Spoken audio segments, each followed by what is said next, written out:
Chapter 1, 1691. Skill Issue. Nephes remained for a while, considering what the charming enchanter had said. A weapon that was as powerful as its wielder was. Slowly, white sparks ignited in the depths of her eyes. A growing memory. They did exist, but were exceedingly rare. Most of the ones she heard of had not even been received from slaying nightmare creatures, but were instead aspect legacy relics. Having a sword that would allow her to fully express the power of her aspect was already exciting enough. But if that sword could also reflect her power as a transcendent titan, and one who had inherited the lineage of sun god as well, such a blade would indeed be worthy of slaying gods, as long as Nephes was worthy. She glanced at Master Sunless, who remained calm and composed. Was he really capable of forging such a memory? Suddenly, the young man seemed to possess a different kind of allure in her eyes. He's precious. A precious resource, I mean. Cassie has really outdone herself this time. If what he had said was true, Nephes hesitated for a moment. Can you really do it? Master Sunless gave her an electric smile. I haven't done it before, but I am confident that it can be achieved. It might be that nobody else is capable, but I am. She raised an eyebrow, finding it hard to distrust his confidence. Not just because it was hard to imagine someone who looked like him being dishonest, but also because she could vaguely sense his passion. Nephes had no doubt that Master Sunless was an inspired artisan. She was familiar with artistic ambition, and his was of the kind that could produce miracles. Of course, he could simply be delusional. But Cassie would not have sent her here if there was any doubt about his ability. How had Valor failed to scout this talent? She looked away, studying the abominable remains surrounding them. It was quite a collection. Since the charming young man did not seem like much of a fighter, he must have procured these material with soul shards and coin. That alone spoke volumes of his dedication. Nephes sighed. How are you so different from all the other enchanters? He smiled. It is simple, really. Have you read the exploration report of the tomb of Ariel? Master Sunless suddenly fell silent, and then paled a little, in quite an endearing way. Oh, I am deeply sorry, Lady Nephes. I said something stupid. You were there yourself. He shifted from one foot to another, trying to hide his embarrassment. In any case, you must be familiar with the cult of the nightmare spell mentioned in the report. There used to be sorcerers of a very special kind among those cultists called weavers. Nephes nodded. Indeed. So? The young enchanter hesitated for a moment. Every person creating memories today is capable of doing so because of their aspect. In truth, they aren't the ones who are making the memories. It's the nightmare spell who does it for them. He pointed to one of his onyx eyes. But I am different. Due to one of my attributes, one possessed the ability to see the sorceress weave of memories. And since I can see it, I can strive to understand it.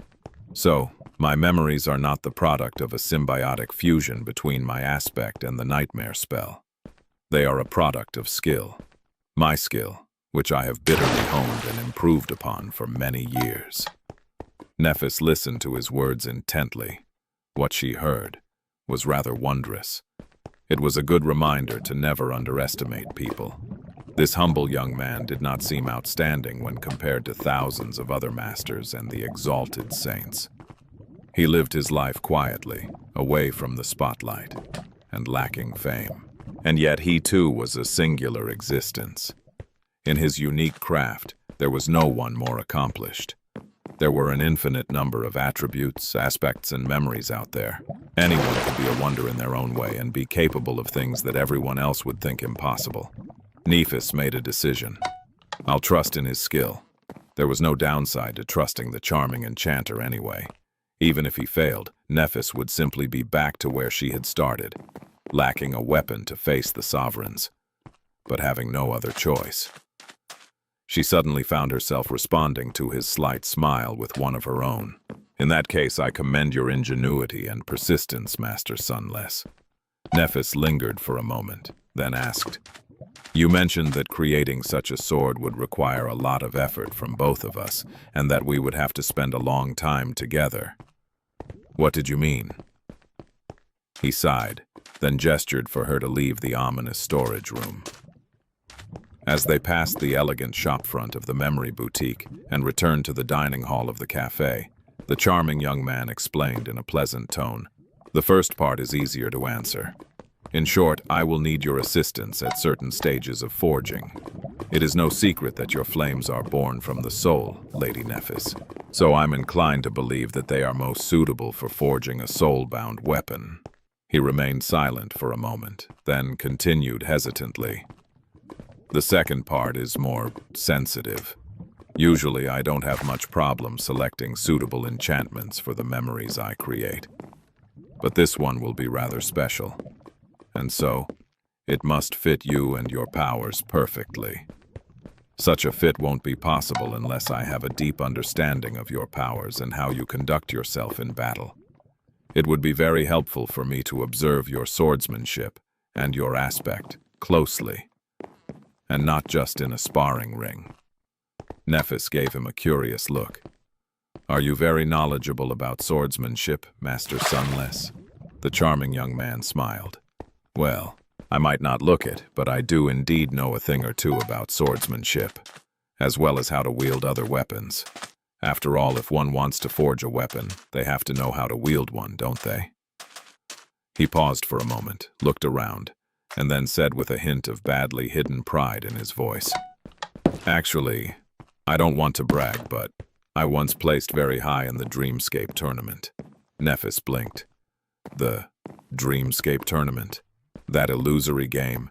Suddenly she felt a very unfamiliar emotion rise in her cold and scorched heart. The contrast between the shy pride written all over the charming enchanter's beautiful face and the sheer silliness of the thing he was so proud of was so cute. Nephis had to look away. "Ah, I see. How remarkable. Well, in that case we can arrange something." With that, she took a deep breath and headed for the door.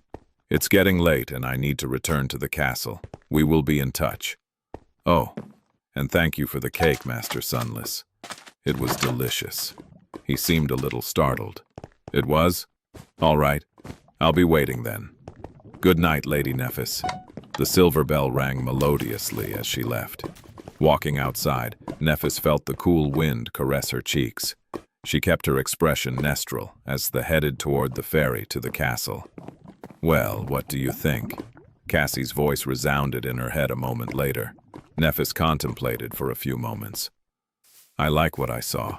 Even if he fails to forge a worthy sword for me, we should work on recruiting him as a memory master for the Firekeepers." Cassie remained silent for a bit. "You liked what you saw, huh?" Nephis did not deign to reply. Why was Cassie acting so mischievously these days? Well, actually, she was glad to see her friend coming back to a semblance of normalcy. Although very few people noticed, Cassie had not been doing well for the last few years. It was a good sign if she was in the mood to joke around. Nephis felt relived. Just as she thought that, though, her friend suddenly spoke again. "But Neph, I have a little piece of advice. You know, just something to think about. The next time you meet a young man and like what you see, maybe don't start the conversation by demanding to know if he can satisfy your needs. You might give him the wrong idea." Nephis frowned. What is she talking about? Satisfy my... She thought back to her conversation with Master Sunless and froze. Suddenly, the wind did not feel so cool anymore. Blushing deeply, Nephis covered her face and walked away. Her steps might have been a little hurried. Chapter 1, 1692. Return customer. Back in the brilliant emporium, Sunny was standing motionlessly in the middle of the dining hall. His face was frozen. The streets of Bastion had long turned dark, and he was enveloped by a peaceful silence. Some time later, he looked down and stared at the gloomy shadow. I did not imagine the whole thing, did I? The shadow stared at him back and shrugged. Nevertheless, it seemed strangely elated. Maybe. No, Nephis had definitely been here just now. Her plate was still on the table and her glass was still mostly full of water. Not only had she been here, but Sunny was now apparently making a soul-bound sword for her. Slowly, his face paled. What did I do? It all seemed perfectly reasonable and cunning in the moment. Not only would he be able to fulfill his ambition of replicating the bound enchantment with Nef's help, but she would also reveal the secrets of her transcendent battle art to him, completely of her own volition. Not to mention the hefty sum he would earn for the commission. But now, Sunny was panicking. Why did he insist on spending lots of time with her? That was the exact opposite of what the humble shopkeeper was supposed to do. His only task was to stay as far away from Nephis as possible and live a tranquil, peaceful life. And now, in the span of just a few days, Sunny ended up being entangled with Nephis and Cassie both, somehow. This wasn't a part of the plan, but it was also not that bad. Despite how contrary to his plans the current situation was, Sunny found himself smiling. In fact, despite his panic, he was just as elated as the gloomy shadow. Too much so, even, to the point that his second avatar was currently humming a happy melody in Ravenheart, which made Rain stare at him weirdly. Sunny abruptly stopped humming. Crap. He had did it now. The next day, Sunny informed somewhat sleepy Aiko that Changing Star had visited the shop late in the evening to commission a memory. The petite girl just stared at him for a moment and then asked, her voice gruff, "Oh yeah? Who else came in? Was it Santa Claus?" Hearing the unfamiliar name, Sunny frowned. Saint Claus? Who is that? Is there a new transcendent in the sword domain? Aiko just shook her head and looked away. Never mind. So, you're telling me that both Cassie and Changing Star herself have visited the brilliant Emporium, but both waited until I was gone to spend some time with you alone. Am I getting this correctly? Sunny blinked a couple of times. I mean, that is a strange way of putting it, but yes, that is basically it. She nodded. Sure, why not? I shouldn't be surprised, really. By that point, Sunny was starting to get offended. What's the matter? I thought you would be happy. We'll get a pile of soul shards soon. Aiko yawned. Yeah, that's great. Don't forget to give me a fat bonus then. Her tone told him to leave her alone, but Sunny was not willing to. It's true. She even complimented my cake. The petite girl silently floated up to the ceiling. He stared at her in confusion. What are you doing? Aiko responded sarcastically. Checking the liquor. I just made an inventory yesterday, so don't think I'll fail to find out how much you guzzled after I left. Sunny threw his arms up. Is this how you talk to your boss? She scoffed. I apologize. Don't think I'll fail to find out how much you guzzled after I left, boss. Shaking his head, he mumbled a few curses and went about getting ready for the morning customers. A few days passed in idle tranquility. There was not much happening in the brilliant Emporium, so Sunny simply waited to be contacted by the firekeepers. Funnily enough, the Lord of Shadows was in the same situation. The elders of Clan Valor were taking their sweet time discussing how to negotiate with him, so he had nothing better to do than wait. Only the Avatar in Ravenheart was busy, since he and Rain were in the initial stages of planning a hunt for the awakened abomination. A few more days passed, and then Sunny was distracted by the sound of plates rolling in the dining hall. Looking up from the stove, he wiped his hands and went to check what had happened. When he left the kitchen, what met him was the sight of Aiko having planted face first into the floor. There was a new customer standing at the entrance, sunlight pouring over her shoulders and illuminating her slender figure. The customers were staring at her in silent awe. Nephis, meanwhile, looked down with a hint of bewilderment in her eyes. Aiko, are you all right? She was wearing civilian clothes once again, this time having replaced the criminal summer dress with fashionable white trousers and a fitted black blouse.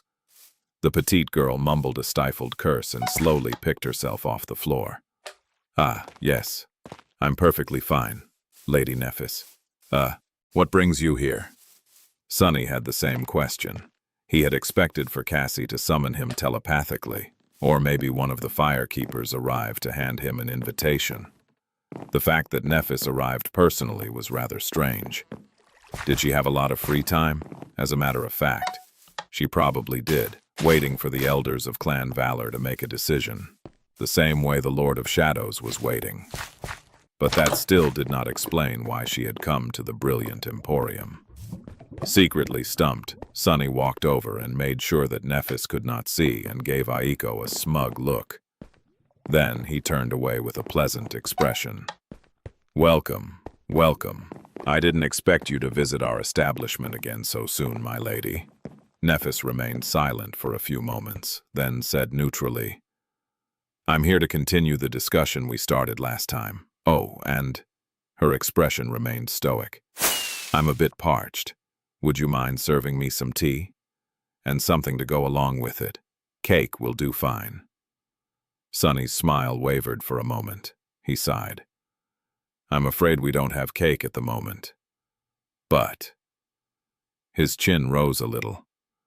"I've been told that my waffles are to die for. Please have a seat. I'll be with you shortly." Chapter 1. 1693.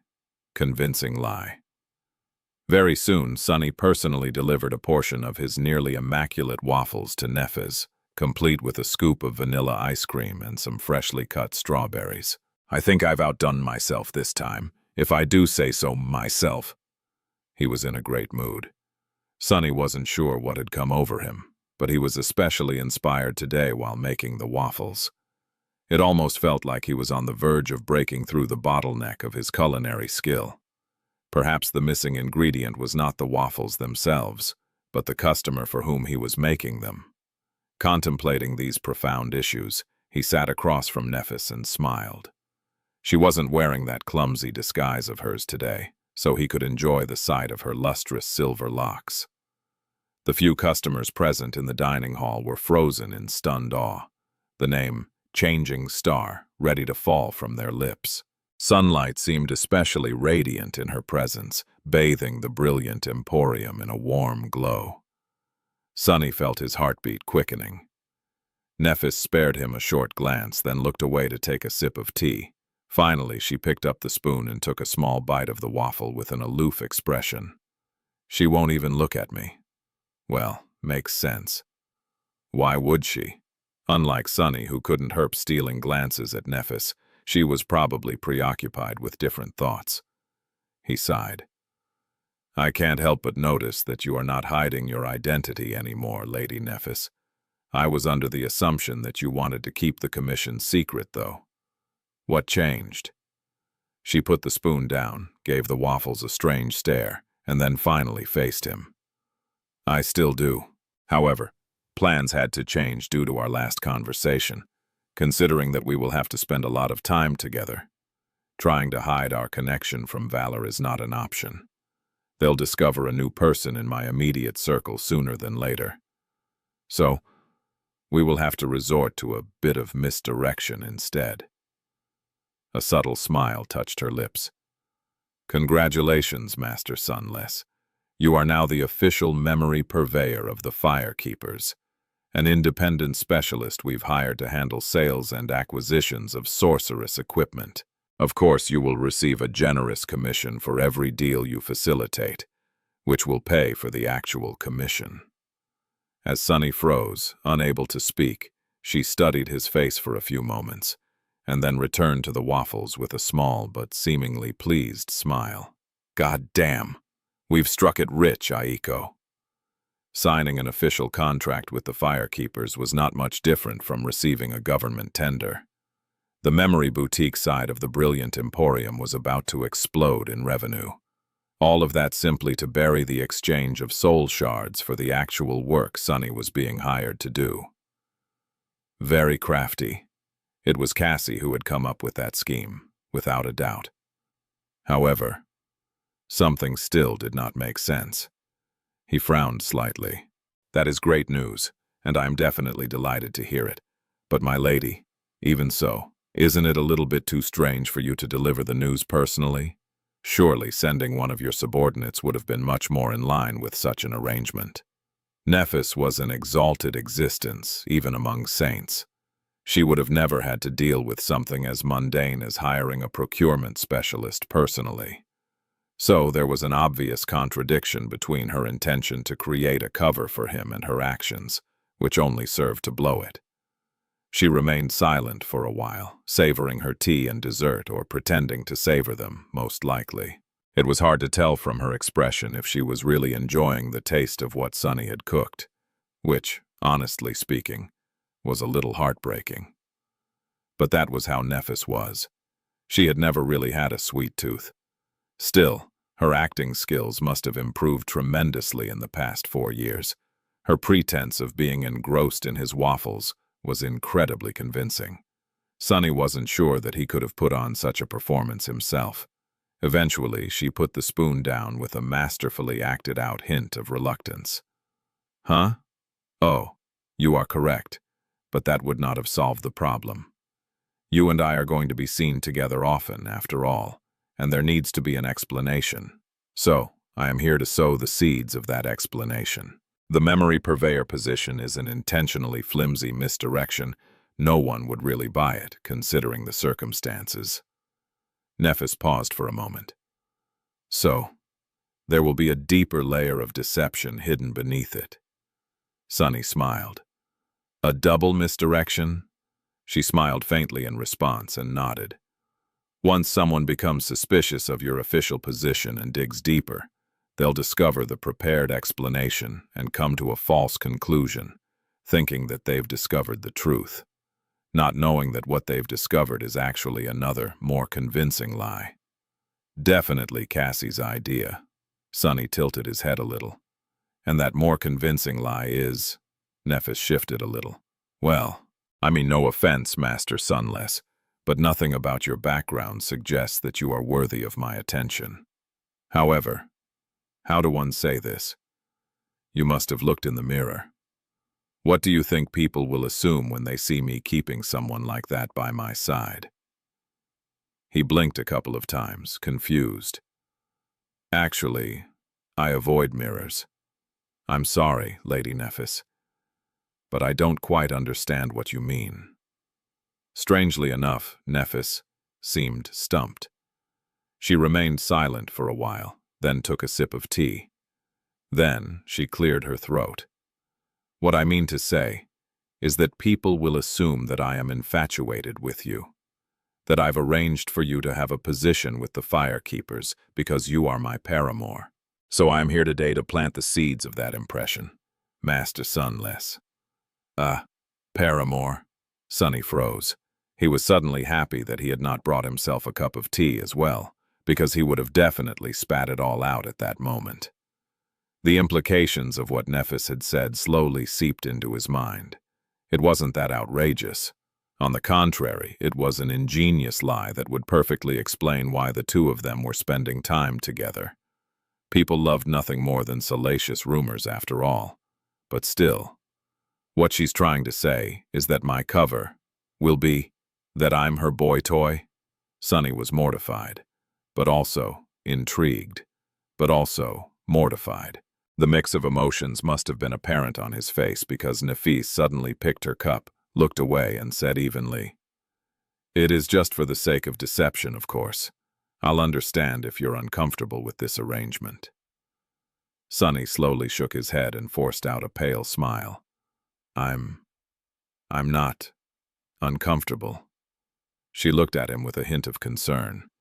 "Are you sure? Come to think of it, I didn't even ask if you have a partner. I wouldn't want for your girlfriend to misunderstand." Sunny's smile grew brittle. "I am sure. And there's no one like that.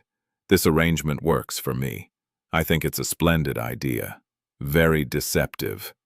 Internally, though, he was imploding. Saint Cassia, care to explain yourself? Chapter 1, 1694. Facing the Consequences. Cassie did not answer. Perhaps she wasn't in the mood to waste essence to hijack his senses, or perhaps she simply did not want to. In any case, after that bombshell of a revelation, Sunny sat quietly and stared into the distance for a while. He was trying to understand how he had ended up in this situation. It was all his fault, of course. Really, Sunny had no one but himself to blame. Had he not suggested creating a soul-bound memory for Nephis on the spur of the moment, there would have been no need for them to interact, let alone do so while hiding the real reason from Clan Valor. The Lord of Shadows would have continued to play his role as her battle partner, while the humble shopkeeper would have continued living his mostly peaceful life in solitude. But now, I'm going to be a kept man. Gods, why am I so handsome? That pretty face of his was a curse. If Sunny had a more rugged appearance, Cassie would have had to come up with a different explanation for his presence near Nephis. The Lord of Shadows, who always wore a ferocious mask, received nothing but respect. But when Sunny showed his face, the most people could believe was that he had caught the princess's fancy due to his pleasing looks. Surely being a saint and ruling a citadel in a death zone had nothing to do with the difference in treatment. I can't believe it. Jet had once told Sunny that he could become a flower boy one day. Who knew that her words would not only come true but also come back to bite him one day? He glanced at Nephis furtively. She was finishing her waffles with a calm expression, seemingly not affected by the sensitive nature of their conversation at all. There was no hint of agitation or embarrassment on her beautiful face, and her posture remained graceful and poised, like always. Well, it made sense. It was nothing but a strategy of deception for her after all. She did not know Sunny, and only saw him as a valuable resource, a talented enchanter who could create a powerful memory for her to use. But it was different for Sunny, because to him she meant so much more. Throwing another glance at her, he sighed and leaned back in his chair. What happened happened. There's no point in worrying about it now. In fact, he should just accept the situation and allow himself to enjoy it. Sunny would have lied if he said that he didn't feel a little bit excited about the whole situation. After all, if Nephis was calm, then why couldn't he be calm as well? He's looking at me. What do I do? Should I? He's looking at me again. Pretending to be nonchalant, Nephis tried to concentrate on the stunningly delicious waffles that Master Sunless had made for her and not show any sign of her distress. She didn't quite understand how she had allowed Cassie to convince her to go with this plan. When they discussed how to go about allowing the charming enchanter to stay close to her without alerting Clan Valor to the true purpose of the arrangement, the idea seemed quite reasonable. Strategically, it was sound. There was even the added benefit of shielding Nephis from the pursuits of the prospective bachelors from other legacy clans. Somewhat. It was only this morning that she had gotten cold feet. Knowing herself, Nephis had rehearsed the conversation in her room, extensively, and finally realized how deeply embarrassing it would be to say something like that to the charming young man's face. Nevertheless, she had gone through with it. She was not someone to back down from a challenge, after all, but now she had to face the consequences. Ah, he looked so put upon. Well, why wouldn't he? Despite his alluring looks, Master Sunless was an incredibly talented craftsman, first and foremost. He must have taken a lot of pride in his skill. To be reduced to such a role had to be extremely humiliating from his point of view. Yet he graciously accepted their scheme without voicing any complaints. Being involved in all the lies and deceit surrounding the royal family of the Sword Domain could not have been easy for a decent and honest person like him either. Nephis was starting to understand better why such a talented sorcerer had chosen to stay away from the great clans. She felt a little guilty. When her plate became empty, she sighed with regret and looked at Master Sunless. I should protect him well. There was no choice now but to proceed with the plan. Now. If you are ready, we should go to the castle. The charming young man seemed a little startled. Go to the castle? Right now? Having calmed down somewhat, Nephis nodded. Yes, we need to sign the contract officially. Apart from that, the more people see us together, the better. Don't worry. though there is no need for you to do anything extra or force yourself to act in any kind of way. As long as we are simply seen together, those who need to get the wrong impression will convince themselves of the falsehood. So, you won't need to compromise your dignity." She lingered for a moment and then added in a serious tone, "You have my promise, Master Sunless." She meant it. He looked at her silently for a while, his expression unreadable. Eventually, the young man nodded. "All right, give me a minute to give instructions to Aiko, and we can go." He stood up and retreated into the kitchen of the small cafe, leaving Nephis alone. She was using a memory to make it impossible for anyone to eavesdrop on their conversation, but people could still stare. So she couldn't allow herself to show any sign of losing composure. Even thought all Nephis wanted to do was slump in her chair and bury her face in her hands, and maybe order another serving of those delicious waffles. "Cassie," her friend's voice resounded in her head a moment later, composed and calming. "Yes." Nephis lingered for a few moments. "Prepare the contract."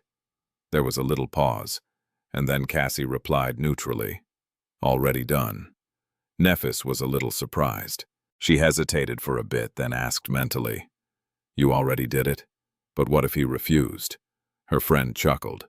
"Why would he refuse? There's an army of men out there who would kill for the opportunity to act as your romantic partner. Don't sell yourself short." Nephis frowned. That was true. She was beautiful in her own right, young, wealthy, renowned, and had the backing of a prestigious family.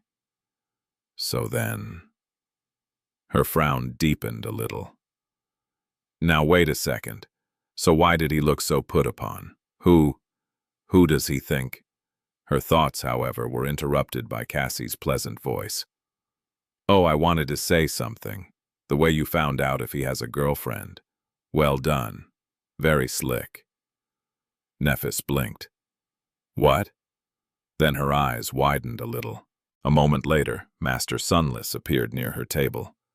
He seemed to have regained his composure. Sparing Nephis a bright smile, the charming young man bowed slightly. "We can leave. Lady Nephis, are you all right?" She took a deep breath. "Yes, I am fine. Let's just go." Chapter 1, 1695. All according to plan.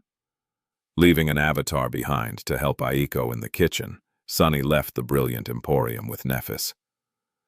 The avatar did not have the benefit of wearing the nebulous mantle, but his transcendent presence would be safely contained as long as he did not enter the dining hall. Since the entire interior of the brilliant emporium was situated in the dimensional storage of the marvelous mimic, anyone would find it hard to catch a glimpse of what was happening in the kitchen. The cafe would still close for the day as soon as the current customers left, though. When Sunny told Aiko about the contract with the firekeepers, she was beyond happy for a few moments. However, pretty soon, they discovered a problem. Although the real purpose of the memory purveyor position was to hide the commission of an enchanted sword for Nephis, that cover still had to be maintained, which meant that the brilliant emporium would really have to handle the sales of the memories earned by the firekeepers, as well as the acquisition of the memories they wished to purchase. The problem was that Sunny's reputation as a memory broker was all a smokescreen, and he did not really possess a network of connections to facilitate such deals. Luckily, Aiko still had some contacts from running the brilliant emporium alone in the past, so she had to come up with a business plan and accomplish a lot of relevant things with utmost haste. The petite girl seemed daunted by the sudden task, but he could almost see piles of coins reflecting in her eyes. In any case, that was what was happening to Aiko and the avatar in the brilliant emporium. Sunny himself, meanwhile, was accompanying Nephis on a leisurely stroll across Bastion. He had to admit that they made for quite a pair. Nephis looked elegant and sharp in her crisp civilian clothes, while his attire was refined and tasteful. Sunny noticed that the two of them collected a lot of stares. Some people even turned around to watch them go. Some of them recognized Nephis, some of them didn't. He felt a little uncomfortable with all that attention, but knew that it was the very reason they were out in the open. The streets of Bastion were lively at that time of day. Nephis looked around with curiosity, a faint smile playing on her lips. Eventually, she asked, "Have you lived in Bastion long, Master Sunless?" He shook his head. "No, only for about a year." She raised an eyebrow. "Where were you before?" Sunny lingered for a few moments, then shrugged. "After Antarctica, here and there.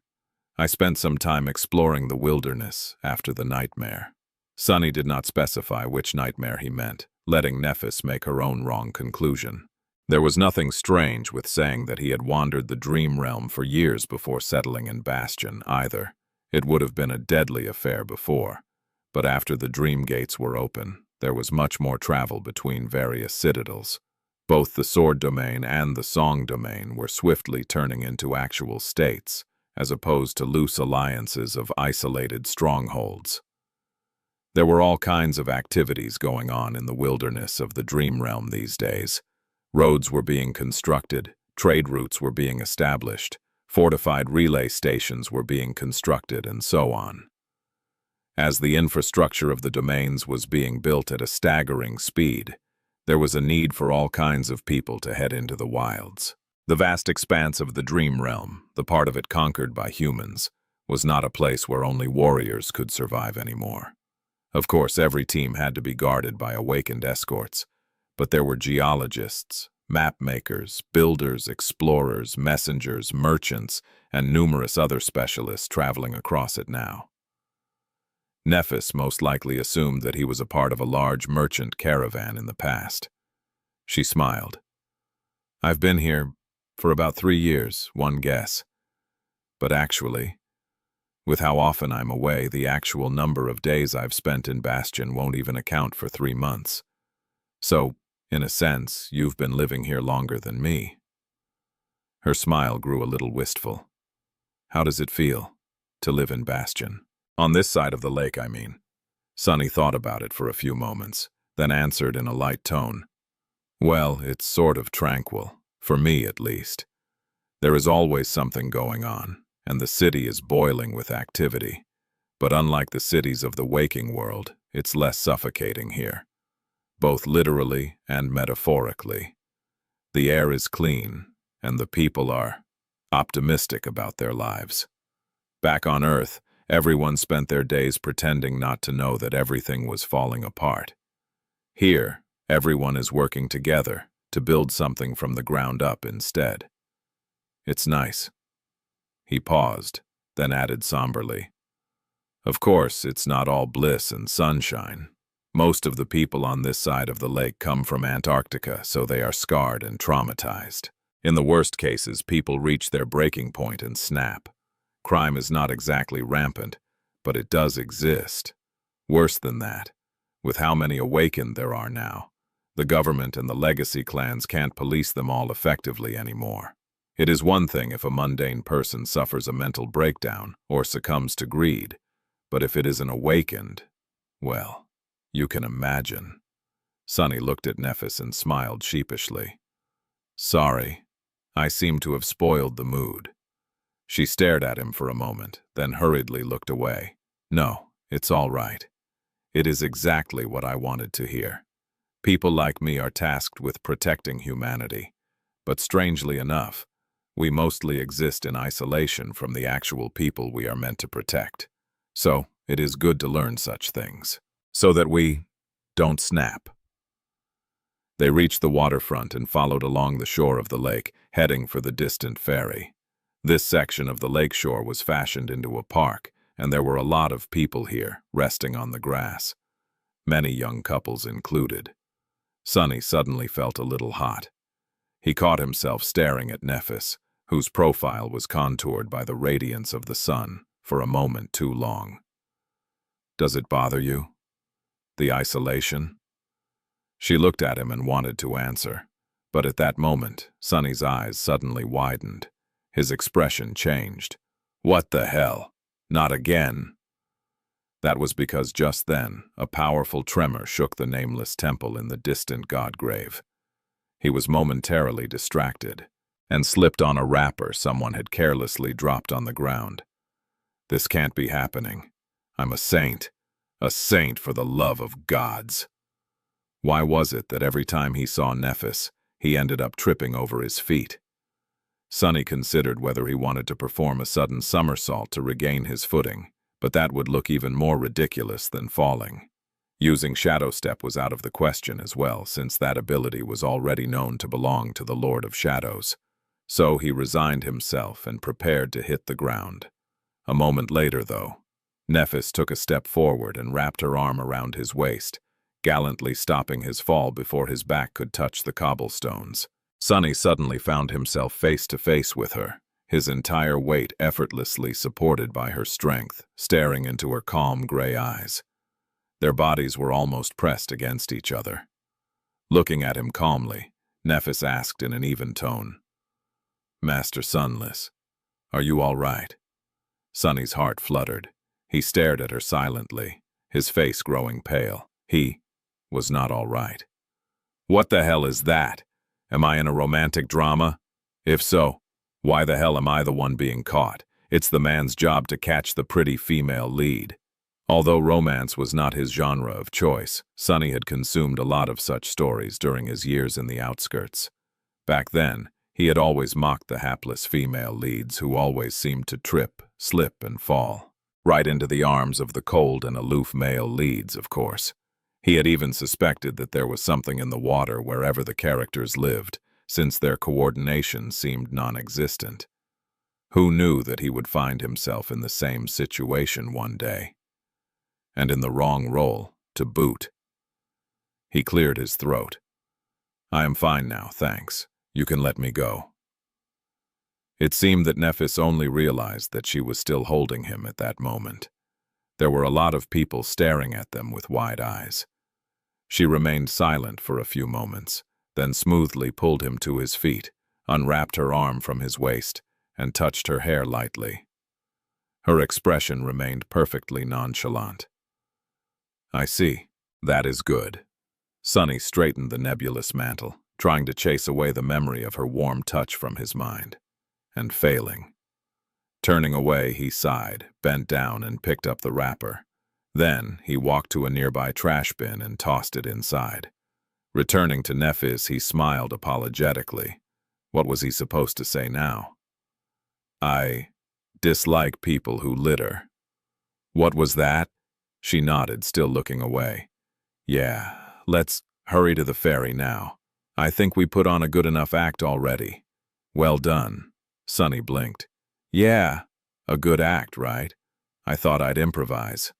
The two of them continued on their way to the ferry, both keeping quiet. Sunny was too indignant and embarrassed to speak, while Nephis probably didn't care to. There was something strange about her, though. Had her shoulders trembled a few times? No. It was probably just his imagination. Chapter 1. 1696 V. AP. Treatment. Eventually, they reached the pier. There were 6 ferries carrying people and cargo across the lake to the castle, operating in pairs. The one Sunny and Nephis approached was located on the eastern shore and was meant for passengers. There was another pair of ferries on the southern side of the lake, in the direction of the Dream Gate, mostly used for transporting cargo. The last pair was on the northern shore, usually used by the awakened warriors departing on expeditions. Every time Sunny returned to the waking world, he had to purchase a ticket, wait in line, and then spend some unpleasant time on the crowded passenger deck of the ferry. Most masters had access to much more comfortable accommodations, but they also had a higher status than him. Since Sunny did not serve any established power and preferred to remain low-key, the treatment he received was much less glamorous than what an ascended deserved. He didn't mind it too much. Today, however, his experience was entirely different. Not only did Nephis not bother to buy tickets, which made sense, considering that the enchanted ferry technically belonged to her family, but they were even immediately guided to the luxurious VIP deck. There was no crowd here. In fact, there did not seem to be any other passengers on the smaller deck at all. At least not yet. Instead of the crowded standing arrangement, there were soft sofas and tastefully engraved tables. There were even refreshments and beverages provided, served on a separate table. The deck was situated at the front of the ferry and raised, so nothing obstructed the beautiful view of the vast lake and the picturesque castle rising from the waters in the distance. A soft breeze blew across the lake, playing with Neff's radiant silver locks. Sunny enjoyed the view for a few moments, then looked away and inhaled slowly.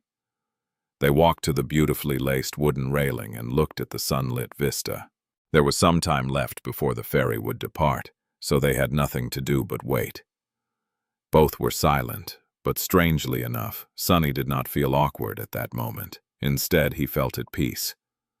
After a while, Nephis suddenly asked, "Master Sunless, you possess a high affinity to shadows, don't you?" He nodded slowly. "I do." She considered her next words carefully. "What can you tell me about shadows, and people whose aspects have to do with them?" Now it was his turn to choose words. After thinking for a bit, Sunny shrugged. "I can tell you a lot, actually, but also not that much. I'm ashamed to say that I don't understand my element well myself, which is a bit fitting if you think about it, considering that Shadow God was also the god of mysteries. Shadows are a unique concept. Someone considers them to be the opposite of light, but actually, shadows and light are just two sides of the same coin. One cannot exist without the other. It is true darkness that is their enemy." He paused for a moment, secretly studying her reaction, and then added, "Shadows are also intimately tied to souls. In fact, I am not even sure where the soul ends and the shadow begins. There are very few beings out there who can deal damage directly to one's shadow, but if a shadow is hurt, the soul is hurt as well. Granted, things without souls also have shadows. It's all very mysterious." She remained silent for a while, contemplating his words. Then she asked neutrally, "Do you know of any other awakened with shadow aspects?" Sunny hesitated. "Well, I only ever heard of one." That seemed to pique her interest. "Oh?" Sunny nodded. "Yes, there was a man who went by the name Shadow Blade Kurt, a really vicious fellow. I heard that he used to handle some truly distasteful tasks for a legacy clan, back in NQSC. I'm not sure which clan, though." Nephis raised an eyebrow. "Used to?" He smiled somberly. "Yes, he was one of those awakened who couldn't handle their nightmares, overusing stimulants to stay away from the dream realm. He eventually lost control and was dealt with by the government. That was the last anyone had ever heard about Shadowblade Kurt." She sighed with a hint disappointment. "That doesn't sound like the kind of person I would want to know about. Thank you, though." Sunny smiled. "No problem, I'll go get us something cool to drink." He walked back to the table with the refreshments and poured them 2 glasses of light wine. As he was about to head back, however, Sunny froze for a moment. What is this familiar feeling? Suddenly he had a terrible premonition. "Oh, Noel." He walked hurriedly toward Nephis, but before he could reach her, a new passenger arrived. She noticed Neff's slender figure, grinned, and walked past him with wide strides. "Princess." Effie hugged Neff around the shoulder with a bright smile. "When did you return to Bastion?" "No, wait. You're not leaving right away again, are you?" Nephis opened her mouth to answer, but Effie gave her no choice. "Great. Listen." She leaned closer and whispered loudly, "You're still single, aren't you? Well, let me tell you, that won't do.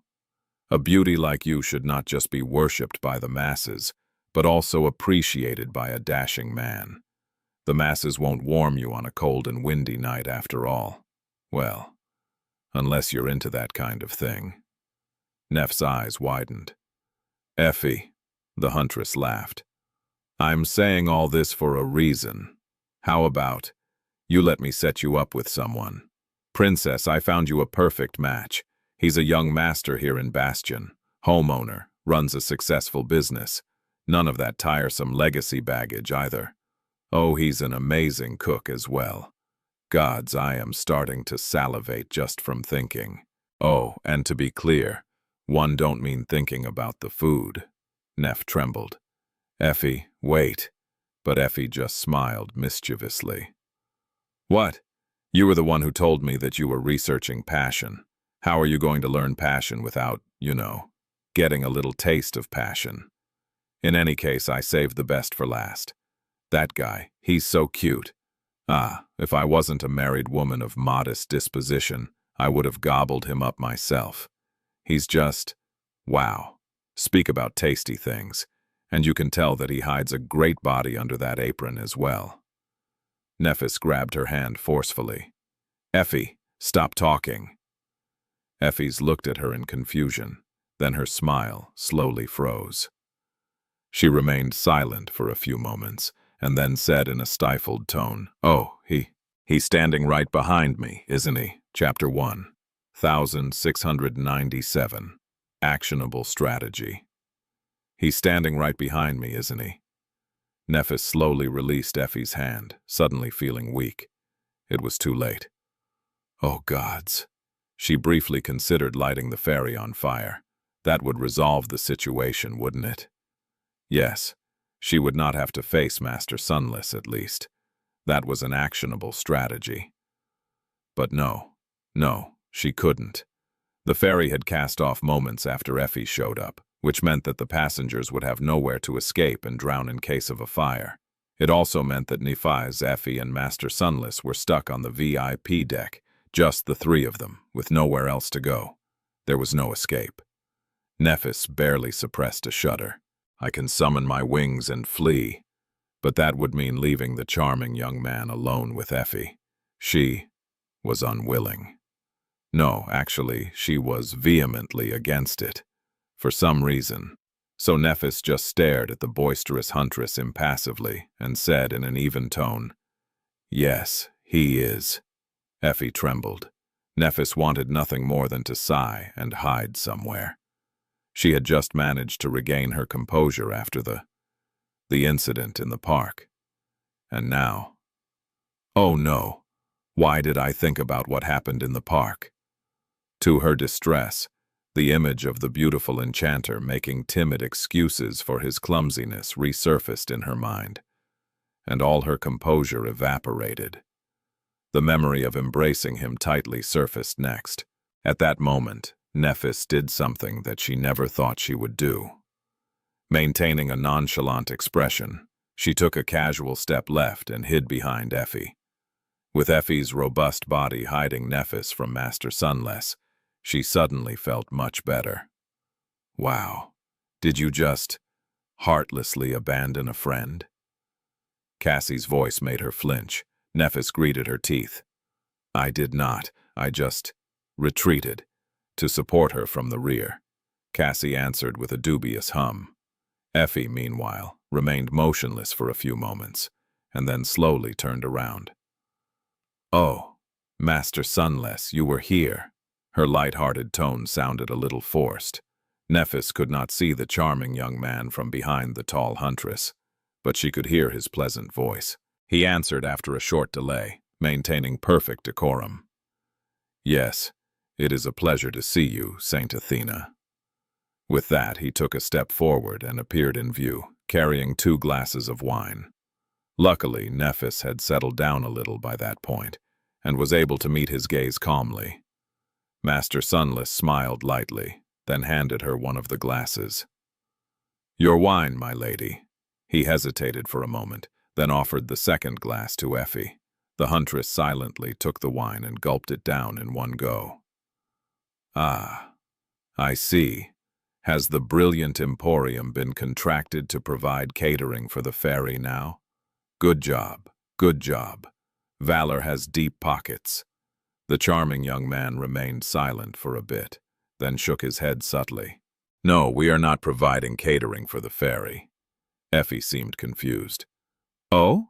Then how come you are here on the VIP deck? Not that I'm complaining. In fact, it's nice to see a pretty face. A friendly face. I meant to say a friendly face. Nephis observed their conversation without saying anything, secretly stunned. This was probably the first time she had seen Effie tongue-tied. Amazing. Master Sunless was far more formidable than she had thought. Of course, his advantage was not going to last long. Knowing the vivacious huntress, she was going to double down on her suggestive remarks soon. And if that did not work, well, quadruple down, then. It was all but impossible to fluster Effie. Anyone she aimed her sights on was doomed to be flustered instead. Granted, Nephis wouldn't mind seeing the charming enchanter flustered. What am I even thinking about? Feeling a little guilty for hanging Effie out to dry, even though the huntress had no one but herself to blame. Nephis decided to clear the air and explain the situation. She would share the news about the memory purveyor position first, and then let Cassie explain the more scandalous layer of deception to Effie in private.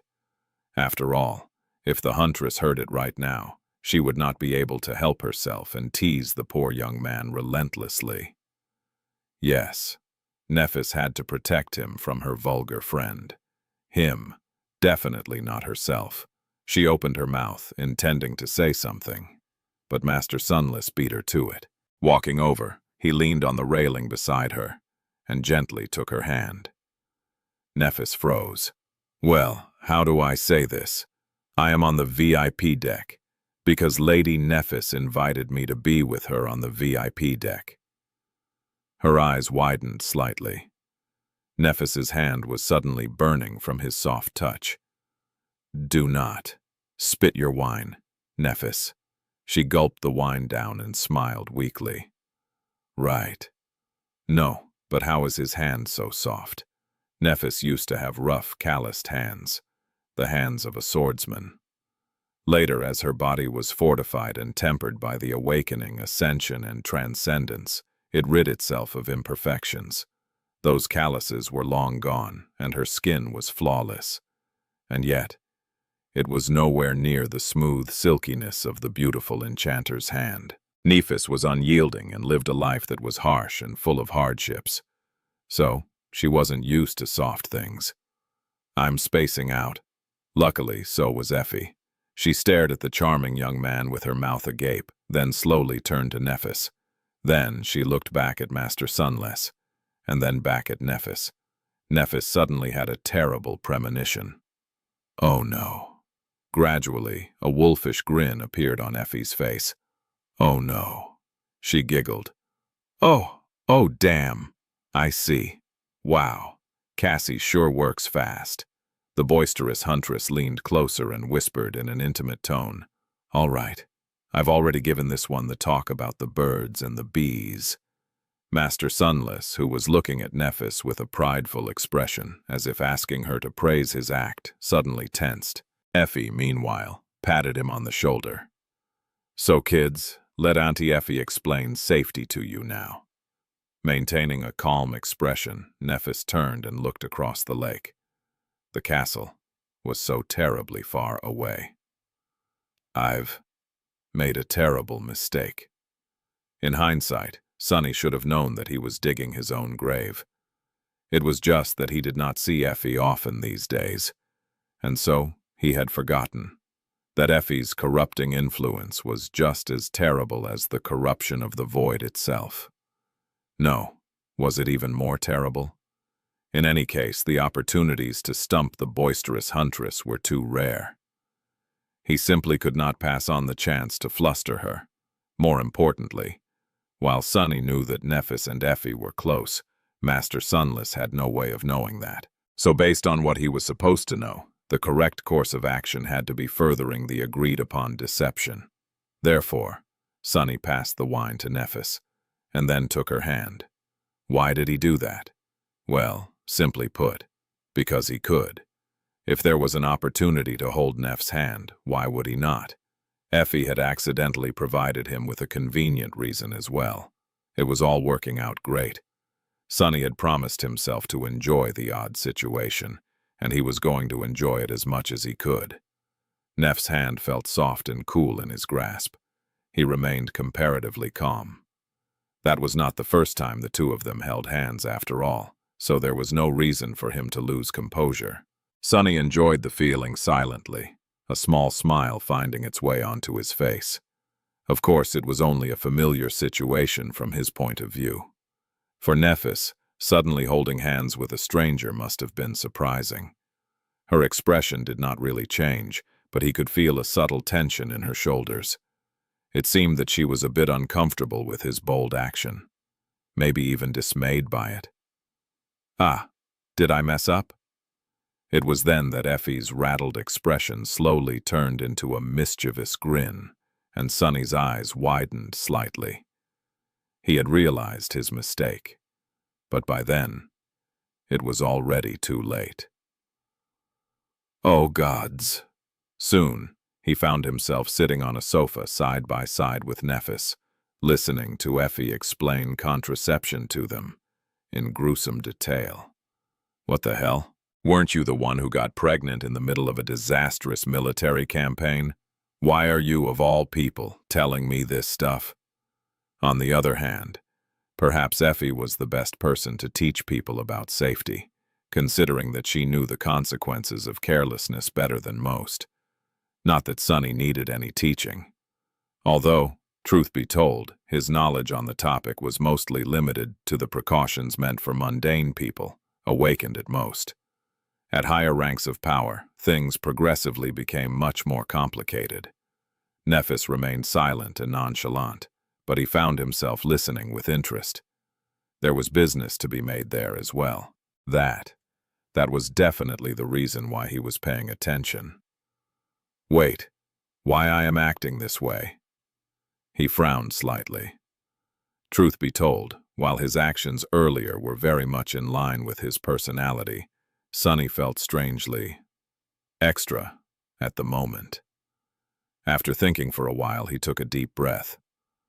Ah, he was being affected by Effie's presence.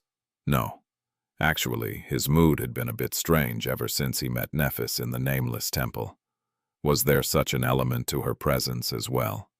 If so, there were two different sources influencing him, mixing and fusing in a chaotic manner. The influence was in no way strong, and he could easily suppress it if he wanted to, but it did seem to release his natural inhibitions. A little. What a mess. Spending time in the company of powerful saints was a strange affair. Getting himself under control, Sunny decided that he had enough of Effie's teasing. He smiled politely at her, waited for her to pause, and then asked leisurely, "Oh, by the way, Saint Athena, I couldn't help but overhear. Did you mention wanting to gobble up something tasty earlier? Was it something we serve in the brilliant emporium?" Effie, who was taking a sip of wine, suddenly spat it out. Sunny elegantly raised an arm, shielding Nephis's white trousers from the rain of wine droplets with the folds of the nebulous mantle.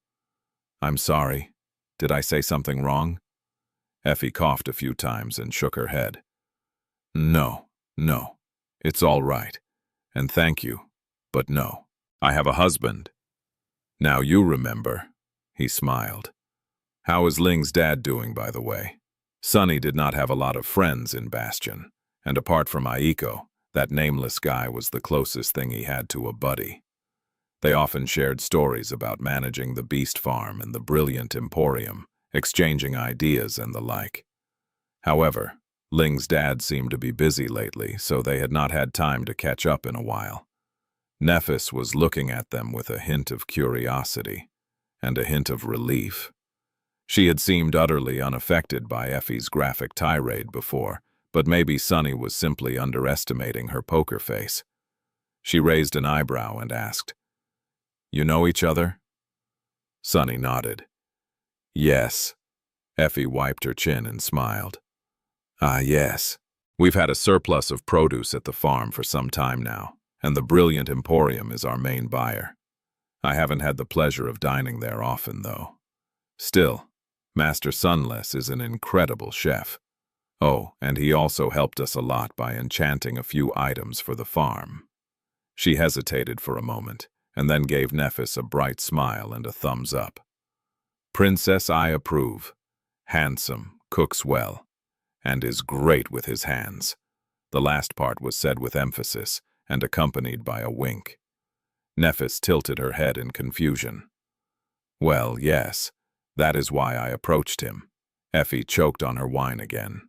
Sonny, meanwhile, closed his eyes for a moment. He knew that Nephis failed to understand the double meaning in Effie's words and was referring to his skill as an enchanter. However, did she forget that they had not shared the details about the sword commission with the huntress yet? He let go of her hand, afraid that his palms would become sweaty. A memory commission. That is what she meant. Nephis looked at him strangely. "Of course. What else would I have meant?"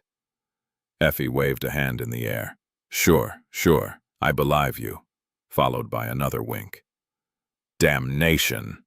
Effie laughed, then put down her wine and looked at them, her eyes glistening with curiosity. "Was that how the two of you first met?" Nephis nodded. "Yes." But Sonny, compelled by his flaw, answered at the same time. "No."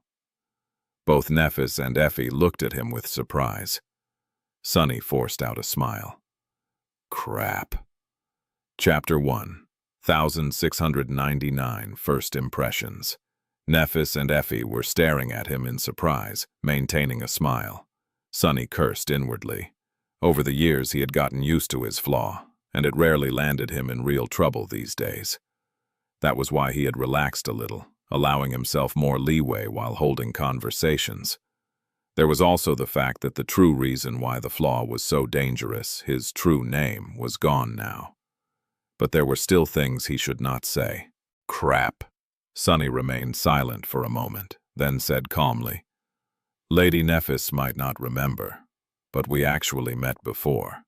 It would have been extremely inconvenient if she asked when or where, so before either Nephis or Effie could, he added of his own accord. We briefly met in Antarctica, near the end of the campaign." Both statements were true, and since he had volunteered them without being prompted, there was no question that would have demanded a more precise explanation. Of course, the statements were also not connected to each other, and although each of them was factual, together, they created a false impression. That Sonny had met Nephis for the first time in Antarctica. She raised an eyebrow. "Really?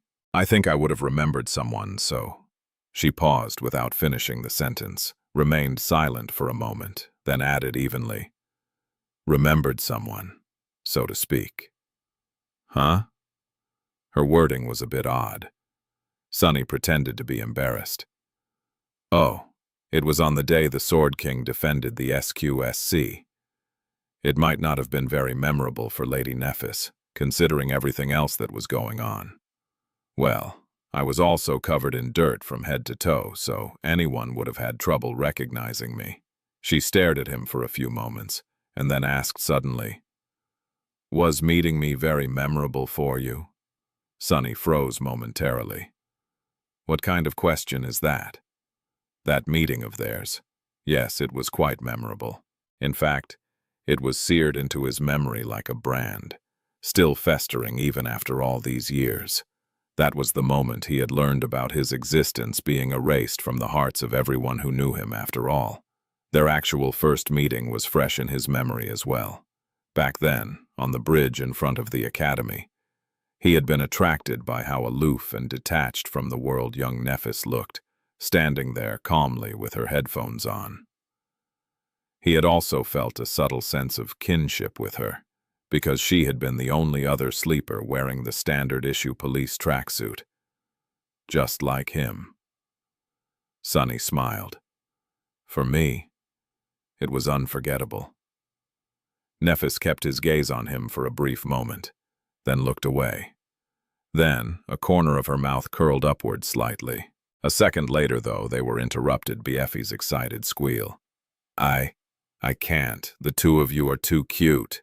She laughed, then poured herself more wine and viciously attacked the plate of refreshments. As she was chewing, her gaze landed on the floorboards of the deck. Effie lingered for a bit, then asked curiously, "By the way, Master Sunless, it seems that you don't have a shadow today." He followed her gaze, noticing that Neff's shadow was all alone, painted in black across the floorboards. Gloomy was currently serving as an avatar, after all, channeling Sunny's consciousness to help Aiko. Sunny shrugged nonchalantly. Oh, I seem to have misplaced it. It was not a big problem to be seen without a shadow while he was strolling with Nephis or here on the ferry, but once they reached the castle, he would prefer to keep the strange nature of his shadow a better guarded secret. What to do? Sunny hesitated for a moment, then used shadow control to call over one of the wild shadows populating the ferry. After it glided across the deck and glued itself to his feet, in reverent awe at the prospect of pretending to be the Lord's own shadow, he shaped it to resemble the contours of his body and nodded. Is this better? Effie blinked a couple of times. Nice trick. Right. So you were in Antarctica as well? I don't think I ever had a chance to ask. Were you one of us army grunts? Sunny sighed. I guess. It was nothing spectacular, though. Certainly not anything worth bragging about. I had a cushy assignment at Army Command before ending up in a nightmare. By the time I returned, there was nothing left to do but get on a boat and escape. Sunny did not mention that he had been a member of the 1st Irregular Company and the Special Reconnaissance Unit before landing a position as a special government envoy to Clan Valor, technically assigned to Army Command. He wanted everyone to believe that he had been a mere paper pusher in the vast military machine. That suited his harmless persona much better than being known as a decorated officer who had fought on most of the deadliest battlefields of the Southern Campaign. Effie shook her head gently. Frontline, Army Command, it's all the same. Everyone did their part. Anyone who survived that hell deserves my respect. Then she grinned. We are comrades. So, how about a military discount next time I come to eat at the Brilliant Emporium? One soldier to another. Wait. Actually, how about a family discount? Princess and I, we are practically sisters. Right, Neff? She looked at Nephis expectantly. Nephis remained silent for a moment, and then said in an exceedingly even tone, I don't know her. Effie stared at her with a betrayed expression. Then she whispered loudly, Come on, Neff. Help a sister out. Marry this guy fast so that I could save some money. Nephis's eye twitched a little. The ferry floated across the lake, slowly approaching the castle. The conversation flowed naturally, with Effie easing up on teasing them. A little, after getting her fill. Sunny was not supposed to know much about the inner workings of Bastion, so he mostly kept silent, letting the two women catch up after not seeing each other for a while. Effie was leaning back, looking at the water with a wistful expression. Anyway, I don't have much time to waste. As soon as we reach the castle, I'll be rounding up people and bringing them back to NQSC. There's trouble in the Western Quadrant. Again, I'm afraid that I'll be gone for a while this time. Nephis frowned, a hint of concern written on her face. How bad is it? Effie chuckled. Bad enough that they're sending Jet as well. That should tell you everything you need to know. Oh, I'm sorry, Master Sunless. Beast Farm is going to be gone from Bastion for a few weeks. Maybe even a couple of months. You'll need to find a new supplier. He shook his head. That is okay, don't worry about it. He had other means of getting ingredients, albeit not as fresh and delicious as what Effie's husband grew. The Brilliant Emporium would have to cut down on food services too, with him being busy following Neff around and crafting a memory. Effie smiled, then looked at Nephis. What about you? Where are you off to next? I don't believe that those Valor Bast. She glanced at Sunny, then corrected herself. That those wise Valor elders will let you rest for long. Nephis lingered for a moment, then answered in a calm tone. Back to Godgrave, I suppose. The huntress suddenly seemed excited. Oh, right. You must have met him. That mysterious saint, the Lord of Shadows. What is he like? Sunny was suddenly all ears. Chapter 1700. His own worst enemy. Gossiping about me, huh? How exciting. Pretending to be oblivious, Sunny looked at Nephis and Effie with a little bit of masterfully performed confusion. Nephis spared him a short glance, then shrugged. The Lord of Shadows. He is just as the rumors say. Immensely strong, more than a little bit sinister, and highly eccentric. Effie chuckled. Well, anyone who chooses to live in a death zone has to be a lunatic. Still, to be called immensely strong by you, princess, I am at a loss for words. Is there really such a monster in the world? Sunny blinked. Hey! What did she mean, highly eccentric? He was the picture of perfect mental health. Well, maybe not. Still, Sunny was a little hurt. Nephis, meanwhile, smiled faintly. At the same time, he is nothing like what the rumors say. He is surprisingly considerate despite his tyrannical strength, kind despite wanting to appear sinister, and very shrewd despite his eccentricity. Effie blinked, then briefly glanced at Sunny with a strange expression. Princess, well, why are you smiling that way? In front of your... Actually, never mind. Nephis raised an eyebrow. Oh, was I smiling? I didn't mean to. Sunny took a sip of wine. No, smile more. Why was Effie raining on his parade? What an insufferable woman. The insufferable woman in question, meanwhile, grinned. That's fine and all. But what does he look like? Is he handsome? I bet that even if he is, he can't be as handsome as Master Sunless. Sunny raised an eyebrow. Nephis shrugged again, seemingly uninterested in that topic. I don't know. The Lord of Shadows never shows his face. He is always either wearing a mask or a closed helmet. In fact, you can't even tell if there is a human body inside that armor most of the time. Effie seemed excited for some reason. Really? Damn. What a pity.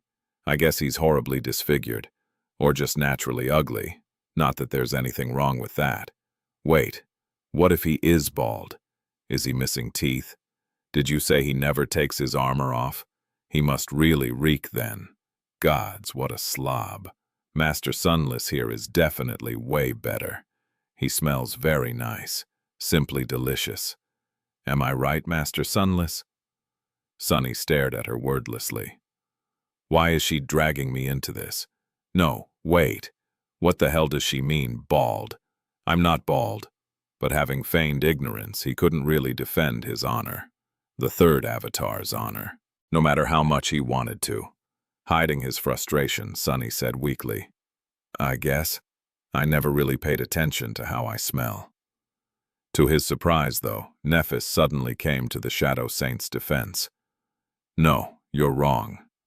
The Lord of Shadows, he is not disfigured or ugly. He is, well, he seems like a very outstanding young man. In all regards. Sunny nodded unconsciously. You tell her, Neph. But then, he frowned. No. But why are you defending that bastard so much? I'm right here. Sunny was confused.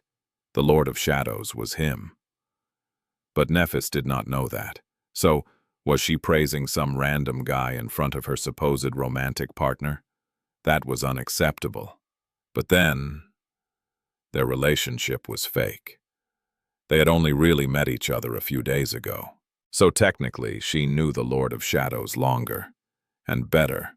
The two of them had even fought side by side against a harrowing, cursed abomination. It was so confusing. What is this situation? How was he supposed to react? While Sunny was questioning his life's choices, Effie scoffed. If he's such an outstanding man, why is he hiding his face behind a mask? What is he? An 8th grader? Nephis frowned. Maybe it has something to do with his flaw. Maybe he needs to hide his identity for an important reason. In any case, all I know is that a man whose swordsmanship is so beautiful can't be unsightly. Effie glared at her silently, as if wanting to say, Princess, take a hint. What was the hint Nephis was supposed to take? Sunny did not know. The huntress took a deep breath. Well, anyway, that guy seems to be hiding a lot. Unlike Master Sunless, who is like an open book, an honest and sincere man like Master Sunless doesn't need to hide behind a mask. Not to mention that hiding that face behind a mask would be a crime. She seemed to get distracted for a moment, and then laughed. In any case, it seems that we are going to be arriving soon. Shall we change the topic? Nephis shrugged, seemingly confused by the whole conversation. You're the one who asked. Effie smiled, then looked at Sunny apologetically. Oh, by the way, have you heard the news about the House of Night? It seemed that she really didn't want to talk about the Lord of Shadows anymore. Sunny, who had been excited before, was now unsure how he felt about it. It was nice to hear Nephis praise him, but also made him angry for some reason. What was going on with him today? He spaced out for a few moments, listening to Nephis and Effie with one ear. Have they conquered another citadel? Effie nodded. Yes, it's the 7th one in 2 years. Quite remarkable, actually. Their leadership has been making one miracle happen after another recently. I guess the descent of the Dream Gates really lit a fire under them. The House of Night has never been that active, that daring, or that successful before. Nephis sighed. It still won't help them maintain their position. They are at too great a disadvantage without a supreme, not only in terms of raw power, but also in terms of relevance and population, both mundane and awakened. I'm afraid that the House of Night is damned to lose its status. That was true, but although the third great clan was now miles behind the other two, without any hope of catching up, it was still vitally important, both because of the role its ships played in the waking world, and because of how they could break the balance of power in the upcoming war. An alliance with the House of Night could very well be the linchpin of the entire clash between the two domains, not even due to their saints, but because the Twilight Sea bordered both the Sword Domain and the Song Domain in the south. Song and Valor were only clamoring to conquer Godgrave because the House of Night was stubbornly maintaining neutrality. If either of the great clans managed to lure the Nightwalkers to their side, they would be able to launch swift attacks into the enemy territory while bypassing the barrier of the death zones separating their territories. Effie grimaced. At least they are trying, and by the look of it, the House of Night is dead set on staying away from both Valor and Song. Well, I can understand why. Even if they join the winning side, there will be no future for them but to be absorbed and assimilated after the whole mess is over. Sunny sighed quietly. He wondered how Naive was doing somewhere out there, in the Twilight Sea. The friendly Nightwalker must be having it hard, considering how swiftly the fortunes of his clan had changed. Nephis, meanwhile, gave Effie a guarded look and then silently gestured to Sunny. You guys finally remembered that I'm not supposed to know anything about the war? Good for you. Effie blinked a couple of times, then shook her head. By the way, Master Sunless, did you know that all the legacy clans are about to go to war? Nephis's eyes widened. Effie, the huntress smiled with a mischievous gleam in her eyes. A war for this beautiful but dense princess right here. Now that she has shown interest in you, every legacy clan will probably scramble to get her hitched to one of their scions before it's too late. The elders of Clan Valor might put pressure on her too. So that talk about safety I gave you? Effie grinned. Forget everything said. As a former soldier, you must know the value of a preemptive strike, so aim well and get her pregnant as soon as possible. That will show them.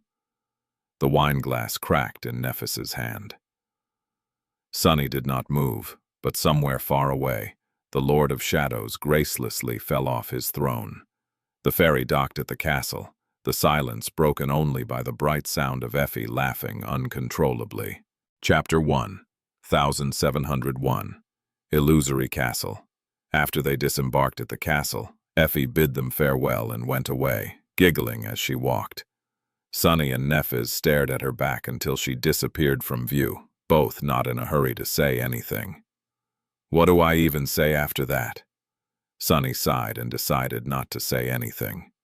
Nephis seemed to be of the same mind. His thoughts, however, were on fire in the wake of Effie's antics. So, while Sunny kept quiet, his imagination was running wild against his better judgment. He did not know what Nephis was thinking about, but he was definitely thinking about all kinds of things that he probably should not have been thinking about.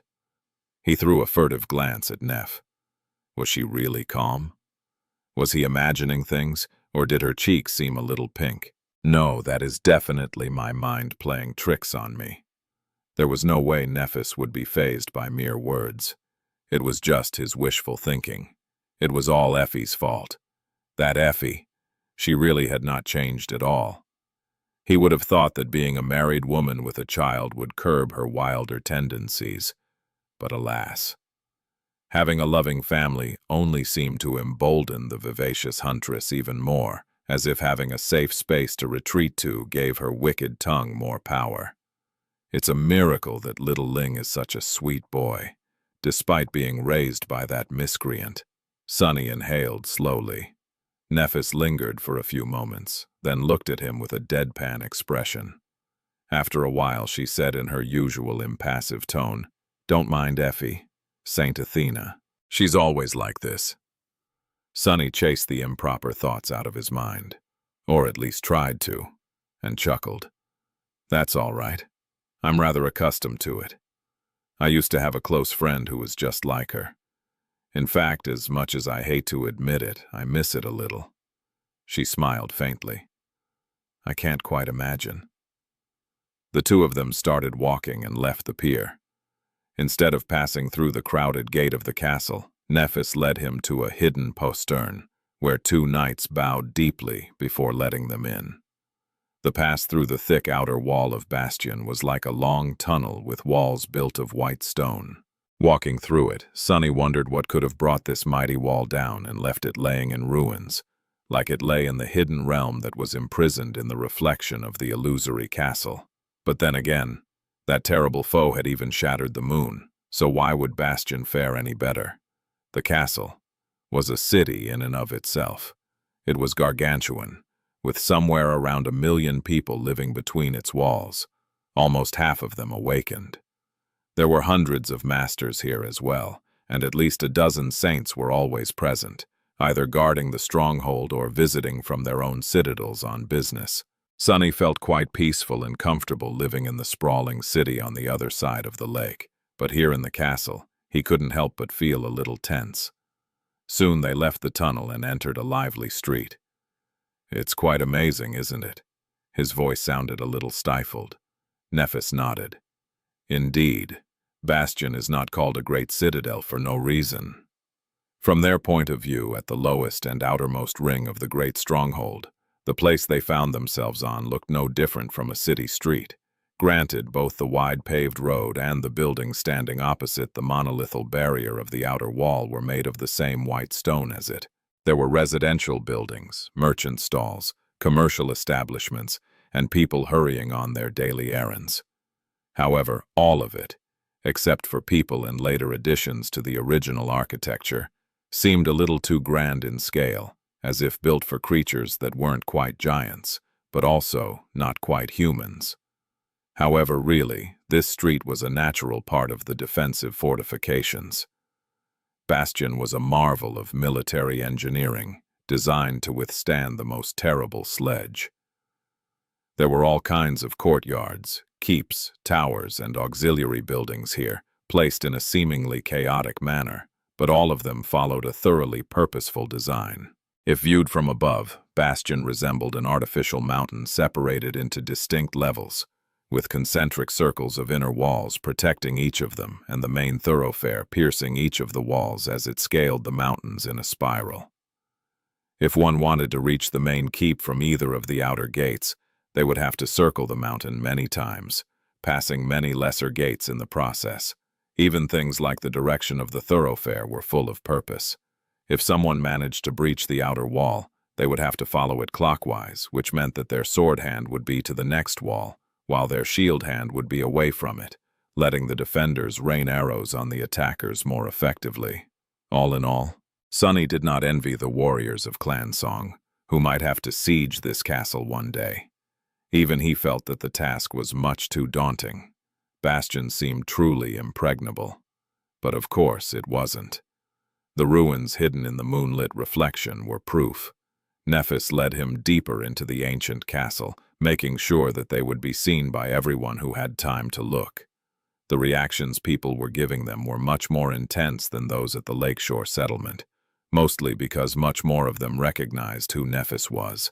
Sunny could practically feel the veneration and admiration they felt for her. Wherever Changing Star went, people's faces suddenly looked bright and inspired, as if just seeing her gave them strength. Well, it made sense. Nephis had become somewhat of a symbol after the Forgotten Shore, and her fame only grew further in the last 4 years. Especially for the people of the Sword Domain, she was a champion of peace and prosperity. A radiant figure who defended them from the horrors of the nightmare spell, and whose light illuminated all of humanity.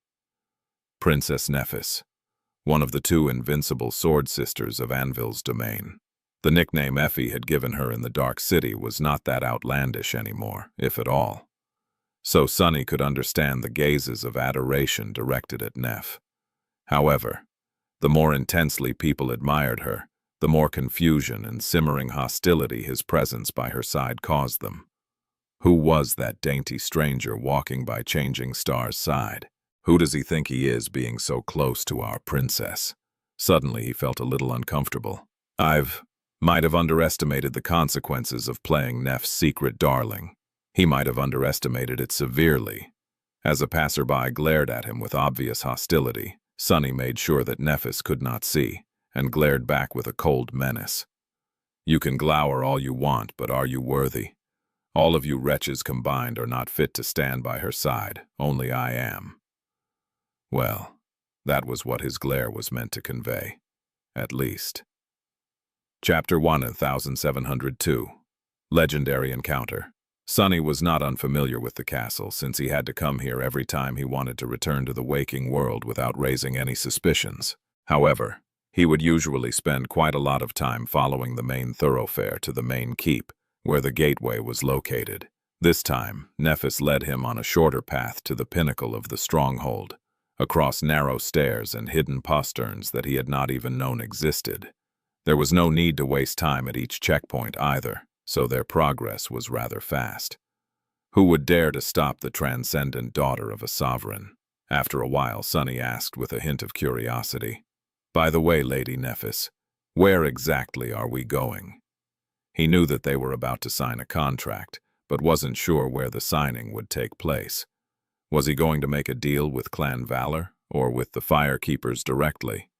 Who else would be involved? She looked at him with a hint of confusion, then suddenly seemed a little embarrassed. "Oh, please forgive me. I have forgotten to explain properly." With that, Nephis raised her hand and pointed to one of the tallest towers in Bastion. The tower was not much different to all the others, with one big exception. There was a graceful flying ship floating in the air near it, moored to the higher floor of the tower with thick cables. A beautiful tree was growing around its main mast. The chain-breaker. Sunny unconsciously looked up at the beautiful visage of the Ivory Island drifting in the air high above the lake. "I see." Nephis lingered for a moment. "Very few people have ever visited my citadel, but you don't have to worry. Everyone there is a trusted friend and ally. It is also quite peaceful there. We won't be disturbed." Right. Sunny was not supposed to have ever been in the ivory tower, so he had to act as if the whole experience was new to him. He put a sufficiently believable expression of wonder on his face, making sure to keep a proper level of decorum, of course. "I've long heard about the beauty of the ivory tower. It is my luck to be able to visit it." A faint smile appeared on Neph's face. "I'm sure you'll like it." They continued on their way, soon reaching a lesser courtyard in front of the tower. There were quite a few people here, although most of them were different from the crowd at the lower levels of the castle. The closer to the pinnacle of the stronghold one was, the fewer mundane people there were around. At this point, Sunny could not see anyone but awakened, with plenty of masters mixed among them. However, The gazes directed at him were not in any way friendlier. Well, it was natural. He was an outsider after all, and people were wary of outsiders. Just before they entered the tower, a tall man wearing the colors of Clan Valor, a knight from the looks of it, approached them and bowed deeply. "Saint Nephis, if I can have a minute of your time." She frowned slightly. "What is it?" The knight hesitated for a moment, then said in a dignified tone, "There is a slight problem with the supplies you requested. They were delivered on time, but the specifications. I'm afraid you will need to inspect them personally. If everything is in order, I'll give a command to immediately load them on the chain breaker." The matter concerned the inner working of Clan Valor, so he was being vague around Sunny. Nephis remained silent for a bit, then glanced his way. Eventually, she said, "Please wait for me a little, Master Sunless. I have to deal with this issue. My apologies. I'll be back in 10 minutes. He smiled. "It's no problem." He had no doubt that someone would inevitably try to bother him as soon as she left, but it was really of no concern to him. Unless Arvel himself decided to come and stir trouble, Sunny was confident in his ability to send any potential troublemaker on their way without any commotion. Nephis hesitated for a few moments, then nodded curtly and walked away with the tall knight. Sunny was left alone, thinking that it was a good opportunity to compose himself. Smiling faintly, he walked over to the lakefront ramparts of the lesser courtyard and gazed into the distance. He could see the young city stretching along the shore in the distance, bathed in sunlight and brimming with vitality. The lake was calm and radiant. It was a beautiful sight. As Sunny enjoyed the view and the warm breeze, he sighed. He could sense two shadows approaching him from behind. That was fast. Turning around, he saw two men younger than him by a few years walking toward him. One was walking with purposeful strides, while the other was trying to hold him back with a troubled expression. Both were masters and wore enchanted armor, but neither donned the colors of Clan Valor. So, they must have been noble scions from Assa legacy clans. Legacies. Soon, the two scions reached him. The one who had been purposeful gave Sunny a glare and said, his voice full of arrogant indignation, "I am Ascended Tristan of the Aegis Rose clan. This is Ascended Mercy of the Dagonet clan. Who might you be?" Sunny blinked a couple of times, looking at them in amusement. "Wait, it can't be. Is this the legendary arrogant young master encounter? It is, isn't it? Gods, the legends are true." He reminded himself to remain calm. "Keep your cool. Be polite. Don't start trouble." Sunny smiled politely. "I am Ascended Sunless. How may I help you, gentlemen?" Master Tristan frowned. "Ascended Sunless, of which clan?" Sunny remained silent for a moment. Why was everyone so insistent on waving their family name around? "Of no clan," the young man scoffed, while his friend tried to pull him away. "Tristan, drop it. Come on, we are going to be late for practice." Master Mercy of the Dagonet clan seemed to have a little bit of brain at least, but the scion of Aegis Rose clan did not want to listen. Scowling fiercely, he moved a step closer to Sunny and asked, his voice harsh and domineering, "Master Sunless of no clan seems to have some business with Lady Changing Star, but that doesn't give you the right to. Don't think I didn't notice you ogling her with lewd eyes, scoundrel." "What eyes? Huh?" The second legacy gave Sunny an apologetic glance and tried to pull his friend away harder. He seemed exasperated, hinting that Master Tristan had a habit of saying rash things. Sunny took a deep, "Be polite. Don't start trouble. Be polite." He calmed himself down, then opened his mouth and said, "Why does a moron like you have the confidence to open his mouth and spout nonsense? If you were born brainless, at least have the decency to keep quiet. Better yet, get lost altogether. Don't think I didn't notice you being dropped on your head as a child. You cretin." Chapter Kiswan, 1703. Courting death. Sunny's words hung in the air, contrasted starkly against his polite smile. The two young masters seemed frozen, as if unable to digest what they had just heard. Mercy of Clan Dagonet let out a stifled breath. At the same time, Ascended Tristan's eyes widened. His face, frozen in a state of stunned disbelief, was slowly contorted by a grimace of righteous wrath. Trembling in outrage, he bellowed, "You dare!" Sonny couldn't quite believe it. He held his breath, his heart beating wildly. Is he going to say it? He's going to say it. He totally is. His smile remained perfectly pleasant. I do dare. Why? Wasn't that obvious from my remark? Or has your flaw made you deaf? Goodness gracious. Dumb and deaf. What an unfortunate fate. You have my sympathy. The young master stared at him, mouth agape. After a few moments of silence, Tristan pointed a trembling finger at Sonny and hissed, "You are courting death, mongrel." He said it. He had really said it. That was... Sonny had no words. It was really too astonishing. He struggled to suppress a burst of laughter. Amazing. But also, what is it with legacy brats and calling people mongrels? Sonny kept his composure with titanic effort and shrugged. Funny you should say, but I am indeed somewhat of a mongrel. His smile widened, which seemed to send the young master into a spiral. With his face turning a concerning shade of red, Ascended Tristan outstretched a hand and growled, "You've gone too far, scoundrel.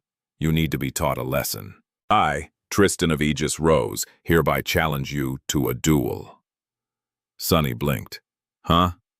No, he was just speaking metaphorically when he suggested that the fool had been dropped on his head. But now, it seemed like maybe there was some truth to the statement. By now, their spat had attracted a lot of attention. The people in the courtyard were all gazing at them with strange expressions. Master Mercy had abandoned his attempts to drag the second legacy away and was now looking around helplessly. A duel, huh? Sonny erased the smile from his face and said in a solemn tone, "I refuse." Tristan grinned. "Great. Then summon your... Huh? What? You refuse?" Sonny nodded. "Yes, I refuse." "What? Are you really deaf?" The young master seemed flustered. He stared at him in confusion for a few moments, then asked in a trembling voice, "How can you refuse? That's cowardly. Don't you have any honor?" Amused, Sonny simply shook his head. "That's right. I am a coward, and I don't have any honor. In fact, I wouldn't be caught dead having honor. Such a distasteful thing." After being accosted by an arrogant young master and asked if he was courting death, all Sonny had to do to experience the entire triumvirate of cliches was to slap Ascended Tristan across the face. However, he had no intention of doing that. Who knew? Perhaps the poor fool was really suffering from a character flaw. His behavior was too outrageously hot-blooded to be explained by simple foolhardiness. Plus, it wouldn't be a good look for Sonny to go around beating children.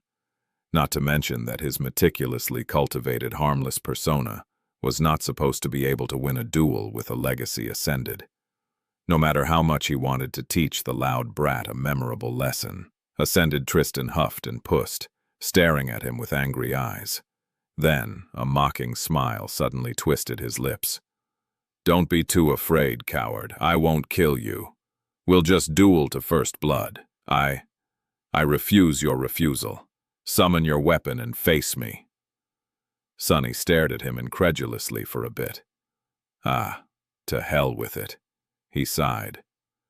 "To first blood? Fine. I accept." His smile turned a little sheepish. "But, I don't have a memory weapon, so I can't summon any." Hearing these words, young Master Tristan paled. You don't even have a single memory weapon? And you call yourself an Ascended?" Sonny scratched the back of his head, his face full of embarrassment. "I do call myself an Ascended, but not all Ascended are like you, scions of storied legacy clans. Personally, I manage a small cafe and a shop. The last time I was in a battle, I had to run away and barely escaped with my life. It had been a battle against a cursed tyrant, but they didn't have to know that."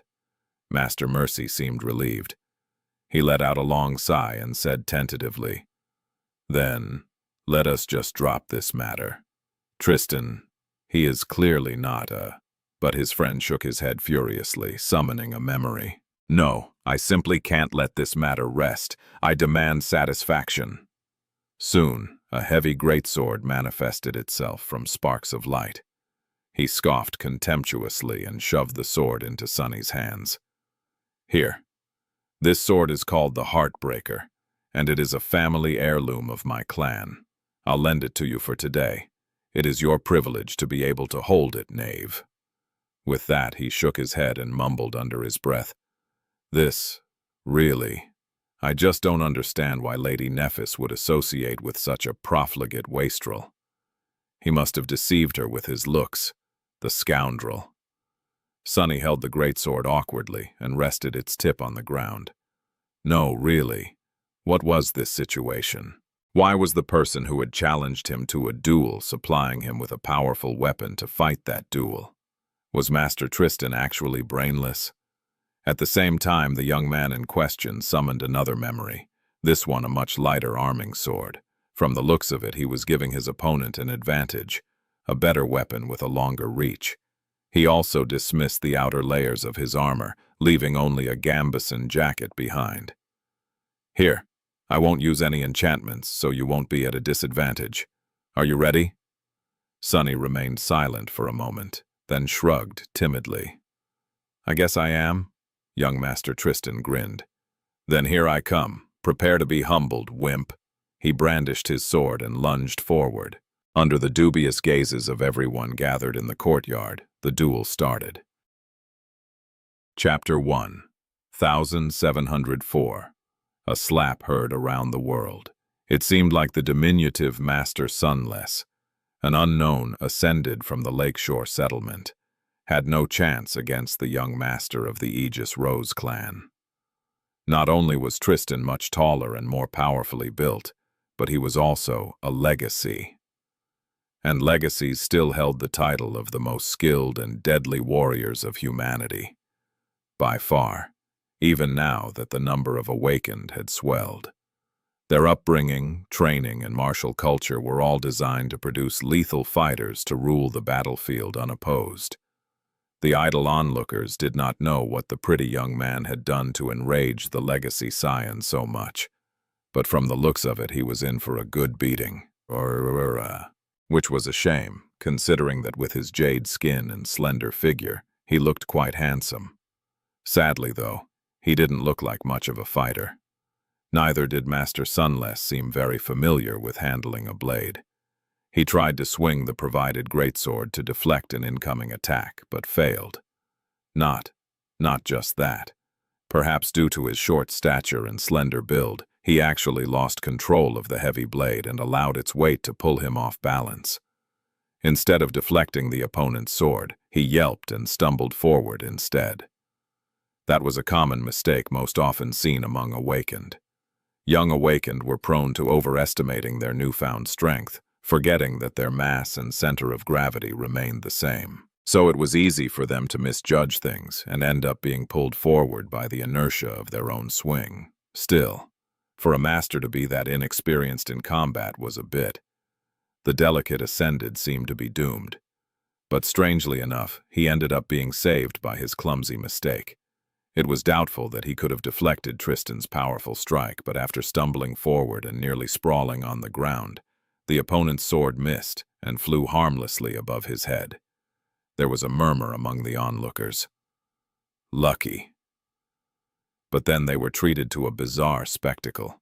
That Master Sunless was not just lucky. It was as if he was charmed.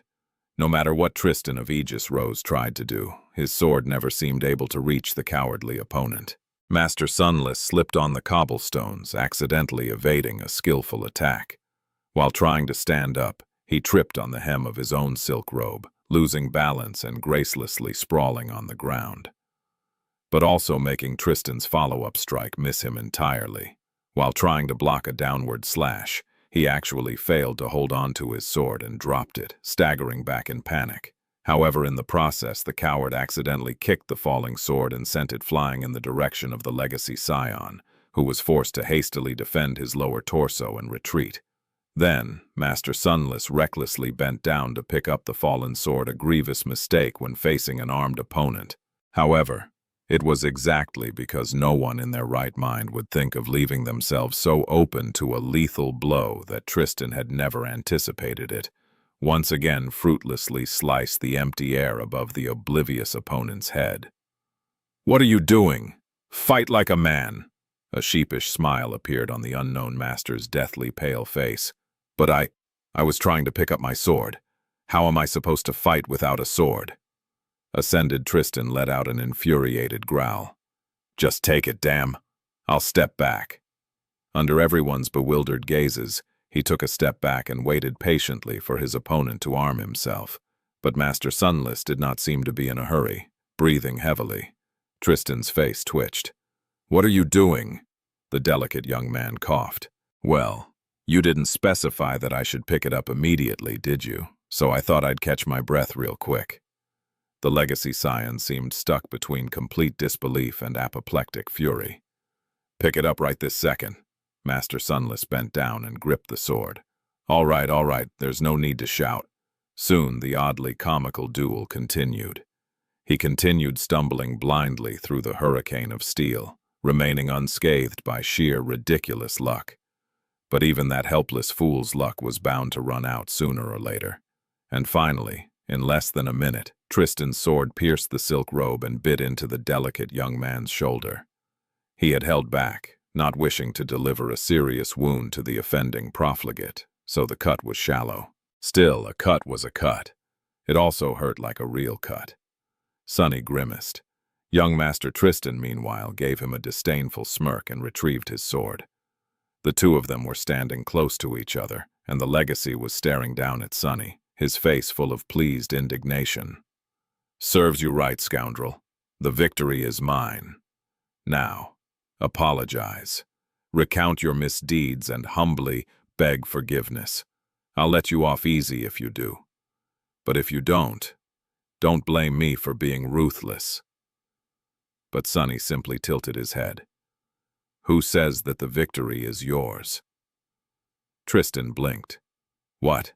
I clearly just won. What are you?" But Sonny was nonplussed. He raised the collar of the nebulous mantle, revealing the black shirt beneath. "We agreed to fight to first blood. Do you see any blood?" The young master stared at his chest in confusion. There was clearly a cut in the little knave's shirt. But where was the blood? Even the blade of his sword was clean. He frowned and started to speak, his tone full of confusion. "How?" But before he could finish, and to the absolute shock of everyone watching, the next moment, Sonny's fist slammed into his face with an audible bang, sending young Tristan of Aegis Rose staggering back. The legacy scion collided with his friend, Master Mercy, while covering his face with a hand. His stunned eyes were opened wide. There was blood dripping between his fingers beneath them. Suddenly, the courtyard was silent.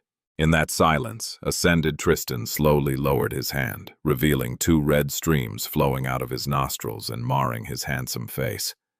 His voice was listless. You. Sonny dropped the heavy greatsword on the ground with visible relief, rubbed his wrists, and let out a sigh.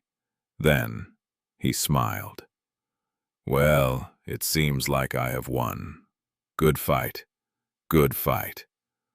Now shall we proceed with begging for forgiveness? You don't need to kneel. I'm not a pervert, so I'm not into such stuff." At that moment, young Master Tristan looked like he would spit blood. That too would have constituted Sonny's victory, if the legacy wasn't already bleeding. Then Tristan's features contorted, and he seemed to completely lose his mind. With a face flush with murderous wrath, the legacy lunged forward and roared, "You wretched mongrel!" Sonny pretended to be frightened and flinched away with an ungentlemanly shriek. Coincidentally, or rather quite purposefully, the sun was directly behind him, which meant that his shadow was sprawled on the cobblestones directly in front of him, right where Ascended Tristan's foot had just landed. Using a tiny bit of essence, Sunny stealthily manifested a small part of the wild shadow and made it trip the poor fool without anything noticing. That was more than enough to send the enraged young master, who had committed to the attack a little bit too hard, completely off balance. It all worked splendidly. In fact, it worked a little bit too well. Oh, crap. Sunny had forgotten to take one small but vitally important detail into account. In the next moment, everyone in the courtyard witnessed a startling scene. Ascended Tristan of the Aegis Rose clan lunged at the dainty master, who let out an embarrassing shriek and flinched away in fear. By doing so, he not only completely avoided the sudden attack, but also caused the legacy to lose balance and be pulled forward by the weight of his sword. And there, right behind his cowardly opponent, was the parapet of the courtyard ramparts. The young legacy had no time to slow down and collided with it at full speed, buckling at the waist and flying over the stone parapet in the blink of an eye. A split second later, his figure disappeared from view. A dumbfounded silence settled over the courtyard. In a few moments, everyone shuddered as they heard a loud crash from somewhere far below. Master Sunless looked back with a strange expression on his face, then cleared his throat and gracefully straightened his mantle with an elegant motion. Then, he turned to Mercy of Clan Dagonet and said, his voice full of sincere concern, "Sir Mercy, why are dawdling? Shouldn't you hurry up and tend to your friend? Such a fall won't kill him, I think, but he'll certainly need a good healer." The petrified young man slowly nodded. Yes, I'll go." With that, he turned around and hurried away. But at that moment, Master Sunless called out to him. "Wait a moment." Ascended Mercy froze and slowly turned around. "Yes?" Sunny smiled and pointed to the heavy greatsword laying on the ground. "The sword. What was it? The hard breaker. Take the sword with you." The young master stared at the greatsword for a moment, then bent down to pick it up. "Yes." He mumbled an apology and dashed away. Sunny grinned. "Make sure that Ascended Tristan takes his time to rest and recuperate. There's no need to rush."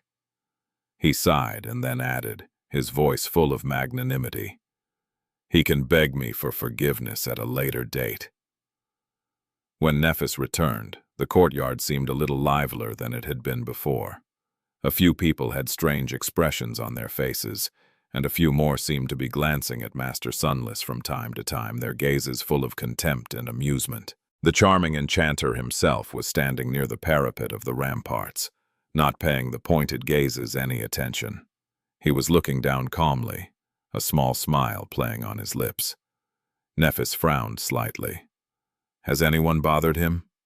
She had not anticipated that leaving Master Sunless alone for a few minutes would be a problem. It was only an hour or two after they had shown themselves together in public after all.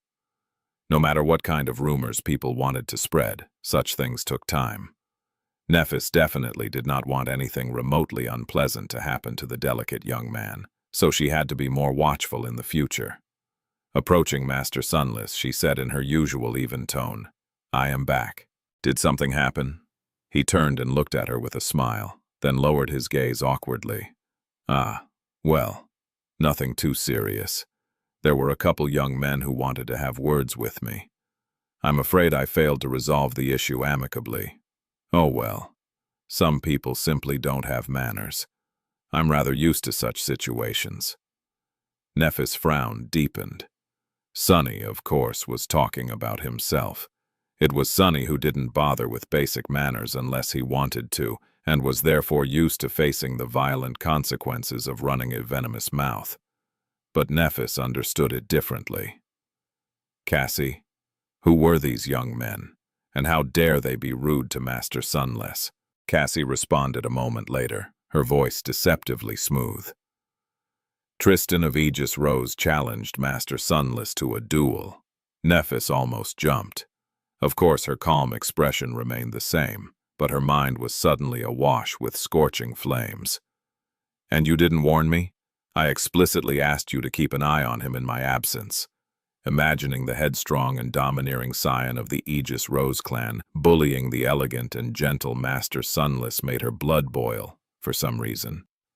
Feeling a degree of anger would have been both expected and reasonable, but even Nephis herself was surprised by the intensity of her reaction. The image was simply too offensive. Perhaps it was because she had just promised herself to protect the charming young man. Now, mere hours later, it had already come to this. Nephis was on the verge of blushing again, this time out of shame. A sudden thought surfaced in her mind. Should I destroy the Aegis Rose clan? She blinked. No, wait. What am I thinking about? Luckily, at that moment, Cassie responded to her heated question. Neph, relax. What is with you today? Master Sunless is not entirely helpless, and Tristan of Aegis Rose is not entirely brainless. It's just that his flaw is, well, you know how he is. In any case, he is not a malicious person, just a hot-blooded fool. The worst that could have happened was one of them receiving a scrape. Nephis frowned. Wait, could have happened? Not could happen. The duel already took place? Cassie coughed. About that. Maybe don't mention anything to Master Sunless. It might be embarrassing for him, even though he technically didn't lose. Nephis studied the charming young man silently. Almost immediately, she noticed a thin vertical tear in his robe, where none had been before. I should offer to heal him. She imagined laying hands on his chest and infusing it with her flames. But how could she offer to heal him without hurting his pride? Cassie said not to mention the duel. Nephis lingered for a few moments, and then reluctantly decided not to say anything. If Master Sunless wanted to keep what had happened to him a secret, she had to respect his wishes. He was already on the losing side of their relationship, which was to say, employer and employee relationship, so she had to be mindful of his pride. The Aegis Rose clan, however. Nephis usually stayed away from the internal politics of the sword domain, but if she wanted to exert influence, there was plenty of influence to go exert. Young Master Tristan was about to experience some hardship in his life, not enough to kill him, but plenty enough to teach him a few lessons on how to manage his flaw better. That will also clearly show the other clans that I favor Master Sunless, and that touching the person I favor, pretending to favor, I mean, will not go unpunished, which could further the deception and at the same time protect the charming enchanter going forward, thus killing two birds with one stone. Nephis took a deep breath, still feeling guilty. Then she contained her emotion, nodded lightly, and said, Then please, follow me. There won't be any other delays. Master Sunless smiled and gallantly gestured forward. After you, my lady. As they ascended the steps of the tall tower, Nephis remained silent and thought back to what Cassie had said. What is it with me today? Indeed. Many people thought that Nephis was a cold and emotionless person, but they were all wrong. Her emotions, in fact, often burned with a frightening intensity. It was just that she rarely showed them, if at all. Still, looking back, she felt like she had been too flustered in the last few hours. And even before that, being in the company of the charming enchanter had a strange kind of effect on her. Granted, anyone would have been flustered after what Effie had done, just thinking about it. No. Nephis refused to think about it. But it was an undeniable fact that she couldn't help but act unlike her usual self around Master Sunless. Usually she would have been much more guarded around a stranger, but there was just something about the delicate young man that made her lower her guard.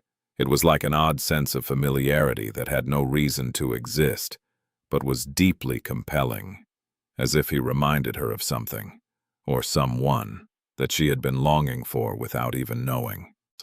How strange. The feeling was indeed strange, but not unwelcome. It tasted a little sweet and a little bitter, but mostly it was just there. Nephis sighed. My behavior thus far has been nothing short of embarrassing. Considering that the two of us will be spending a lot of time together, I really need to maintain composure and treat Master Sunless with the degree of respect he deserves.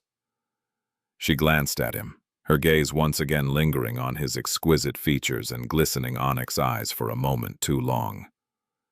Suddenly, Nephis felt that maintaining composure would be a bit hard.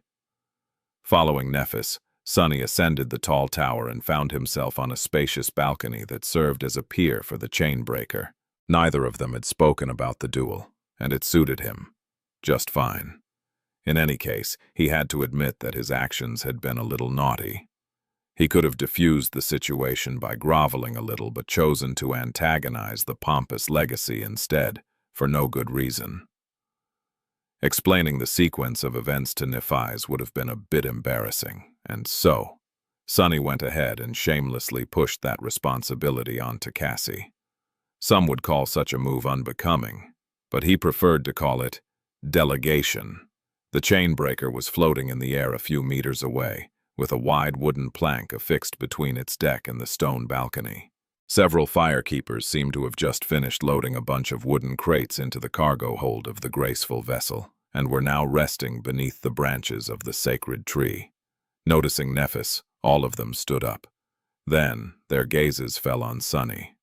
The firekeepers, especially the two women, had a bit of a strange reaction to his appearance.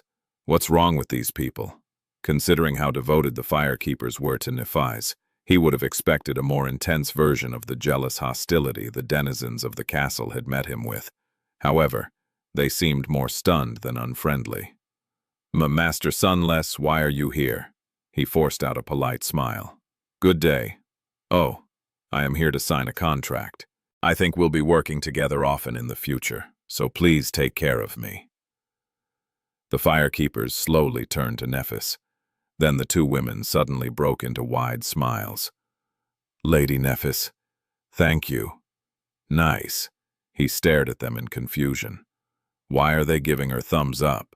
The firekeepers frequented the brilliant emporium due to their friendship with Aiko. Perhaps they really liked his cooking and assumed that he would be employed as a chef. Was the food situation on the Ivory Island that bad? Nephis coughed. Ah, yes, I've invited Master Sunless to the tower. Please get ready to ascend. They joined the firekeepers on the deck.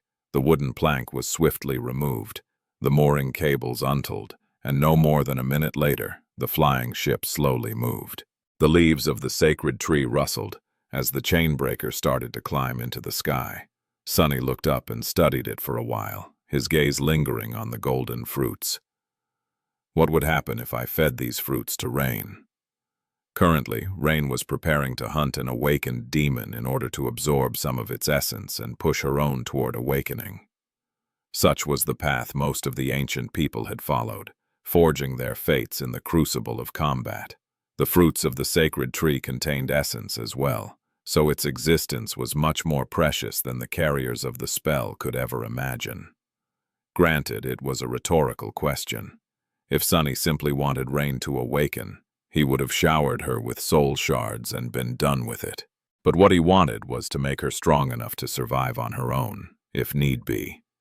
And so cutting corners would do her more harm than good. It was the same reason why the legacy clans kept sending their children to face the winter solstice instead of safely bringing them to the dream realm in advance. By gaining access to a sovereign's gate, Sunny often clashed with legacies, but he had to admit that they did a lot of things right. Ah, if only all the young legacies were like awakened Tele instead of awakened Tristan. He hesitated for a moment, then looked at Nephis. The two of them were alone at the bow of the chainbreaker, gazing at the breathtaking view of the castle, the lake, and the city sprawling along its shore.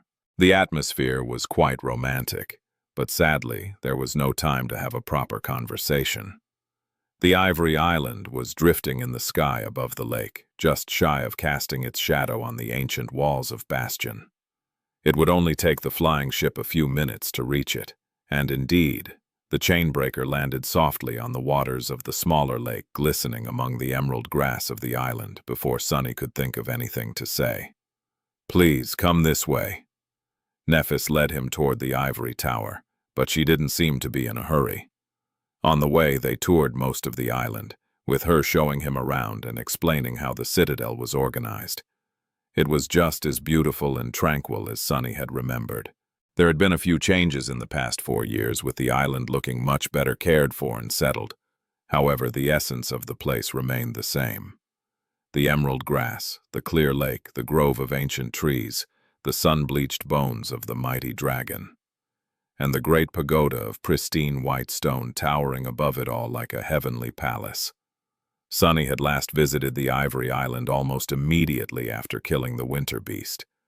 Back then he had been skulking in the shadows and in a hurry to leave, unwilling for anyone to notice his presence. It was much nicer to stroll across the verdant grass in the open, and in Neff's company on top of that. A smile found its way onto his face, this one genuine, not forced. Eventually they found their way into the tower and ascended its steps, reaching Cassie's chambers on one of the higher floors. The blind seer occupied several rooms, one of them serving as her bedroom, one as her office, and one as a parlor to receive guests and hold meetings. The two of them entered the office. The chamber was bathed in sunlight, with tasteful wooden furniture placed sparsely on the stone floor. Cassie herself was sitting behind a desk, her hair a little disheveled. There was a serious expression on her face and solemn focus in her beautiful blue eyes. However, there was a bit of a strange smell in the office. Sunny frowned in confusion. Huh. Why does it smell like popcorn? Not that it mattered. Throwing the unnecessary thought out of his mind, Sunny bowed courteously and said in a polite tone, "Saint Cassia." Cassie nodded. "Master Sunless, please, have a seat." Sunny and Nephis sat down in front of her desk, after which the blind seer handed him a stack of papers, with the clause of the contract written on them in neat and pretty cursive. She must have asked one of the firekeepers to serve as her eyes while writing, because otherwise that tidy handwriting would have been skewed and incomprehensible. Cassie smiled. "There is a lot to discuss, but please, read and sign the contract first." Sunny gave her a long look. "It's your lucky day that I know cursive." Everyone who received a proper education did, but Sunny had only ever known how to type things before coming to the academy. He had learned cursive later, after returning from the Forgotten Shore and getting himself a position as a research assistant. But, of course, no one had any way of knowing that. Signing deeply, he looked over the contract and signed it. Nephis watched him with intently as he did. The moment his signature was put on paper, the corner of her mouth seemed to curl upward slightly. Sunny smiled. "Well, as long as she's happy. It's a pleasure doing business with you." And that was how Sunny became the memory purveyor of the firekeepers. Unbeknownst to him, though, something else was happening while he was signing the contract. The news of Sunny's duel with Tristan of Aegis Rose was spreading across Bastion with the speed of a forest fire. Of course, with each retelling, it collected embellishments and turned more and more outrageous. People were talking about it all over the city. "Have you heard? Some unknown master defeated Lord Tristan in one strike. They say that they were fighting for Changing Star's affection. There were several Valor Knights and dozens of awakened in the courtyard, but no one even tried to stop the duel. There were dozens of Valor Knights in the courtyard trying to stop him, but he defeated them all before striking Lord Tristan in the face. There were 100 Valor Knights in the courtyard trying to stop him, but he easily defeated them all, and then beheaded Lord Tristan with one strike. That unknown master is too scary, too tyrannical. What a monster." If Sunny had heard these whispers, he would have paled. He would have also probably said something like, oh no, not again." But he didn't hear anything until the next morning, when Aiko stormed into the kitchen of the brilliant emporium and tossed a newspaper on the table. "Boss, what the hell is this?" Frowning, Sunny picked up the newspaper and read the title on the first page. The title read, "A Duel for a Saint's Heart. Wretched mongrel, Master S, defeats the noblest of knights, Lord T." His hand trembled. Chapter 17 of 7. The Fine Nuances of Demon Hunting. The stars shone brightly in the cold black sky. Sitting on a wide tree branch, Rain studied them silently, surrounded by darkness. It's strange. Some of the stars looked familiar, but she couldn't recognize any constellations. The alien sky of the dream realm was different from that of Earth, but worse than that, it was both fickle and unreliable. The stars shining upon the song domain were different from those illuminating the sword domain, and even various regions of the two kingdoms did not share the same heaven. Some places did not even have a sun, while others were bathed in the light of many moons. Astronomers were probably going crazy. Why are you still awake? Sleep. You'll need all your strength tomorrow. Her teacher's voice resounded softly from the darkness, making Rain sigh. He was right. She had climbed the enormous tree and tied herself to the branch in order to rest, but now that there was nothing else left to do. I can't sleep. Sleep was escaping her. Her teacher chuckled. Nervous? Rain remained silent for a while. Was she nervous? She couldn't tell. They had spent a lot of time preparing for this hunt. From searching for suitable prey and learning all that could be learned about it to coming up with plans and contingencies, studying the terrain, and preparing all the necessary equipment. The process was only different from all the previous hunts because it had been so extensive. She was supposed to kill an awakened demon this time after all. So Rain did feel a little nervous, frightened even. But at the same time she was a little excited, not only because successfully slaying the demon would finally allow her to grasp the key of awakening, which she had been trying to do for many years, but also because of the challenge itself. She always felt a pleasant rush of adrenaline when facing appalling abominations in battle. To be strong. To be able to protect herself and other people. That was what she wanted, and why she had accepted the ominous shadow's offer to be her teacher. Rain smiled. What is there to be nervous about? It's just an awakened demon. Her teacher laughed in the darkness. Fair enough. There was a bit of silence, and then Rain asked against her better judgment. Teacher, what was the first awakened demon you fought like? The darkness spoke in a tone of nostalgia. Oh, that guy? Ah, as tall as a house, covered in a carapace of impregnable steel armor, with claws strong enough to crush diamonds and a pair of razor-sharp scythes in place of hands. A really charming fellow. Rain raised an eyebrow. Was such a creature really worth feeling nostalgic about? So how did you kill it? Her teacher laughed. Let's see. That was before my awakening, when I was not much stronger than you. So I summoned a corrupted devil and pitted them against each other. At least I think it was a corrupted devil, truth be told. I still have no idea what that thing was, even all these years later. It sure was unforgettably creepy, though. He paused for a moment, and then added with a sigh, and then I acted as bait while my partner finished the wounded demon off. Rain opened her eyes wide, stunned. She wasn't even sure what shocked her more, the fact that her teacher had apparently been able to summon corrupted devils before awakening, or that he used to have a partner. Who would partner up with that insufferable bastard? Were they crazy? She hesitated for a moment, then asked curiously, Where's your partner now, teacher? The darkness remained silent for a while this time. Then he said in a carefree tone, Well, I imagine she's in a beautiful heavenly palace looking down upon us mortals. His tone was carefree, but for the first time, Rain could feel a hint of a strange emotion in it. What did he mean? If her teacher was a dark deity, then could his partner be a celestial deity? No. Gods were dead, as were all the lesser divinities. Only nightmare creatures remained. So then, was his partner dead? Was that what he meant? Right, it made sense.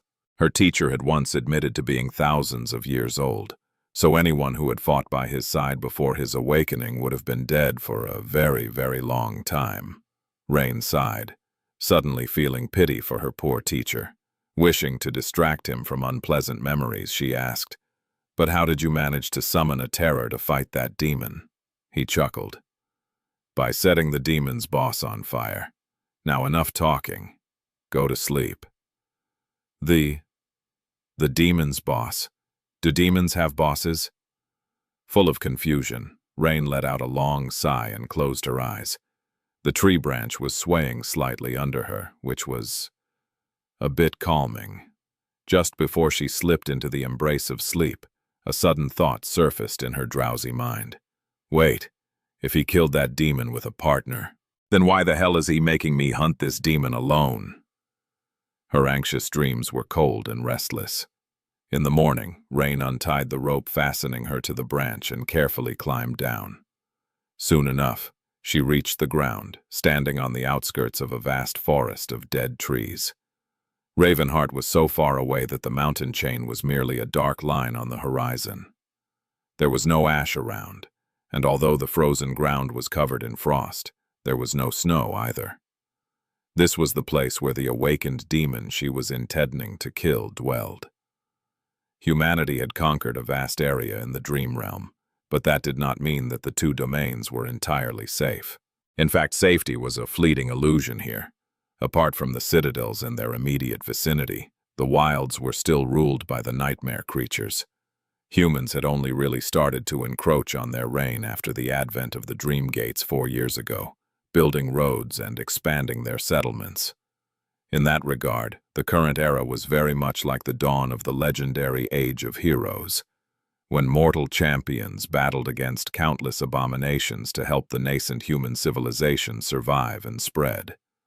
Of course, modern humans had no gods to guide them. They only had Queen's Song, the King of Swords, and the Nightmare Spell. Well, in Rain's case, she also had an oddball of a shadow showing her the way.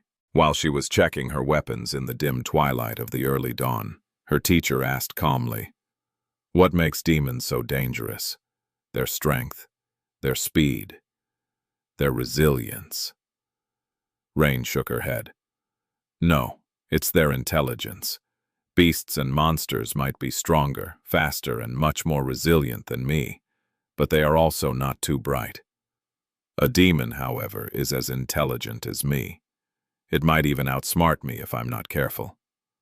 Her teacher emerged from her shadow and nodded. "So how do you kill a demon?" She counted her arrows while answering. "By being more prepared, by controlling the battlefield, knowing the terrain, and learning about the enemy in advance, by taking initiative and not making any mistakes, by having a clear mind and deadly resolve." He smiled. "No one is perfect. Mistakes happen whether you want to or not. So what are you going to do if you do make a mistake?" Rain stared at him for a moment, then returned the smile defiantly. "Curse you bitterly while I die?" Her teacher laughed. "Go on and try dying. See what happens." She stared at him for a bit, then shook her head. "Fine. Since teacher insists, I won't die." He nodded with a smile. "Good. Now go and kill that demon." Chapter 1, 1708. The Huntsman. Rain had taken off her winter coat, her light armor, and even her military jacket, leaving only the Henley and the wool vest on. No amount of armor was going to protect her from the awakened demon, so she wanted her movements to be as agile and unobstructed as possible. It seemed a little poetic, as if she was proclaiming that there would be no retreat, only victory, or death. It was also a bit funny. Awakened warriors were often shown preparing mentally for battle while donning their armor, but she was doing the same while taking it off. Such was the pitiful life of a mundane hunter. The preparations had long been complete. The traps were laid. All Rain had to do was venture into the depths of the forest and face the demon. Taking a deep breath, she went through a series of stretching exercises. She had always been nimble, but after years of training under the sinister shadow, her flexible body was like that of a snake. No, a gymnast. A very graceful, limber gymnast. That was a much better mental image. Still, she had to be careful when going all out. Her mundane flesh was lagging behind her skill and training, so it was easy to damage. "What are you, a ballerina?" Rain glared at her teacher silently. "Didn't you once tell me that you're the best dancer in the world? 2 worlds, even. So who's the ballerina?" He coughed. "Well, if your teacher said it, then it's true. There was this one time I danced with a princess at a ball, and immediately after, she dragged me into a private room." "No, wait. Or was it me who dragged her into a private room? In any case, the 2 of us ended up in a private room." Her teacher smiled wistfully. "And let me tell you what happened in that room. It was nothing short of life-changing." Rain stared at him for a moment, then pretended to be sick. "Old pervert." He was offended. "Who are you calling old? No, wait. Who are you calling a pervert?"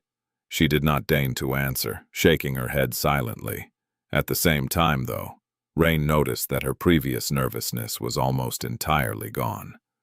She felt calm and ready, as if her teacher's familiar nonsense could magically make any situation, no matter how dire, seem mundane and ordinary as well. Rain took a deep breath and checked her weapons one last time. She had already stringed her bow. Her quiver was full of arrows. She had made the arrows herself, fashioning the arrowheads from the bones of awakened abominations. Her javelin was ready to be used, while her dagger was freshly sharpened. Finally, there was her sword. She drew the tachi from the scabbard and studied its blade. At that moment, her teacher suddenly spoke. "Wait a moment. For this hunt, I'll lend you something better." He walked closer and then bent down, reaching for the shadow of her sword. In the next moment, something strange happened. Her teacher's hand seemed to reach into the ground and pull the shadow off it. Suddenly, her tachi didn't have a shadow anymore. However, there was an identical tachi in his hand, only made entirely of lusterless black steel. Rain looked at it, suddenly feeling a cold chill run down her spine. The black tachi seemed sharp enough to cut the world in half, like a blade made of pure killing intent. It was as if she was looking at death itself, and that eerie sword was tossed at her carelessly a moment later. "Ah!" Rain scrambled to catch it and grasped the black hilt. It was strange. Despite the overwhelming feeling of cold and dark power the black sword emanated, it felt exactly like her own in the hand. The weight, the balance, even the tactile feeling of the leather ito. She looked at her teacher silently. It was easy to forget because of how easygoing and immature he was. But her teacher was immensely powerful. Actually, she didn't even know how powerful he was exactly. It was only in moments like this one that Rain was reminded of the fact. Pulling out a sword worthy of being wielded by a saint out of nowhere. No matter how shocking, that was exactly the kind of thing her teacher would do. She carefully sheathed the black tachi, making sure that it didn't slice the scabbard apart.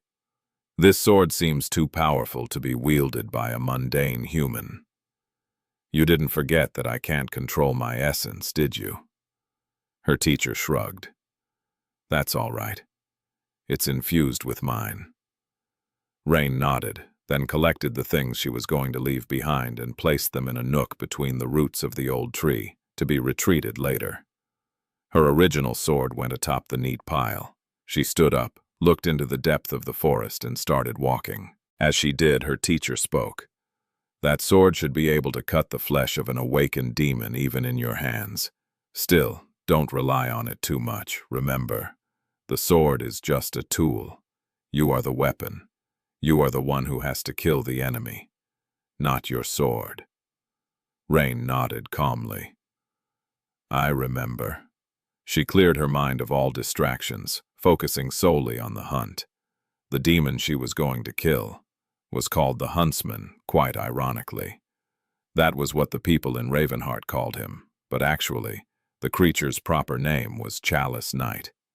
The reason why Rain and her teacher had chosen him was precisely because there was a lot of information to be learned about the Chalice Knights. These abominations were not independent nightmare creatures. After all, rather, they had been mid-rank minions of a fallen titan. The Titan's territory used to be about 100 kilometers away from this forest. Coincidentally, it lay between Ravenheart and one of the other large cities of the Song domain, preventing the construction of a convenient road. A year or so ago, Song Seishan had battled the Titan and destroyed it, obliterating most of its minions in the process and scattering the rest. Rain remembered that event well because there had been a series of missions issued by the town hall in the aftermath of the battle, all having to do with hunting down the remnant abominations. She wasn't quite strong enough to challenge them, but many awakened cohorts were. So, the surviving minions of the slain Titan had been swiftly eradicated, all except for one Chalice Knight who had found his way into this forest. Despite the fact that the abomination had lost its monstrous steed, thus becoming much weaker, he still managed to decimate several cohorts that ventured into the forest to kill him. Perhaps there was something special about this particular demon, or perhaps the awakened warriors had come unprepared. In any case, they were forced to retreat, and the oddly fearsome Chalice Knight earned a foreboding nickname, the Huntsman. Rain did not consider herself to be stronger than the awakened fighters who had tried to slay the creature in the past. However, she was definitely much more cautious and prepared than they had been. So she was going to hunt the Huntsman. Once she did, her essence would awaken, and she would be able to start forming a soul core. And once her soul core was formed, then, finally, she would be stronger. Chapter 1, 1709. Hunter's Prey. The huntsman was so dangerous because he ruled the forest like a stealthy predator. He moved unseen and attacked from the mist and darkness, picking off his victims one by one. He also seemed to know the value of intimidation and mental pressure, displaying the mutilated corpses of his victims on the branches of the ancient trees for everyone to see. Or maybe skinning corpses simply spoke to the abomination's aesthetic sensibility. In any case, his human enemies often faced him already shaken and rattled, which was a deadly poison for anyone going into battle. Rain knew that he was approaching the creature's lair because she saw a human skeleton hanging in the trees, its bones cluttering against each other in the wind. Her expression darkened. However, she wasn't shaken. She wasn't rattled either. Her mind was much too strong to be poisoned by fear. Instead, fear only sharpened it. "I'll need to bury them properly after everything is over." She shivered, not because of the morbid scene, but simply because she was cold. The battle would warm her up, though, so it was all right.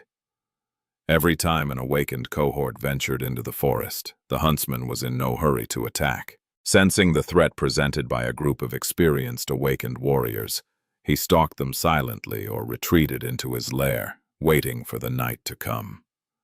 Then, when impenetrable darkness shrouded the world, his own hunt would begin. Rain was not a cohort of awakened warriors, so she was pretty sure that the demon would not wait to attack her. It was for the best. She knew that if she failed to slay the enemy before nightfall, her chances of survival would drop to 0. And yet, the huntsman had not shown himself yet. What was he waiting for? She frowned, then glanced at her shadow.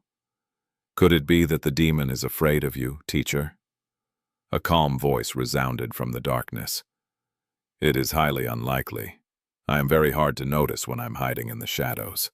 There is a much simpler explanation, don't you think?" Rain nodded. Indeed there was. The huntsman was not omniscient after all. He simply had not noticed her yet, which was what she had been hoping for. Rain knew that she wasn't strong enough to face an awakened demon in a direct confrontation, which meant that she had to rely on traps to even the odds. The problem was that even luring such a creature into a trap was problematic, because he was much faster than her.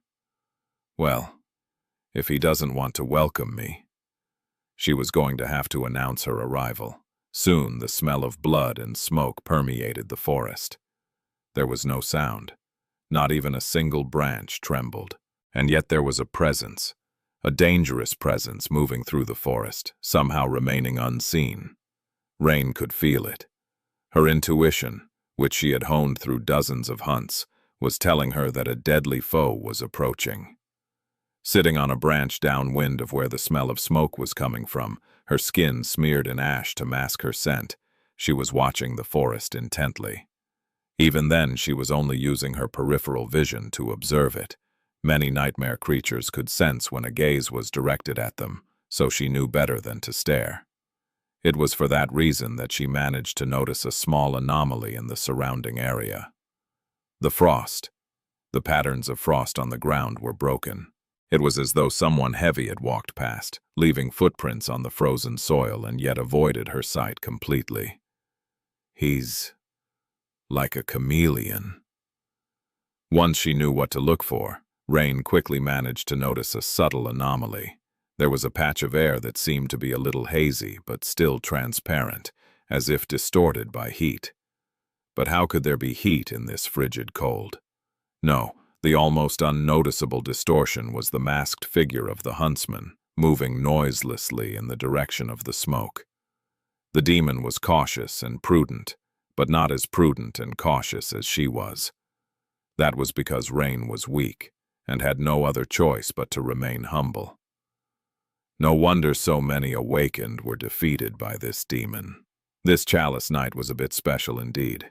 Luckily, Rain had known about that strange ability of his in advance. She had talked to the members of the cohorts who had ventured into the forest to slay the huntsman in the past, and learned quite a bit about this abomination. That was why she had come prepared. She held her breath, feeling the world grow stark and clear. Her battle-ready mind entered the state of clarity. That state. She had been quite angry at her teacher for how vague and confounding his explanations about the meaning of clarity were. But after finally mastering it, Rain finally understood every word.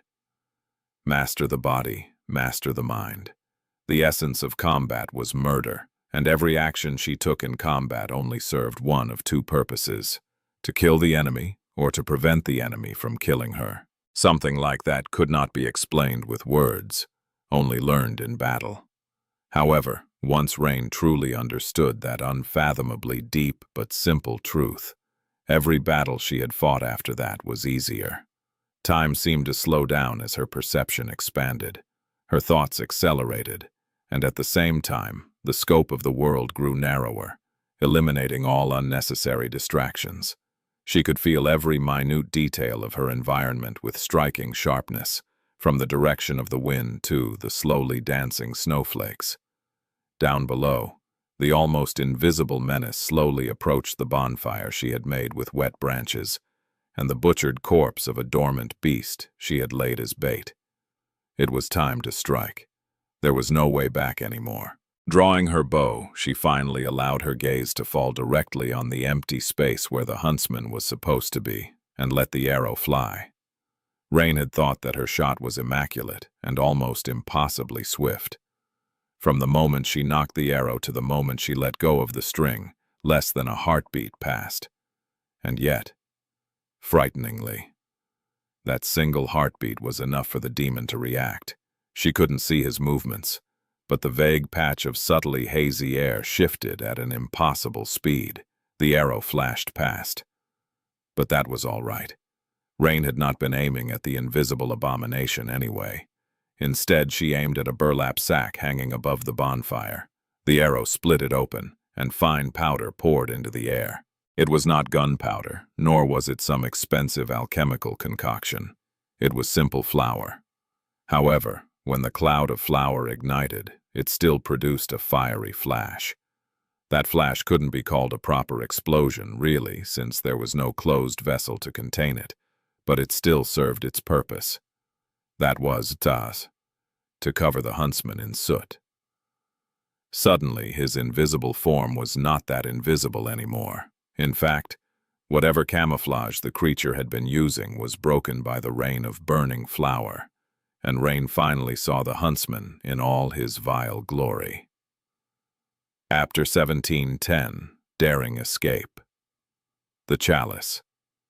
Night resembled a human wearing a tattered suit of ancient armor that had turned green from rust.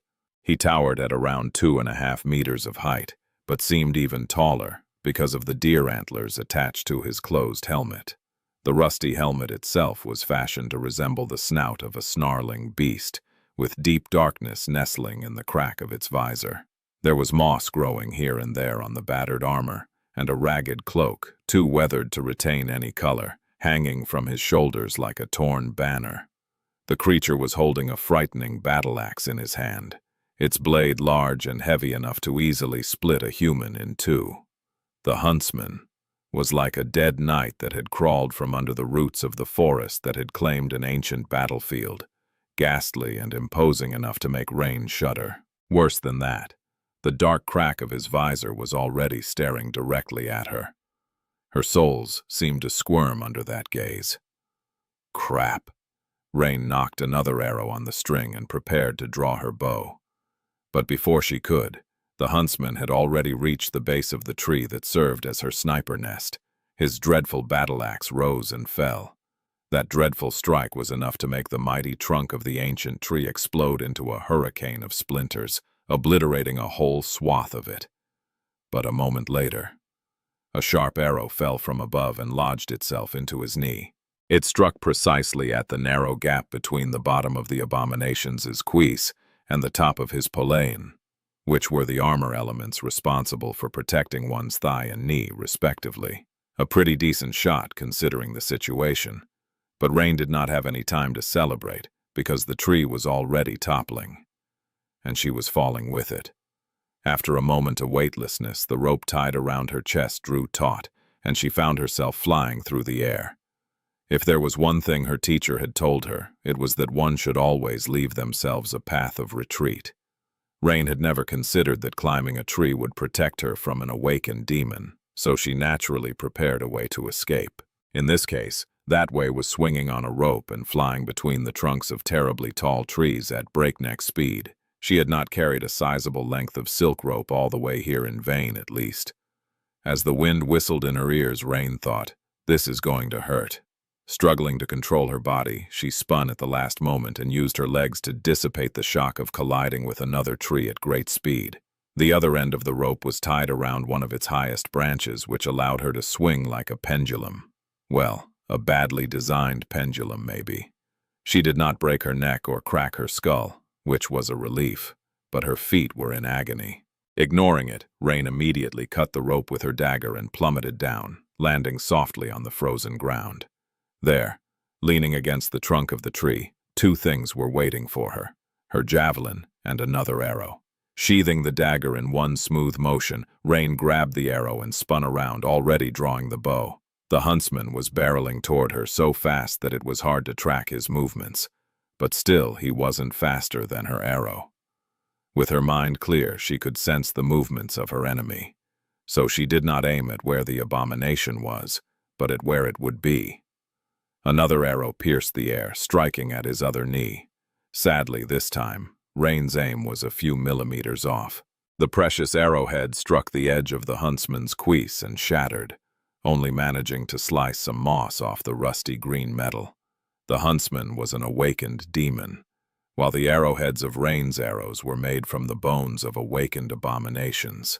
Theoretically, the demon's armor and the arrowheads were of the same rank, but she herself was not. Strangely enough, that made her arrows weaker than the rusty green metal. It had something to do with essence, laws governing the world, and will. Rain wasn't entirely clear on the details, but what it meant in practice was that she had to strike at the cracks of the abomination's armor, which she had failed to do this time. She did not waste time lamenting the mistake. Grabbing the javelin, Rain spun and ran away. She ran as fast as she could. What bravery! What courage! There was no such thing on the battlefield, only strength and weakness, life and death. In normal circumstances, outrunning an awakened demon would have been impossible, but there was currently an arrowhead lodged in one of his knees. It didn't matter that such a small wound was not at all dangerous for a creature of his rank and class. A joint was a joint, and if there was something disrupting the joint's function, even a demon would be slowed down. Rain had specifically fashioned the arrowheads in a way that would make removing them nearly impossible, unless the victim wanted to take a sizable chunk of flesh out with them. So even if the shaft of the arrow was broken, the damage still remained.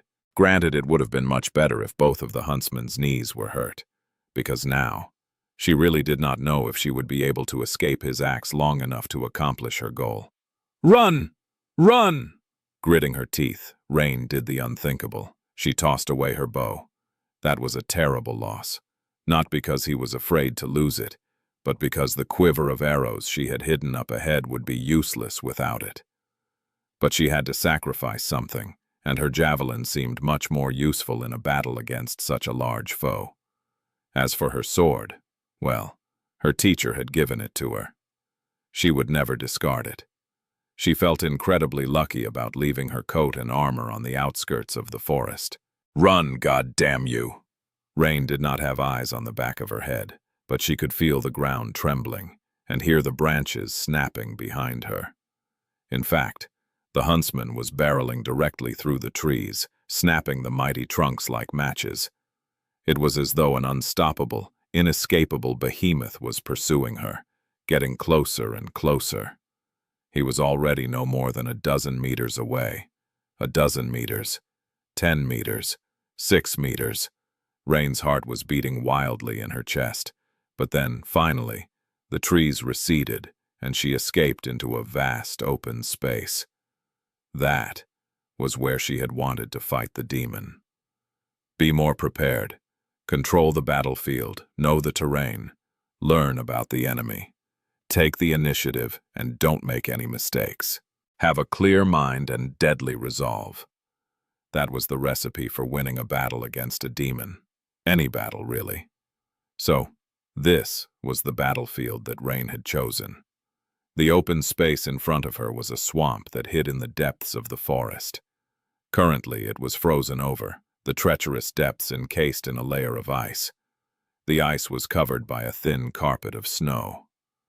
Rain was light enough to walk on the ice without falling under its surface. The huntsman, though, with his frightening size, heavy armor, and dreadful battle axe, he was going to have a bit of a problem. Feeling death approaching her from behind, Rain did not waste a single moment and stepped onto the hidden ice.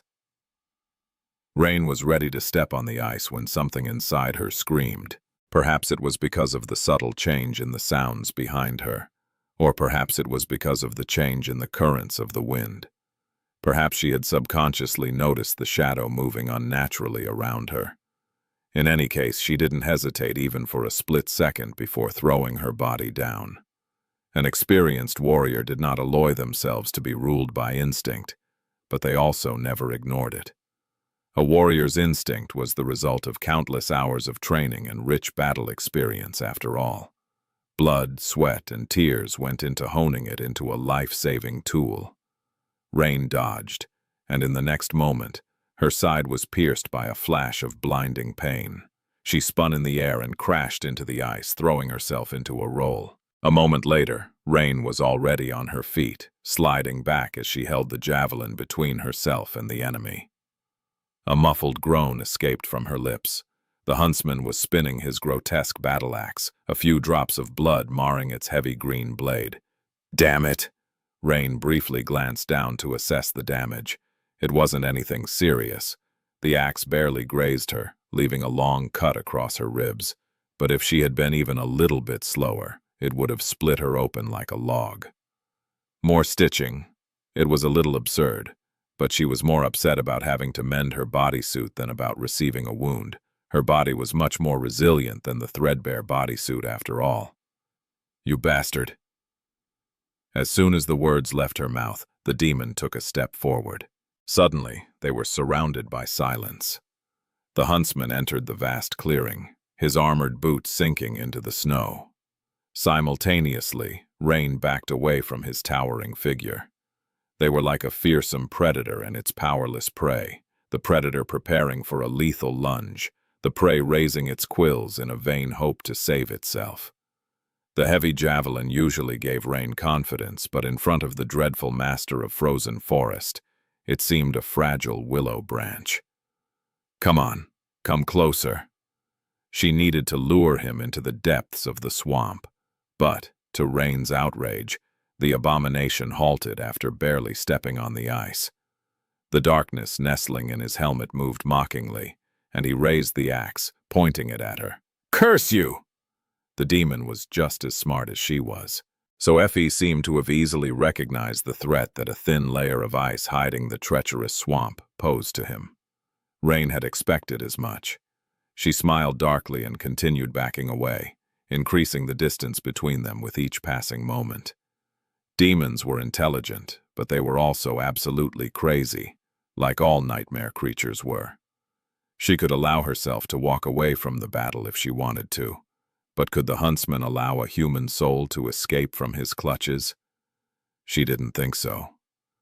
And indeed, out there on the shore of the frozen swamp, the demon's fingers twitched. He stared at her silently, making Rain's skin crawl, and then let out a frenzied growl. Coming from inside the huntsman's helmet, which was shaped to resemble the snarling snout of a beast, his growl sounded more than a little bit menacing. Rain's mouth was suddenly dry. "Really? Wow. Come get me then." The demon struck the ground with his axe, sending a tremor through it, and then took another step. An echoing, melodious sound resounded from below them as the cover of ice started to crack. She prepared herself. In the next moment, the huntsman lunged forward with stunning speed. The wind howled as his massive body tore through it, the terrible axe rising to deliver a fatal strike. It all happened very fast. As the demon was advancing, his foot fell through the ice, and in the next moment he plummeted down. Black water and pieces of ice flew into the air as if there was an explosion, and Rain felt the swamp tremble. Cold drops pelted her face. Of course, water alone was not going to slow the huntsman down. A human would have been rendered helpless by the need to struggle against its weight, but an awakened demon was powerful enough to shrug such a burden off without any effort. At that distance from the shore, the water was only to the huntsman's waist, so he continued moving forward after a momentary delay. But still, it wasn't a lake or a river. There was no ground under his feet, only the treacherous mass of the ancient swamp, although the abominations managed to prevent himself from sinking. For now, its speed still dropped. More than that, the moment he fell through the ice, Rain was already moving. And before the huntsman could regain his bearing, the heavy tip of her javelin had already crashed into his helmet. She did not get greedy with that attack. Greed was the third most common cause of death among experienced fighters, following directly behind arrogance and bad luck. After delivering a strong blow to the demon's face, Rain immediately pulled back and jumped away. And just in time, a split second later, his axe whistled past the spot where she had stood before, colliding with the ice and splitting it. The attack was much too fast for her to perceive and react in time. If Rain had not anticipated the danger and disengaged in advance, she would have died. Her side burned with cold pain, but that pain only made her mind sharper. Her heart was beating steadily, pumping blood throughout her body. Her muscles seemed to have come alive, making her body light and alert, brimming with energy. It was a state of absolute focus and awareness, so heightened that it couldn't last for too long. "Let's see which one of us is the real demon." Brandishing her javelin, Rain grinned and escaped the cracking ice, already searching for a way to deliver another blow to the frenzied abomination. Less than a minute later, a vast swath of the frozen swamp had turned into a ravaged scene of devastation. The pure white snow was washed away. The ice was broken and shattered, its shards floating in the black water like dirty glass. The water itself was restless, boiling and rippling from the furious movements of the huntsman and the escaping gas. The swamp was trying to swallow the frenzied abomination, but was getting battered by him instead. The demon would sink deeper from time to time, but then tear himself from the insidious embrace of the marsh. Even though that struggle allowed Rain to survive so far, it was not enough to grant her victory. She was breathing laboriously. Rain had continued to retreat deeper into the swamp, and the demon continued to pursue her like a demented executioner. She had delivered more than a dozen strikes to him, but none dealt any serious damage. Even when her javelin pierced the cracks of the huntsman's armor, it felt as if she was trying to cut wet fur. Rain did do some damage to the hidden flesh of the demon, but not nearly enough to matter. At the same time, her own body was not faring well. She had not been cut by the dreadful battle axe again, so there was little blood, relatively speaking. However, there were bruises. In fact, after being tossed around by the furless power of the demon's blows, Rain felt like her entire body was one glant bruise by now, and that was even considering that she fought as cautiously and cowardly as she could. The huntsman had much longer limbs, and his battle axe had much more reach than the black sword her teacher had given her. So, even if Rain was willing to risk clashing with the abomination face to face despite being slower and weaker than him, he would have held a great advantage. Stories like to speak about exalted skill and unbreakable resolve, but in a real fight, the outcome was often decided by the most mundane of things. Reach trumped skill, and weight definitely trumped will. Well, perhaps it was different for the awakened, whose power refused to obey common sense. But for someone like Rain, having a longer weapon meant emerging victorious more often than not, which was why she did not draw her sword yet, relying instead on the heavy javelin. It's all right. Her javelin was crafted from the same material as her arrows, and it was not as if a mundane human could not leave a scratch on the body of an awakened abomination. In fact, it was entirely possible to slay one, just a bit hard. Things would have been different if Rain was facing a fallen nightmare creature, but then again, she would have never allowed herself to end up in such a situation. Her teacher tasked her with slaying an awakened demon precisely because it was not impossible for her to succeed. It was just that the huntsman had proven to be much tougher than she had anticipated. Rain had expected to be powerless against his armor, but even when she managed to bypass it, the result was minimal. It is as though there was another layer of protection hiding behind the suit of rusted green armor. Something had to change. The demon was just as domineering and frightening as before, his movements just as foreboding. Rain, on the other hand, was starting to feel tired. Not only did she have to attack and dodge the terrible axe, but she also had to be careful about the ice. If she fell under it, then she would die from her own trap. And with more and more of the ice ending up shattered, staying away from the black swamp was becoming more and more difficult. Her lungs felt like they were on fire, and not only because she was pushing her resilient body too far. The air reeked as well, full of foul gases released when the ice encasing the swamp was broken. Something had to change soon. Luckily, a change was coming up. Not too far behind her, and drawing closer with each frenetic sequence of offense and retreat, was a twisted tree. The tree itself did not mean anything, but the fact that it stood in the middle of a swamp meant that there was enough soil there to support its roots. There was a tiny island underneath the tree which could save Rain, or doom her. To hell with it. Rain was about to take another step back, but then paused and stood her ground instead. Her body tensed like a powerful spring and surged with strength. From her feet to her thighs, through her core to her shoulder, and finally into her arm. A powerful force was transferred and multiplied, and as Rain's torso turned, her arm flew forward like a whip. She let go of the javelin. The heavy weapon flashed through frigid air, dove under the huntsman's axe, and plunged deeply into the crack on his rusty breastplate. The power of her throw was dire enough to give the demon a momentary pause. Using that short moment, Rain turned around and dashed toward the distant tree. She knew that the abomination would follow, but it was slowed down by the swamp, sinking deeper the deeper they ventured into it. By now, the dirty water was already above the huntsman's waist, and his speed had dropped significantly.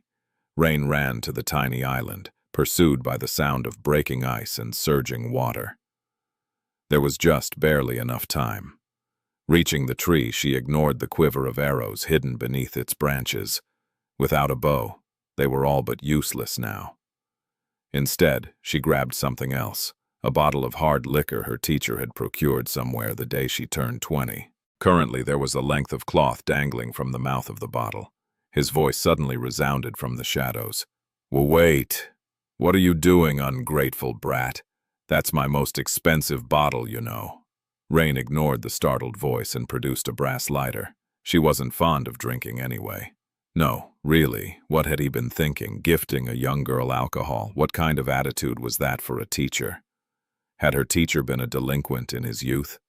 Igniting the cloth, Rain stood up and swiftly turned around. The huntsman was barreling toward her like a frenzied icebreaker. He had long torn her javelin from his chest and snapped it in two, leaving the broken pieces far behind. For a moment, her heart ached for her trusty weapon. Then, Rain gritted her teeth and tossed the bottle at the demon. "Catch this, you rusty piece of—" The huntsman did not even bother to move his axe, swiping the bottle away with his gauntlet.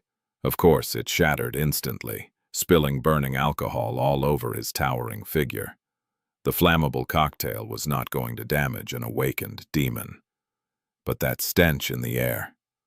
There was a lot of gas trapped beneath the ice, and currently all of it had been released, surrounding the abomination like an invisible cloud. And when the bottle shattered, the cloud instantly turned into a sea of raging flame. Of course, Rain did not see any of it, because she was already diving behind the twisted tree.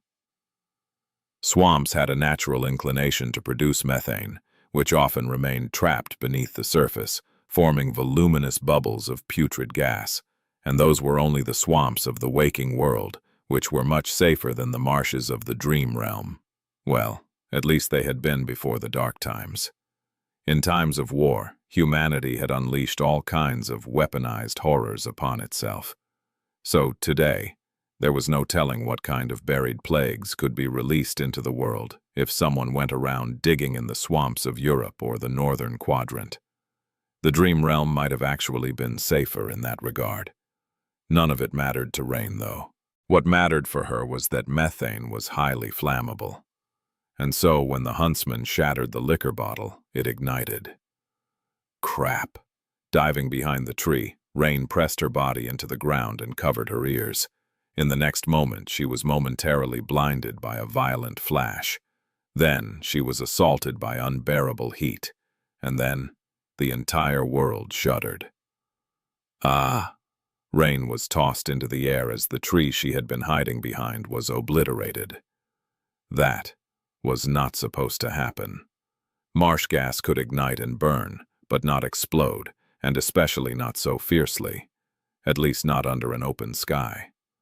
Perhaps the flames somehow reached a huge pocket of trapped methane, or perhaps it had something to do with the pockets of gas sticking to the surface of the ice. Perhaps the entire swamp was anomalous, and the gas she had set aflame itself was unnatural. In any case, the result of tossing the liquor bottle surpassed Rain's expectations. By a lot. Crashing into the ground, she felt the wind being knocked out of her and let out a suffocated groan. Rolling in a mess of limbs, Rain fell into shallow water and came to a halt. That hurt. She was hurt and dazed. But there was no time for such frivolous things as pain and disorientation. Opening her eyes, Rain pushed air into her lungs, coughed on smoke, and slowly stood up. The swamp around her had transformed. It had been a plain of pure white snow once. Then, it turned into a chaotic mess of broken ice and surging black water. It was a burning inferno. Ghostly flames danced on the surface of the glistening black water, and the air was full of smoke. The snow had melted, and the shards of ice were swiftly disappearing in the scorching heat. Everywhere Rain looked, darkness was intertwined with a fiery glow, and shadows undulated as they danced among the flames. Rain was assaulted both by chilling cold and terrible heat. Her shirt was soaked in icy swamp water and sweat at the same time, which was a terrible combination. The ash she had smeared on herself to mask her scent had been washed away. The cut on her side was pulsing with pain. That wound would have to be disinfected. A lot. She let out a long sigh. At the same time, her sword hissed as it left the scabbard. Gripping the black hilt with both hands, Rain took a step forward and left the shallow water behind, returning to the soil of the small island. There was no fire where she had stood, and close to no flames where the twisted tree, nor a smoldering stump, had been.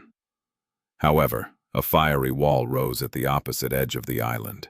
As Rain assumed a stance, the wall of flame parted, and a lumbering figure emerged from, stepping onto the island in the clangor of metal. The huntsman looked a little haggard. The moss covering his armor had turned to ash, and one of the deer antlers crowning his helmet was broken. There were cinders glowing in the cracks of his breastplate, and Rain's nose was assaulted by the stench of burned fur. The abomination had lost his tattered cloak, but the dreadful battle-axe was still held firmly in his iron fist, even if its long shaft seemed charred. Almost twice as tall as Rain was, the ancient demon towered above her like a grim reaper.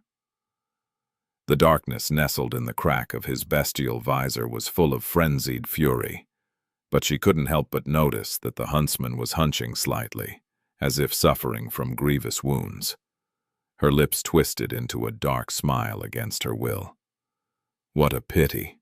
There's nowhere for me to retreat until the flames die. Would you mind waiting patiently for a minute or two? Instead of answering, the huntsman raised his harrowing axe. Rain's dark eyes glistened. Didn't think so. Well then, I'll just have to kill you, bastard, right here.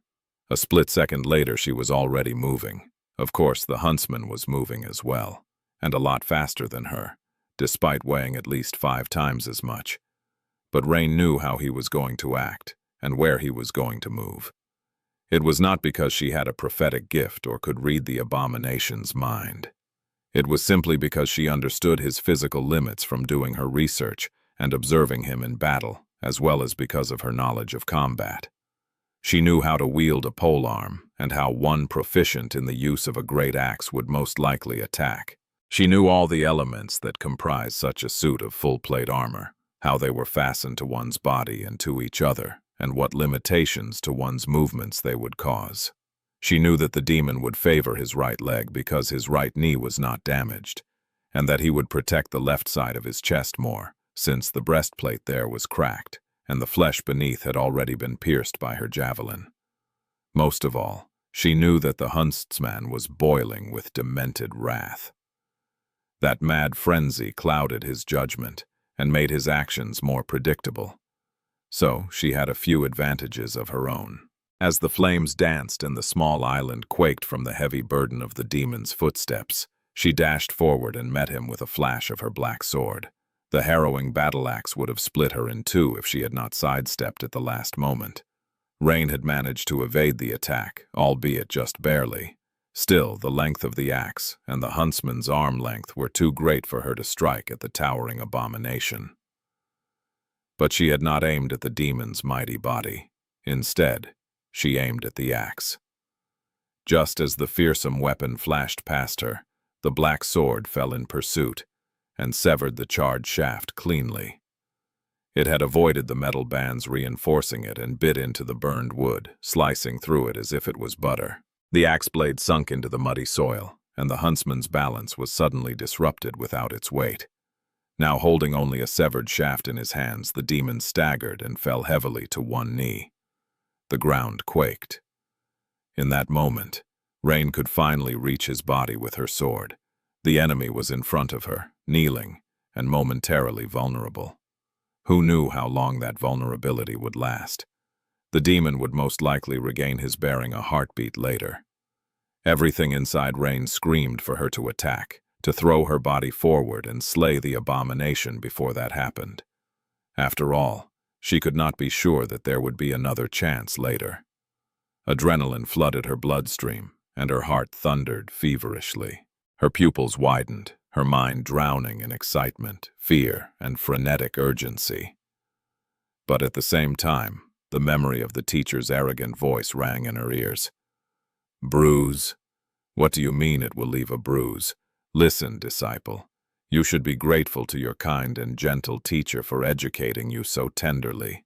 The last time I made such a mistake, I was stepped on by a mountain. Not that left a bruise. It was the mark of a skilled warrior to keep a cool head in the middle of the fiercest of battles. And so she suppressed her excitement, ignored her fear, and cast away her sense of urgency. Don't be greedy. Greed will get you killed. It is a sin, and only those strong enough to bear the consequences have the right to be sinful. Rain did not abandon her caution and attacked calmly. The tip of her black sword slid into the seam of the huntsman's breastplate, plunging deep into his side. This time, there was very little resistance. Unlike her javelin, the dark tachi pierced the demon's flesh almost effortlessly. But instead of leaning into the thrust or twisting the blade to wreak more damage, Rain immediately pulled it back and jumped away, and just in time. Although the huntsman seemed momentarily dazed, and his weapon had been destroyed, his fist was already tearing the air with stunning speed. If Rain had been a split second too slow to disengage, her head would have been turned into bloody pulp. As it was, she had enough time to block with the dark tachi, and received the harrowing blow on its blade. She was thrown backward like a rag doll. Which was the intended outcome. If Rain had been stubborn and tried to stand her ground, her body would have received the bulk of the impact, but by allowing her to be carried away, she dissipated the force greatly. It still hurt like hell. It felt like every bone in her body was about to burst. But they didn't. Rain was tossed back into the shallow water once again and skidded in the mud. The ley water washed away her sweat and numbed the pulsing pain in her side, which felt almost pleasant. Ah, I need to stand up. This time it took her a little longer to gather herself. Feeling the mud starting to pull her down, Rain groaned and rolled onto her stomach, then staggered to her feet. The black tachi rose into a high stance, sending drops of dirty water flying. How badly did I wound him? It had to be a pretty terrible wound. The black sword created by her teacher was even sharper, deadlier, and much more frightening than she had imagined. If the huntsman had been a human, he would have been dead by now, his heart pierced by the dark blade. But he wasn't. He was a chalice knight, a demon from the retinue of an ancient titan that had haunted these lands for thousands of years. So, even though the wound Rain had delivered him was ghastly, it was definitely not enough to bring the abomination down. She had done something equally important, though. She had destroyed his axe, effectively disarming the horrid demon. Looking up, Rain stared at the huntsman. The abomination was still kneeling, his hands resting in the mud. Fetid blood was spilling from the seams of his scorched armor. The bestial snout of his snarling helmet seemed even more terrifying now, and there was dark liquid flowing from between the green fangs. Come on. Disarming the huntsman was not that important in and of itself. Sure, without the great battle axe, his reach would shrink, allowing her to engage the abomination in melee, but he was more than strong and ferocious enough to tear her apart with his bare hands. Rain could hold out for a few seconds and survive a handful of exchanges, but attempting to fight the demon up close would inevitably result in her death. However, chalice knights were not simple abominations. These towering, armored warriors of the bygone era harbored a ghastly secret. Rain had not learned that secret from talking to the awakened who had ventured into the forest and faced its fearsome overlord. Instead, it was something that everyone in Ravenheart knew, that she had known from the day Seishan, Queen Song's daughter, killed the terrifying leader of the Chalice Knights. The tales of that battle had spread far and wide in the Song domain. More than that, detailed information about the surviving abominations was provided by the town hall when it issued the extermination missions. The bestial helmet of the huntsman was no mere decoration. It hinted at his true nature. Because all Chalice Knights were shapeshifters, there was a rabid beast living in each of them, and when the ancient warriors faced a powerful enemy or was in danger, that beast came out. The dreadful demon that she had been fighting so desperately did not even show the true extent of his harrowing power yet, but now that his axe was destroyed and his blood was pouring into the mud, he would. And that was Rain's best chance to kill him. Out of there, in front of her, the kneeling huntsman let out a husky growl. His limbs flinched, as if struck by a painful convulsion. Then his growl grew into a deafening roar. The demon's armor cracked. No, it was his bones cracking underneath it. His spine bent, and dark fur suddenly burst from the seams of the rusted armor. Long claws tore through the metal of his gauntlets. The transformation had started. It seemed gruesome, and gruesomely painful.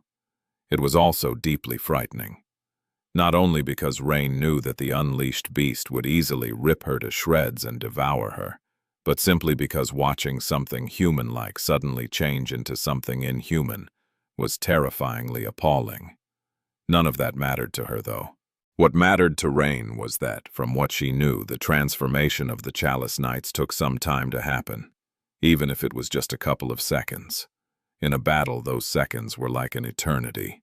She had been waiting to stake her life on that eternity the whole time. As the huntsman's bestial roar reverberated across the burning swamp, Rain dashed forward. Her steps were light and swift. Before the demon could assume his true form, before the echo of the roar was swallowed by the shadows, she reached the kneeling abomination and brandished her black sword.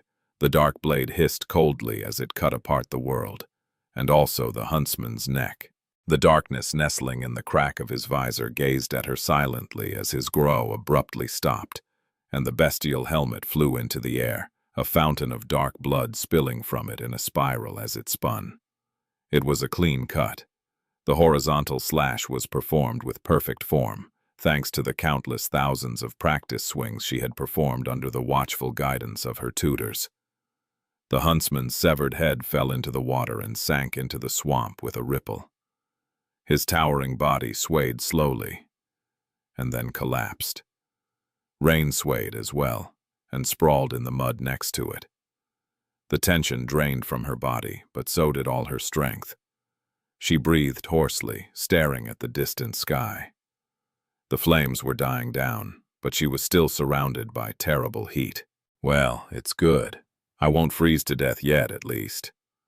In the smoky silence that followed, a sudden noise resounded, sounding indescribably misplaced in this hellish scene. It was the sound of applause. Rain tiredly turned her head and stared at her teacher, who had finally deemed it necessary to crawl out of her shadow. His voice was unnecessarily loud. "Congratulations! You have slain an awakened demon, Chalice Knight." He smiled and added quieter, his tone turning warm. "Well done. Well done." Rain had just killed an awakened demon, but hearing her teacher's praise was strangely just as validating.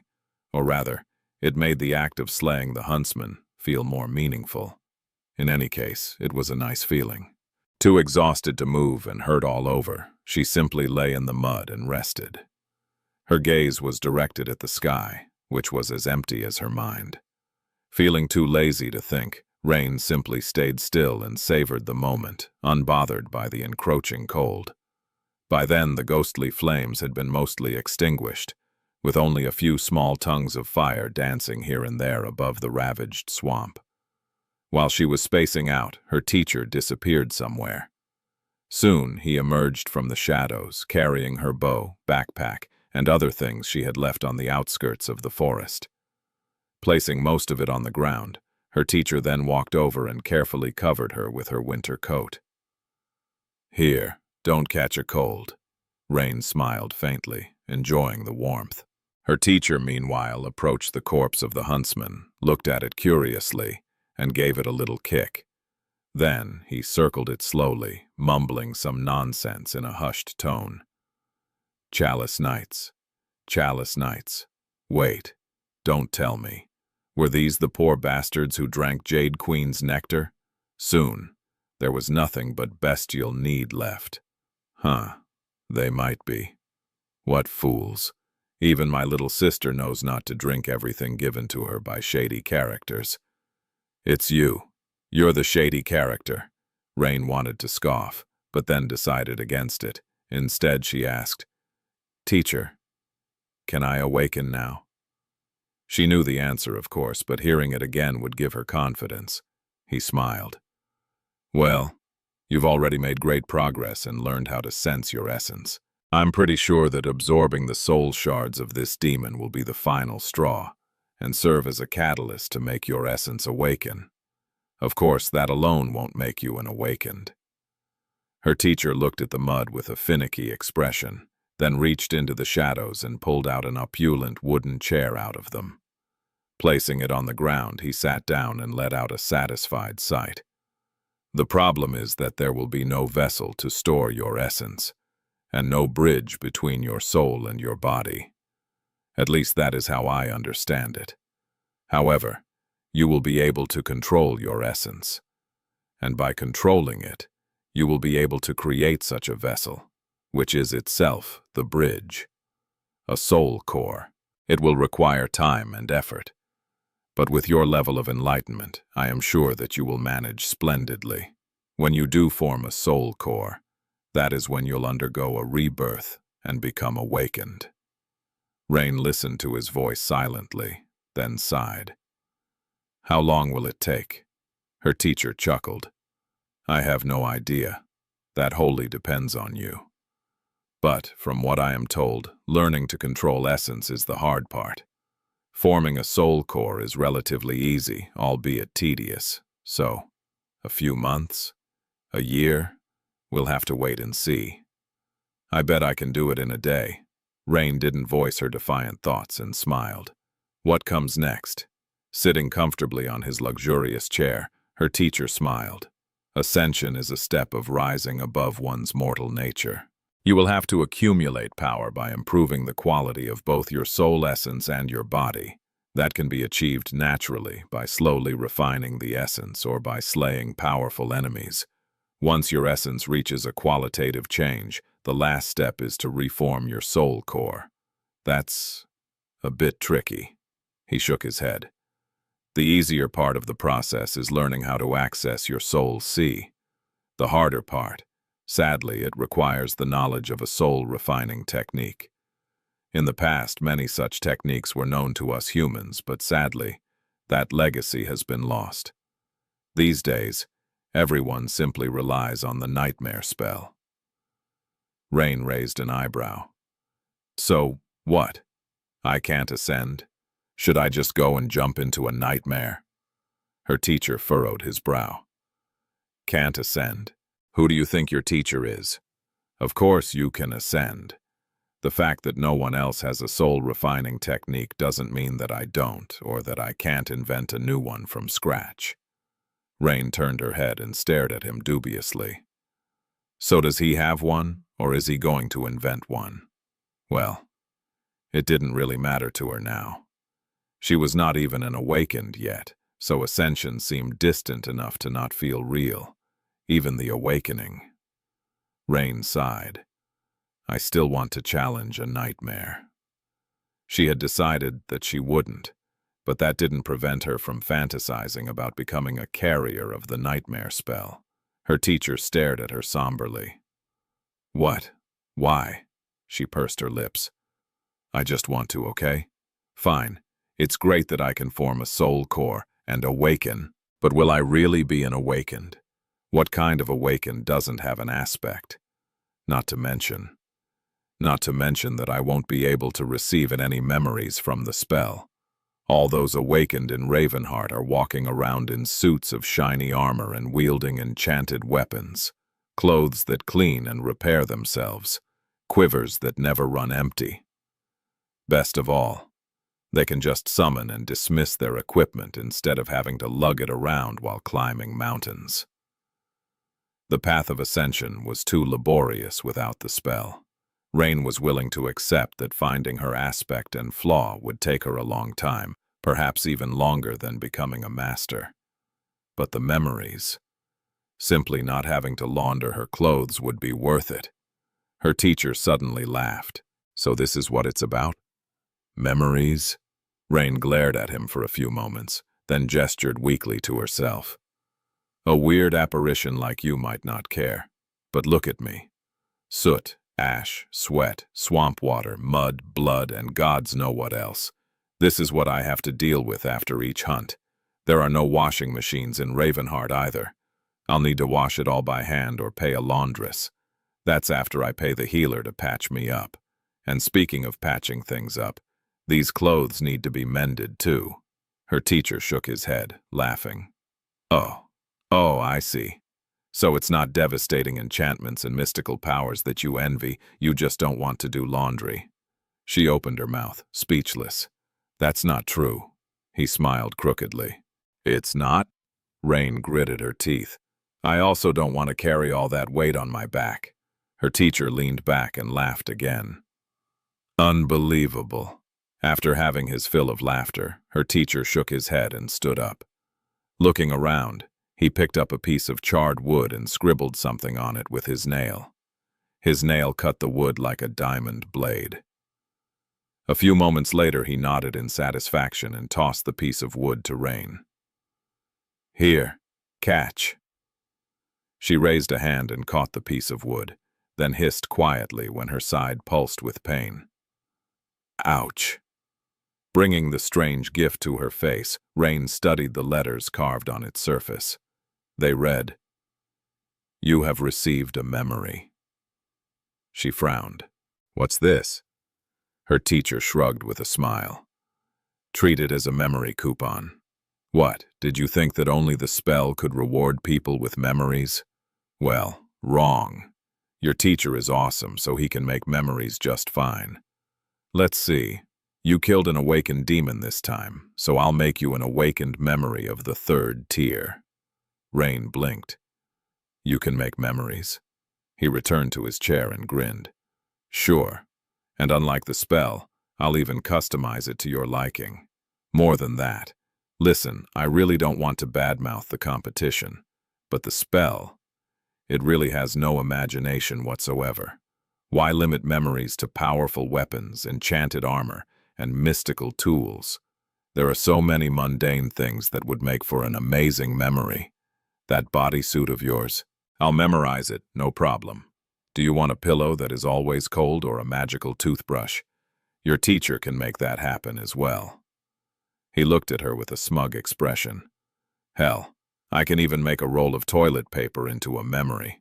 If you don't go overboard, it will never run out. Why the hell is that bastard talking about toilet paper? Rain stared at her teacher for a while, then blinked a couple of times. Are you telling me that you have been able to create memories this whole time? He nodded. Strange question, but yes, sure. Slowly, Rain's blood started to boil. So why? The hell haven't you made me any memories then? Was watching me suffer fun for you? He glanced at her with an offended expression. Huh? What are you talking about? I was always planning to arm and equip you. It's just that you are still a mundane human. Until you form a soul core and awaken, your soul can't even contain memories. Blame yourself for being so slow. What's so hard about becoming the first human in history to awaken naturally, huh? Do I ask for much? She took a deep breath and turned away, staring at the sky again. What an insufferable cheapskate deity. Who can make memories? Slowly, a few grandiose thoughts entered her mind. After a while, though, Rain sighed. Well, it's good enough. Teacher is amazing. Sure, I won't have an aspect, but having memories is already great. Receiving them directly from someone instead of earning them from the spell is a little weird. I guess it's not much different from how legacies inherit memories from their clans, though. Her teacher frowned, then chuckled suddenly. Hey, now that I think about it, aren't you a legacy yourself? Your big brother can provide everything a legacy clan can, and much more on top of that. She looked at him scornfully. Oh, teacher is like a legacy clan now. So, do you have a legacy relic then? He tilted his head with a smile. A bunch of them, actually. Rain blinked a few times. Does he really? Actually, she wouldn't be surprised. Well, what about a citadel then? He grinned. A citadel? Sure, I have one of those. It's a huge temple built of black marble, shrouded in eternal darkness. Granted, it's a bit of a fixer-upper, but what can you do? My citadel is almost as old as the universe. The ambiance there is great. She stared at him silently. That's great. Speaking of great, since it's teacher, there has to be a supreme in our clan, no doubt. Should I consider myself royalty? Might as well, right? Her teacher coughed in embarrassment. Ah, well, technically, our clan doesn't have a sovereign at the moment. Rain's eyes gleamed with triumph.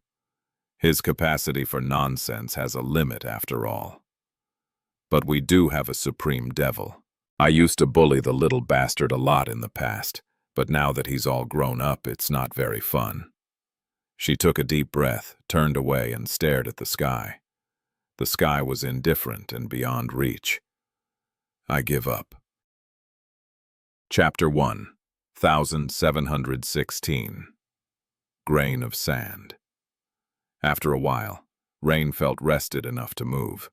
She rose from the ground with a grimace and went about taking care of her wounds. Her teacher had made a fire from the splintered remains of the twisted tree, so neither of them had to freeze in the cold. Rain disinfected the cut on her side, then wrapped it tightly in a clean bandage. That would have to do until she returned to Ravenheart and found a healer.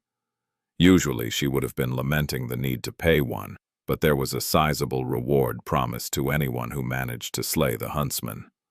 Not only could Rain afford a decent awakened healer, but there would be enough coins left for her to replace the broken javelin, and maybe even upgrade a few pieces of her equipment. No, wait.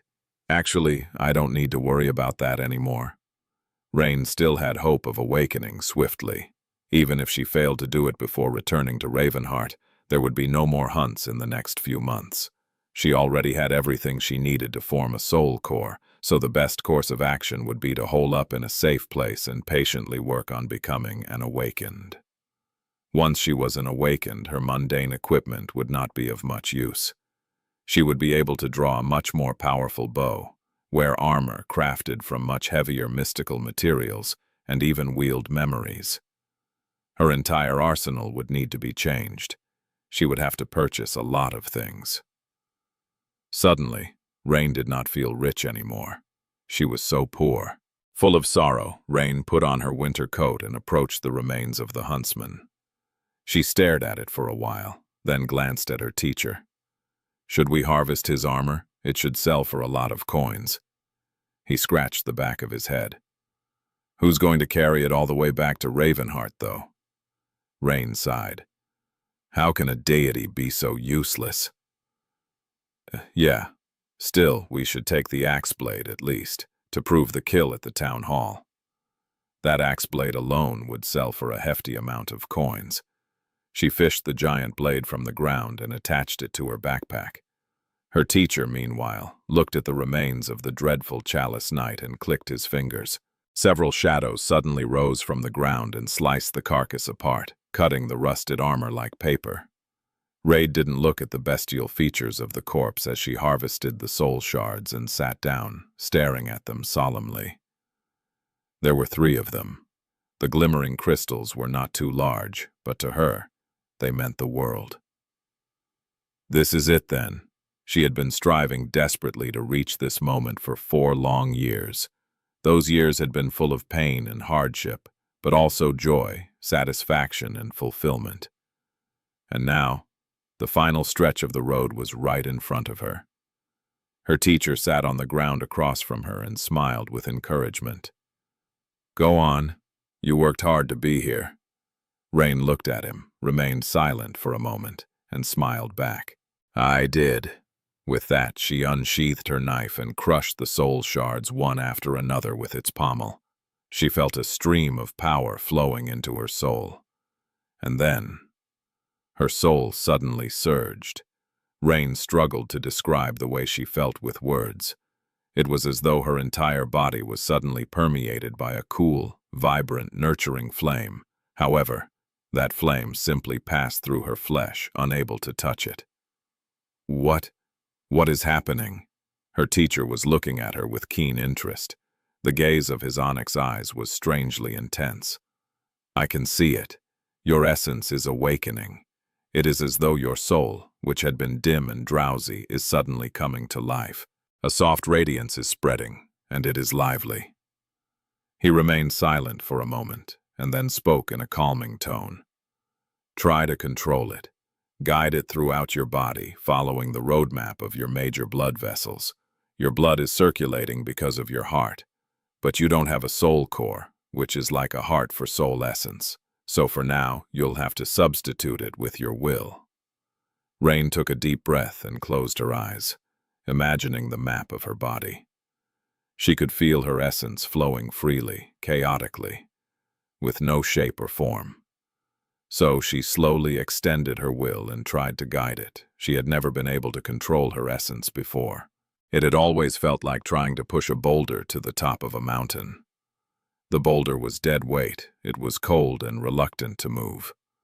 The moment she lost concentration, even a little, it rolled back to where it had come from. But this time, her essence felt alive and responsive. It followed her guidance, flowing slowly in a complicated cycle. At first, there was a lot of chaos and colliding currents in its flow, but as Rain deepened her concentration, the torrent of her soul essence grew increasingly stable and orderly.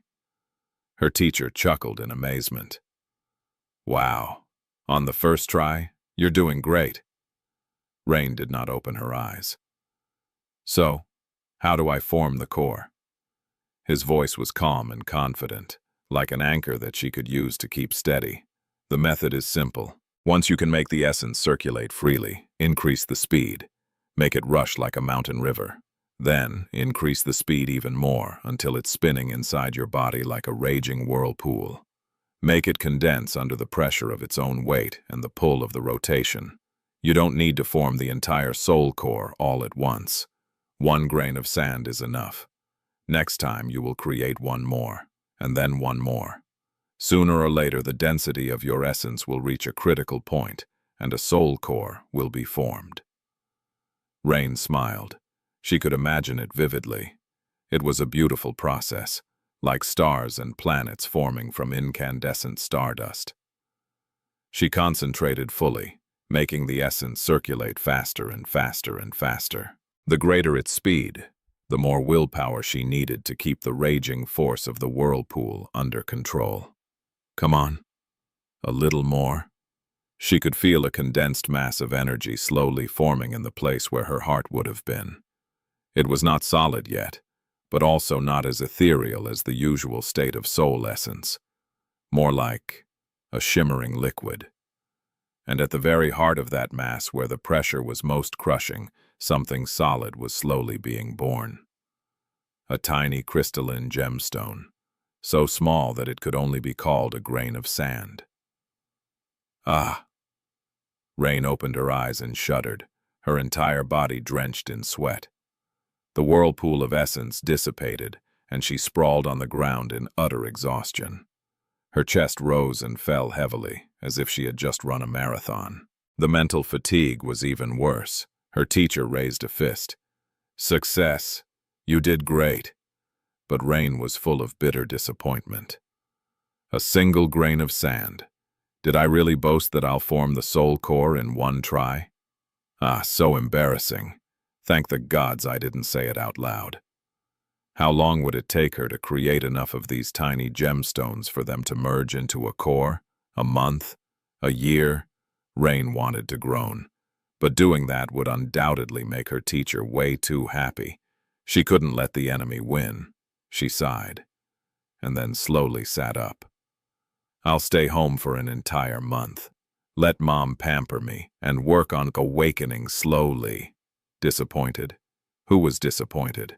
A whole month, or even several months, of doing nothing and being spoiled rotten. No biting cold, no blood and sweat, no hideous abominations and revolting corpses. Just eating well and meditating in peace. It was a dream come true. Wouldn't it be great to rest for a few months while being absolutely safe with nothing terrible happening? It sure would. Her teacher suddenly looked at her with suspicion. His onyx eyes narrowed. "What is this? I sense a familiar disturbance.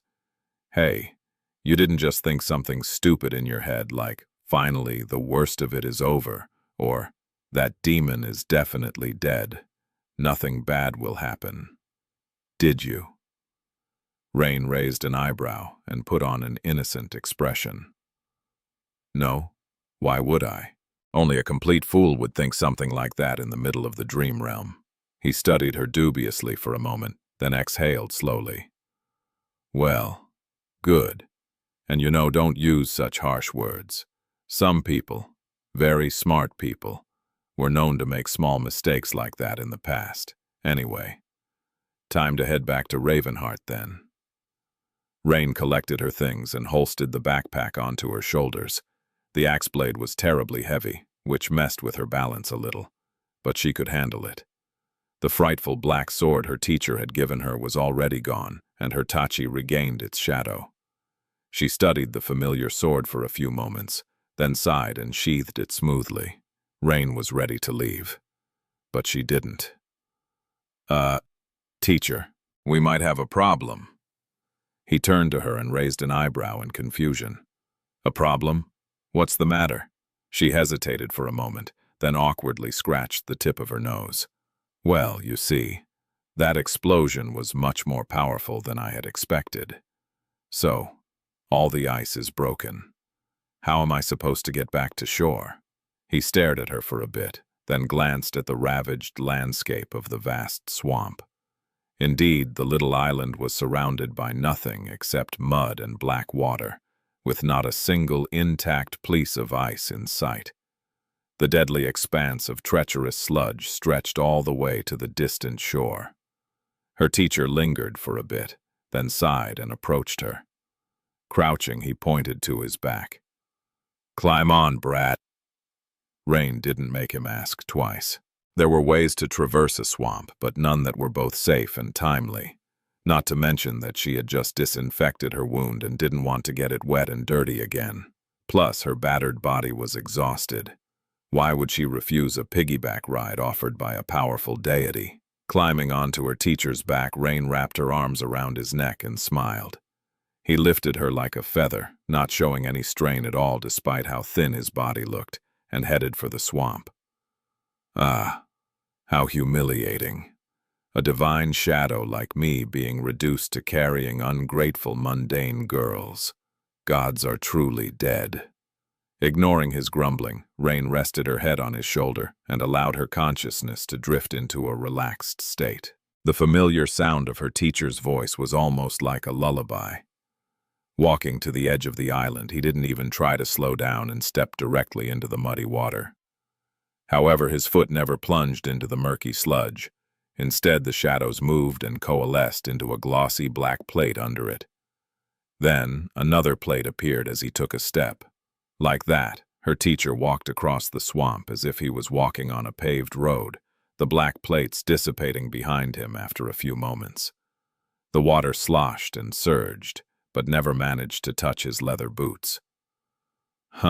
That reminds me of that time we fought the drowned in the lost temple of fallen grace, back when I was still wearing the Serpent King's crown. Who knew that I would end up becoming a swamp rickshaw one day? Damn, life is sure full of irony. Rain did not know what the words drowned, fallen grace, and Serpent King meant, but they sounded exciting. Was her teacher a king once, in ancient times? No, knowing him, it was more likely that he had stolen a king's crown and wore it to gloat and boast about his nefarious deeds. The walk to the shore was both comfortable and uneventful. Rain could have climbed off her teacher's back once they reached solid ground, but he simply continued to carry her without saying anything, and so she didn't say anything either. Perhaps he saw through her bravado and realized that her condition was worse than she was letting on, and that she was too exhausted to hike through the forest while suffering the pain of her wound. Still, after a while, Rain spoke. "We should take down the corpses of the fallen awakened and give them a burial. Usually the queen would have taken the dead, but the huntsman must have prevented them from leaving on a pilgrimage to her palace, and as a result, their bones had been left unattended." Her teacher stopped. Rain couldn't see his face, but she felt a subtle change in his mood. Suddenly, the shadows populating the frozen forest seemed much deeper, and the world felt much darker. Her breath escaped as a cloud of cold vapor. Does he not want to bother with burying them? Climb off. He bent his knees, allowing Rain to stand firmly on the ground. She was a little confused. What? But then she heard it, a branch snapping somewhere behind her. Placing her hand on the hilt of her sword, Rain turned around and looked back. There she saw several human figures walking in their direction. They seemed like a cohort of awakened. No, a master and his retinue, perhaps. 1, 2, 3 people. One of them was waving his hand in a friendly gesture. Before Rain could discern any details, though, something strange happened. Her teacher's hand appeared from behind and covered her eyes. She froze. What? Something was very wrong. His voice sounded very calm. Too calm, even, which only made Rain feel more nervous. Hey, brat, listen to me very carefully. From now on, and until I tell you otherwise, no matter what happens, don't open your eyes, all right? She nodded slowly. Yes, teacher. He remained silent for a moment. All right, stand here and don't move. With that, her teacher removed his hand. Rain's eyes were tightly shut, so she couldn't see anything, but she felt him walking past to stand between her and the approaching people. Their steps were drawing closer. Wrong, this is very wrong. Rain was not stunned by the fact that he had covered her eyes. What truly disturbed her was the fact that her teacher had not retreated into the shadows. In all the years that she had known him, he had never, ever shown himself to other people. It was to the point that Rain had considered him a hallucination at first. But now, her teacher remained in the open in front of absolute strangers. Why? Her silent panic was interrupted by his bright, carefree voice. Greetings. Who might you be? The sound of steps halted, and a deep baritone answered in a friendly tone. Greetings. I am Master Sean, and these are my companions, Master Skiff and Awakened Arden. We were on our way back to Ravenheart. Are you headed that way as well? Rain frowned. Master Sean? Master Skiff? She had not heard of these Ascended before. Granted, there were thousands of Ascended in the world, but still. Each of the Song Domain's masters was like a minor celebrity, especially those in Ravenheart. There was something else that seemed strange about these people, too. She was standing there, frozen, with her eyes closed. But they did not seem to care enough to react in any way. Wouldn't it be natural to ask what she was doing? Her teacher lingered for a few moments. Yeah, we were on our way back to Ravenheart, too. Then there was a long stretch of silence. Eventually, Master Sean asked, his voice sending a chill running down Rain's spine for some reason. You look a little familiar, young man. Say, have we met before? The tone of his voice was perfectly friendly, and so were his words. But she suddenly felt suffocated, as if there was something eerily, maddeningly wrong with it all. Her teacher's answer was a little somber. As a matter of fact, we have indeed met before, although I doubt that you'll remember. In any case, why don't you and your friends continue onward? Let's part on friendly terms and go our separate ways. How about it? There was another lengthy silence. Shivering, Rain heard a strange rustle come from the direction of the 3 strangers. Their surroundings were slowly turning colder. What was that rustle? How about it? How about it? How about it? Master Sean's voice still sounded human, but his speech had turned strangely incoherent. Another voice joined, its mannerisms and intonations too similar to the first. We are on our way back to Ravenheart. These are my companions. Master, we are on our way. How about it? Rain was still stuck on her previous thought, unable to throw it out of her head. What was that rustle? She had never heard a sound like that before. Just at that moment, the disturbing rustle grew louder, and a third voice added amicably, These are my companions. My companions. My companions. That rustle. How about you become my companions, too? Her teacher took a deep breath.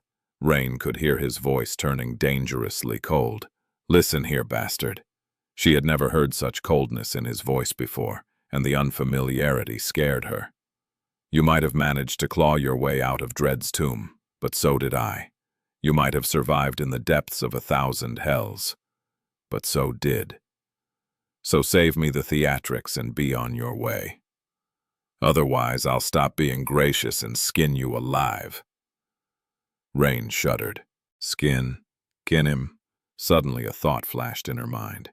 The Skinwalker, the great abomination that had been the nightmare of humanity for the past 4 years. A great abomination. 3 of the indescribable horror's vessels, no less. Her terror was so vast that she couldn't even move. All Rain could do was keep her eyes closed and tremble. "I'm dead. I'm so dead." No, death would be a mercy. At that moment, Master Sean, Skinwalker's vessel, spoke with a hint of curiosity in his voice. Whose companion are you?" Her teacher scoffed. And then, the world quaked. The world quaked, and then, Rain was suddenly enveloped by absolute darkness. It was as if an impenetrable wall rose to surround her from all sides. The deafening cacophony of terrible sounds coming from the outside was muffled and dampened by that wall, and nothing but slight tremors reached her. For the moment, at least, she was safe. But those sounds. Feeling a cold dread grasp her heart, she took a shaky breath and tried to comprehend them. There was the sound of trees snapping. There were the screams of the air being torn. There was the roar of the ground being upturned. These were the sounds that she could recognize, but there were other sounds as well. Inhuman howls, chilling groans that sounded like the world itself was weeping. Eerie and revoltingly organic rustling, as if a mountain of flesh was ripping as it expanded while consuming itself. And many more that Rain simply could not describe and was afraid to fathom. The ground was shaking violently, and she was struggling to stay standing. Her fingers turned white on the hilt of her sword. "Teacher, be safe, please." But how could anyone stay safe when facing the Skinwalker? Countless people had fallen to its menace and were consumed, becoming vessels of the abomination's corruption. Mundane humans, awakened masters, even saints. Not even the sovereigns could eradicate this living curse. Shrouded by darkness, Rain realized how painfully weak and helpless she was. Just a few moments ago, she had been full of pride, praising herself for slaying an awakened demon. But now, she remembered that in the world of the nightmare spell, she was nothing but an ant. An ant who couldn't even do anything when her teacher was fighting to protect her. Strong. I want to be strong. She had not changed at all. She was still the same girl who had been powerless to protect herself, let alone anyone else, when the tide of nightmare creatures descended on her school. The world continued to scream and quake for several minutes. Then, an eerie silence suddenly enveloped it. The tremors stopped, and the terrible sounds ceased. Rain remained motionless, keeping her eyes closed. She didn't dare to think about how the battle had ended. The thought of imagining her teacher not being there anymore was too appalling. More appalling than what would happen to her if he was truly gone. Suddenly, the wall surrounding her disappeared. She knew that it had because light suddenly shone through her eyelids, and cold wind scraped against her face. The air was permeated by the smell of wet wood and soil. "Please." A moment later, a familiar voice spoke from somewhere near. "Brat, you can open your eyes now." The relief Rain felt at that moment was strong enough to make her sway. She slowly opened her eyes and looked around, then froze in shock. No way!" The frozen forest was gone. It was obliterated entirely, and everywhere she looked, nothing but a barren expanse of flattened and upturned land could be seen. The trees had been reduced to mere splinters, and the ground itself was broken, with dark fissures covering it like bottomless scars. Here and there the splinters were wet with blood. Buried under them, broken corpses of the unfortunate nightmare creatures who had populated the forest lay, their macabre sight mercifully hidden by the debris. That scene of devastation stretched as far as the eye could see. The entire landscape had been drastically changed in a matter of minutes, redrawn by the fury of the harrowing battle. The scale of the dreadful destruction was simply unfathomable. Rain took a trembling breath and finally looked at her teacher. He was standing a few steps away, as nonchalant as ever. His hair was ruffled, and there was a smudge of something dark on his cheek. But other than that, he was the same pale, roguish scoundrel she knew. Of course, Rain struggled to perceive him in the same light. She had known that her teacher was a powerful being, of course, but this was the first time she really witnessed his power. Where were the vessels of the skinwalker? Rain tried to compose herself. The skinwalker? Her teacher remained silent for a few moments, then silently took a step back. Behind him, 3 human corpses were piled on top of each other, each missing the head and with a deep wound where their hearts should have been. 3 vessels of a great nightmare creature. Rain swallowed. Her teacher had just killed 3 great abominations. Just like that. There was something else. Did she imagine it? Or were there tiny shards of a broken mirror glistening on the ground in front of the corpses? What? How? Trying to comprehend the situation was too disturbing, so Rain would rather think about its consequences. Her teacher had revealed himself, and although they were far away from Ravenheart, such a drastic change of landscape would not escape notice, which meant that they had to get out of here as soon as possible.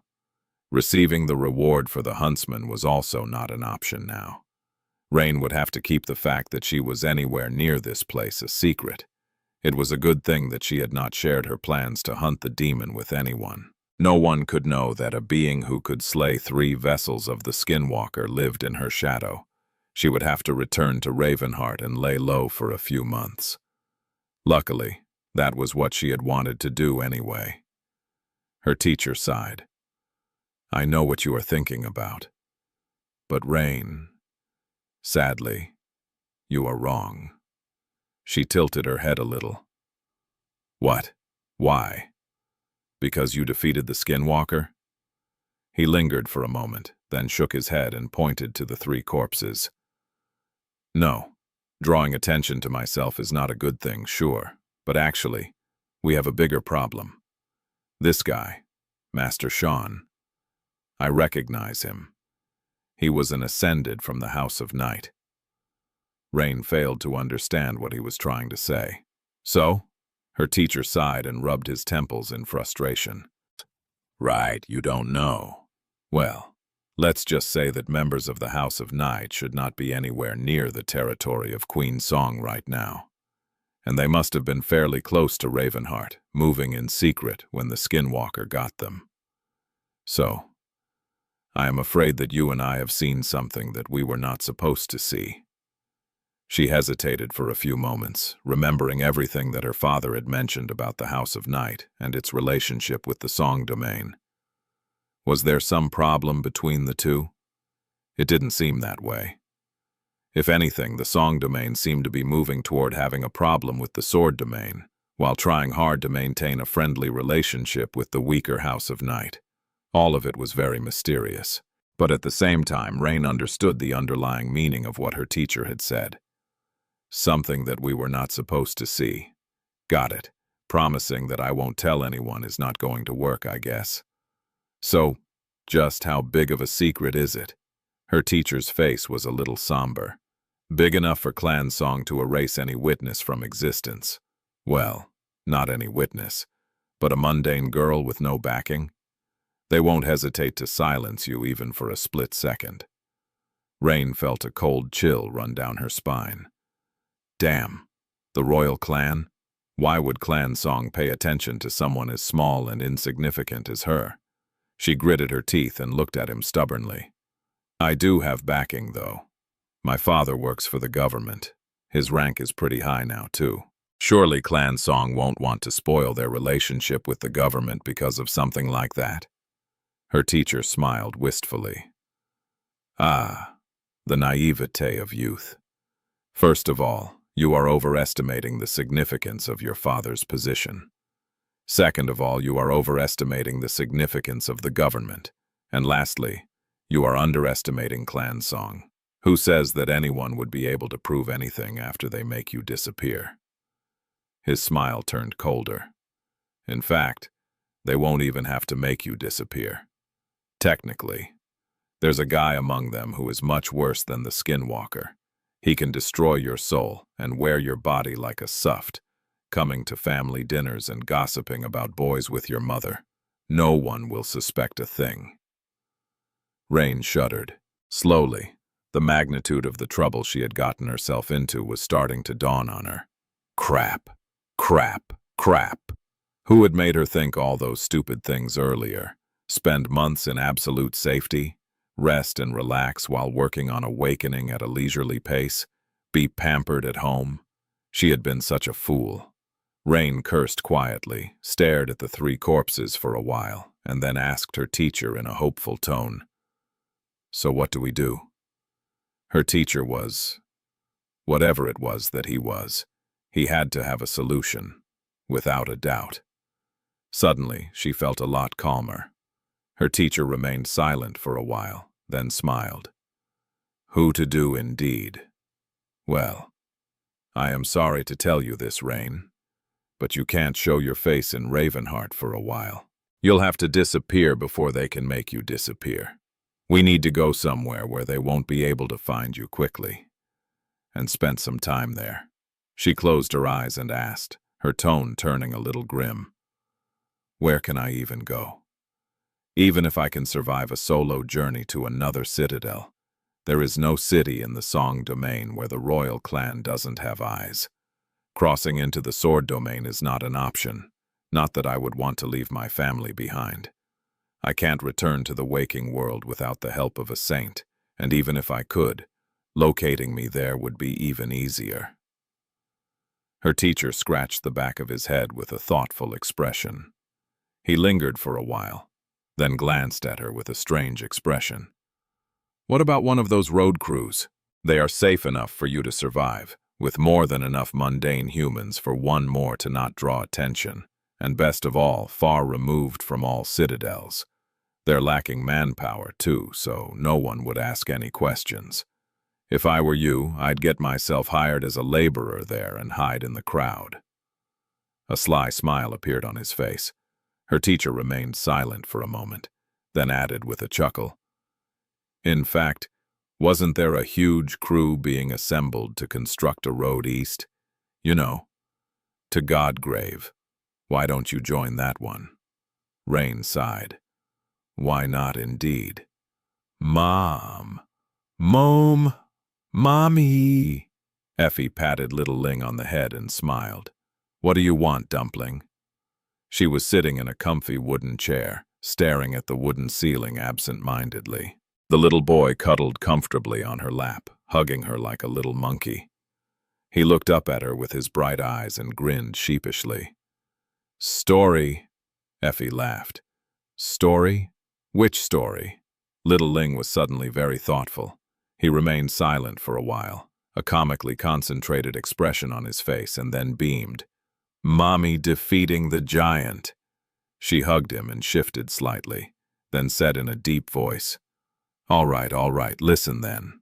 A long time ago, in a faraway land, 6 evil saints imprisoned Hope in a tall tower. Hope was very lonely in the tower, and cried bitterly. So your mom and her friends decided to defeat the evil saints and rescue her. The image of the damp stone cell under the Chalice Temple flashed in her memory. The smell of blood, the whimpers of the other girls, the war maidens, driven to madness by the demon of desire, were slowly training to death. The graveyard of swords surrounding the ancient temple. She chased the ghastly memory away and smiled warmly. Noctis, the wicked warlock of the East. Uncle Kai, who was a brave warrior from the Ivory City back then. Auntie Cassie, who was a wise priestess of the Night Temple. And of course, your mom, who was a little girl. These were the 4 heroes who ventured to rescue Hope. Oh, and there was someone else as well. A nameless shadow who had escaped its master and became friends with Noctis. Effie only had a vague recollection of the shadow devil who had followed Noctis, but it seemed rude not to mention him. Her adorable son giggled. Huh? What's so funny? Ling Ling giggled again. Mommy is not little. How can Mommy be little? She smiled. I was a little kid once too, you know. Actually, I was a little kid twice. In any case, after we, the 4 heroes, met each other and swore to save Hope, the evil saints learned about it and sent a messenger to scare us. It was a huge giant, as tall as a mountain with a body made of polished steel. But your mom and her friends weren't afraid at all.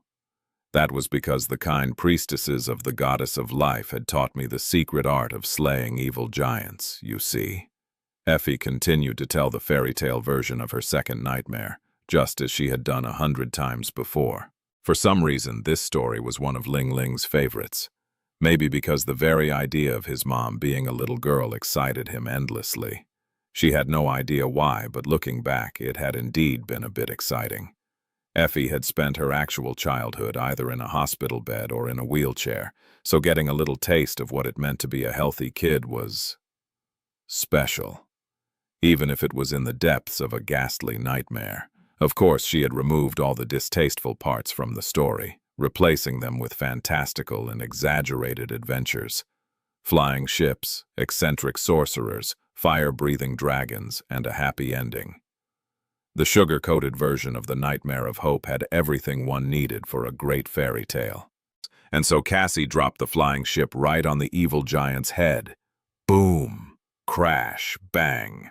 The ship shattered into 1,000 pieces, and the giant fell down, making the ground shake. Auntie was perfectly fine, of course.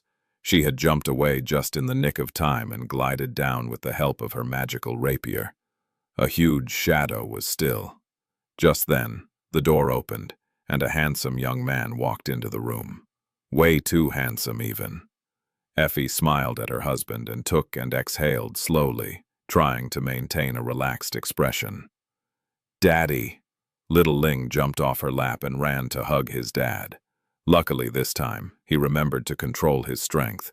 Picking the boy up, Ling's dad smiled at him and then glanced at Effie. He was hiding it well, but she could see that the smile did not reach his eyes.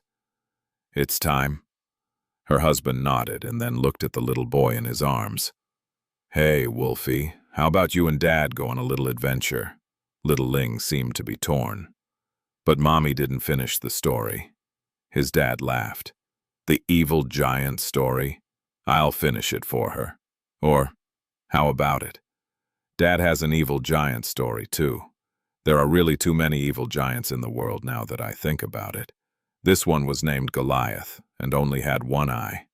Effie sighed, then rose from her chair and stretched slowly. Then, she followed her husband out of the room. They were currently in their spacious, sunlit cottage. It had been built from natural wood by none other than him, and had a simple, cozy charm to it. The cottage was the centerpiece of the entire farm, which was a rather idyllic place. A beautiful view of the emerald meadow opened from the front porch. Of course, the meadow had transformed in the last 4 years. There were fields, vegetable gardens, barns, and livestock corrals. There were also a few other buildings, some of them hidden in the forest. Most of these buildings were built of wood, but some included more advanced materials. The latter extended underground and served a different purpose. These buildings included barracks, armories, and all the other essentials of a military base. That was because the Beast Farm often moonlighted as a dimensional carrier for the Wolf Army. Boss! Boss is here! Attention! A scattering of soldiers stood at attention. Most were hidden from sight, but some had gone out to stretch their legs. Little Ling waved at them excitedly, causing a wave of smiles. Uncles are funny. Effie nodded at the nearest soldier and said in a quiet tone, "Assemble the troops." ETA is 1 hour, so be ready to be deployed at a moment's notice. We are going to spearhead the breaching maneuver by the Western Quadrant Defense Forces. The mission is just as the briefing said. Push the abominations back and establish a fire line. Funnel the civilians, if there are any left, into the designated safe zone. The soldier, a rowdy-looking man who had been under her command from the first days of the deployment to Antarctica, nodded with a roguish smile. "What about the big bastards, boss?" Effie inhaled slowly. "Don't worry about them. The government is sending the entire cavalry this time. We'll take care of the gate guardians. And also," she frowned and glared at him, "watch your language in front of Ling Ling, you reprobate. Aren't you already a master? Why are you still so brainless?" The man blinked a couple of times, then gave her a terribly guilty look. "Oh, sorry, boss. I forget." He didn't seem too sincere, though. No doubt itching to accuse her of hypocrisy and double standards. Effie shook her head and pushed him away. "Go get ready." With that, she turned to her husband and son, putting on a bright smile. "Shall we go?" She took her husband's hand, and a moment later, the three of them disappeared from the meadow. Instead, they appeared in a room with alloy walls, situated in the depths of a government fortress. The furnishings were sparse, but there was a large screen displaying the arid landscape of the Western Quadrant on one of the walls. Little Ling looked at the sand dunes with interest. "Daddy, what is that?" His dad smiled. "This is a desert, Wolfie.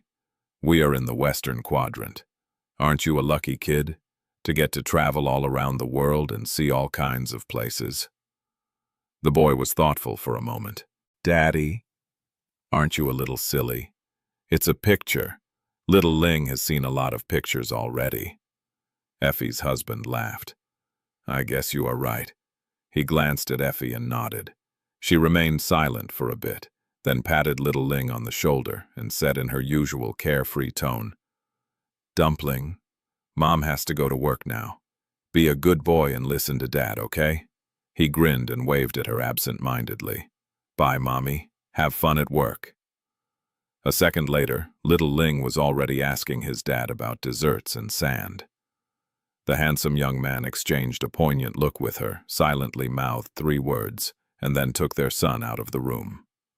Outside, a high-ranking government envoy was already waiting for them. Left alone, Effie took a deep breath and said quietly, "I love you too." Then, the smile slowly disappeared from her face, replaced by a grim expression. She remained motionless for a while, then nodded and summoned her armor. Soon, her athletic figure was covered by a skin-tight layer of polished metal, as if she had been dipped in liquid steel. She also summoned the starlight shard, shaping it into 2 strips of white cloth. One was tied around her waist, the other covered her chest. Effie was ready for war. Well, as much as anyone could be ready for war, which, in her experience, was not much at all. Picking up the Black Beast locket, she hung it around her neck and walked to the door. In the corridor outside, 2 figures were waiting for her. An annoyingly stunning man with auburn hair and green eyes, and a chillingly beautiful woman with pale skin and raven black hair. Effie erased the grim expression from her face and smiled mischievously. "Hey there, handsome. Oh, and you too, Kai. Guys, you won't believe what I saw in Bastion. Princess found herself a boyfriend. At least I think that she found him. She might have just kidnapped the poor man to do unspeakable things to him. I know." She froze suddenly, looked behind her with a cautious expression, then relaxed visibly and added in a quieter tone, "I know I would, if I wasn't such a prim and proper, virtuous married woman." Just a few minutes later, a majestic dragon with scales that resembled the midnight sky was flying over the endless sea of dunes, devouring distance with stunning speed. Effie and Jet were on his back, looking south with somber expressions. After a while, Effie sighed. "The situation has already changed?" Jet nodded. "Yes. The city wall is breached. Western Quadrant Defense Forces are on approach, but the call is wreaking havoc with their tech. The awakened vanguard was attacked by one of the lesser gate guardians and managed to put it down, but their advance was stalled. "So, we will arrive first." Soul Reaper maintained a neutral tone, but Effie could see that she was in a grim mood. "It's not your fault. Don't beat yourself up too much." Jet glanced at her and smiled. "My fault? Of course it's not my fault. I am not someone who feels bothered by such things anyway." But despite her tough girl routine and carefully constructed facade of a cynical salarywoman, she was bothered. Effie had gotten to know Soul Reaper Jet a bit during the Southern campaign, but they became really close during the Third Nightmare, and in the 4 years since, their friendship and comradeship had continued to blossom. Jet was a professional, first and foremost. She wasn't really someone with a bleeding heart. The opposite, actually. But she took her responsibilities very seriously. As such, her cynical loyalty to the mission of preserving humanity was quite ironically much greater than the noble intent of most ardent idealists. She had already been doing her very best as a master. But now that Jet was a saint, one of the 5 saints serving the government, the scale and scope of her responsibilities were much greater. While Effie and Kai mostly dealt with military and diplomatic issues, simply executing the orders, Jet was much more knowledgeable and experienced. As such, she was involved in the administration and decision-making process of the government, influencing what orders all of them received. The government was in turmoil too. It was in flux, drifting on the currents of history. 4 years ago, the higher echelons of the government had made a decision to throw vast resources into rapidly developing its presence in the dream realm, where the future was. That was why Effie was almost permanently stationed in Bastion, while Cal spent most of his time in Ravenheart. Jet, however, had been against that strategy. She had insisted on keeping the government saints in the waking world, spread across the 3 remaining quadrants, to lessen the inevitable losses as much as possible, even at the cost of the future inferiority of the government's position in the brave new world of domains and sovereigns. It was not that she disagreed with the notion that the future of humanity lay in the dream realm. It was just that she advocated for a different allocation of resources. Sadly, she had failed to turn her opinion into policy. If she had, the current disaster could have been avoided, or at least lessened. Effie sighed. "You're angry. I can smell that you're angry. Well, guess what? There's nothing better for treating anger than a good slaughter. And we'll be drowning in abominations in a few minutes, so there's no day like today." Jet chuckled. "You are right. Sure. But also, let's not use the word slaughter, okay? Makes me queasy." At that moment, Kai's pleasant voice resounded in their heads. "Ladies, if you feel queasy and are going to be sick, please wait until I land, at least.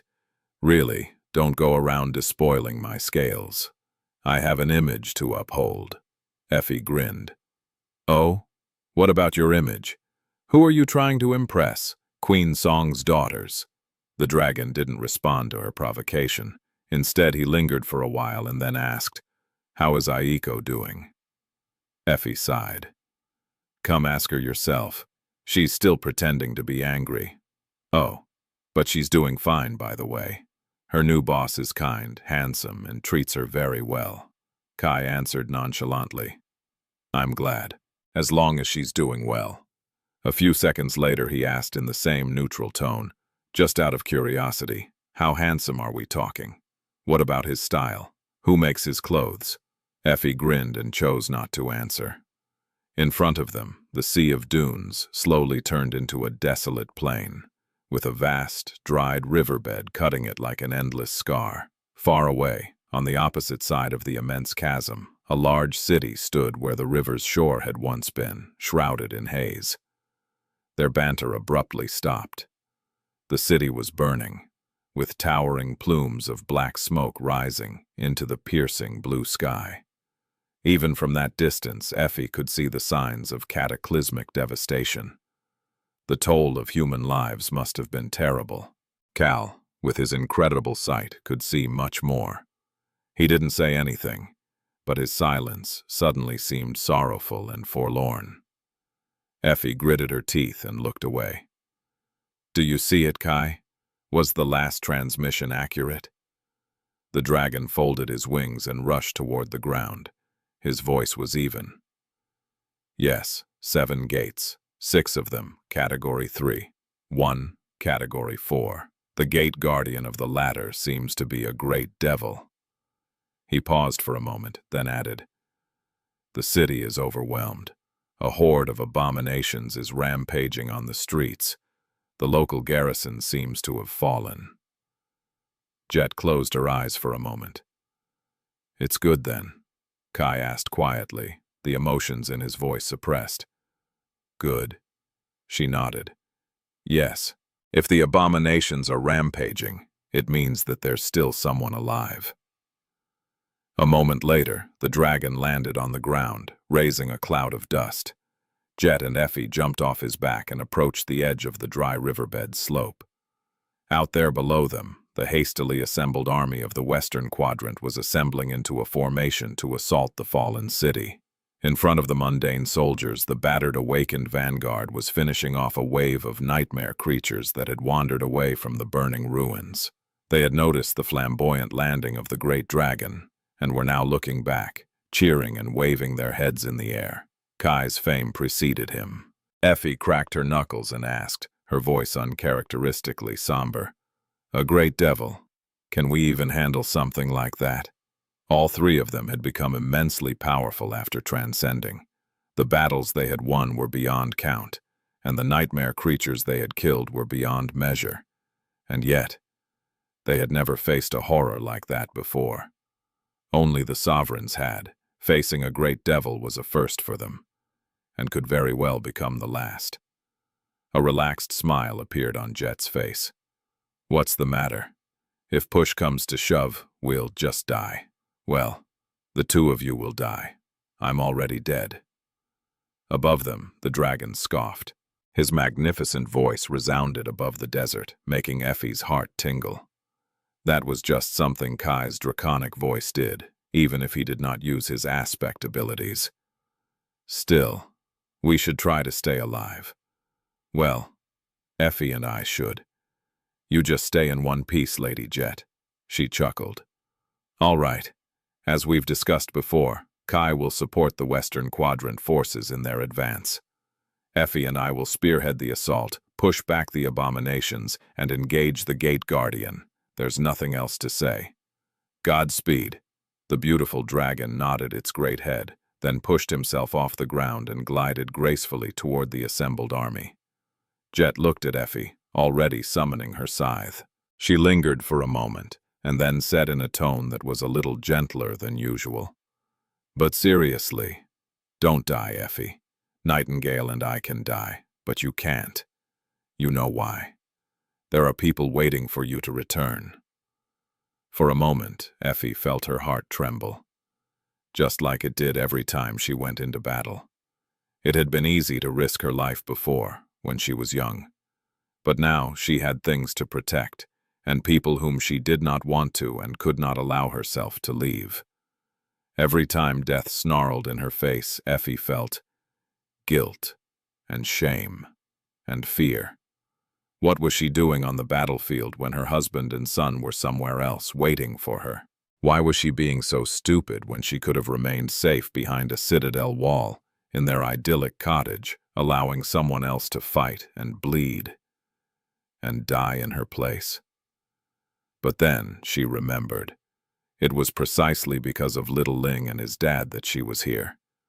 Because someone had to prevent the world from collapsing on their heads and burying them under the rubble.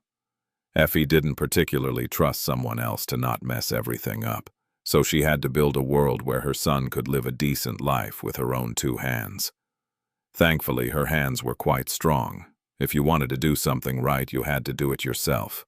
Looking at Jet, Effie grinned. "Why do you always talk about dying, big sister? Not everyone is like you. I'm not planning on kicking the bucket anytime soon. That would be such a tragedy. Imagine all the food I would not be able to eat." Laughing lightly, she shook her head and activated her transformation ability. A moment later, a titanic figure clad in polished steel rose from the dust, shining brilliantly under the incandescent sun. Chapter 17:21. Footsteps of History. Effie rose to her full height, towering 100 meters above the desert. She was like a colossus cast of lustrous steel, the gorgeous lines of her athletic body shining under the blinding sun. A beautiful war deity rising to face the tide of monstrous abominations. The white fabric of the starlight shard rippled in the wind. Expanding the two memories to fit her giant size cost a significant amount of essence, but it was worth it. Sadly, the same could not be said about the rest of her arsenal. Not that there were a lot of memories in her possession that could accommodate her transformation. Even those that could were too weak to justify the expenditure, especially because Effie had other ways to spend her essence. As soon as her transformation was complete, she activated her ascended ability. Instantly, every soldier at the bottom of the dry riverbed, those that could see her at least, felt their hearts beating faster. Their spirit and body were reinvigorated, while their strength, speed, agility, endurance, and resilience were greatly enhanced. But that was the good thing about Effie's transformation. It was hard not to notice 100-meter-tall colossus, especially one as striking as her. Her ascended and transcendent abilities synergized beautifully to make sure that anyone on the battlefield could see her at any moment, even in the midst of a furious melee. As long as she was on the front line.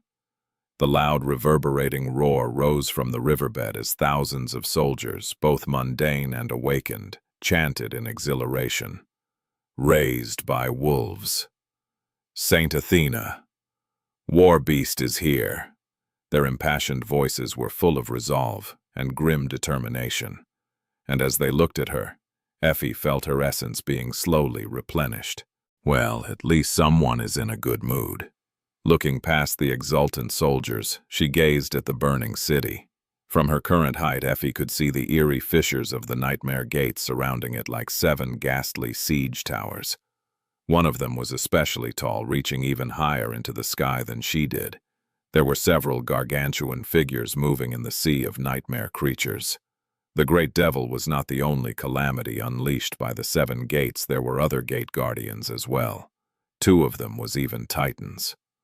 A great devil, a corrupted tyrant, 2 fallen titan, and a swarm of terrors. One way or another, today's battle was going to end up in the history books. It was not quite the chain of nightmares, but definitely the worst crisis the waking world had faced since the Southern Campaign. By far. What would the history books tell? That on that day the forces of humanity triumphed valiantly over a dreadful enemy? Or that on that day humanity mourned the loss of many of its most brilliant warriors? Even now, on the precipice of the battle, Effie could not tell. To hell with that. She grinned and kneeled, then placed the back of her hand on the ground, the open palm facing the sky. Who cares about history? This battle might seem dreadful, but it was destined to become an insignificant speck in the tapestry of horrors that awaited humanity in the coming decades.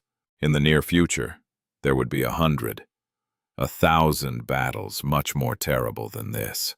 By the end of it all, there might be no one left to read history books, let alone write them. Such exciting times. She was definitely not going to miss them. Cassie, are you watching? There was a moment of silence, and then a response came, as calm and relaxed as ever. I am. Effie smiled. Watch well. It was Cassie's job, after all, to witness and remember everything. Down below on the ground, the tiny ant that was Jet soared into the air and landed gracefully on her palm. Effie rose to her feet, gazed ahead, and took the first step forward. The ground quaked under her titanic footsteps. She leaned forward and pushed off, breaking into a sprint. The sight of the beautiful steel colossus running was both magnificent and terrifying. The sheer scale of it all escaping imagination. Awash in the echoing war chant of the advancing army, Effie leaped over the vast battle formation, the marching mundane soldiers, the wings of lumbering MWPs, the heavily armored tanks, the awakened phalanx. and crossed the dry riverbed in no more than a dozen great strides, making the world quake. Then she was among the nightmare creatures. Standing on her palm like a beautiful toy soldier, Jet shouted, "Don't slow down. Proceed to the designated drop point." Ethel answered with a see-off. "When have I ever slowed down?" Her voice was like the thunderous song of a divine war horn, and that was with her keeping it down. Jet was tough enough to withstand the full volume of Effie's voice, but if a mundane human happened to be too close, they would easily be crippled or outright die under its pressure. So she had developed a habit of staying silent or speaking softly when assuming the godlike form of the militant giantess. A moment later, her foot descended on a swarm of nightmare creatures, ruthlessly crushing dozens of them in one fell swoop. Some had survived and were already trying to crawl up her shins, their fangs and claws scraping fruitlessly against the polished steel. Her armor was a supreme memory of the first tier, though, so none of their attempts amounted to anything. Even if the armor was breached, Effie had her awakened ability to fall back on. As great as her offensive might was, her defenses were even more astonishing. In fact, Effie was often tempted to say that she was practically indestructible. Of course, she never did. Saying something like that was just inviting trouble. There were all kinds of nightmare creatures out there. Many of them had means of bypassing physical defense or could deal entirely different types of damage. The moment a powerful awakened became arrogant was usually the moment they died. The spell whispered into her ear, "You have slain, you have slain, you have slain." Ignoring the sonorous choir of its voice, Effie leaned forward a little and delivered a powerful kick, pulverizing an especially large abomination. The creature must have been at least a dozen meters tall, and would have looked like a towering behemoth to the advancing soldiers. But to her, it was no bigger than a large rat. Its body disintegrated into a disgusting torrent of bloody liquid, and before that liquid splattered across a vast stretch of the riverbed's slope, Effie was already past the foremost wave of the nightmare creatures. Nothing but devastation was left in her wake. "You have slain a corrupted monster, Maw of Connacht." A moment later, she reached the city barrier. It was quite inferior to the great walls surrounding NQSC. Not all human cities were siege capitals. After all, the true siege capitals had been constructed and received that title during the dark times, and there were just a few of them left standing in the world.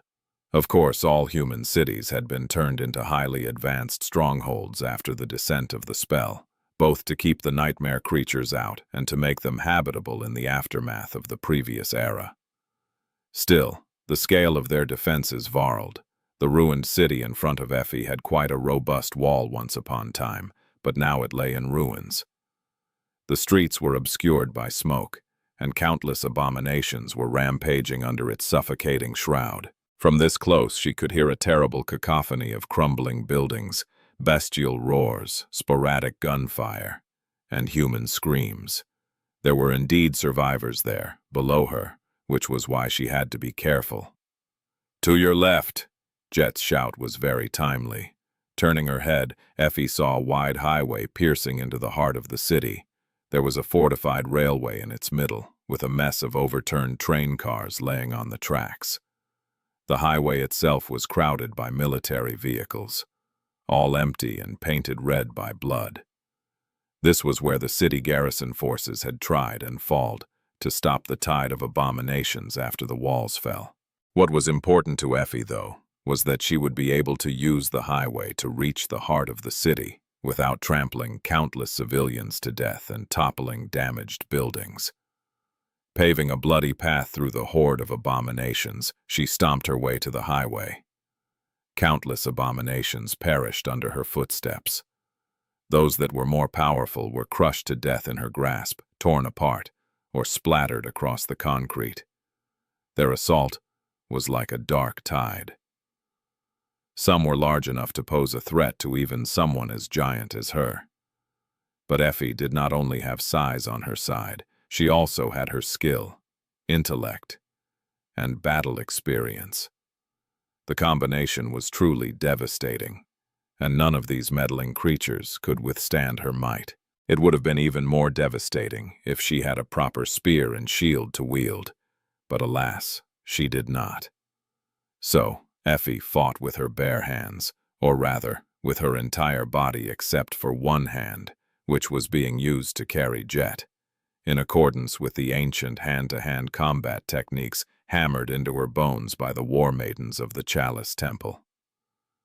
There were swarms of flying abominations as well. When those descended upon her, even Jet received an opportunity to bloody her blade. Reaching the highway, Effie advanced swiftly toward the heart of the city. As she ran, shattering the road and flattening overturned train cars and abandoned military vehicles with each step, she kept her eyes on the true threats. To her left, on the edges of the city, the colossal shape of the fallen Titan was toppling residential towers and feeding on the crushed corpses of countless humans. To her right, the massive figure of the corrupted Titan was consuming the remains of the government compound. Another Titan was nearby, having already breached the ceiling of a deep underground shelter. And finally, far ahead, on the opposite side of the city, past the shattered barrier, a vague silhouette of the Great Devil was towering above the local outskirts, moving slowly in the eerie silence. There were two more gate guardians spread throughout the ruins as well, both already gazing at her and narrowing the distance, and a sea of nightmare creatures following them. Everyone wants in on the party. Finally, she reached the drop point. Effie sent a shockwave spreading from the spot where the edge of her foot had dug into the ground to stall her momentum and came to an abrupt halt. In the next moment, her voice shook the sky with a thunderous, defiant call. "Wolf Army, charge!" The wolves had been a company during the Southern Campaign, consisting of around 100 awakened and 10 times as many mundane soldiers, as well as a platoon of MWPs and a robust stable of specialized vehicles. The majority of the mundane members of the Wolf Company were not frontline specialists, but instead support personnel meant to facilitate and enhance the combat effectiveness of the awakened. However, the company had swelled in the past few years, turning into a battalion consisting of 1,000 seasoned, awakened warriors and around 5,000 mundane soldiers.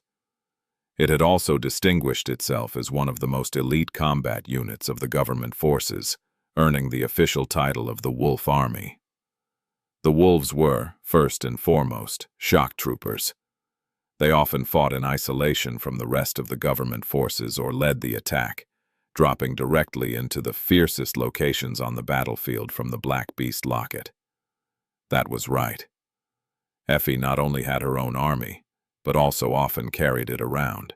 Their most common strategy was for her to assume the giantess form, cleave her way to a strategically important point, and deploy her legion in a flash of shocking violence. It was the same today. As Effie's roar stunned the nearest nightmare creatures, rows and rows of soldiers materialized on the rubble of the burning city, as if marching out from the depths of hell. A moment later, the awakened vanguard already unleashed a barrage of arrows, projectile weapons, and long-range aspect abilities. At the same time, heavy artillery vehicles launched concussive shells, and the lumbering MWPs came to life, the barrels of their armaments blooming with fire. The melee fighters had already closed down their ranks, forming a loose phalanx. The tide of nightmare creatures descended upon them in a demented frenzy, only to be broken, torn apart, and pushed back. "Show them hell!" Effie's booming voice thundered from above. Invigorated by the sight of their commander, the wolves let out ferocious howls and redoubled their efforts to eviscerate the nightmare creatures. "Cheeky bastards!" She bent down and swiped her hand across the ruins of a building, grabbing a hulking abomination and using it as a projectile to crush dozens more into bloody paste. Effie observed the battlefield from high above. For the moment, at least, everything was going according to plan. The wolves had a simple but dire objective: to secure a stronghold in the ruined city that would serve as a bulwark against the horde of nightmare creatures. The 7 gates were positioned far away from the dry riverbed, so most of the abominations were amassed on the other side of the city center. The position where the wolves had deployed was on the outer edges of the center, above the largest underground civilian shelter, and close to the reserve control station responsible for the city's automated defense systems. They had to push the nightmare creatures back, establish an impregnable fire line, bring the defense systems back online, secure the perimeter, and help funnel the surviving civilians into the shelter. At the same time, the main force of the Western Quadrant Army would advance from the rear under Kai's leadership, cleanse the western part of the city from abominations, and join the Wolf Army, effectively drawing a clear battle line straight through the city center. That was the plan, at least. Of course, the entire plan depended on a single presumption, that the 3 saints would be able to slay, or at least hold back, the primary targets, the Gate Guardians. Because no matter how elite and experienced the wolves were, and no matter how numerous the Western Quadrant Army was, mortal soldiers like them were simply incapable of stopping Titans, let alone facing great abominations in battle. Effie glanced at the towering figures of the 2 Titans, both drawing closer. The corrupted tyrant seemed to be moving in the direction of the Western Quadrant Army, which had already engaged in a bloody battle on the streets of the city. That one was Kai's problem now. Sadly, it seemed that the reinforcements would be delayed. The true horror, though, was the Great Devil, which had abandoned the outskirts and crossed the ruined walls of the city, moving unhurriedly in the direction of the Wolf Army. The creature was still dozens of kilometers away, but its presence already felt suffocating. We can still win. In this battle, the government army had a secret weapon. That weapon was the seneschal of the great clan Valor, Saint Song of the Fallen. Information was the lifeblood of warfare, especially so when one was dealing with nightmare creatures, many of whom possessed great and terrible powers. Knowing your enemy was more often than not the difference between life and death. And with Cassie whispering into the ears of Effie, Kai, Jet, they would know what the enemy was capable of once the abominations got within range of the dormant ability. Of course, no one except for the 3 of them could know that the blind seer serving the King of Swords was secretly assisting the government. It's good to have friends. As Effie thought that, Jet suddenly spoke in a calm, cold voice. I think the situation calls for the slingshot maneuver. Effie looked down, studying the tiny, beautiful woman standing on her palm. Soul Reaper's icy blue eyes were full of grim, murderous, and cold resolve. That one? Are you sure? Jet nodded, then smiled faintly. Yes. I'll stall the Great Devil until you and Kai are done dealing with the other Gate Guardians. Don't play with your food and come help me as soon as you can. Effie hesitated for a moment, holding back the words of concern. Jet was right. Dealing with 2 Titans was already outside the realm of possibility. If the Great Devil was allowed to enter the fray and join forces with them, everyone would be doomed. Eventually, she simply smiled. All right, just don't kill it before we arrive. Or if you do and receive a weapon memory, give it to me. You already have your legacy relic, while I'm sick of fighting abominations with my bare hands. Their guts get stuck between my fingers. It's disgusting. Jet grinned. Deal. Now do it before I change my mind. Effie sighed, then shifted her body, slowly bringing the hand on which Jet stood back.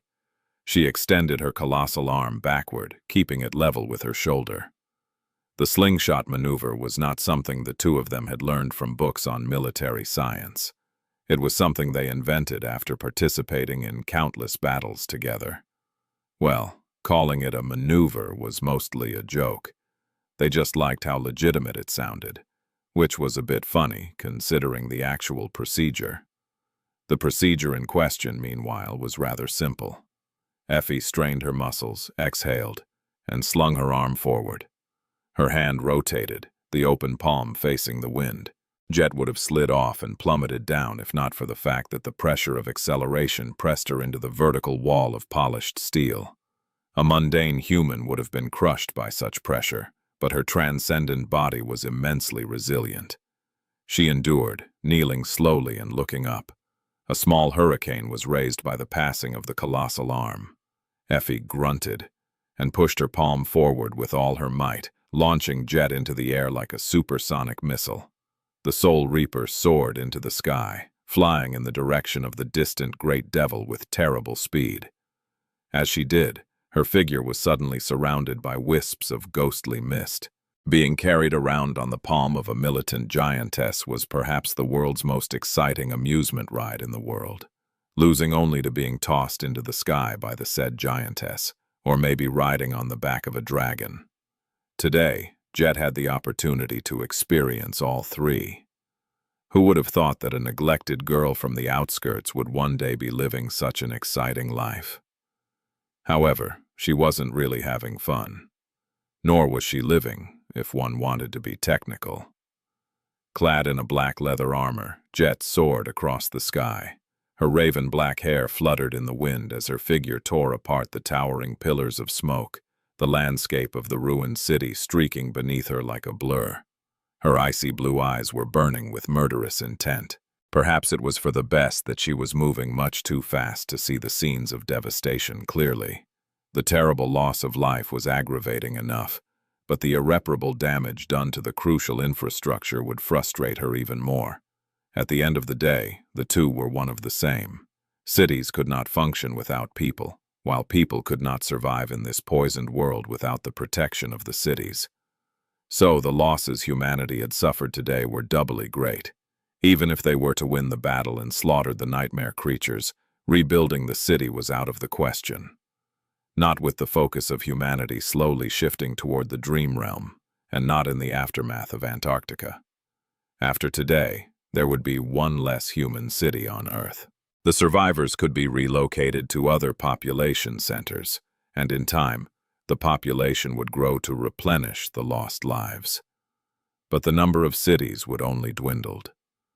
Too many of them had been swallowed by the chain of nightmares, and in the years that followed, 2 more fell to the Skinwalker. This city would be the third the government lost in the last 4 years.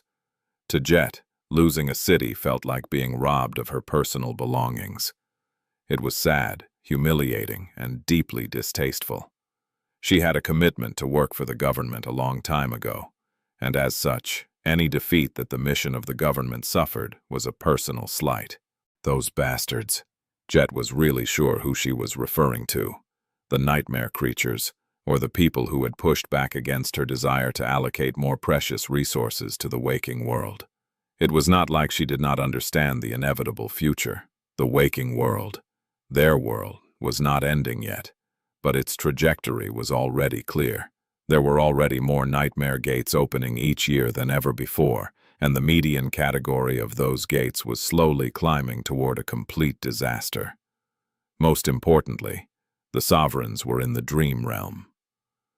Not only because they chose to be there, but also because it was hard for them to enter the waking world, as if their very existence was denied by it. So even if a new supreme was born in the future, they wouldn't be able to remain here continuously and protect the cradle of humanity. Therefore, a single Category 5 gate would spell doom to all who remained. Which wasn't that bad, actually. Jet wasn't a reactionary hellbent on remaining on Earth simply because that was where she had been born. In fact, she understood better than most that adaptability was humanity's greatest weapon. Why wouldn't they resettle into a new world if their own was dying? In fact, for every city that had been destroyed in the waking world, several were founded in the dream realm. The government would have to relocate their efforts there as well. It was just that, in her opinion, even the best of her colleagues were panicking. The trauma delivered by the chain of nightmare was too great, even if few people acknowledged it. And since they were panicking, they were rushing too much. So she was forced to clean up their messes. Because of the rush, the government forces were too late to prevent this city's destruction. How ironic. Sometimes she regretted that there wasn't anyone else among the people wielding power who had come from the outskirts. If there had been just one person who shared her mindset. But wasn't it a pipe dream? For someone from the outskirts to survive the gauntlet of the nightmare spell, even she could not claim to have truly survived it. Streaking across the sky like a deadly missile, Jet kept her gaze trained on the great devil and gritted her teeth. A split second later, she activated her transformation ability. Her flesh turned into a ghostly mist, and a few moments later, there was a spectral wraith in the sky above the dying city. The wraith form had many advantages in battle, but it was also quite handy if one had been tossed like a dart by an unreasonably strong giantess, since being a ghost could prevent them from turning into thin film splattered across several kilometers of ragged terrain upon landing. Not that Jet would. With her special physique, she could strike the ground like a meteor and climb out of the crater in one piece, if a little battered. Still, a soft landing was better. This time, sadly, the landing was not going to be particularly soft. She was dropping right on top of a great devil, after all. Effie's aim was immaculate. In the last few moments before plummeting to the ground, Jet snarled coldly and turned her scythe into a khopesh. By now, her legacy relic had reaped countless souls. The strongest of them had belonged to a great monster, and so it was equal to a supreme weapon of the second tier. Of those countless souls, 5 were currently bound by the relic, 1 for each of the 5 forms it could turn into. Jet could consume them to replenish her essence if her own reserves ran dry. Apart from that, each of the bound souls granted a mystical effect to the corresponding weapon, akin to an enchantment. The soul dwelling in the black khopesh had belonged to a corrupted terror once, and a dreadful one at that. The effect granted by its soul to the sickle sword was that anyone cut by it would fall into a debilitating lethargy, losing the motivation to fight, move, and eventually even breathe. Of course, powerful enemies could resist the insidious lethargy somewhat, but would still be weakened a little with each strike. As such, the khopesh was the most suitable of the Mistblade's forms when dealing with an overwhelmingly powerful enemy. And that was what Jet was dealing with now. A great devil. At that moment, a soft voice resounded in her ears. He is the great devil, heart of Connacht, the remnant of a cursed king. His power is to command the souls of the dead. He also wields the power of curses, and is a wraith himself. His body is made of sand and is all but immune to physical damage. Worst of all, his soul can't be destroyed until all the souls he commands are scattered. And they are legion. I am sorry, Jet. It's a bad match. Jet grinned. Thank you. How fitting. The great devil she was about to face was also of the undead tribe, a fellow wraith. His powers did not exactly counter her own, but rather rendered them futile. It was indeed a bad match. Or maybe the best, considering that few people except her had even a tiny chance of destroying him. In any case, her determination to slay the abominations only grew stronger. Because as much as the heart of Connacht was a bad match for her aspect, he was a perfect match for her legacy relic. Absorbing his soul would not only elevate its overall power by 2 tiers, but also grant one of the Mistblade's forms a powerful effect that had a good chance of having synergy with her aspect. Now then, all that remained was to actually kill this great devil, or at least survive long enough for Effie and Kai to arrive. Jet slowed down her descent and glided gracefully to the shattered ground.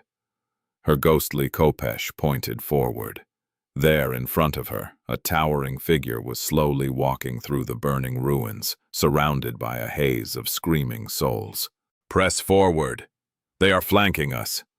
Second company, fall back. We need an ascended here. Across the wide stretch of burning ruins, the Western Quadrant army was fighting against the disorganized horde of nightmare creatures.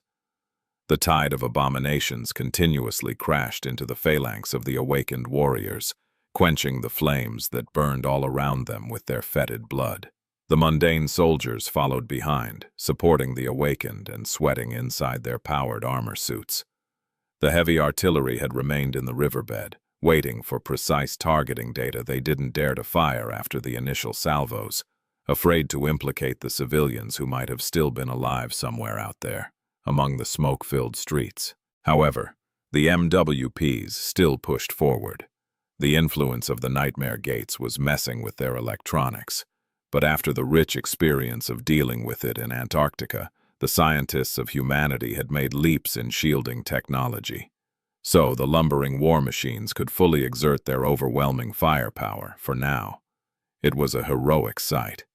But usually, even such a large expedition force would have been ill-prepared to face the vast horde of nightmare creatures, especially in the hellish conditions of urban warfare. Nevertheless, today, the soldiers of the Western Quadrant were valiantly pushing into the depths of the city and eradicating the nightmare creatures at a startling pace. There were two reasons for that. One reason was the shining silhouette of Saint Athena, who towered above the burning city in the distance. The sight of her not only lifted the spirits of the soldiers, but also imbued their bodies with ferocious power. Awakened were affected more, but even the mundane fighters showcased inhuman strength, speed, and endurance. What would not have been possible on any other day was possible today. The other reason. Fall! A deep, thunderous, chilling voice rolled across the burning ruins, crashing into the horde of abominations like a tidal wave. Countless nightmare creatures staggered and toppled to the ground. Others pressed forward despite its domineering power. However, their movements were drowsy and weak, as if they were struggling against an overwhelming compulsion. That was the moment when the soldiers of the Western Quadrant Army advanced, cutting into the mass of dazed nightmare creatures like a sharp knife. The human warriors were strengthened by the war beast, while their enemy was weakened by the night singer. Together the powers of the two saints reigned on the battlefield. Kai folded his wings and plummeted down. His great maw opened, and an eerie, melodious, otherworldly sound escaped from it, akin to a haunting song. That song made all the other sounds of the ruined city, the roaring of flames, the groans of crumbling buildings, the clangor of steel, the howls of monstrous creatures, the thunderous drums of the cannonade, dissolve into background noise. A moment later, the song crashed into a swarm of nightmare creatures led by a hulking behemoth, causing their bodies to explode into gruesome fountains of crimson liquid. It was as if they were torn apart by an invisible blast. A transcendent sonic attack was an insidious thing. Rushing along the stretched battle line with tremendous speed, Kai flew through the expanding cloud of crimson haze and wasted a split second to observe the ruins. His vision spread far and wide, piercing through soil, concrete, and alloy. There was nowhere it couldn't reach, and instantly, the whole city was perceived by him.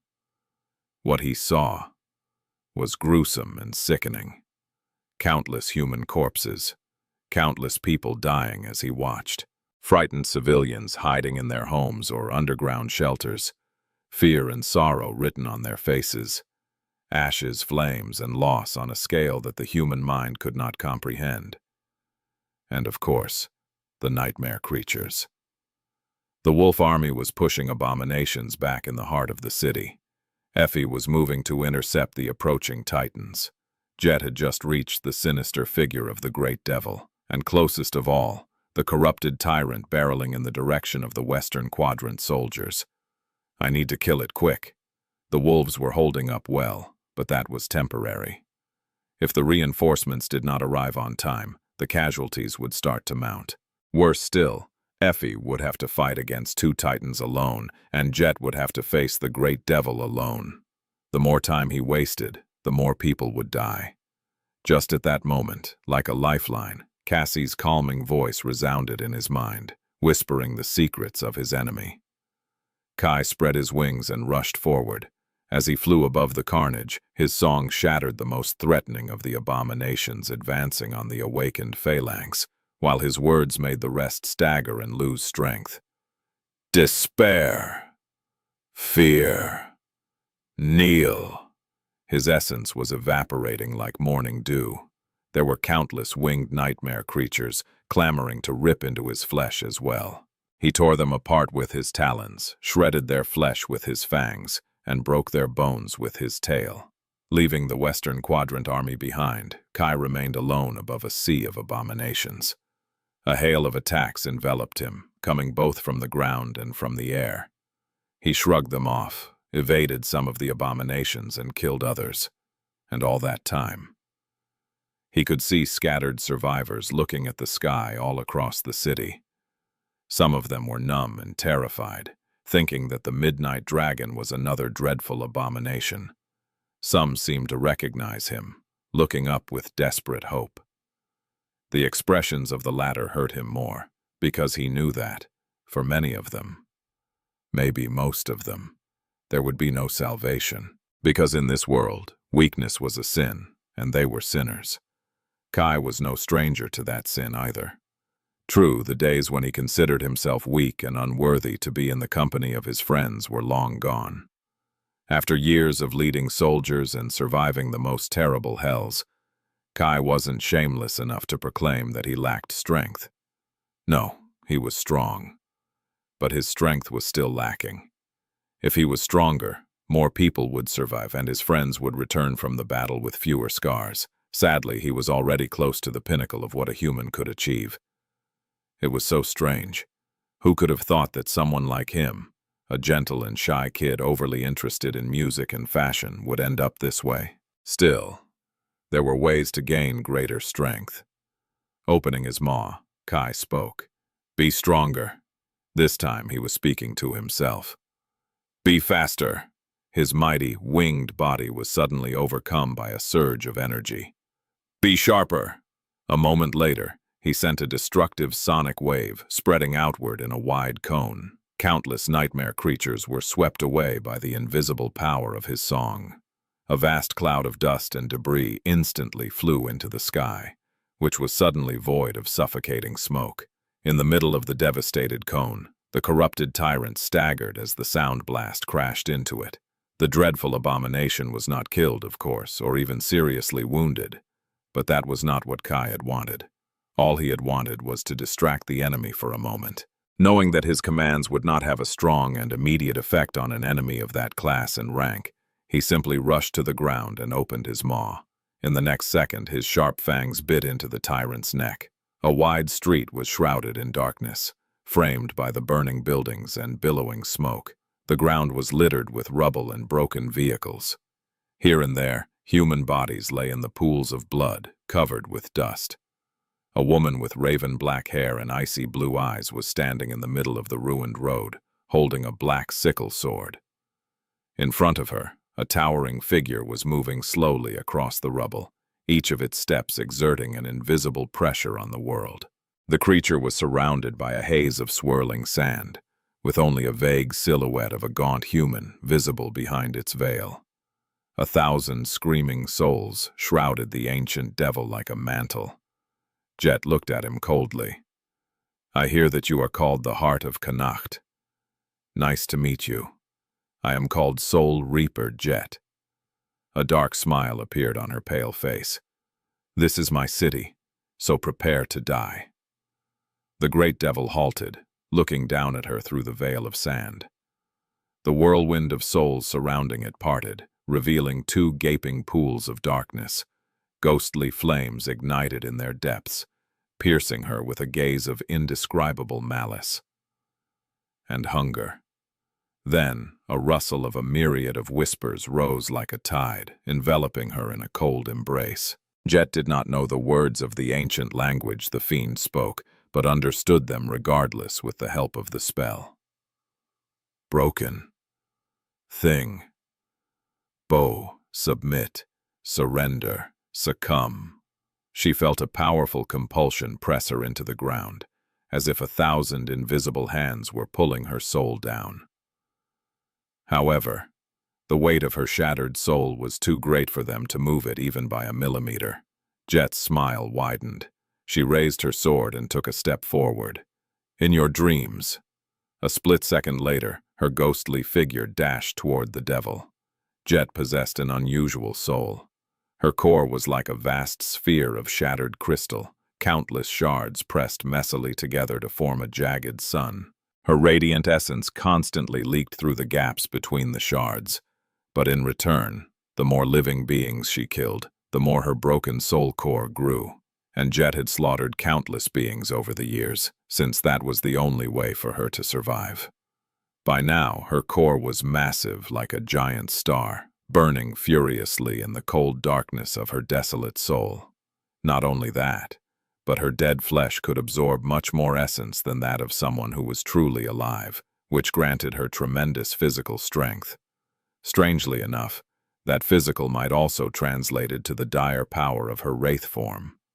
Moving like a ghost, Jet appeared in front of the great devil and lashed out with her sword. All of it happened in an instant, too fast to be discerned by mundane eyes. Of course, the eyes of the great devil were not at all mundane. The figure hidden in the sand shifted, raising a hand to swat away her strike. At the same time, the sand rose like a giant palm, repeating its movements. However, the mist blade was not swept away. Instead, it passed through the sand and cut deeply into the ancient fiend's soul. A moment later, a building to their left exploded into a cloud of dust, obliterated by the giant hand of sand. And one of the myriads of souls subjugated by the heart of Connacht dissolved into nothingness, receiving the cut on his behalf. The abomination sustained no damage at all. It was only affected a little by the lethargic power of the black Kopesh, shrugging it off a split second later. 1,000 spears of sand shot from his towering figure, moving too fast to be dodged at such a close distance. They passed through Jet's ghostly figure without doing any damage as well.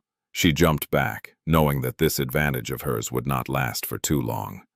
And indeed, the silhouette hiding inside the sand tilted its head slightly. Then, the sand settled back onto it, forming the shape of a gaunt giant. Instead, the haze of screaming souls flowed forward like a raging river, threatening to tear her own apart. Soul attack, Jet gritted her teeth. This was going to be unpleasant. She pushed off the ground, weaving between the falling pieces of the toppled building to evade the torrent of souls. In her perception, the jagged pieces of torn alloy and shattered concrete were floating down slowly, nearly static. The great devil's attack, however, was almost too fast to react. In the next several seconds, the burning street turned into a furious battlefield. 2 wraiths, one made of mist, the other of sand, clashed in eerie silence, no sound produced by their ghostly steps. Only the sand rustled as it brushed against the rubble. Despite the devastating power unleashed by them, not even a single particle of dust was disturbed by their battle. The pillars of smoke were not torn apart by the hurricane wind. The scorching flames were not extinguished. The ground did not quake, and the sky did not shatter. That was because Jet was intangible, and so were her attacks. The harrowing storm of phantoms pursuing her was similarly aimed at her soul. If their battle had been happening on the material plane, though, the entire district might have already been flattened, turning into a smoldering ruin, like many other districts of the city already had. Damn it! Jet reeled back, pierced by excruciating pain. She had delivered a rain of blows to the ancient fiend. But what was the point? Her insidious power, which had served her splendidly across countless battlefields, was almost entirely useless against the vile power of the heart of Connacht. Instead of cutting his soul, she was simply destroying the phantoms he had consumed, and they were indeed legion. There must have been millions of people living in the outskirts, where the great devil had been wandering before her arrival, and very few had escaped his bloodlust. Even if less than 1% of the victims had joined the whirlpool of souls, Jet would have to land thousands of strikes to destroy them all. Each of the attacks she failed to evade, however, dealt direct damage to her own soul. It was vast and tenacious, true, but in this war of attrition, Jet was still doomed to lose. Why did this bastard have to wield power over souls? Jet dodged a rustling torrent of haze and slashed at it with her sword, obliterating another unfortunate specter. Sadly, these specters were not actual beings, but instead parts of the great devil. Therefore, destroying them did not replenish her essence. Essence exhaustion was one of Jet's fears. Perhaps even her only true fear. For all other awakened, losing all of their essence simply meant enduring a period of powerlessness and not feeling well. But to her, it meant death. True death. The final and irreversible obliteration of her being. What was worse, Jet wasn't sure that she would be able to control herself when facing this slow and excruciating dissolution. The few times she had come close to exhausting all her essence, well, she didn't really want to remember them. She had done a few shameful things. Unsurprisingly, pushing her the limits to battle a great devil consumed an ocean of soul essence. Jet wasn't panicked yet, because her reserves were many times deeper than those of most other saints. More than that, 5 powerful souls were bound to her mistblade. If push came to shove, she would consume them one after another, postponing the inevitable. Still, even if she miraculously won today, the sea of soul essence she had accumulated would be all but spent. Jet would have to collect it again, drop by drop. Such a chore. Killing had become a chore a long time ago for her.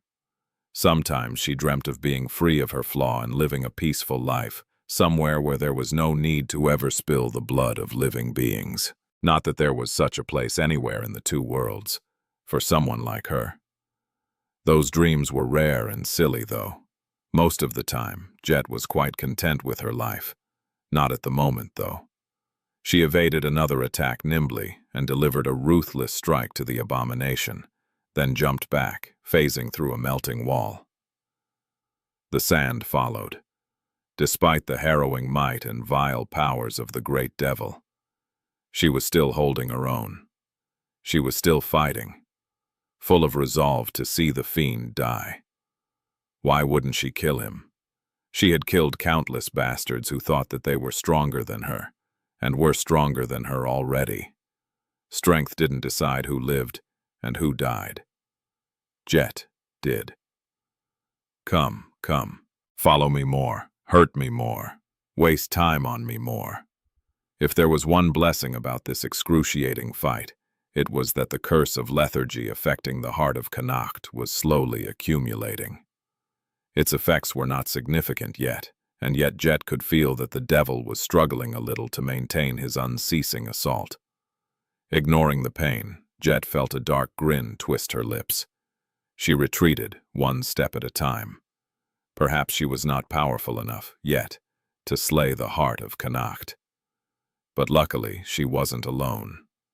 Just like the devil had a legion of souls to protect him, she had an army too. She had Effie and Kai. So she just had to preoccupy the bastard until they arrived. Surrounded by smoke and flame, suffering the assault of a great devil, Jet smiled viciously and laughed. Chapter 1. 1726 Strategic Solution. The wolves were pushing the abominations back. A team of specialists already gained access to the reserve control station of the city's automated defense systems, working on bringing them those that had not been destroyed. At least, online.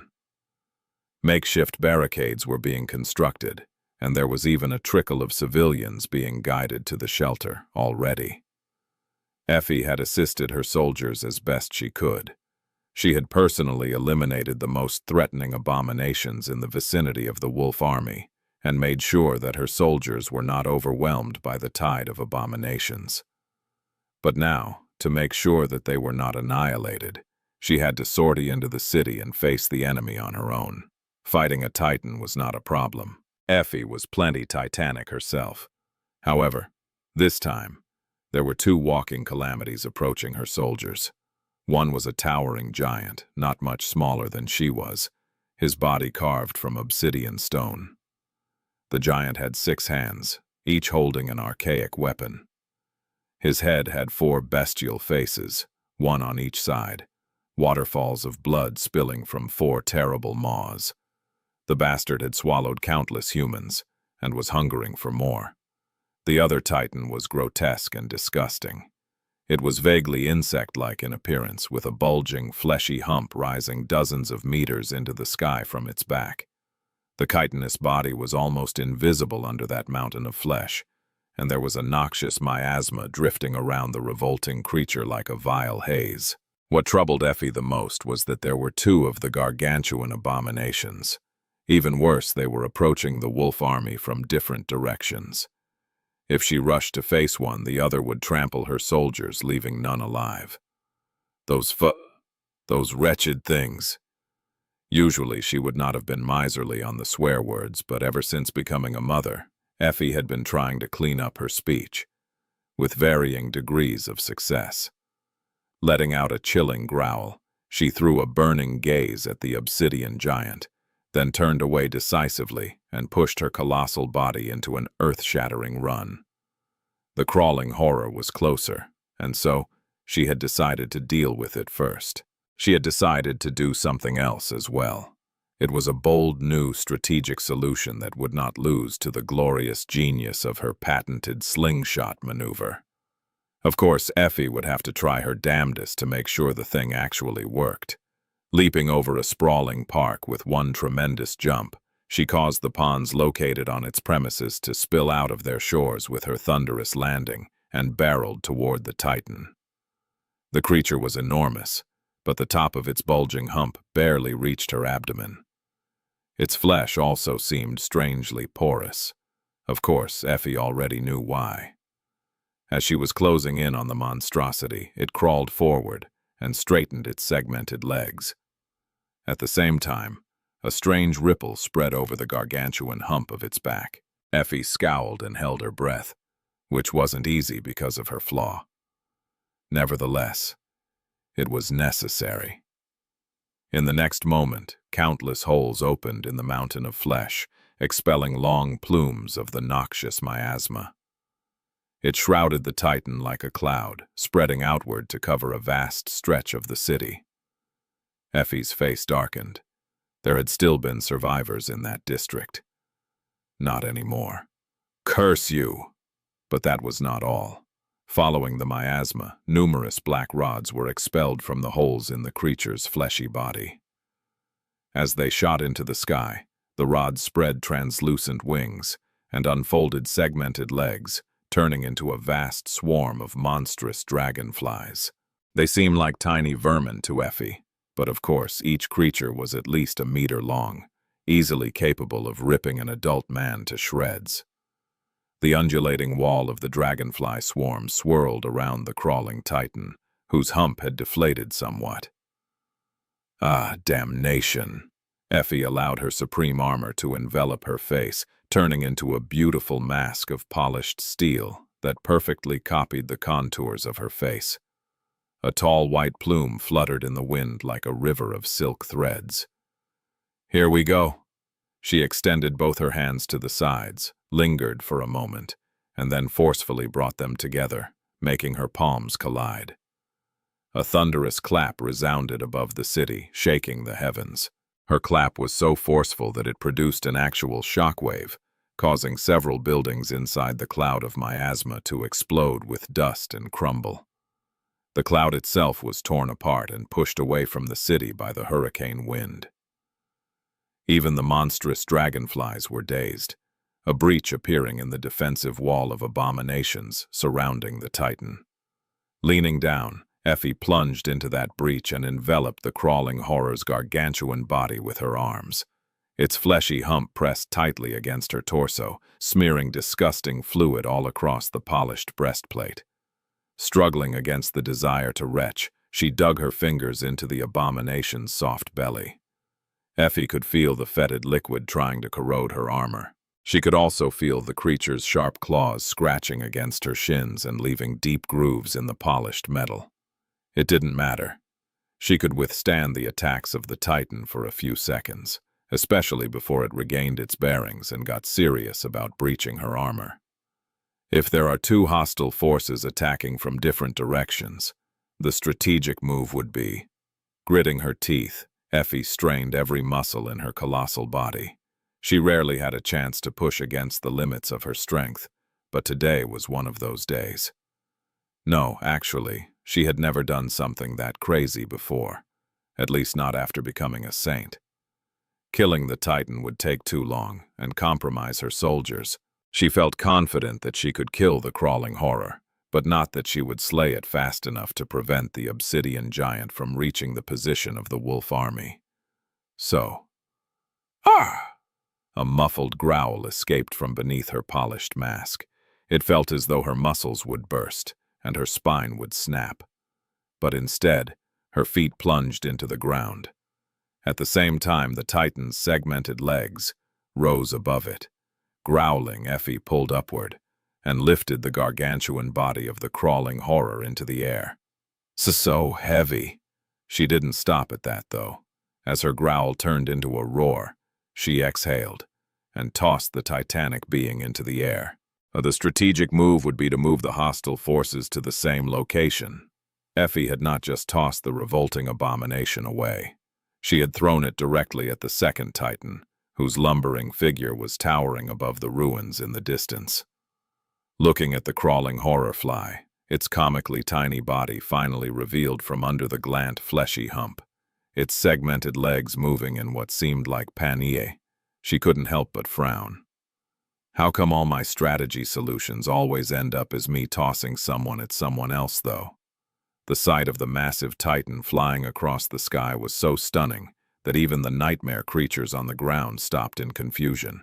The human soldiers, who had developed a habit of glancing at Effie's towering figure frequently, did not miss the bizarre and baffling sight either. Perhaps both the abominations and the humans had a similar thought. I am seeing things, right? They weren't. The only creature who wasn't confused was the obsidian giant, because the crawling horror was flying directly at him. Even though the four-faced Titan was as tall as Effie, he would still be buried under the mountain of flesh if she managed to hit her target, and she had immaculate aim. The giant moved, bringing one of his 6 weapons up. Then, it ruthlessly fell down. The stone mace struck the crawling horror in the air, damaging its body and slamming it into the ground. A lake of fetid blood flowed out of the wounds of the revolting abominations, drowning several streets. The obsidian giant had avoided being struck by the titanic projectile. However, no sooner than the crawling horror hit the ground, the visage of a beautiful steel colossus was revealed from behind its enormous body, barreling toward the 2 Titans at terrifying speed. Her exquisite mask was emotionless and eerily calm. Behind it, though, Effie's lips were twisted into a bestial snarl, and her eyes burned with murderous fury. Die! The crawling horror was not as tall as Effie and the obsidian giant, but it was still a titanic creature. Therefore, its vast body had obscured the giant's view for a few moments before being struck down. Effie used these moments to shorten the distance between her and the enemy, unseen. By the time the enormous abomination smashed into the ground, the obsidian giant barely had any time to react.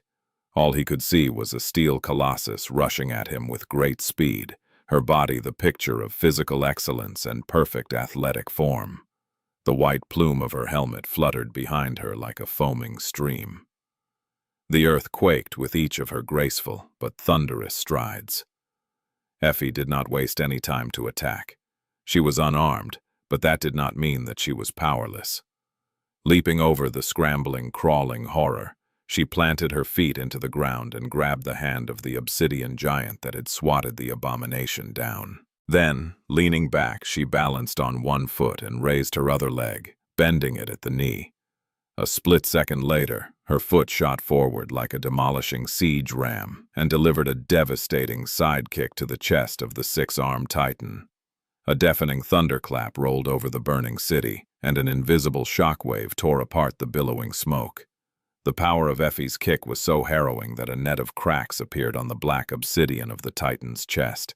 The giant himself staggered back, his movements seeming slow because of his tremendous size.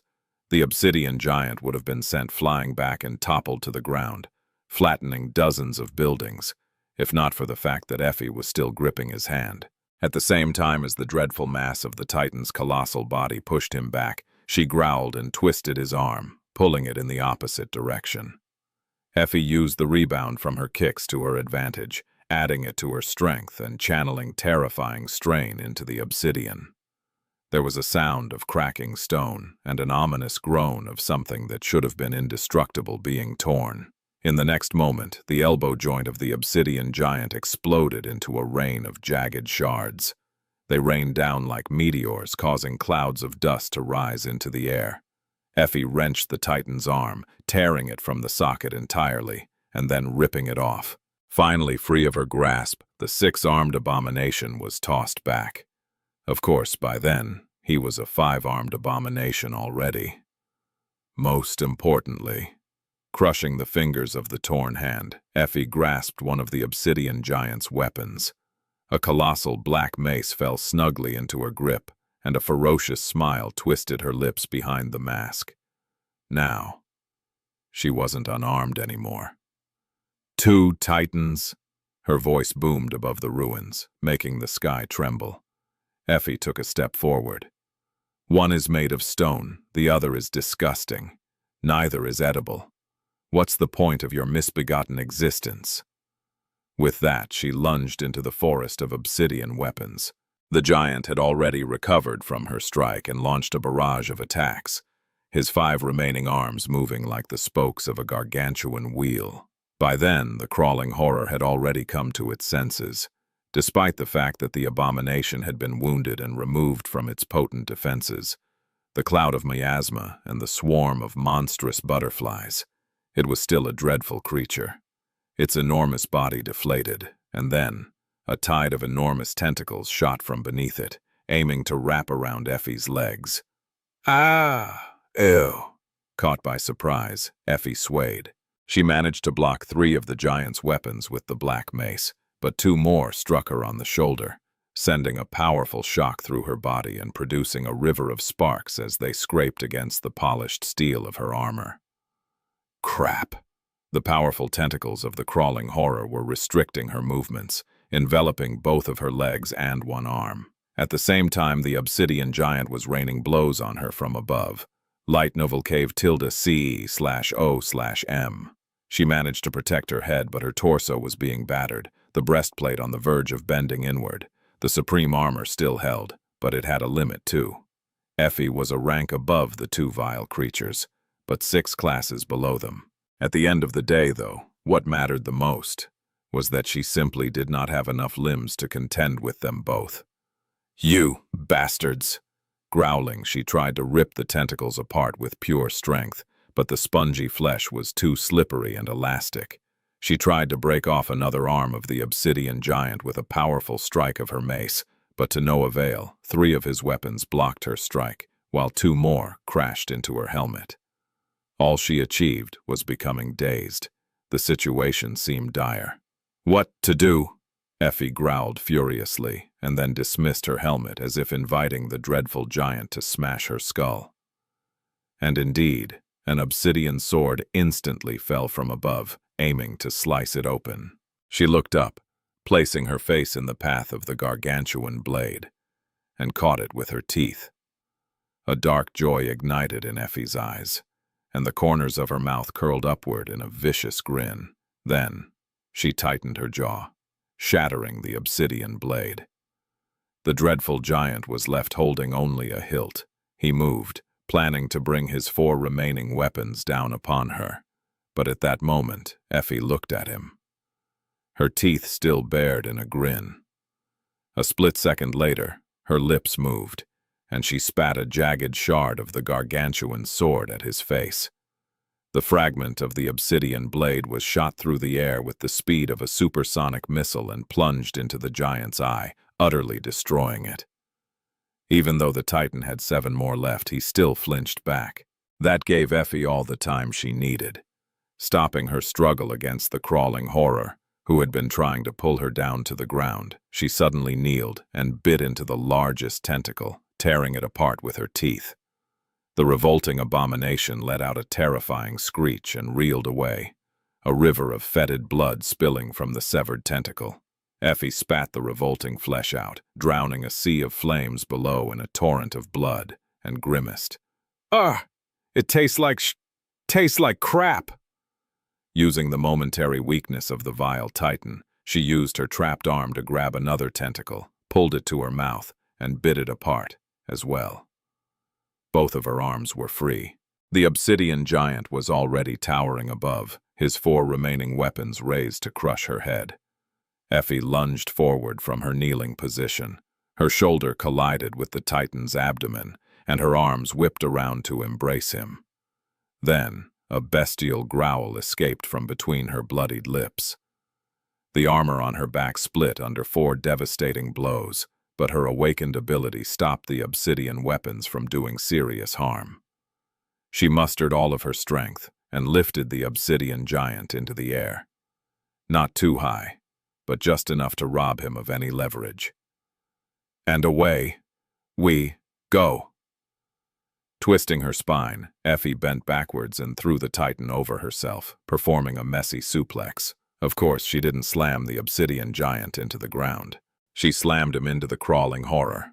The world shuddered, deep fissures opening in the cracked earth, and by the time the 2 battered titans recovered, a graceful winged shadow fell on them from above, followed by an eerie song that washed over their bodies like a crushing wave. The heart of Connacht. The heart of Connacht. Suffering unbearable pain, Jet continued to fight the great devil calmly. Her mind was cold and focused, methodically calculating every move and motion of the enemy. She was unable to destroy him, but the abomination could not bring her down either. As the 2 of them fought, the harrowing fury of their battle boiling in eerie silence, time continued to flow. She was drawing the clash as much as she could, callously luring the ancient fiend to his eventual end. Once Effie and Kai arrived. How do we kill him then?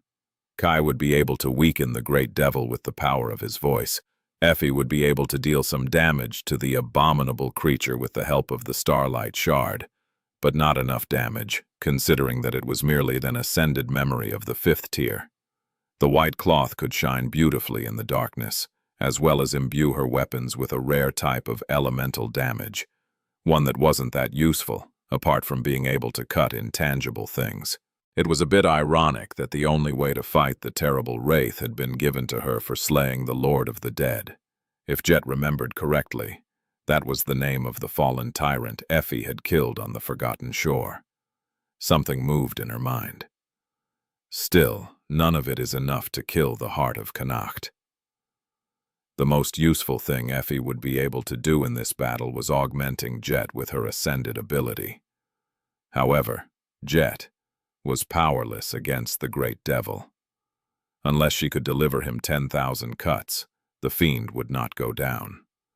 However, as Jet moved between the raging storm of screaming souls, slashing the whirling hurricane of sand with a blade made of mist, she felt a seed of an idea, or a revelation maybe, bloom in her mind.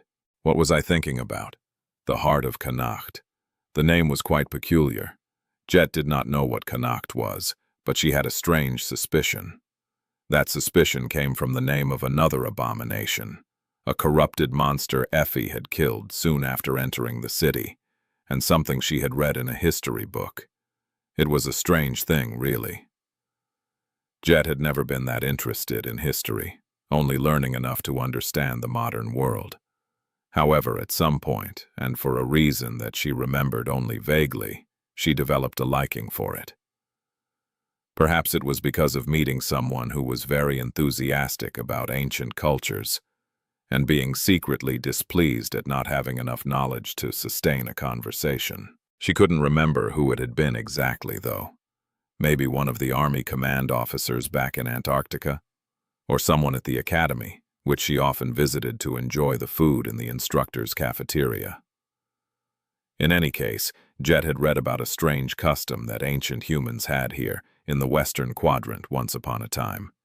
They prepared their dead for burial in quite a peculiar way, removing all the organs from the bodies before placing them in opulent tombs. Light Nova Wild _C /O/M. There was even a legend about a god whose body had been cut apart and then assembled back together, bringing him back to life. The heart of Connacht, the maw of Connacht. She wondered if there were also the hand of Connacht, the lungs of Connacht, the horns of Connacht. Cassie had said that the great devil was the remnant of a cursed king. Maybe that king had been cut into parts, just like that ancient god. And maybe those parts were kept apart, to prevent him from coming back to life like the ancient god had. Why was Jet suddenly thinking about that? She wasn't quite sure yet. The hateful giant of sand was pursuing her relentlessly. The whirlwind of souls surrounding him was just as plentiful as it had been before, as if she had not depleted it even a little. The great devil had slowed down somewhat, because of the accumulated weight of unnatural lethargy. But that was all. The corrupted terror, whose soul was bound to the Black Kopesh, had infected an entire city in the eastern quadrant with lethal sloth. The loss of life was tragic, and if Jet had not hunted the creature down in time, it would have become calamitous. But all it could do to the heart of Connacht was reduce his speed a bit. Tough bastard. Jet retreated, phasing through a blackened wall. The sand followed her, spilling through the cracks and broken windows before coalescing back into the shape of a gaunt giant. Another flurry of attacks descended upon her, but wasn't it strange? Due to her transformation ability, Jet could become an intangible wraith. Her body was like mist, but that mist was not mundane. It could not be scattered by the wind or dispelled by flames, for example. It could pass through solid objects or move underwater. That was because what looked like mist was not mist at all, but simply a manifestation of her power. Of course, Jet could return to her corporeal form at any moment. The heart of Connacht, though, was tangible and intangible at the same time. The sand comprising his body never phased through the walls like she did, simply penetrating the cracks and gaps in a quite mundane way. Why did the ancient wraith need the shell of sand? To begin with, she barely dodged another storm of souls, each of the myriad of them like a screaming blade, and grimaced. Her reserves of essence were running dangerously low. Feeling a bit regretful, Jet consumed one of the souls bound to her mist blade.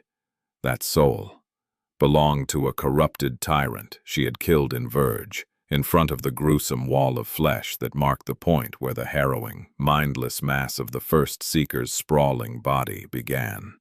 The silent battle continued, and she endured more excruciating pain. Soon, she was forced to consume another soul. That one belonged to a corrupted titan that had fallen to her blade under the walls of a government citadel in the Dream Realm. The battle against the dreadful creature had cost a lot of lives, but the citadel withstood the calamity in the end. Jet continued to retreat, buying time. Sometime later she absorbed the third soul. It belonged to a great beast she had slain in South America. Jet had had to cash in a favor that Saint Naive of the House of Night owed her to make it across the ocean in time with his help. She was starting to falter. The fourth soul dissolved into a torrent of essence that watered her desolate soul. The fourth soul had belonged to one of the saints who had completed his third nightmare in the wake of Antarctica. The public did not know about him, because the man had gone mad soon after transcending. The scars dealt to his psyche by the chain of nightmares were too deep, and his life ended in tragedy. Light Novel World /O/MM. Of course, a much greater tragedy had been prevented by stopping him in time. Jet let out a stifled hiss and staggered back, clutching at her chest. This time, the blow she had failed to evade was too vicious. She consumed the fifth and final soul. This one belonged to the great monster she had slain in Antarctica. She had gone there to find and kill that abominable thing, Winter Beast. But, to her dismay, it was already dead. In the absence of the powerful Titan, several dreadful nightmare creatures crossed the strait from East Antarctica to claim its land.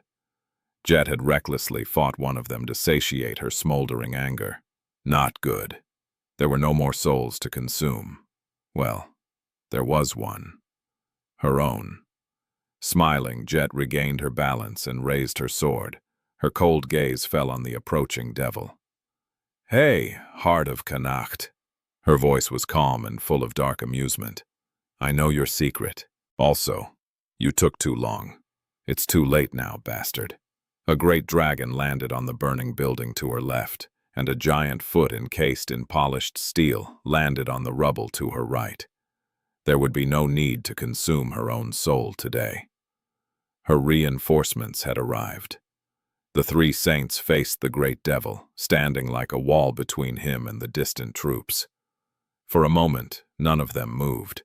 The abomination was studying the new enemies with its hollow eyes, while Jet and her comrades were observing his gaunt form wearily. "How is the situation?" Her voice sounded a little stifled because of the pain. Kai answered after a short pause. "The Western Quadrant army should be reaching the wolves by now." Jet nodded slowly. "Good. Then, Effie, get down. You're too big of a target." In the next moment, the ruins were torn apart by an explosion of harrowing violence. The great devil did not wait anymore.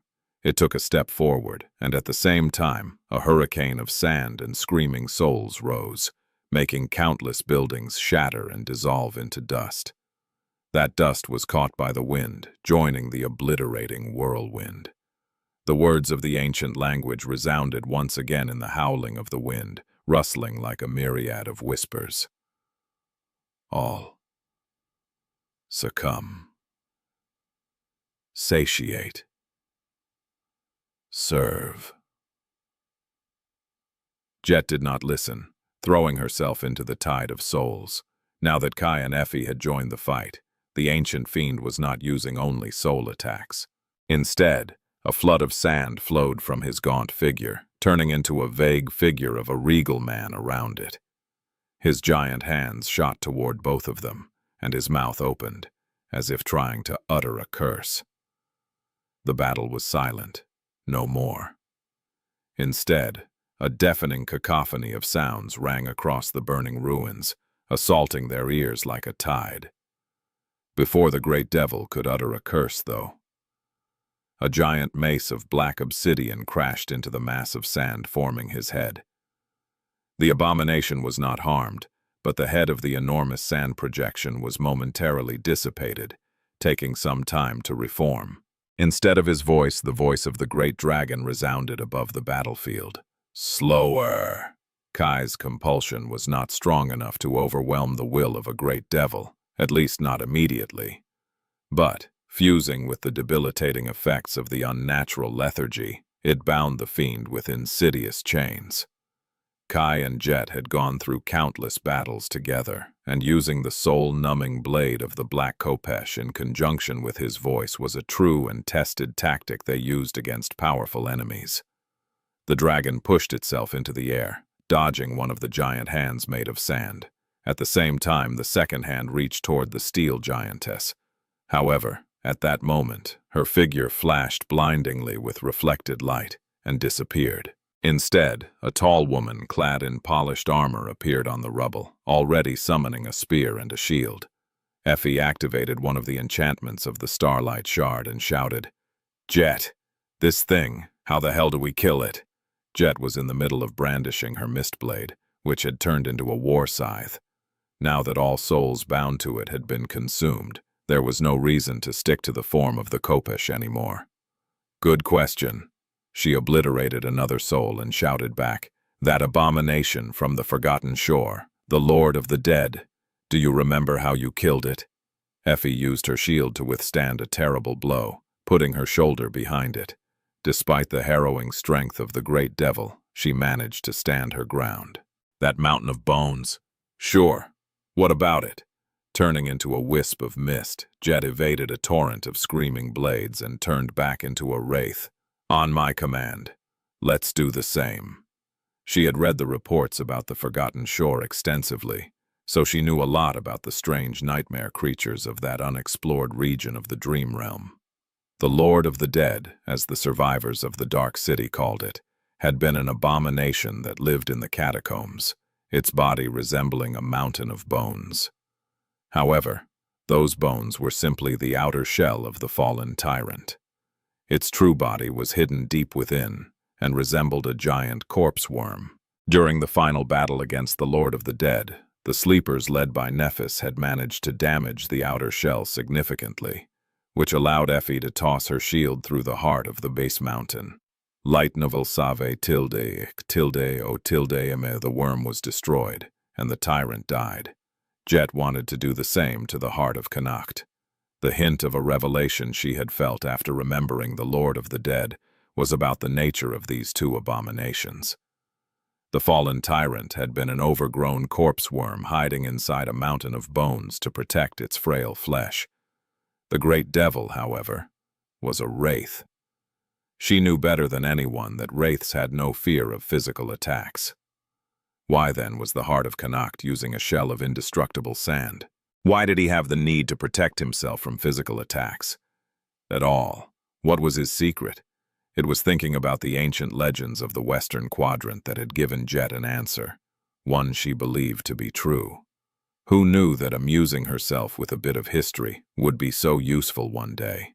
If Jet ever managed to remember who it was exactly that influenced her to develop such a hobby, she should thank them.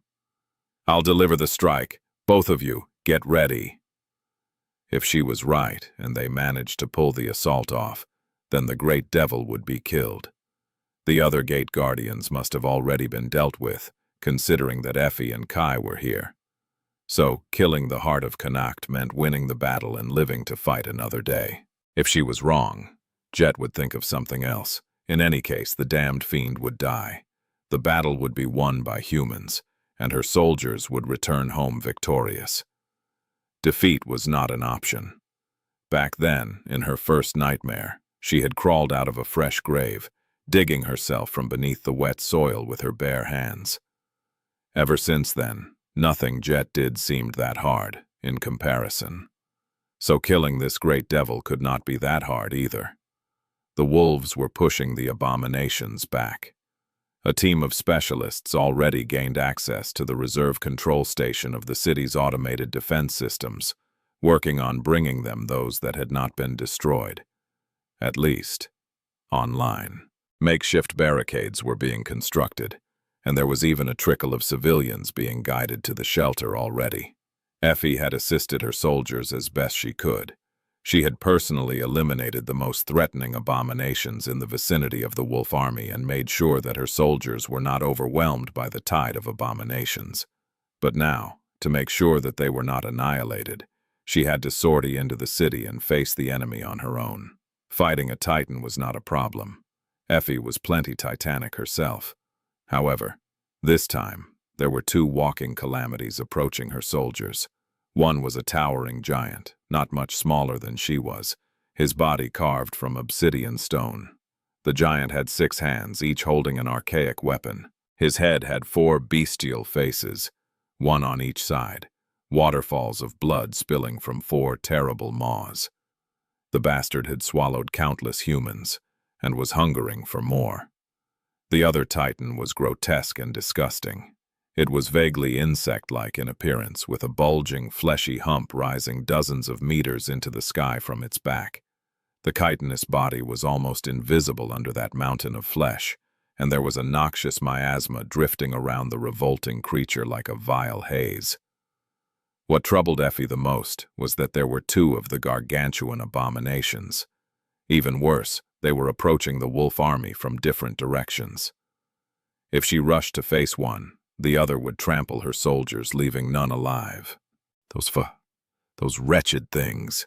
Usually she would not have been miserly on the swear words, but ever since becoming a mother, Effie had been trying to clean up her speech, with varying degrees of success. Letting out a chilling growl, she threw a burning gaze at the obsidian giant, then turned away decisively and pushed her colossal body into an earth-shattering run. The crawling horror was closer, and so she had decided to deal with it first. She had decided to do something else as well. It was a bold new strategic solution that would not lose to the glorious genius of her patented slingshot maneuver. Of course, Effie would have to try her damnedest to make sure the thing actually worked. Leaping over a sprawling park with one tremendous jump, she caused the ponds located on its premises to spill out of their shores with her thunderous landing, and barreled toward the Titan. The creature was enormous, but the top of its bulging hump barely reached her abdomen. Its flesh also seemed strangely porous. Of course, Effie already knew why. As she was closing in on the monstrosity, it crawled forward and straightened its segmented legs. At the same time, a strange ripple spread over the gargantuan hump of its back. Effie scowled and held her breath, which wasn't easy because of her flaw. Nevertheless, it was necessary. In the next moment, countless holes opened in the mountain of flesh, expelling long plumes of the noxious miasma. It shrouded the Titan like a cloud, spreading outward to cover a vast stretch of the city. Effie's face darkened. There had still been survivors in that district. Not anymore. Curse you! But that was not all. Following the miasma, numerous black rods were expelled from the holes in the creature's fleshy body. As they shot into the sky, the rods spread translucent wings and unfolded segmented legs, turning into a vast swarm of monstrous dragonflies. They seemed like tiny vermin to Effie, but of course, each creature was at least a meter long, easily capable of ripping an adult man to shreds. The undulating wall of the dragonfly swarm swirled around the crawling Titan, whose hump had deflated somewhat. Ah, damnation! Effie allowed her supreme armor to envelop her face, turning into a beautiful mask of polished steel that perfectly copied the contours of her face. A tall white plume fluttered in the wind like a river of silk threads. Here we go. She extended both her hands to the sides, lingered for a moment, and then forcefully brought them together, making her palms collide. A thunderous clap resounded above the city, shaking the heavens. Her clap was so forceful that it produced an actual shockwave, causing several buildings inside the cloud of miasma to explode with dust and crumble. The cloud itself was torn apart and pushed away from the city by the hurricane wind. Even the monstrous dragonflies were dazed, a breach appearing in the defensive wall of abominations surrounding the Titan. Leaning down, Effie plunged into that breach and enveloped the crawling horror's gargantuan body with her arms. Its fleshy hump pressed tightly against her torso, smearing disgusting fluid all across the polished breastplate. Struggling against the desire to retch, she dug her fingers into the abomination's soft belly. Effie could feel the fetid liquid trying to corrode her armor. She could also feel the creature's sharp claws scratching against her shins and leaving deep grooves in the polished metal. It didn't matter. She could withstand the attacks of the Titan for a few seconds, especially before it regained its bearings and got serious about breaching her armor. If there are two hostile forces attacking from different directions, the strategic move would be, gritting her teeth, Effie strained every muscle in her colossal body. She rarely had a chance to push against the limits of her strength, but today was one of those days. No, actually, she had never done something that crazy before, at least not after becoming a saint. Killing the Titan would take too long and compromise her soldiers. She felt confident that she could kill the crawling horror, but not that she would slay it fast enough to prevent the obsidian giant from reaching the position of the wolf army. So, ah! A muffled growl escaped from beneath her polished mask. It felt as though her muscles would burst and her spine would snap. But instead, her feet plunged into the ground. At the same time, the Titan's segmented legs rose above it. Growling, Effie pulled upward and lifted the gargantuan body of the crawling horror into the air. So heavy. She didn't stop at that, though. As her growl turned into a roar, she exhaled and tossed the titanic being into the air. The strategic move would be to move the hostile forces to the same location. Effie had not just tossed the revolting abomination away. She had thrown it directly at the second Titan, whose lumbering figure was towering above the ruins in the distance. Looking at the crawling horror fly, its comically tiny body finally revealed from under the gaunt, fleshy hump, its segmented legs moving in what seemed like panier, she couldn't help but frown. How come all my strategy solutions always end up as me tossing someone at someone else, though? The sight of the massive titan flying across the sky was so stunning that even the nightmare creatures on the ground stopped in confusion. The human soldiers, who had developed a habit of glancing at Effie's towering figure frequently, did not miss the bizarre and baffling sight either. Perhaps both the abominations and the humans had a similar thought. I am seeing things, right? They weren't. The only creature who wasn't confused was the obsidian giant, because the crawling horror was flying directly at him. Even though the four-faced titan was as tall as Effie, he would still be buried under the mountain of flesh if she managed to hit her target. And she had immaculate aim. The giant moved, bringing one of his 6 weapons up. Then, it ruthlessly fell down. The stone mace struck the crawling horror in the air, damaging its body and slamming it into the ground. A lake of fetid blood flowed out of the wounds of the revolting abominations, drowning several streets. The obsidian giant had avoided being struck by the titanic projectile. However, no sooner than the crawling horror hit the ground, the visage of a beautiful steel colossus was revealed from behind its enormous body, barreling toward the 2 titans at terrifying speed. Her exquisite mask was emotionless and eerily calm. Behind it, though, Effie's lips were twisted into a bestial snarl, and her eyes burned with murderous fury. Die!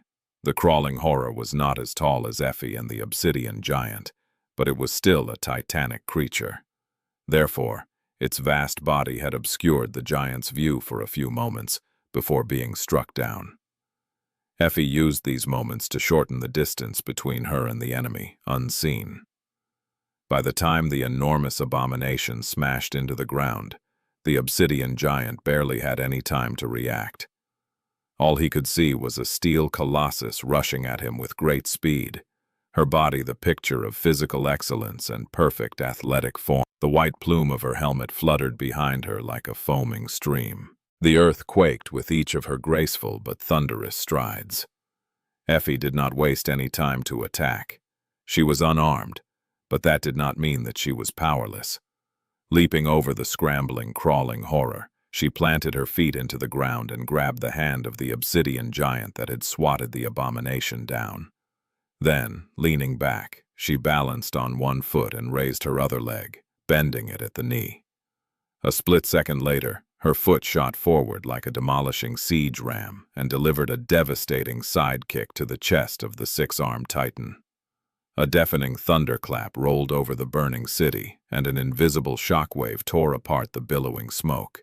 The power of Effie's kick was so harrowing that a net of cracks appeared on the black obsidian of the titan's chest. The giant himself staggered back, his movements seeming slow because of his tremendous size. The obsidian giant would have been sent flying back and toppled to the ground, flattening dozens of buildings, if not for the fact that Effie was still gripping his hand. At the same time as the dreadful mass of the titan's colossal body pushed him back, she growled and twisted his arm, pulling it in the opposite direction. Effie used the rebound from her kicks to her advantage, adding it to her strength and channeling terrifying strain into the obsidian. There was a sound of cracking stone, and an ominous groan of something that should have been indestructible being torn. In the next moment, the elbow joint of the obsidian giant exploded into a rain of jagged shards. They rained down like meteors, causing clouds of dust to rise into the air. Effie wrenched the titan's arm, tearing it from the socket entirely, and then ripping it off. Finally, free of her grasp, the 6-armed abomination was tossed back. Of course, by then, he was a 5-armed abomination already. Most importantly, crushing the fingers of the torn hand, Effie grasped one of the obsidian giant's weapons. A colossal black mace fell snugly into her grip, and a ferocious smile twisted her lips behind the mask. Now, she wasn't unarmed anymore. 2 titans? Her voice boomed above the ruins, making the sky tremble. Effie took a step forward. One is made of stone, the other is disgusting. Neither is edible. What's the point of your misbegotten existence? With that, she lunged into the forest of obsidian weapons. The giant had already recovered from her strike and launched a barrage of attacks, his 5 remaining arms moving like the spokes of a gargantuan wheel. By then, the crawling horror had already come to its senses. Despite the fact that the abomination had been wounded and removed from its potent defenses, the cloud of miasma and the swarm of monstrous butterflies, it was still a dreadful creature. Its enormous body deflated, and then a tide of enormous tentacles shot from beneath it, aiming to wrap around Effie's legs. Oh! Caught by surprise, Effie swayed. She managed to block 3 of the giant's weapons with the black mace, but 2 more struck her on the shoulder, sending a powerful shock through her body and producing a river of sparks as they scraped against the polished steel of her armor. Crap! The powerful tentacles of the crawling horror were restricting her movements, enveloping both of her legs and one arm. At the same time, the obsidian giant was raining blows on her from above. Light novel cave tilde C/O/M. She managed to protect her head, but her torso was being battered, the breastplate on the verge of bending inward. The supreme armor still held, but it had a limit too. Effie was a rank above the 2 vile creatures, but 6 classes below them. At the end of the day, though, what mattered the most was that she simply did not have enough limbs to contend with them both. You bastards! Growling, she tried to rip the tentacles apart with pure strength, but the spongy flesh was too slippery and elastic. She tried to break off another arm of the obsidian giant with a powerful strike of her mace, but to no avail. 3 of his weapons blocked her strike, while 2 more crashed into her helmet. All she achieved was becoming dazed. The situation seemed dire. What to do? Effie growled furiously, and then dismissed her helmet, as if inviting the dreadful giant to smash her skull. And indeed, an obsidian sword instantly fell from above, aiming to slice it open. She looked up, placing her face in the path of the gargantuan blade, and caught it with her teeth. A dark joy ignited in Effie's eyes, and the corners of her mouth curled upward in a vicious grin. Then she tightened her jaw, shattering the obsidian blade. The dreadful giant was left holding only a hilt. He moved, planning to bring his 4 remaining weapons down upon her. But at that moment, Effie looked at him, her teeth still bared in a grin. A split second later, her lips moved, and she spat a jagged shard of the gargantuan sword at his face. The fragment of the obsidian blade was shot through the air with the speed of a supersonic missile and plunged into the giant's eye, utterly destroying it. Even though the Titan had 7 more left, he still flinched back. That gave Effie all the time she needed. Stopping her struggle against the crawling horror, who had been trying to pull her down to the ground, she suddenly kneeled and bit into the largest tentacle, tearing it apart with her teeth. The revolting abomination let out a terrifying screech and reeled away, a river of fetid blood spilling from the severed tentacle. Effie spat the revolting flesh out, drowning a sea of flames below in a torrent of blood, and grimaced. It tastes like crap. Using the momentary weakness of the vile Titan, she used her trapped arm to grab another tentacle, pulled it to her mouth, and bit it apart as well. Both of her arms were free. The obsidian giant was already towering above, his 4 remaining weapons raised to crush her head. Effie lunged forward from her kneeling position. Her shoulder collided with the Titan's abdomen, and her arms whipped around to embrace him. Then, a bestial growl escaped from between her bloodied lips. The armor on her back split under 4 devastating blows, but her awakened ability stopped the obsidian weapons from doing serious harm. She mustered all of her strength and lifted the obsidian giant into the air. Not too high, but just enough to rob him of any leverage. And away we go. Twisting her spine, Effie bent backwards and threw the titan over herself, performing a messy suplex. Of course, she didn't slam the obsidian giant into the ground. She slammed him into the crawling horror. The world shuddered, deep fissures opening in the cracked earth, and by the time the two battered titans recovered, a graceful winged shadow fell on them from above, followed by an eerie song that washed over their bodies like a crushing wave. The heart of Connacht, the heart of Connacht. Suffering unbearable pain, Jet continued to fight the great devil calmly. Her mind was cold and focused, methodically calculating every move and motion of the enemy. She was unable to destroy him, but the abomination could not bring her down, either. As the two of them fought, the harrowing fury of their battle boiling in eerie silence, time continued to flow. She was drawing the clash as much as she could, callously luring the ancient fiend to his eventual end. Once Effie and Kai arrived. How do we kill him then? Kai would be able to weaken the great devil with the power of his voice. Effie would be able to deal some damage to the abominable creature with the help of the Starlight Shard, but not enough damage, considering that it was merely an ascended memory of the 5th tier. The white cloth could shine beautifully in the darkness, as well as imbue her weapons with a rare type of elemental damage, one that wasn't that useful, apart from being able to cut intangible things. It was a bit ironic that the only way to fight the terrible wraith had been given to her for slaying the Lord of the Dead. If Jet remembered correctly, that was the name of the fallen tyrant Effie had killed on the Forgotten Shore. Something moved in her mind. Still, none of it is enough to kill the heart of Connacht. The most useful thing Effie would be able to do in this battle was augmenting Jet with her ascended ability. However, Jet was powerless against the great devil. Unless she could deliver him 10,000 cuts, the fiend would not go down. However, as Jet moved between the raging storm of screaming souls, slashing the whirling hurricane of sand with a blade made of mist, she felt a seed of an idea, or a revelation maybe, bloom in her mind. What was I thinking about? The heart of Connacht. The name was quite peculiar. Jet did not know what Connacht was, but she had a strange suspicion. That suspicion came from the name of another abomination, a corrupted monster Effie had killed soon after entering the city, and something she had read in a history book. It was a strange thing, really. Jet had never been that interested in history, only learning enough to understand the modern world. However, at some point, and for a reason that she remembered only vaguely, she developed a liking for it.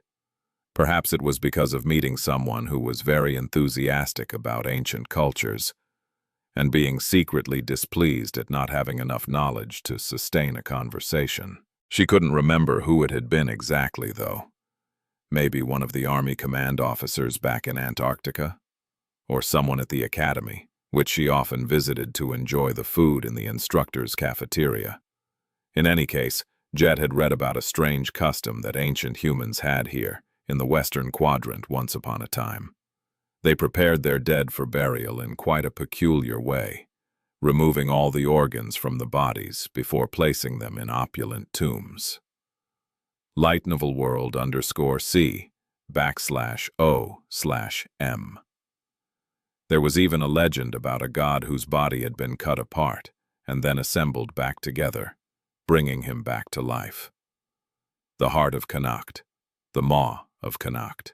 She wondered if there were also the hand of Connacht, the lungs of Connacht, the horns of Connacht. Cassie had said that the great devil was the remnant of a cursed king. Maybe that king had been cut into parts, just like that ancient god.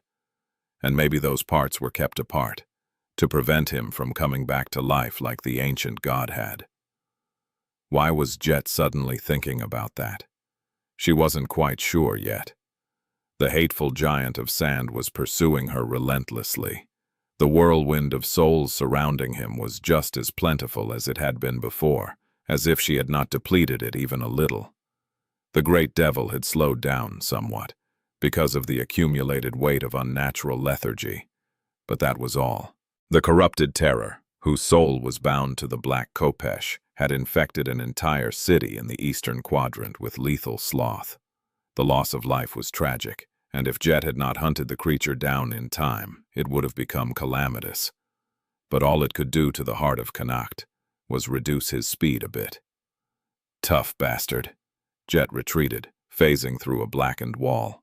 The sand followed her, spilling through the cracks and broken windows before coalescing back into the shape of a gaunt giant. Another flurry of attacks descended upon her. But wasn't it strange?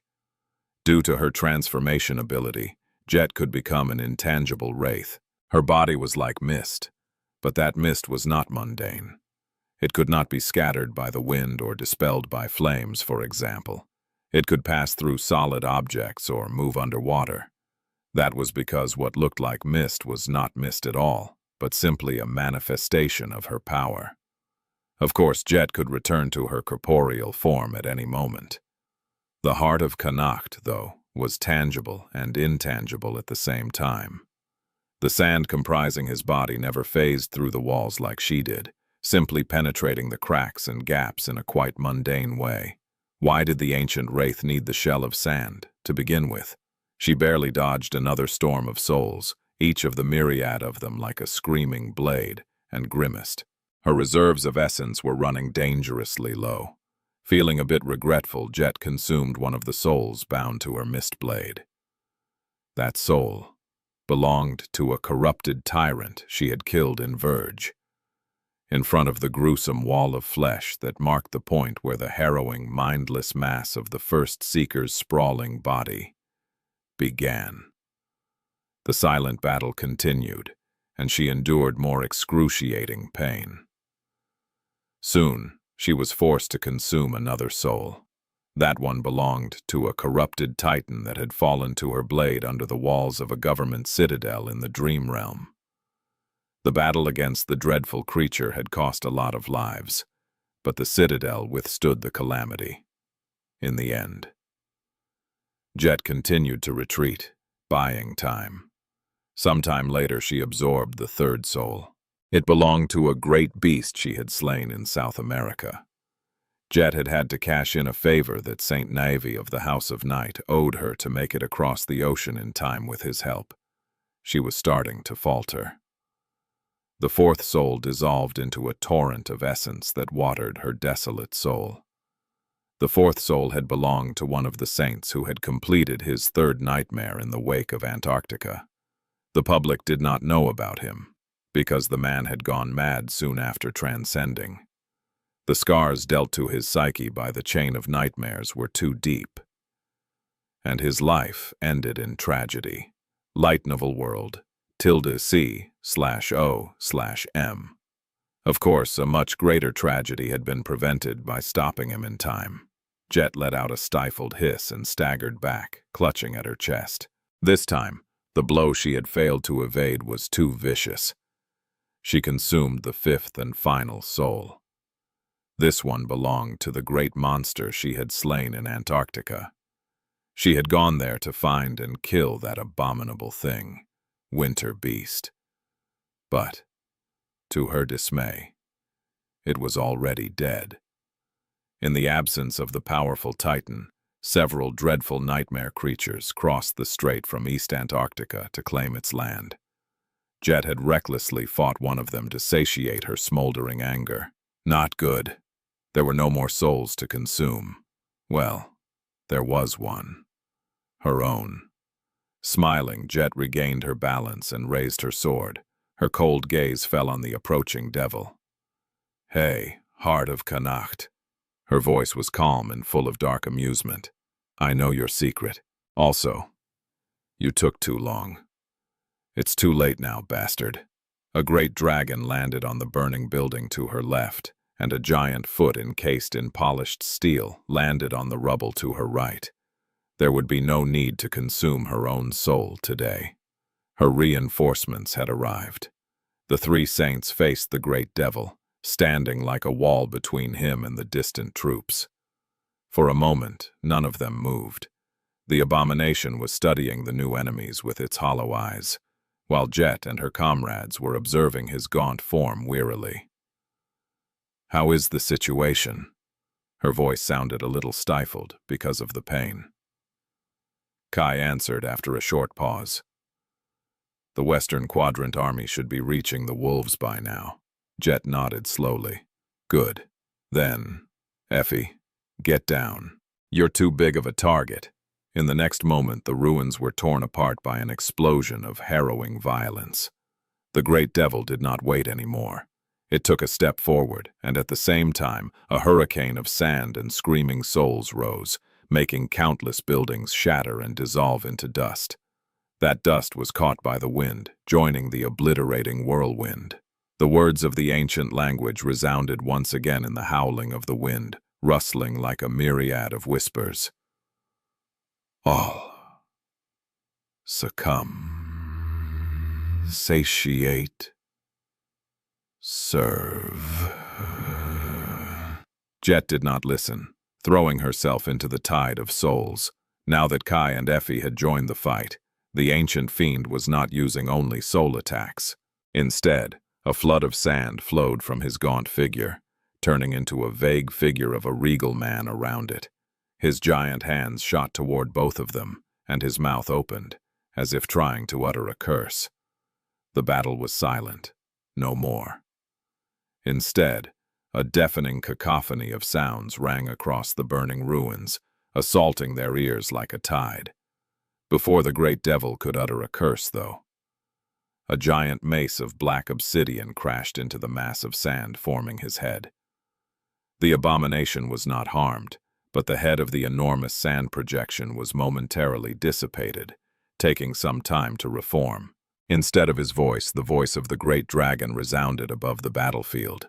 Slower. Kai's compulsion was not strong enough to overwhelm the will of a great devil, at least not immediately. But, fusing with the debilitating effects of the unnatural lethargy, it bound the fiend with insidious chains. Kai and Jet had gone through countless battles together, and using the soul-numbing blade of the Black Kopesh in conjunction with his voice was a true and tested tactic they used against powerful enemies. The dragon pushed itself into the air, dodging one of the giant hands made of sand. At the same time, the second hand reached toward the steel giantess. However, at that moment, her figure flashed blindingly with reflected light and disappeared. Instead, a tall woman clad in polished armor appeared on the rubble, already summoning a spear and a shield. Effie activated one of the enchantments of the Starlight Shard and shouted, Jet, this thing, how the hell do we kill it? Jet was in the middle of brandishing her mist blade, which had turned into a war scythe. Now that all souls bound to it had been consumed, there was no reason to stick to the form of the Kopesh anymore. Good question. She obliterated another soul and shouted back, That abomination from the forgotten shore, the Lord of the Dead. Do you remember how you killed it? Effie used her shield to withstand a terrible blow, putting her shoulder behind it. Despite the harrowing strength of the great devil, she managed to stand her ground. That mountain of bones? Sure. What about it? Turning into a wisp of mist, Jet evaded a torrent of screaming blades and turned back into a wraith. On my command. Let's do the same. She had read the reports about the Forgotten Shore extensively, so she knew a lot about the strange nightmare creatures of that unexplored region of the dream realm. The Lord of the Dead, as the survivors of the Dark City called it, had been an abomination that lived in the catacombs, its body resembling a mountain of bones. However, those bones were simply the outer shell of the fallen tyrant. Its true body was hidden deep within and resembled a giant corpse worm. During the final battle against the Lord of the Dead, the sleepers led by Nephis had managed to damage the outer shell significantly, which allowed Effie to toss her shield through the heart of the bone mountain. Light novel, severe, so The worm was destroyed and the tyrant died. Jet wanted to do the same to the heart of Connacht. The hint of a revelation she had felt after remembering the Lord of the Dead was about the nature of these two abominations. The fallen tyrant had been an overgrown corpse worm hiding inside a mountain of bones to protect its frail flesh. The great devil, however, was a wraith. She knew better than anyone that wraiths had no fear of physical attacks. Why then was the heart of Connacht using a shell of indestructible sand? Why did he have the need to protect himself from physical attacks at all? What was his secret? It was thinking about the ancient legends of the Western Quadrant that had given Jet an answer, one she believed to be true. Who knew that amusing herself with a bit of history would be so useful one day? If Jet ever managed to remember who it was exactly that influenced her to develop such a hobby, she should thank them. "I'll deliver the strike. Both of you get ready." If she was right, and they managed to pull the assault off, then the great devil would be killed. The other gate guardians must have already been dealt with, considering that Effie and Kai were here. So, killing the heart of Connacht meant winning the battle and living to fight another day. If she was wrong, Jet would think of something else. In any case, the damned fiend would die. The battle would be won by humans, and her soldiers would return home victorious. Defeat was not an option. Back then, in her first nightmare, she had crawled out of a fresh grave, digging herself from beneath the wet soil with her bare hands. Ever since then, nothing Jet did seemed that hard, in comparison. So, killing this great devil could not be that hard either. The battle continued, with the three of them slowly losing ground. The great devil was pushing them further and further back, toward the fire line established by the wolf army. Now that they were closer to the heart of the city, there were many nightmare creatures around. Jet would have loved to go on a rampage and cut some of them down to replenish her essence, but sadly the ancient fiend was too powerful and overbearing. She could not allow herself even a momentary distraction if she wanted to survive. The abominations, too, seemed to abandon their demented frenzy and scattered to avoid the rolling whirlwind of destruction that was the battle against the heart of Connacht. Jet, Effie, and Kai were already battered and beaten. Both their souls and bodies had received plenty of wounds. Well, in her case, not the body. Nevertheless, they were still holding up well. Pain and injuries were nothing new to them. Each possessed a rich experience of crawling out of the most harrowing of hells. All saints did, but these three, in particular, had experienced too many horrors to be deterred by a few scrapes, no matter how frightening the adversary was.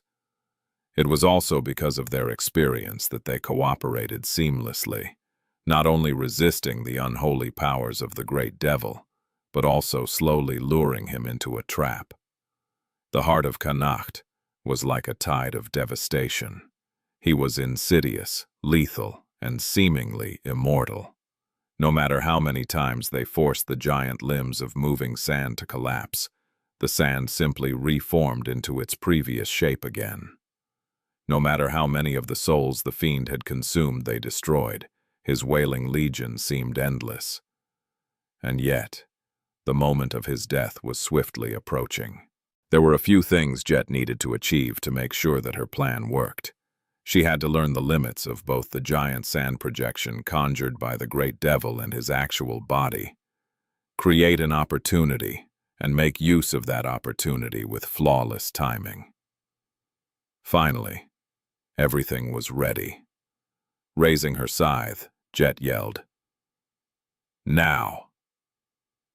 In the next moment, the three saints moved like three parts of the same body. The dragon dove down, opening his maw to release a haunting song.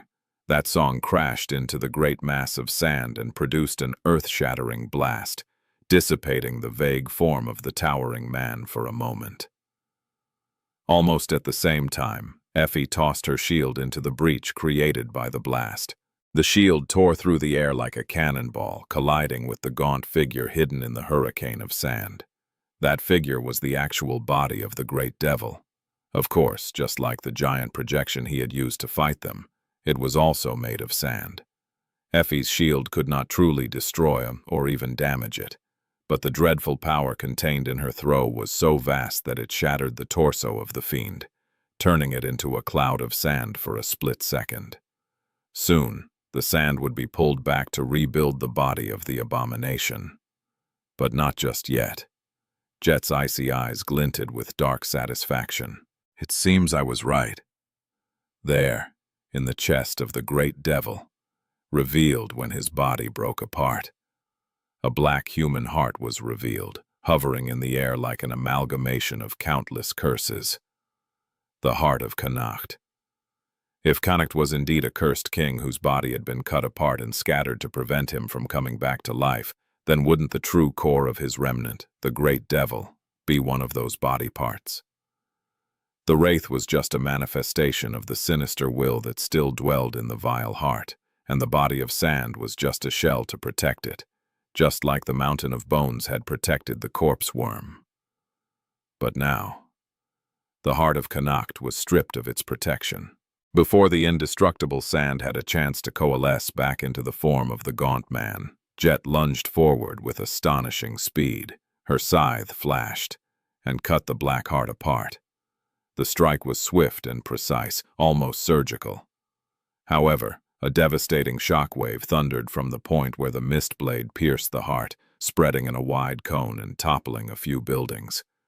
Jet staggered and pulled her scythe back, suddenly feeling utterly exhausted. Did it do it? It had better have, otherwise we'll be in deep trouble. The whirlwind slowly came to a halt. The invisible hurricane died down. Rivers of sand spilled to the ground, forming tall dunes. The wails of tortured souls grew quiet and then disappeared entirely. Jet looked up at the broken figure of the great devil's shell. Its contours gradually blurred, and then it crumbled like a sand castle. The spell whispered into her ear. "You have slain a great devil, the heart of Connacht. You have received a memory." Jet smiled and looked at the bleeding pieces of the black heart with contempt. After a few moments, she shook her head and looked away. "You should have stayed in the safety of hell, fool. Why come to this dire and dangerous world?" The battle wasn't over, still. There were still plenty of nightmare creatures in the city, and it would take some time for the government forces to slaughter them all. Light Novel World/C/O_M. But with the most powerful gate guardians gone, the three saints should be able to oversee the cleansing without too much problem. Then, they would have to gather the survivors, treat the wounded, and transport all civilians away from the ruined city. Work, work, work. There was no end to it. Jet could not remember the last time she had not been overworked. Well, the third nightmare was a bit relaxing in that regard. Perhaps she would take such a vacation again, sometime in the future. But first, Jet absorbed the shattered soul of the heart of Connacht into her mist blade. At the same time, she took a deep breath, feeling a few soul fragments being pulled into her core, making it a little bigger and capable of containing a little more essence. Her expression changed slightly. "Walt, what is—" There wasn't just one fragment, or even a few. A whole flood of them was suddenly pulled into her soul. Too many to count. Countless. What the hell is this? A long time later. The battle was over. The nightmare creatures had been eradicated, and although the 7 gates still remained, barriers were built around them, with soldiers keeping watch in case more abominations arrived. The city was beyond saving. It was damaged too much, and too many people had died. The survivors were slowly emerging from the shelters, while the soldiers were searching the ruins for those who had not been lucky enough to find a way to safety. Jet had no heart to look at the lost faces of the civilians, so she retreated to the top of an artificial hill, observing everything from a distance. She had replenished her essence greatly after participating in the final cleansing, so she was feeling all right. Cal and Effie were sitting nearby, staring at the ruins with exhausted expressions. After a while, Effie suddenly said, "That was a bit scary, wasn't it?" Kai stared at her silently for a while, and then shook his head. "Scary. You know what was scary? Watching a Titan fly across the sky like a balloon. Now that gave me a fright." Despite her fatigue, Jet smiled. "Damn, I missed that. What a pity." Effie grinned. "What's the problem? Next time I'll throw a Titan in your direction. You'll get the front row view." But then the smile disappeared from her face. She sighed, lingered for a bit, and added wistfully, "But anyway, battles like this one will only become more frequent in the future, won't they?" Jet hesitated, then nodded simply. "I guess." The huntress lowered her gaze. All three of them remained silent for a while, not knowing what to say. Despite the fact that today's battle had ended in triumph, and a historic one at that, none of the three seemed particularly joyous. Instead, their faces were somber, and their eyes were harsh. Eventually, Effie broke the silence. "Well, whatever. Now about that memory you received. Please, tell me it's a weapon." Jet gave her an odd look. "Sorry, it's not a weapon. Actually, that memory, it's a bit strange." Effie cursed, then leaned back in irritation and glared at the sky. "What is it then?" Instead of answering, Jet simply extended a hand and summoned the memory. Soon, a peculiar object appeared on her palm. She raised an eyebrow, looking at it with a vexed expression, and said slowly, "It's an hourglass."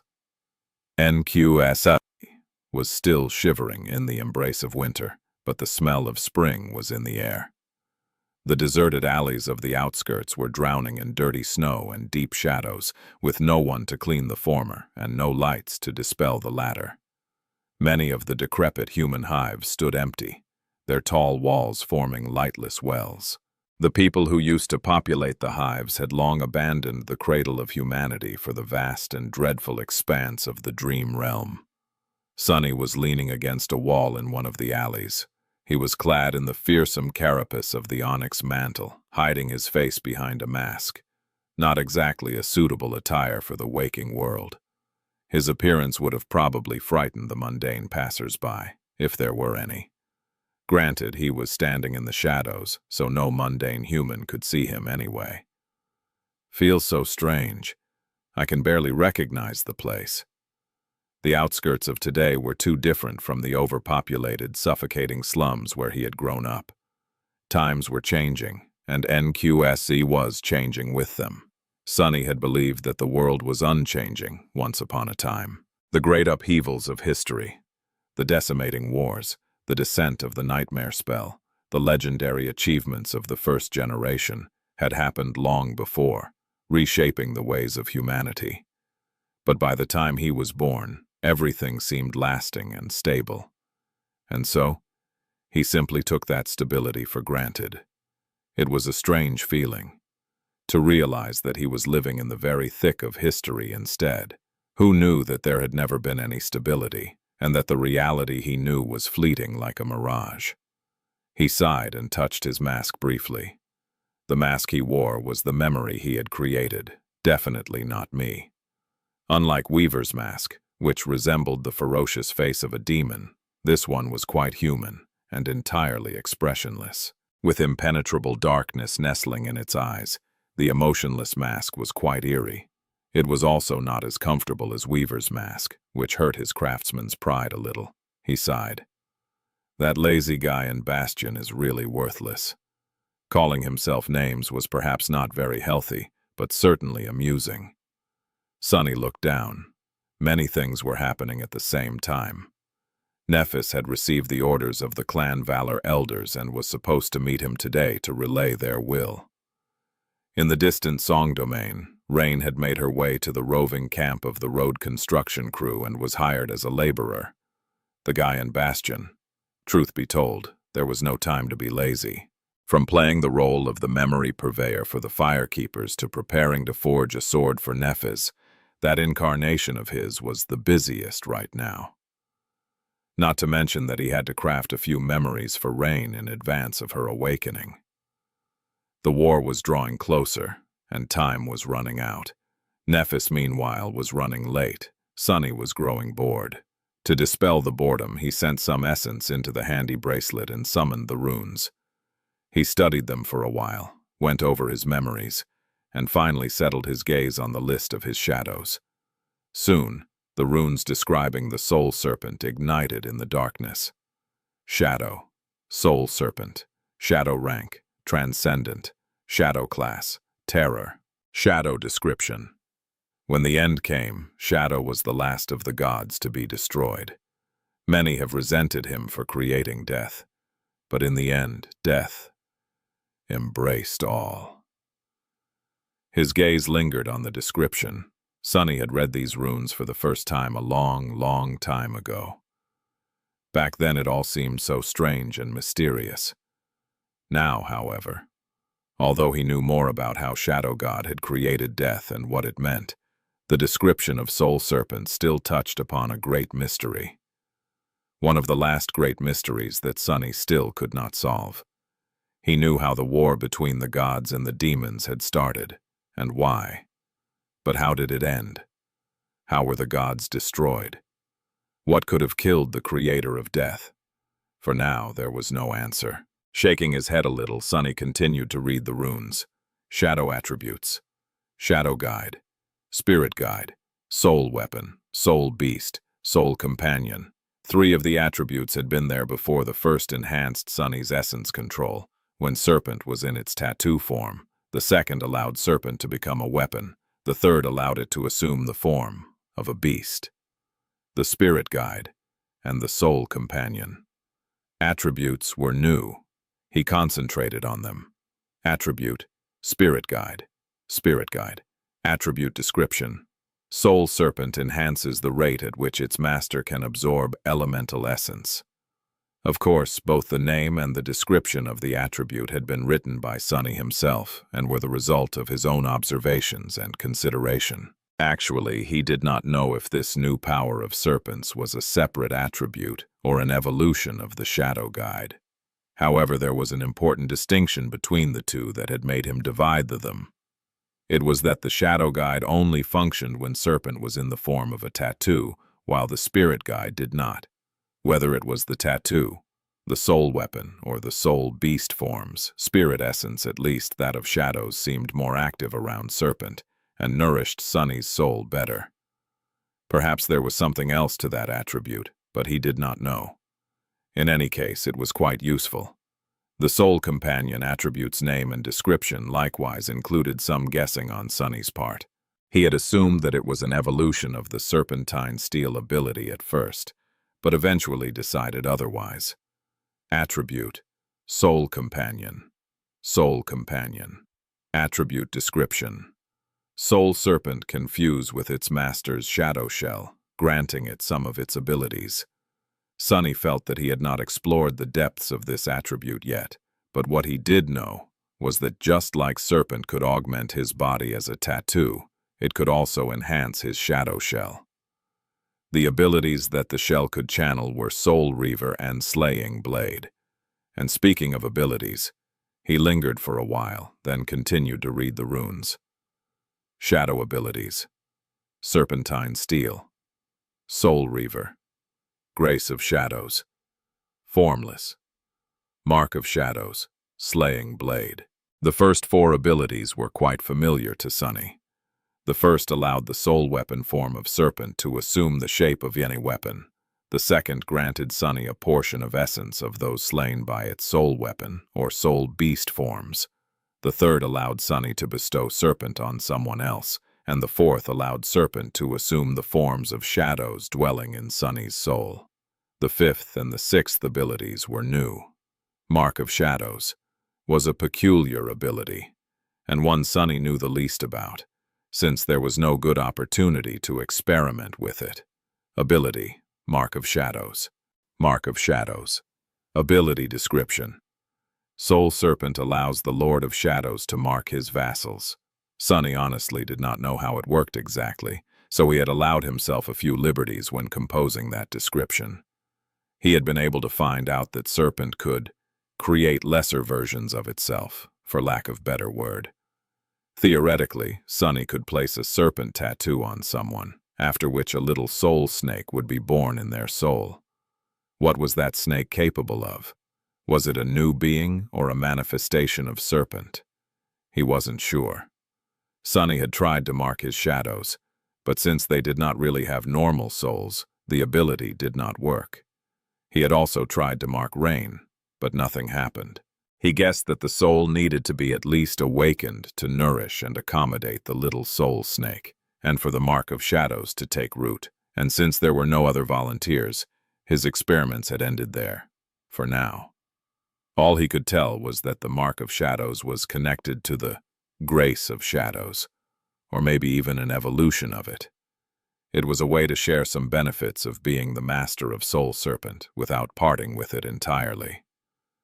And finally, there was the slaying blade, the most mysterious of Serpent's abilities. What was written in the runes had mostly come from Sunny's intuition, corroborated only slightly by careful observation. Something like that was hard to observe. Ability, slaying blade. Slaying blade. Ability description.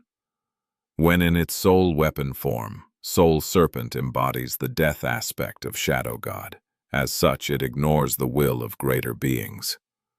Perhaps Sunny should have capitalized the word will. Creatures of higher ranks, such as the corrupted tyrant, condemnation, had a way of bending the world to their will. And what was the foremost will of all living beings? The will to survive. The will to continue existing. Therefore, killing truly powerful beings was not simply a question of cutting them down. The killing intent of the murderer had to overpower their will to exist as well. Without the tyrannical will to kill, the sharpest of blades would fail to cut their skin, and the most gruesome of wounds would fail to extinguish their lives. Unless Soul Serpent was involved. From what Sunny could tell, when Serpent assumed its soul weapon form, it was as deadly to the greater beings as it was to mundane creatures. He did not have a very rich experience of slaying truly powerful abominations, so this statement was inconclusive, but from what Sunny had seen, it was also undeniable. He wasn't sure how it worked exactly. Maybe his killing will was enhanced. Maybe the will to exist of the enemy was weakened, or even completely ignored. In any case, he was certain that the Serpent's soul weapon form was unexplainably deadly, which wasn't particularly useful to him for now, since most of the enemies he fought did not possess that much of the will. And yet Sunny felt that as his power continued to grow, the caliber of the enemies he faced would also become increasingly inconceivable, and therefore the slaying blade would gain more and more importance in the future. Tremendously so. If I live long enough to see that future. As he thought that, there was a sound, and he sensed movement at the periphery of his shadow sense. Soon, a luxurious PTV awkwardly made its way through the snow and stopped some distance away from him. The passenger door opened, and a familiar figure climbed out of the vehicle, looking around with a deadpan expression. Sunny dismissed the runes and smiled behind the mask. Nephis had arrived. Chapter 1. 1732. Luxurious Ride. Nephis was wearing inconspicuous civilian clothes. Well, there was a medieval flair to them, since the fashion trends had changed in that direction after the advent of the dream gates. In the past, only legacies dressed that way, and even then only for special occasions. But now, it wasn't strange to see people in the affluent districts of NQSC wearing capes, waistcoats, and gambesons. Neff's neat ensemble was tailored to fit her figure perfectly. She wore pristine white, her half-shoulder cape embroidered with golden thread. Of course, it covered her shield arm, leaving the sword arm free. All in all, she looked exactly how one would imagine a princess of a great clan should look like. Beautiful and breathtaking, her clothes blending modest restraint with opulence. She looked out of place in the dirty desolation of the outskirts. Or rather, the outskirts looked out of place when near her. As Nephis was looking around, Sunny moved and emerged from the deep shadows, stopping at the border between darkness and light. "Lady Nephis." She turned to him, then took a few steps and bowed slightly. "Lord Shadow, I am sorry for making you wait." Then she tilted her head a little and studied him. Her gaze briefly explored his onyx armor, then drifted to the emotionless mask. After a short pause, Nephis asked, Don't you think that your attire is a bit unsuitable for the waking world? Sunny smiled behind the mask, then raised his chin a bit. Why? I think I look quite good. Don't you? She seemed to be startled by the question. Of course, her expression remained calm, with none of that bafflement finding its way onto her face, but after spending some time with Nephis and Bastion, Sunny was slowly relearning how to read her emotions. Eventually, she said, "You look, unique, I guess." Her tone was flat. Sunny grinned behind the mask, the darkness nestling in its eye remaining cold and inscrutable. Honestly, he was glad to have the mask hiding his features. Recently, he had been spending a lot of time with Nephis and Bastion, and most of it was emotionally charged and intense enough that maintaining a calm facade was somewhere between a burden and a torment. He was tired from trying to keep his feelings in check or hiding them when all else had failed. Playing the role of an aloof Lord of Shadows was a bit of a relief. He nodded. "You look stunning as well, Lady Nephis." She gave him a strange look. Sunny wanted to chuckle but held himself back. Remembering his previous blunder, he briefly considered adding that Kaisong's daughter could not compare. But after contemplating the matter deeply, he wisely decided not to remind Nephis about them at all. "Shall we?" She gestured to the luxurious PTV and walked back to the passenger door. The interior of the vehicle was just as opulent as its exterior. The seats were upholstered with genuine nightmare creature leather, while natural wood was used for the fittings and fixtures. There was even a refrigerated bar with various beverages and a table with refreshments. Sunny stared at the refrigerated bar, momentarily lost in studying its construction. Was it purely electrical or used spell tech? If so, which kind? While he was lost in contemplation, the PTV softly drove off. "Right, I forgot to ask where we are going exactly." As if reading his mind, Nephis spoke in a calm tone. "The elders were surprisingly open to most of your terms. Still, a few details still need to be discussed. We are going to meet with a representative of Clan Valor and reach the final agreement." Sunny stared at her silently. The PTV was much smaller than his dearly missed Rhino, but still more spacious than most civilian vehicles. Therefore, although they were sitting on the same seat, Nephis was regrettably a bit far. Would it have killed her to sit closer? He asked evenly, "Are you not a representative of Clan Valor, Lady Nephis?" She smiled faintly. "I am. However, there are people who represent it more." After that, both of them kept quiet for a while.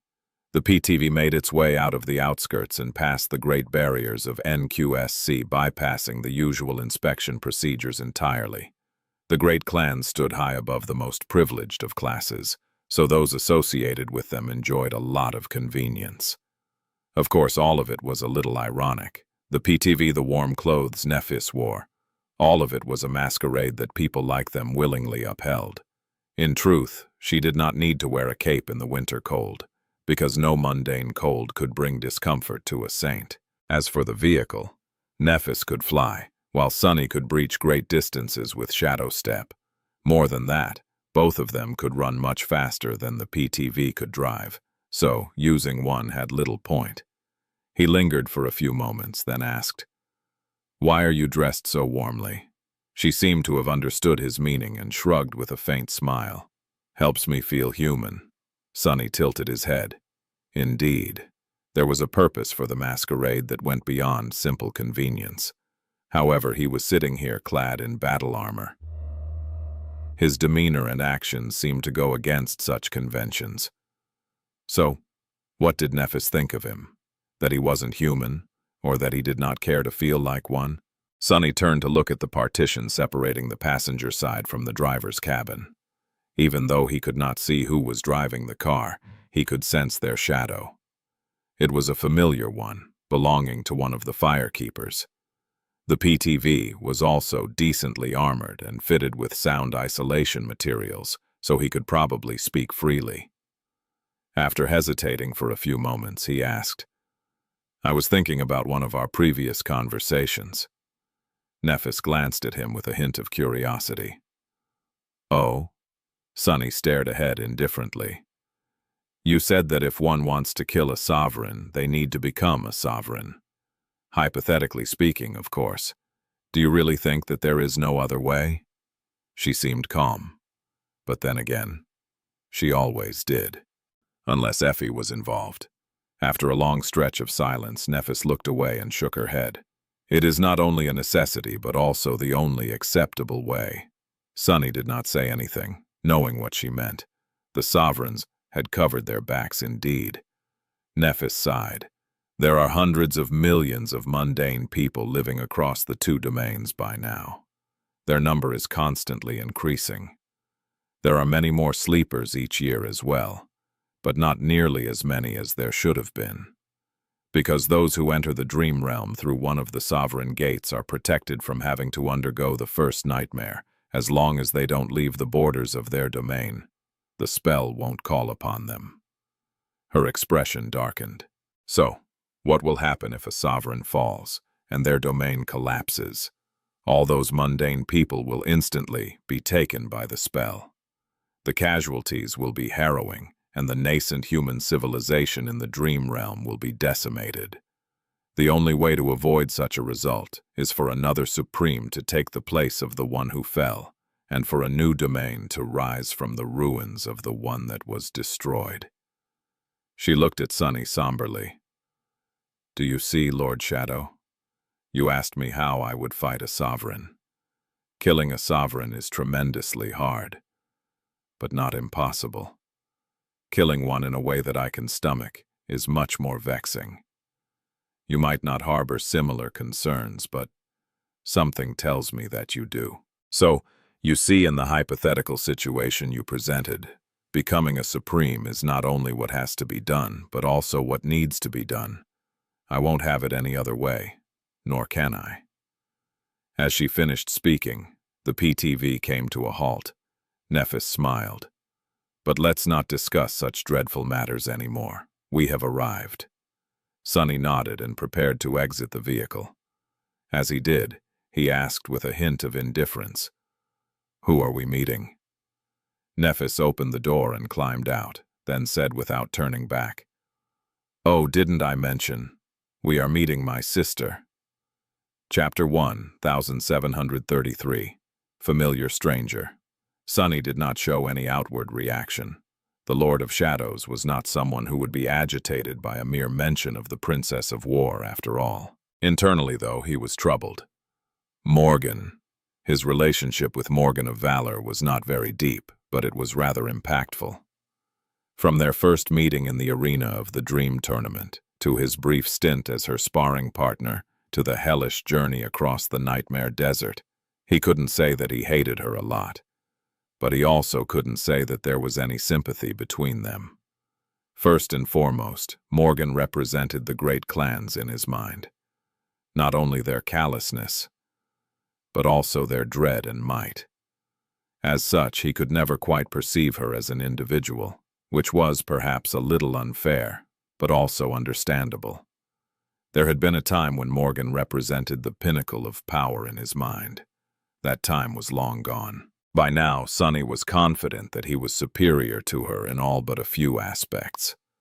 Morgan did possess a diabolical talent for warfare and strategy.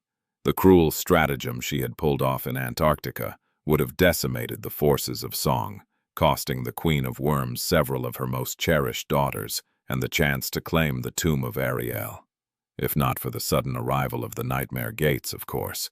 And that was despite Mordred's scheming to ruin Veror behind the scenes. However, that was not what troubled Sunny. What troubled him was that he did not know the current Morgan at all. The old Morgan was dangerous but familiar, like a sharp sword. The new Morgan was a stranger. There were rumors that she had changed a lot after suffering a defeat at the hands of her brother, and the mystery surrounding her third nightmare did not help. Someone cunning and unfamiliar was the exact kind of person he would have preferred to avoid. However, there was no avoiding her now. Sighing quietly, Sunny followed Nephis into a lavish building. It seemed that the elders of Clan Valor were being considerate today. They had not invited him to the heavily guarded compound of the great clan, choosing neutral territory to conduct the meeting instead. It was just that. The territory they had selected was an exclusive restaurant frequented by the elites of NQS. Sunny, in his onyx armor, looked more than a little out of place when a dapper maitre d' led them to a private booth on the lowest underground level of the luxurious establishment. He caught a few stares, but not as much as Nephis. She ignored them casually, so he followed suit and acted as if it was the restaurant that was at fault for the mismatch, not the other way around. Is that the way of a legacy? Soon they entered a spacious underground chamber. The interior here was worthy of being called a work of art, with tasteful decor and softly murmuring water features creating a pleasant and tranquil atmosphere. Or rather, it would have been tranquil if not for the dangerous presence of the woman who sat behind the table, enjoying a glass of red wine. Well, some things never change, I guess. Morgan was as striking as he had been before. She was dressed in a flawlessly tailored business suit, which was entirely black, just like the fashionable leather gloves she wore on her hands. Her raven black hair only made her alabaster skin look paler, and there were only 3 flashes of vibrant color about her: her ruby cufflinks, her red lips, and her daunting vermilion eyes. Her presence was much more powerful and cold than it had been in the past. The luxurious chamber was permeated by a sense of lethal sharpness, as if everything here was a hidden blade. However, what drew Sunny's attention the most was something that he could not quite put into words. Morgan seemed different somehow. Whether it was her sharp gaze or elegant demeanor, everything about her seemed the same, but also fundamentally changed. Perhaps she had just matured. Perhaps it was something else. In any case, Sunny found it much harder to only perceive Morgan as an extension of Clan Valor and its ruler, as opposed to a person. What is up with Morgan? While Sunny was staring at her silently, she put down the wine glass and smiled. Her smile was perfectly pleasant, but looked cold and infinitely sharp despite having no reason to. You are here, sister, finally. Nephis simply nodded. Lord Shadow, this is my older sister, Princess Morgan of Valor. Sister, this is Saint Shadow. Hiding behind the mask, Sunny studied them without saying anything. The two did not look like sisters. In fact, with one dressed in white and the other in black, they looked as if someone had consciously attempted to create 2 exquisite beauties who were the exact opposite of each other. Morgan looked at him with curiosity. Ah, the hermit saint of Godgrave. I've heard a lot about you, Lord of Shadows. It is a pleasure to finally meet you face to face, or face to mask, one guess. Her smile widened a little. Sunny tilted his head, then walked over to the table and pulled out a chair for Nephis. Once she was seated, he sat down himself and stared at Morgan, who had been observing his actions curiously. The pleasure is mine, Lady Morgan. I've heard a lot about you, too. She raised an eyebrow. Oh, only good things, I hope. Sunny kept quiet for a moment, considering what to say. Eventually, he spoke in a cold and indifferent tone. That brother of yours paid me a visit. He seemed like a weakling. The implication was clear. A person who knew Mordred's true background would undoubtedly know about the Battle of the Black Skull. Therefore, what Sunny had said meant the following. I fought your pathetic brother and defeated him easily. You had fought him and lost miserably. Doesn't that make you the true weakling? Of course, Mordred was not weak. He was the opposite. The vessel that had visited Sunny and Godgrave was merely one of countless that the Prince of Nothing controlled, and an expendable one to boot, which meant that it did not possess a lot of power. Nevertheless, that weak body had somehow traversed the harrowing hell of the death zone and arrived at the nameless temple in one piece. Even then, Sunny had only defeated it easily because Mordred had no knowledge of how dangerous his soul was anymore. The legion of silent shadows dwelling in Sunny's soul took care of the rest. Sadly, it was a trick that would only work once. What would happen the next time Sunny and Mordred met? He wasn't sure. No one truly knew how many bodies the Prince of Nothing controlled. His transformation ability was similar to that of the Soul Stealer. It allowed Mordred to split his soul and wear multiple bodies at once. It seemed to be weaker than that of the appalling plague, though, or at least more limiting for someone who had not succumbed to corruption and wanted to remain sane. Otherwise, Mordred could have probably consumed all of humanity by now. Sometimes, when Sunny walked around the crowded streets of Bastion, he looked at the faces in the crowd and felt momentarily overcome by fear, thinking that he had no way to know if, maybe, Mordred already had. If everyone had already been turned into his marionettes, with only Sunny and a few powerful people left alive, not knowing that they were surrounded from all sides. It was a disturbing feeling. Chasing the paranoia away, Sunny glanced at Morgan and waited for her reaction. She looked at him silently for a few moments, and then threw her head back, laughing melodiously. "Oh, right. You met that despicable person, and roughed him up. That makes me like you already. Please, tell me more." Chapter 1, 1734. Behind closed doors. After the initial pleasantries, it was time for the actual negotiations. However, Sunny did not have to strain himself too much. Most of the work had already been done by Nephis and Cassie, so he could just reap the rewards of their efforts. Still, he felt a little wistful. The situation was reminiscent of the last time he had to negotiate with Valor. Back then, it was Morgan who had come to represent the great clan as well. Sunny had been a mere master and in hot water with her family because of the incident in the Night Temple, trying to avoid becoming their retainer at all costs. Times have changed. Today, he was trying to come to Valor's side instead. However, the situation was entirely different. His position had been hopelessly below the great clan back then, and therefore, there had been almost no room for negotiations. Now Valor needed him much more than he needed them, at least on the surface. As such, he held all the leverage and could dictate his terms freely. Morgan sipped her wine and smiled. "So, let me get it straight, Lord Shadow. You are willing to ally yourself with the Sword Domain in the upcoming war. You will fight on our side, aiding our armies to the best of your ability, which, by the way, must be truly a sight to behold, considering how impressed my sister seemed after returning from Godgrave, taken even." Sitting by Isolde, Nephis remained perfectly impassive. He noticed her grip on the stem of her glass tightening, though, and smiled behind the mask. Morgan continued, "However, you refuse to swear allegiance to my father. You also insist on retaining sole ownership of your citadel, which, as you must know, is the most precious thing you possess in the context of this conflict. More than that, you are only willing to make a personal deal with my sister, not a pact with Clan Valor as a whole. Am I correct?" Sunny nodded. "Indeed." Morgan laughed again. "Ah, really?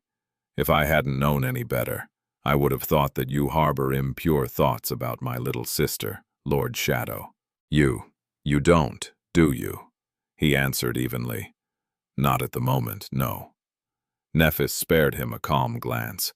Before Morgan could reply, however, Sunny added in the same aloof tone, "I hear that Clan Valor offered a marriage alliance to the House of Night, Lady Morgan, but you were refused by that young saint.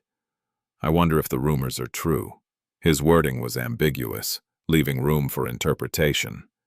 Did he mean that Clan Valor was refused, or that Morgan herself was? Her smile turned a little sharper, her tone sullen. "I must say, for a famous recluse, you are very well informed, Lord Shadow." By now, everyone powerful enough to be informed of his existence had to be wondering about his identity. Someone as strong as the Lord of Shadows could not have appeared out of nowhere. The legacy clans, especially, would not believe that he was a nobody. They believed in family background and pedigree too much, and for a good reason, considering their own accomplishments.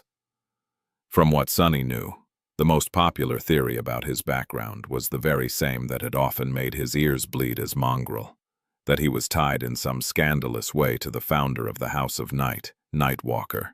Some considered him an outcast from the Song domain, while some were certain that he was the bastard son of some legacy clan in the Sword domain.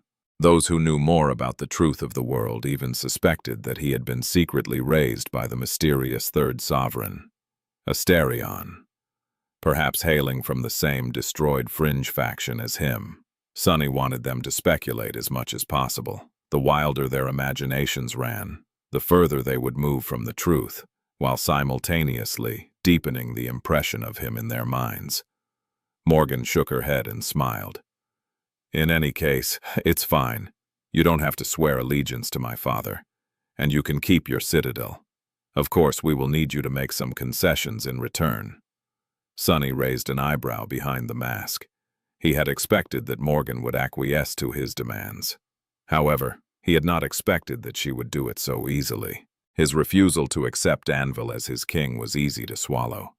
Right now, the King of Swords needed his strength more than his fealty. Sunny could maintain his independence, not becoming a part of the Sword domain, until the war was over. It didn't matter too much, because once the war was over and Anvil conquered the world, forcing a recalcitrant saint to submit or be eradicated would not present a problem. If the war was lost, though, he would be dead, and therefore problem-free.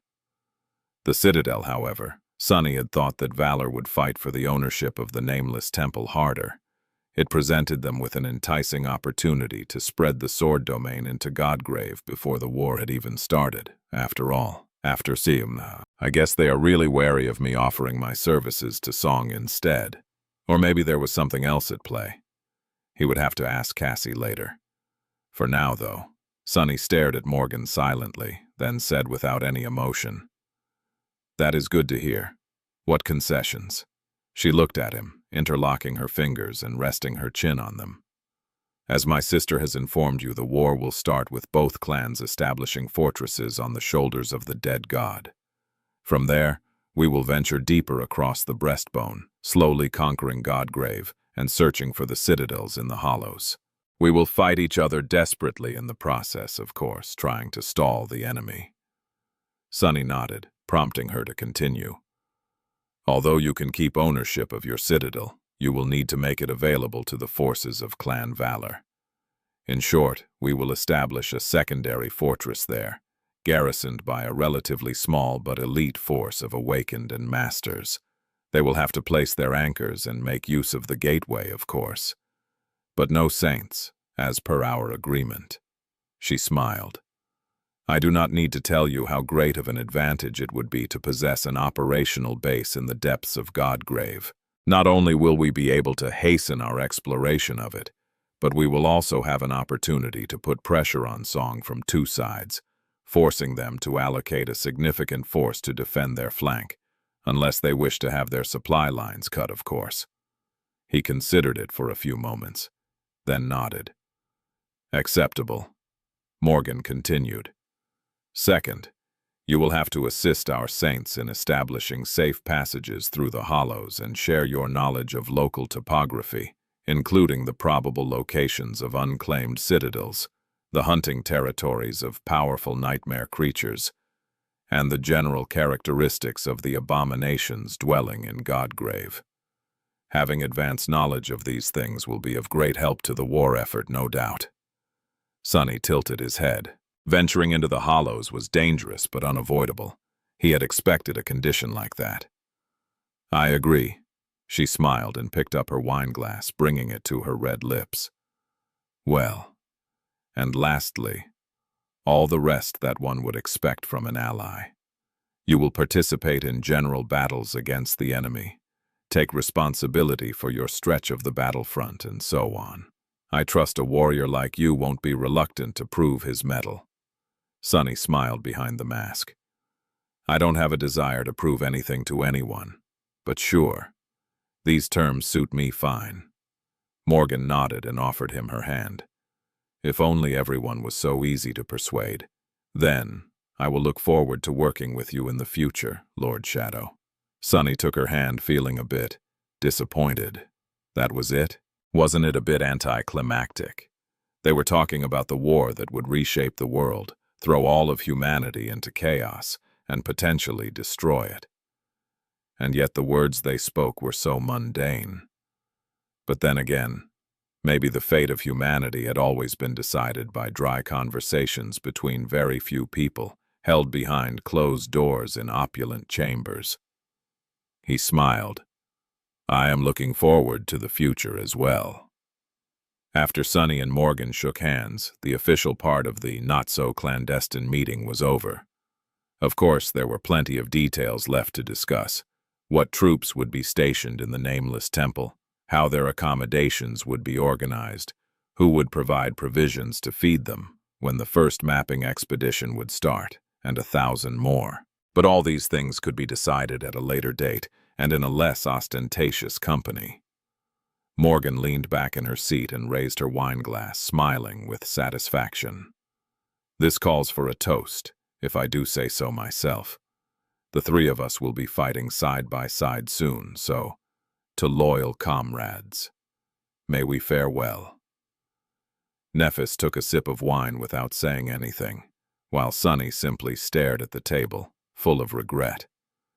He wasn't that attracted by the wine, but there was also a veritable feast in front of him, all dishes prepared by masterful chefs and both extravagantly expensive and endlessly delicious, without a doubt. However, he was wearing a mask. So, none of these delicacies were destined to land in his mouth. Damn. Morgan looked at him with a smile. You aren't drinking, Lord Shadow. He stared at her silently for a few moments, then picked up the wineglass. To loyal comrades. Sunny did not move, but on a wall behind him, his shadow picked up the shadow of the wineglass. It brought the shadow glass to its lips and leaned its head back as if drinking. Then it lowered its hand and returned to its previous position, copying his pose perfectly. Morgan laughed. Fascinating. Sunny smiled behind the mask. It was indeed fascinating. The three of them were toasting to loyalty, each planning treason. Morgan was playing nice for now, but as soon as the war was over, she would give the Lord of Shadows an ultimatum: submit or die. Sunny was promising to fight for clan valor, but he intended to betray them before the war reached a conclusion. Nephis was playing the role of an obedient daughter while planning to kill her adopted father, the King of Swords, and usurp his domain. This toast of Morgan's was quite funny. Sunny put the glass down, contemplating the ease with which Morgan had accepted his demanda. Was there really no other reason than to prevent him from siding with Song? Claiming a citadel in Godgrave could very well be the deciding factor of the entire war. Valor would not have given up on the nameless temple easily, unless... He turned his head and stared at Nephis, who was savoring her meal quietly. She wouldn't, would she?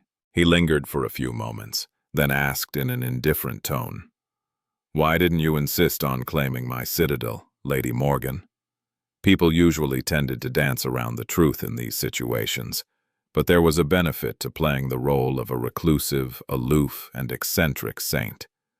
If Sunny wanted to be direct, he could very well be as direct as he wanted. Morgan seemed amused by his question. She glanced at Nephis, then said in a pleasant tone, I can answer, but if you share what I say with anyone else, there'll be blood. It didn't even sound like a treat, just like a fact. Sunny did not bleed easily, so he was not impressed.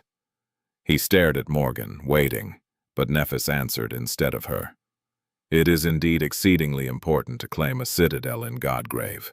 The side that manages to win the race will be able to unleash the power of its sovereign upon the enemy first. There's no need to describe how meaningful such an event can be. Light, but even without the nameless temple, valor possesses a vital advantage in that regard. Sunny scowled behind the mask, not liking where it was headed. Nephis took a sip of wine and continued calmly. That advantage is me and my ivory tower, the only citadel among those conquered by humanity that can move. He stared at her somberly. After a few moments of cold silence, Sunny asked, "Are you insane?" Nephis smiled. "I feel like I've been asked that before." Sunny shook his head. "You are planning to move the ivory tower into the skies above Godgrave? Do you have a death wish and fancy turning into ash?" She lingered for a moment, then shrugged. "I'll try to land it before that happens. In any case, you wanted to keep your citadel, Lord Shadow, and that was the price. Now, you can have the nameless temple, while the sword domain has a chance of gaining a foothold in Godgrave." Morgan chuckled. "My little sister is correct. Needless to say, Song must not know the details of our plans. I'll trust in your discretion, Lord Paddo." Bunny remained silent for a while, considering the implications. These damned fools. Boshi had agreed to this. For him? Was it Neff's idea to bargain on his behalf? Or Cassie's? Why were they being so reckless? He was going to need to rethink a few things.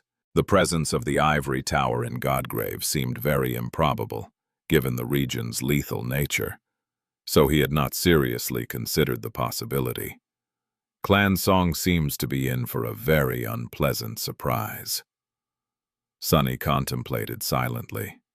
He wanted to say something, but at the moment, the tranquil atmosphere of the underground chamber was suddenly broken by a grating, echoing, ringing sound. The sound came from two directions, impossible to ignore. Sunny frowned, recognizing it. "Really? Now?" Across the table from him, Morgan paused for a moment, then reached elegantly into the inner pocket of her suit jacket and pulled out a slick communicator. At the same time, Nephis unbuttoned her waistcoat and produced hers. The two of them studied the screens in silence. After a few moments, Nephis showed her communicator to Sunny. The Lord of Shadows had abandoned the waking world to dwell in the dream realm, so he naturally did not have one. Sunny looked down, already knowing what he would see. There, on the screen, an emergency notification was blinking urgently. "Emergency alert. Emergency alert. Gate activity detected in your proximity. Mahadi. ETA, approximately 37 minutes. Evacuate immediately." 37 minutes. The Obel scale had become much more reliable after the conclusion of the chain of nightmares, but it had never quite managed to return to its past stability. 37 minutes was much more time than the citizens had received, back when a gate opened near Rain's school, but still far from a stellar result. Nephis pressed on the notification, and a map opened on the screen, denoting the impact zone. After another tap, a further message showed up. "Attention, all awakened request, immediate action. Gate category. 2, 61% probability. 3, 34% probability.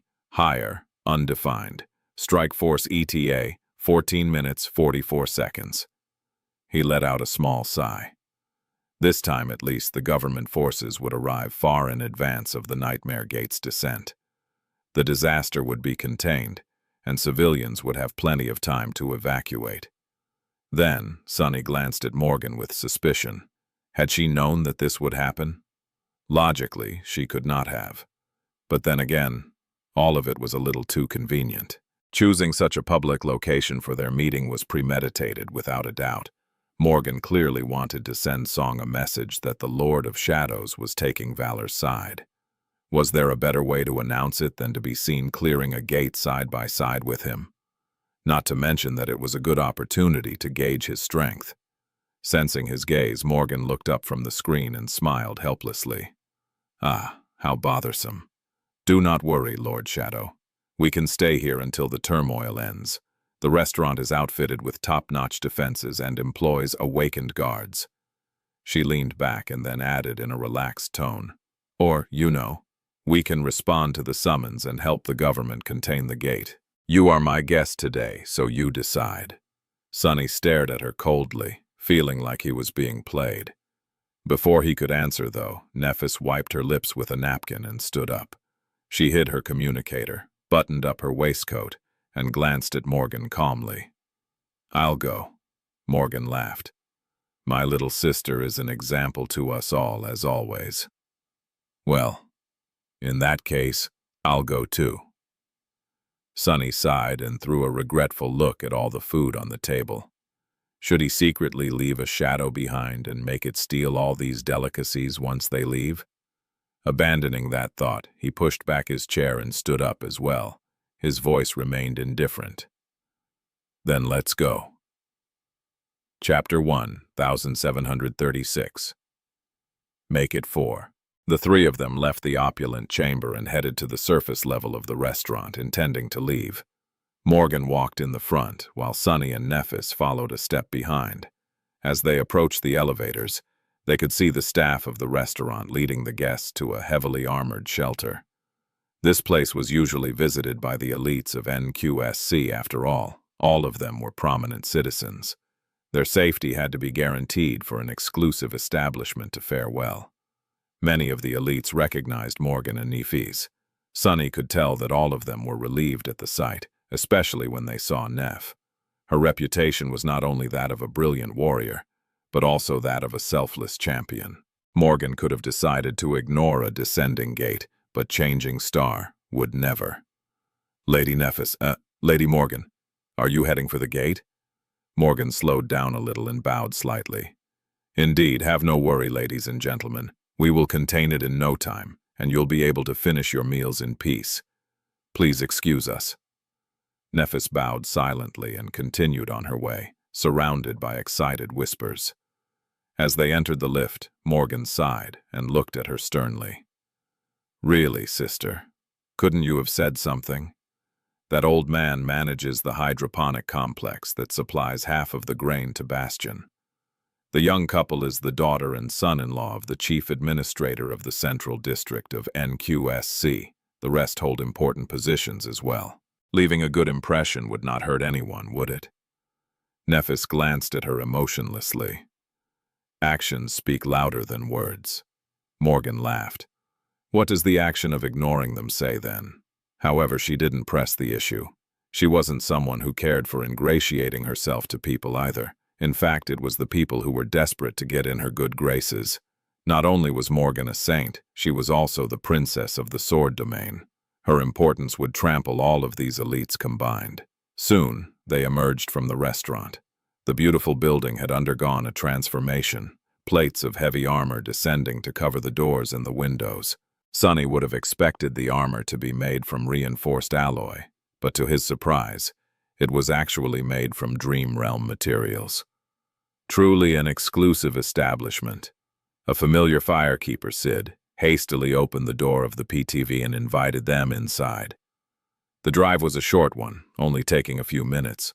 Most of the vehicles on the road were moving away from the impact zone, but they were driving to its very heart. In the end, they arrived almost at the same time as the first squids of the government forces. The gate manifested in a park. It had not opened yet, of course, but there was already a sinister atmosphere in the air. There was a strange haze above the frozen pond, a precursor to the appalling fissure that would split reality apart soon. Armored vehicles had torn apart the white blanket of snow, and soldiers were hastily raising fortifications. The government awakened were silently preparing for battle, while a small group of awakened volunteers were huddled together, discussing their aspects. The arrival of the luxurious PTV caused quite a stir, and when Morgan and Nephis emerged from it, everyone simply froze, staring at them with wide eyes. That's the Sword Sisters. Goddess Morgan. Goddess Nephis. Quiet, you fool. They are saints. They can hear you. Who is that with them? Is he an echo? I don't know, but that guy is super creepy. Sonny stared at the soldiers menacingly, unhappy with the way they ogled Nephis. Morgan and Nephis, meanwhile, calmly walked to the person in charge. It was a master wearing a military coat on top of light memory armor. He, too, was both elated and taken aback at the sight of them. Lady Morgan, Lady Nephis, it is an honor to meet you. Morgan nodded, flicking a snowflake off the lapel of her stylish black suit jacket. We were nearby, so we decided to help. The master seemed relieved. That is great. With 2 saints we can... Standing behind them, Sunny shifted slightly and looked up. A wide smile appeared on his face, hidden by the emotionless mask. 3 saints. But, actually, make it 4. No sooner than he thought it, there was a rustle, and a dashing figure descended from the gray Eki.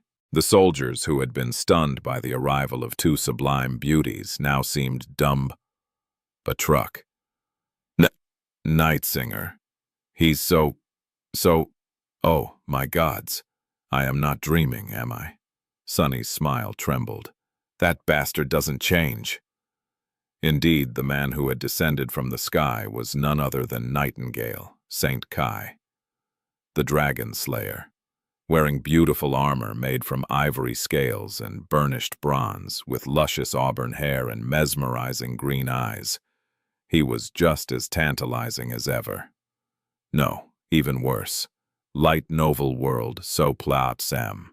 Kai had always been unreasonably attractive, but now that he was a saint, his beauty was almost blinding. It was to the point where Sunny felt a strange impulse to look away, but was also incapable of doing so.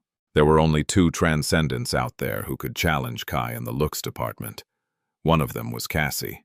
The other was Beastmaster. Sunny could not compete. Not that he needed to. I have my charms as well. Really, he looked quite good. It was just that anyone would feel that comparing themselves to Kai was simply unfair. It was a cruel injustice. While Sunny was staring at him sullenly, Cal landed softly in front of Morgan and bowed. Then he looked up with a refreshing smile. Lady Nephis, Lady Morgan, are you here to help? Morgan remained silent a split second longer than usual, then reciprocated his smile. Ah, yes. As I was saying, we were nearby. Kai's smile widened a little. Please accept my deepest gratitude. I've just returned from the Western Quadrant and happened to be in NQSD by chance. Truly, what a fortunate turn of events. This gate won't disturb the citizens with such distinguished warriors protecting them. Nephis looked at him and asked with a faint smile, How is Effie doing? He chuckled. Everything is well. The battle was a tough one this time, but we pulled through. Little Ling already has a new favorite bedtime story. With that, he turned to Sunny, lingered for a moment, and asked politely, It is a pleasure to meet you, sir. I am St. Cal, with the government forces. And you are? Sunny hesitated, considering how to answer. Eventually, he decided to do some mischief. Staring at Cal emotionlessly, he said in a calm tone, You can call me Shadow. I am your best friend. Kai blinked a couple of times. Slowly, a funny expression appeared on his face. His thought process was rather clear. My best friend. I clearly have never met this person before. But he doesn't seem to be lying. No, but it can't be true. I would have remembered having a best friend. So if he's not lying but also not telling the truth, I see. This man is insane. He sincerely believes his lie. Wait. Oh gods. He's not a Sasang, is he? Kai's magnetic smile dimmed a little. At that moment, Nephis gave Sunny a strange look and intervened. This is Saint Shadow. He is a bit eccentric. He is also here to help. Kai hesitated for a bit, then nodded dubiously. I see. Thank you for volunteering, Lord Shadow. With that, he turned to the master in charge of the government forces. Scrap the battle plan and move your people back. We will take care of the gate. With some luck, you guys won't even have to put down the stragglers. The master nodded gratefully. Yes, Saint Call. By then, the wind was stirring, and a strange dimness was spreading over the park. The air above the frozen pond was trembling more intensely. The descent of the Nightmare Gate was not far. Kai turned to Morgan and Nephis, asking politely, How do you want to handle this? Morgan lingered for a few moments, then gave Sunny a teasing look. Her red lips twisted into a smile, and she said pleasantly, Lord Shadow, would you like to do the honors? My sister was so eloquent when describing your prowess.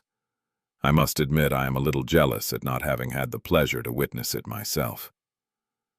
Sunny stared at her coldly. Want to measure my strength, do you? He remained silent for a while, then shrugged. "Sure, stay here then. I'll handle it." "Well, then you'll have to be disappointed." As the reality split, torn apart by a dark fissure, a graceful figure of a stone knight rose from his shadow, two ruby eyes igniting with cold crimson flames. Sunny looked up at Saint, pointed at the gate, and said evenly, "Go deal with it." His taciturn knight tilted her head slightly, then turned around and looked at the gate. Although she did not say anything, somehow, it felt as if her aloof gaze was full of disdain. Summoning her black blade and a round shield, she gave its rim 2 lukewarm blows and headed toward the frozen pond with graceful, unhurried steps. Morgan, Nephis, and Kai were left staring at her in bewilderment.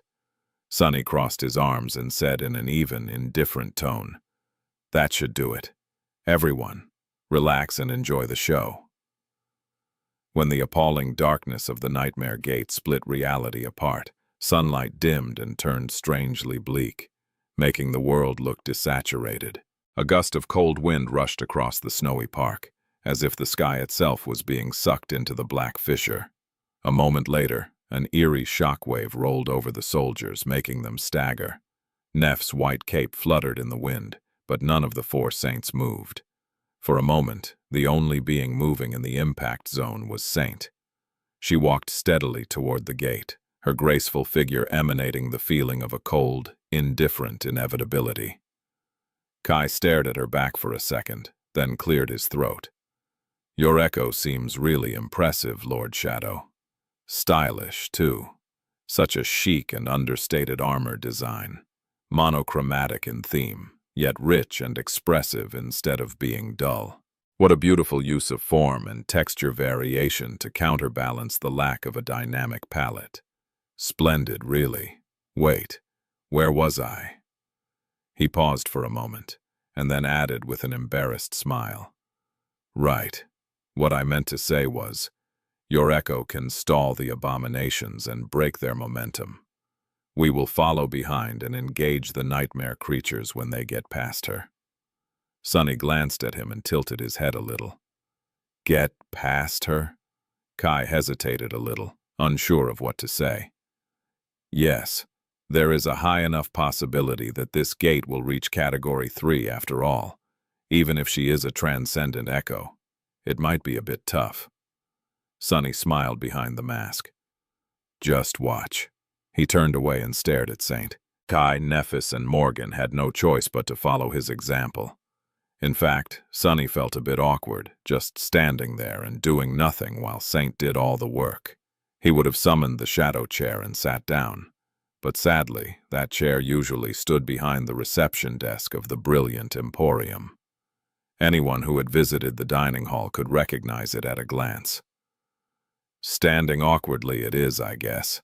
Out there in front of them, the first of the nightmare creatures appeared from the dark fissure of the nightmare gate. It was a hulking beast with a bulging body, terrifying muscles moving smoothly under its tough gray hide. The abomination's hind legs seemed underdeveloped, but its front limbs were grotesquely large, resembling craggy tree trunks. 2 vicious tusks curved upward from its jaw, as long as pikes. The beast let out a deafening bellow and charged forward, the ground shaking from its heavy footsteps. Saint did not slow down.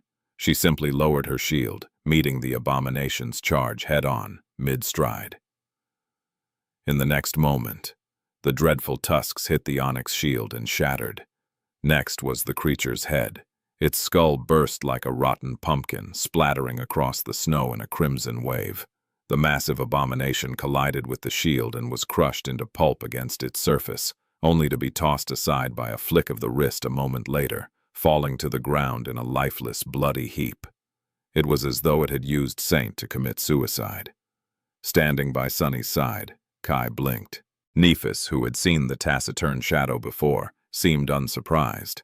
Morgan was too shrewd to show a reaction, but her gaze had turned a little sharper. Sunny smiled. In front of the gate, more nightmare creatures were born from the appalling darkness. A tide of them, each seemingly powerful enough to rip an armored vehicle to shreds. Saint finally seemed to pay them attention. Gripping her sword, she lunged forward and turned into a dark blur. A cloud of snow, ice, and torn ground exploded into the air from where her foot had pushed against the ground. By the time the soldiers had registered that, she was already among the abominations. To them, it looked as if a hurricane of darkness descended upon the tide of nightmare creatures, tearing flesh from bones and swiftly turning crimson from the haze of blood. A cacophony of howls filled the air, and severed bodies rained down on the snow, which was swiftly painted red and melted under the heat of harrowing violence. Of course, the four transcendents could follow the battle clearly. To them, it looked quite different. Instead of the hurricane of blurry darkness, they saw Saint wielding her sword with chilling grace, reaping a harvest of lives with each movement. Her swordsmanship was solid and precise, each step measured, each slash flawlessly efficient and inescapably lethal. The black sword rose and fell, severing abominations in half. The onyx shield swung, crushing their skulls and breaking their bodies.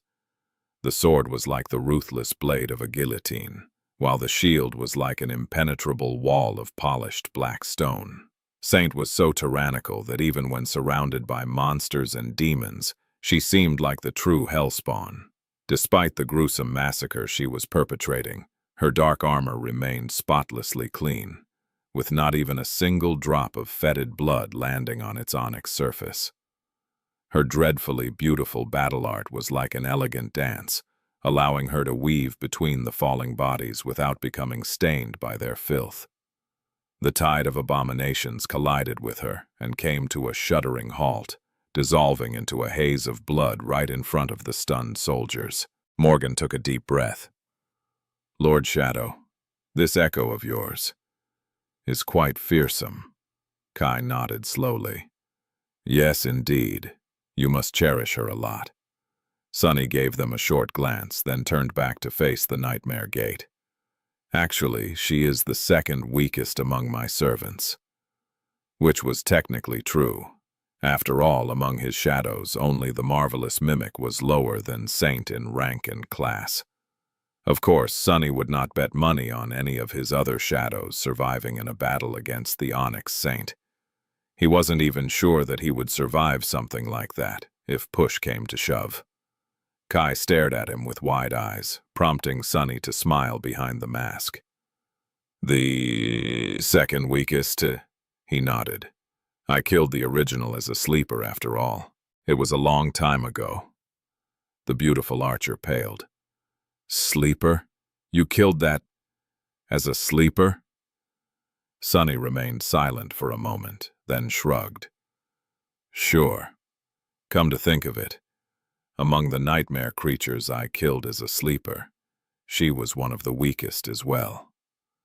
Saint had been a mere awakened monster back then, and Sunny had killed plenty of abominations of higher rank and class on the Forgotten Shore, including a great devil. So if one only took pure strength into account, Saint had indeed been in the lower tier of the creatures slain by him there. Kai opened his mouth, then closed it, then opened it again. Finally, not knowing what to say, he turned away stiffly. Sunny chuckled internally. I miss teasing this guy. In front of the nightmare gate, Saint had mercilessly obliterated the first wave of the abominations. The same fate awaited the second wave and the third. Not a single nightmare creature managed to escape her blade. Observing the scene of chilling carnage, Sunny couldn't help but feel a little wistful. He remembered vividly the first time he had encountered a nightmare gate, how desperate he had fought, and how impossible the task of stemming the tide of abominations had seemed. In the end, he would have failed if not for Jet's timely arrival. Yet this time, the category of the gate was one rank above the one he had defended against as mongrel. However, Sunny did not even have to move a finger. Just one of his shadows was enough to contain the threat, and he did not even have to bestow the full augmentation of all his shadows upon her. So much time had passed, and so many things had changed. Some for the better, some for the worst. Sunny secretly glanced at Nephis and Kai as the gate guardian finally emerged from the fissure. The creature looked like a mountain of gray flesh, its towering body brimming with bulging muscles, sharp tusks, bloodied spikes, and ghastly bone armor. It bellowed furiously, making the entire park quake. A corrupted tyrant, from the looks of it. Standing on a pile of corpses, Saint glanced at it and finally deemed it necessary to summon the elemental darkness from her heart. A dark aura enveloped her black sword, and a cold chill ran down Sunny's spine. Her ruby eyes flashed with furious crimson light. The tyrant surged forward, and at the same time, the black blade slashed the world apart. Now who's showing off? A thin line slowly revealed itself on the towering abomination's powerful body, cleanly dividing it into two vertical halves. Then it slowly oozed blood. The tyrant stumbled, then slowly crumbled to the ground, its body falling apart into two bloody chunks. The handy bracelet spoke into Sunny's ear. "You have slain a corrupted tyrant. Your shadow grows stronger." These were the only fragments Sunny had received from this fight. Looking at the carcasses of the massacred nightmare creatures which piled high in the suddenly silent park, he sighed. What a waste. Saint stared at the bleeding chunks of the dead tyrant with indifference, then turned and glanced at Sunny. Receiving his nod, she took a step back and dissolved into shadows. A few moments later, Creepy and Crazy silently returned to him and fused with Naughty, who had been pretending to be a normal shadow all along, resting leisurely on the ground beneath his feet. Sunny looked at Morgan and remained silent for a moment. "My apologies. I'll try to give you an opportunity to witness my prowess some other time." The gate crisis had come to an end just like that, leaving the government soldiers standing there in stunned silence. In the end, none of them had to do anything to contain the nightmare creatures. The arriving reinforcements were shocked to see piles of corpses littering the ground. They had been expecting to dive into a dire battle, but ended up witnessing the aftermath of a chilling slaughter instead. Of course, it was not as if they had nothing to do. The park had been ravaged by the devastating battle, and the ugly fissure of the nightmare gate still shimmered in the air. Sunny looked at it with regret. There were not that many parks in NQSC, and this one would be unusable for the foreseeable future. Unless a cohort of masters challenged and conquered the nightmare seed, this place would never be safe for humans. The initial tide of abominations had been obliterated, and the gate guardian fell. However, new nightmare creatures could emerge from the fissure at any moment. The government forces would have to build a containment zone around the gate, complete with powerful explosive charges and a fortified perimeter. Mundane soldiers and awakened warriors would have to stand watch inside the zone at all times, participating in sporadic skirmishes every time an abomination wandered into the waking world. Kai was looking at the gate as well, his expression grim. In the decades since the descent of the nightmare spell, many of such containment zones had littered the areas populated by humans. There were many here in NQSC too, and the more of them appeared, the thinner the government forces had to be spread. The situation had only worsened after the chain of nightmares. It was comparatively easy to find cohorts of awakened, willing to challenge second nightmares and hopefully conquer it, closing the gate. The one near Rain's school had long disappeared, for example. But it was much harder to close a Category 3 gate, since only masters could hope to survive the third nightmare. Even then, most did not. And although the number of masters humanity possessed had increased tenfold and continued to grow with each year, the number of gates of higher categories was increasing faster. Kai sighed and shook his head. His voice sounded a bit tired when he mumbled quietly, "No rest for the wicked." Morgan, who had been conversing with the master in charge of the government soldiers, glanced at him with curiosity. "Oh, will you lead the charge personally, Lord Kai?" He smiled weakly, causing a few of the mundane soldiers to sway, and shook his head. "I'm not sure. I'll have to discuss it with my superiors first." She nodded in understanding. "Well, for what it's worth. Clan Valor is willing to offer help this time. After all, I didn't get to do anything despite showing up so confidently. My hands are itching for a fight." Sonny was listening to them in confusion. He was certain that none of it showed in his body language, and yet Nefis decided to explain. "The government is trying to adapt to the new environment. Since there are too many gates that can't be closed, they are constantly searching for a way to lessen the strain of guarding them all. The most effective method is to allow a saint to follow the call to the nightmare seed and cleanse the territory surrounding it from all abominations. That way they won't be wandering into the waking world, at least for a while." She studied the dark fissure of the gate and added, "I have participated in plenty of these cleansing operations myself. Many of the legacy saints have followed my example as well, offering their services, especially those of the new generation who hold me in high regard. Their battle experience is comparatively poor, so they see it as an opportunity to sharpen themselves. As long as the vicinity of the nightmare seeds is cleansed at set intervals, the strain on the government resources is lessened drastically." Sonny stared at her for a while, then said in a cold tone, "Sounds like trying to plug holes in a crumbling dam." Nefis smiled faintly. "Indeed. However, it also teaches the people who are sealing the holes how to swim." Then her expression darkened a little. "But I agree with your sentiment. It is merely a stopgap measure." Kai and Morgan walked over, catching the tail end of their conversation. The charming archer smiled. "As long as there are brave people who are willing to rise to the occasion, everything is not lost. We will continue to keep this world safe, or at least as safe as possible. Like you did today, Lord Shadow. Please, accept my sincere gratitude." Sonny stared at him for a while. Then he nodded and said evenly, "Fine, I accept it." Kai gave him a dubious look.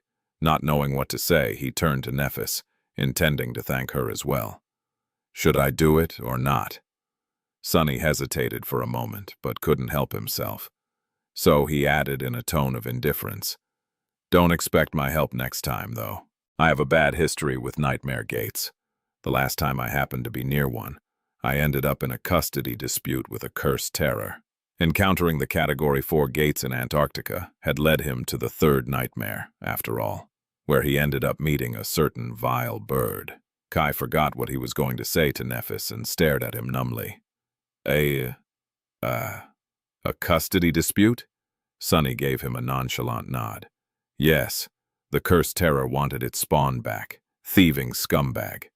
The charming archer took a deep breath, looked at the sky, and then forced out a few words, his tone stifled. "Ah, I see." He struggled to say something else, but Sonny interrupted him. "By the way, nightingale. It's a bird, isn't it?" "Huh. One dislike birds." Kai froze, looking at him with a troubled expression. Sonny stared at him for a bit, then leaned forward, raised a hand, and patted him on the shoulder. "It's all right. I'll make an exception for you, Saint Nightingale, since we're friends." With that, he turned to Nefis and said without any emotion, "I am ready to leave." She was staring at him strangely. Morgan was as well. Sonny tilted his head a little. "What?" The two of them glanced at each other, then shook their heads at the same time. No, it's just that you have a unique way with words, Lord Shadow." "Nothing." The former was said by Morgan, while the latter was said by Nefis. He smiled behind the mask. "Curious. I've been described as unique twice today. I am starting to suspect that it is not a compliment." Morgan smiled pleasantly and said in an exceedingly polite tone, "It isn't." Shaking her head, he bowed to Kai lightly and turned away, heading for the PTV that had driven them here. Sonny followed, giving Nefis a chance to say a proper goodbye to the charming archer. She caught up with them soon, wearing a complicated expression. Or rather, her expression was as stoic as always. However, Sonny could feel a bit of tension hiding in the depths of her gray eyes. They passed the military vehicles and approached the PTV. The firekeeper who had driven it, Sid, was already back. She had joined the volunteer Awakened before the gate opened, intending to lead them into the battle. Of course, their participation had not been necessary, in the end. Sid was on her way to open the passenger door when Nephis stopped suddenly, looking at the PTV with a frown. Sensing her unease, Morgan and Sunny stopped too. Morgan glanced at Nephis, raised an eyebrow, and asked with a hint of amusement in her voice, "What's the matter?" Neph remained silent for a few moments, studying the luxurious vehicle somberly. Then, she slowly turned away and looked at Sunny. "Lord Shadow, I apologize." He blinked a couple of times. Was she apologizing for having dragged him to an opening gates? No, Nephis saw the fight against the nightmare spell as a sacred duty of all awakened. She would not have apologized for something like that. What then? Hiding his confusion, Sunny asked in a cold tone, "What for?" Her expression remained calm when she answered, "It seems that I'm about to be assassinated.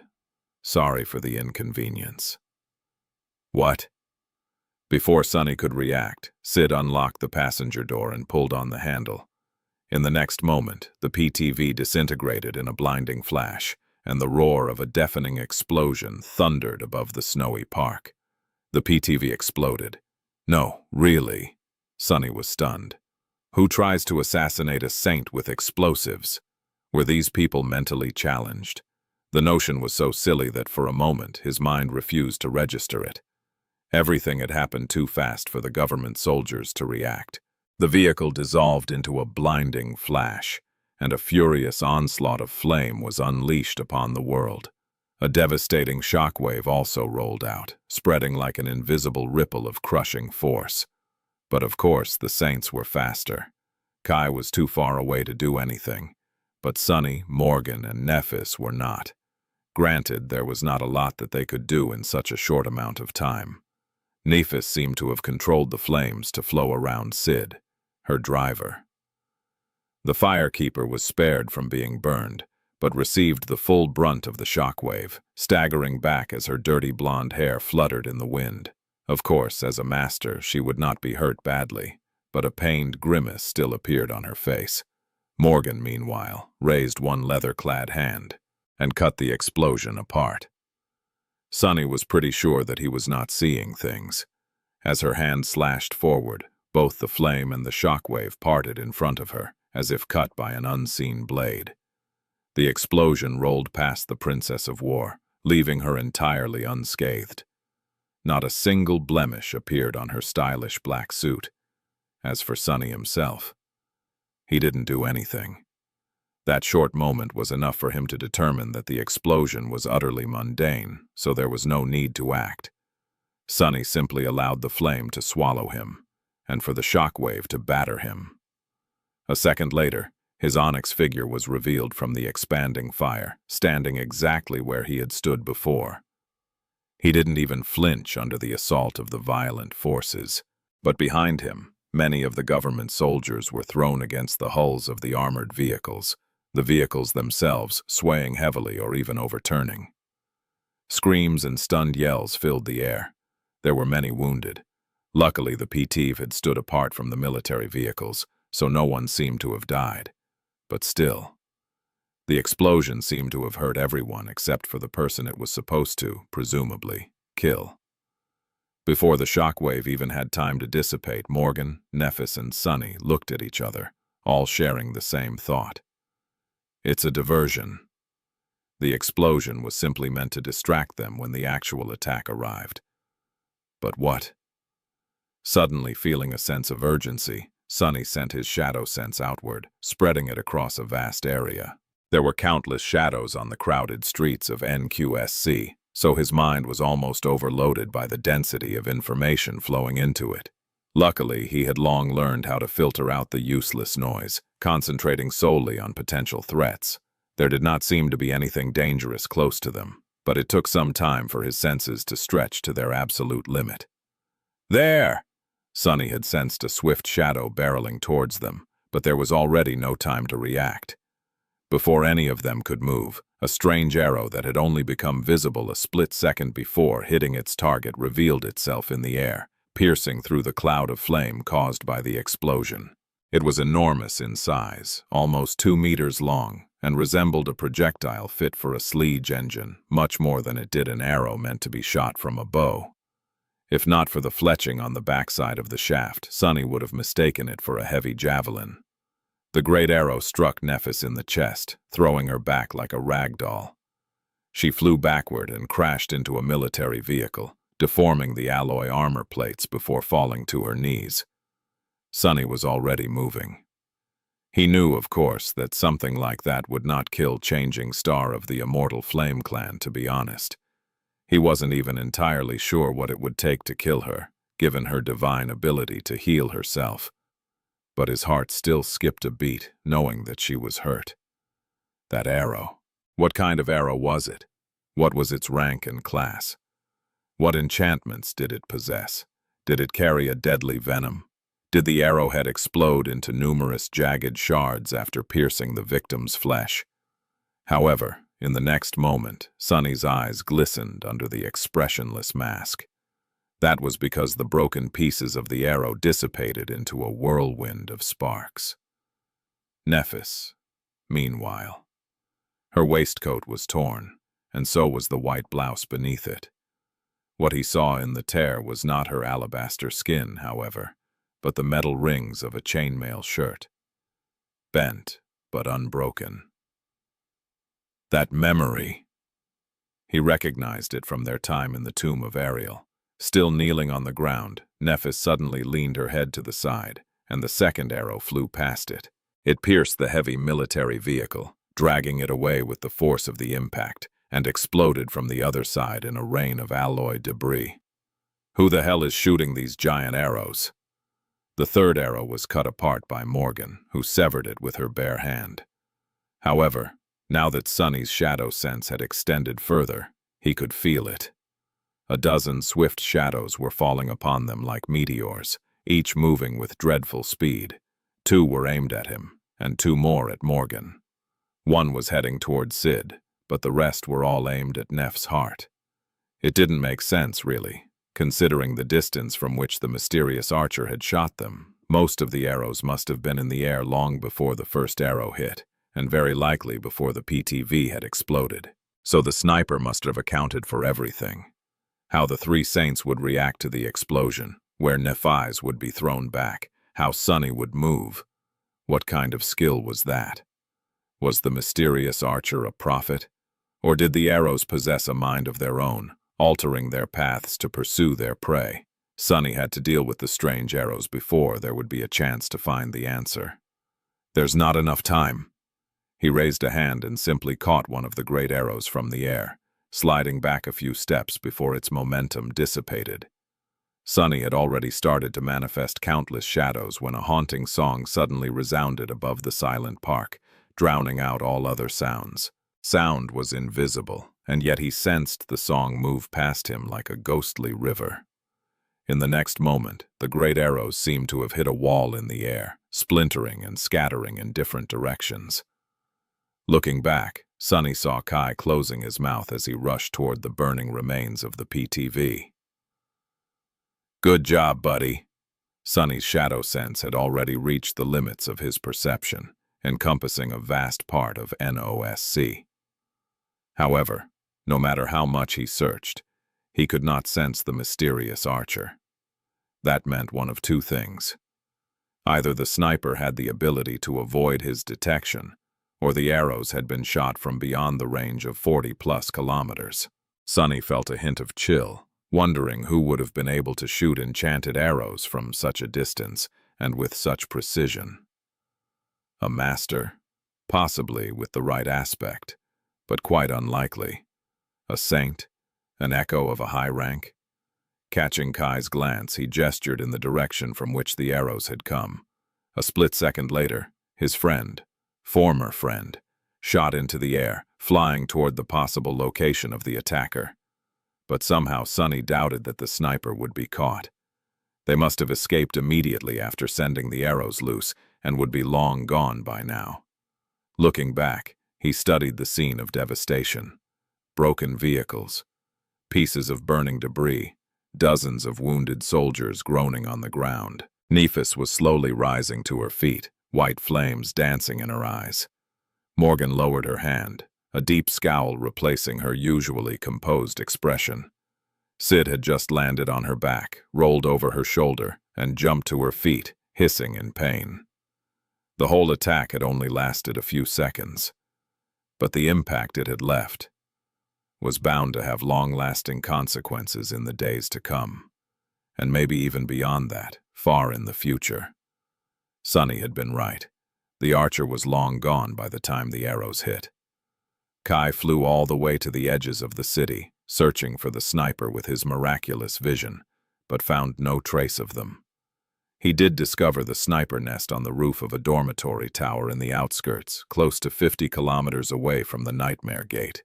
However, there were no clues to be found there, only a few footprints in the snow, and punctured concrete where the arrows had been thrust into it for ease of access. The arrows themselves were memories, and had either dissolved after being destroyed or disappeared after being dismissed. There were no functional cameras in that area of the outskirts, so no records remained to identify the attacker. The sniped, whoever it was, had disappeared like a ghost. By the time Kai returned, the park looked like a disturbed anthill. Nephis had insisted on healing the soldiers who had been hurt in the explosion, and there were no casualties, but an attempt on the life of one of the two princesses of valor, or maybe even both of them, was no small matter. Government forces flooded the scene, both to take care of the gate and to investigate the scandalous event. There was nothing they could find, of course, but doing nothing was not an option. Sunny had accompanied Nephis as she healed the soldiers and received their gratitude, both admiration and devotion burning in their relieved eyes. Then, he followed her to the side of a medical vehicle, where Morgan was waiting for them while typing something on her communicator with a cold expression. Sid, the firekeeper, was walking behind them, sullenly, her civilian clothes in disarray. That was where Kai eventually found them. The charming archer relayed his findings with a troubled look on his face. "We will conduct a thorough investigation on the scene, of course, but I'm afraid that we won't find anything. There is no physical evidence left, and since the attacker was careful enough to eliminate these traces, they would have had means to throw off our divination experts as well." He looked at Nephis with guilt in his eyes. "I am sorry. There is not a lot that the government can do." She grimaced silently. Morgan, however, was more vocal. Looking at Kai with a frown, she said in a cold tone, "No SC is your territory. Please forgive me for being blunt, St. Cal, but the government is allowed to exist because it is useful, maintaining order in the waking world.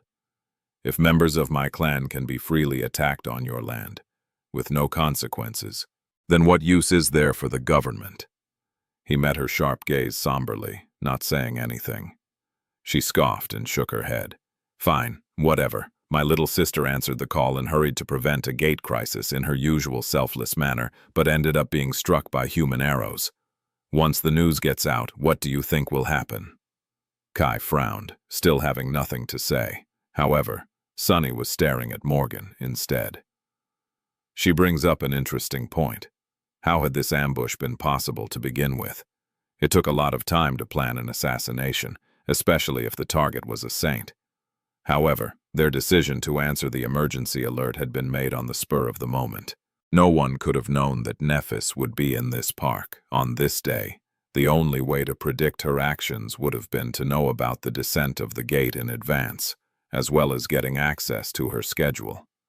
Had the government known about the gate long before, but held back the information? Why would they? The location Morgan had chosen for the meeting was too conveniently close to the emerging gate as well. Was it a coincidence, or had she really known what would happen? Sunny tilted his head a little, an amusing thought surfacing in his mind. Did Valor send the sniper themselves? Why would they try to dispose of Nephis now? Had the ambush even been an earnest attempt to kill Nephis? Sure, a different saint could have been killed by those arrows, but it was very doubtful that she would have been seriously harmed. But then again, very few people really knew the full extent of Neff's abilities. The party responsible for the assassination attempt could have simply misjudged how hard she was to kill. Too many things seemed strange about this incident. One fact was undeniable, though. The entire situation smelled fishy. Nephis finally spoke, placing a hand on Morgan's elbow. "Morgan, that's enough." The Princess of War gave her a long look, then shook her head. "No matter. Even without any evidence, there are very few archers in the world who are capable of something like that. The government might not have the means, but we of valor do. It won't be hard to find the suspect after investigating each of them, and when we do, mark my word, St. Kai, there will be hell to pay." He bowed, hiding his face from view. "As you wish, Lady Morgan." Sonny was tired of seeing his friend being bullied by someone else. So he turned to Nephis and asked, hoping to turn the conversation in a different direction. "How did you know that the PTV would explode?" She glanced at him, hesitated for a few moments, then looked away with a shrug. "You probably don't know, Lord Shadow, but there were many attempts on my life when I was younger. I have a lot of experience with this sort of thing. It's easy to notice if a vehicle has been tampered with, if you know where to look. I always do." Sonny stared at her silently. "But I do know. You've told me before. I even witnessed it in your dreams." That was what he wanted to say. But of course, he didn't. Soon, a convoy of heavily armored vehicles appeared near the entrance to the park. These ones painted in the colors of Clan Veda, not the government. Morgan looked at the convoy and put her communicator away with a heavy sigh. Glancing at Kai, she lingered for a moment and said with a semblance of decorum, "I will be going then. Please inform me immediately if there is any news about the investigation, Lord Cal." Then she turned to Nephis. "Are you coming? You must be tired after healing all these people." Nephis considered it, then shook her head. "I'll catch up with Kai. You go. There has to be a lot of things you have to deal with." A dark smile appeared on Morgan's face. "Ah, yes, I do now. Are you sure, though? Who says that there won't be a secondary attack? If someone manages to kill you, Father will be terribly cross with me." Nephis raised her chin a little. Her voice remained even when she said, "Is there someone who can kill me?" Morgan remained silent for a bit, then chuckled and turned away. "Suit yourself. Well, my sister is right.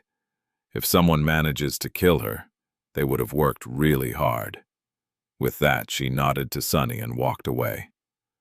"Until we meet again, Lord Shadow."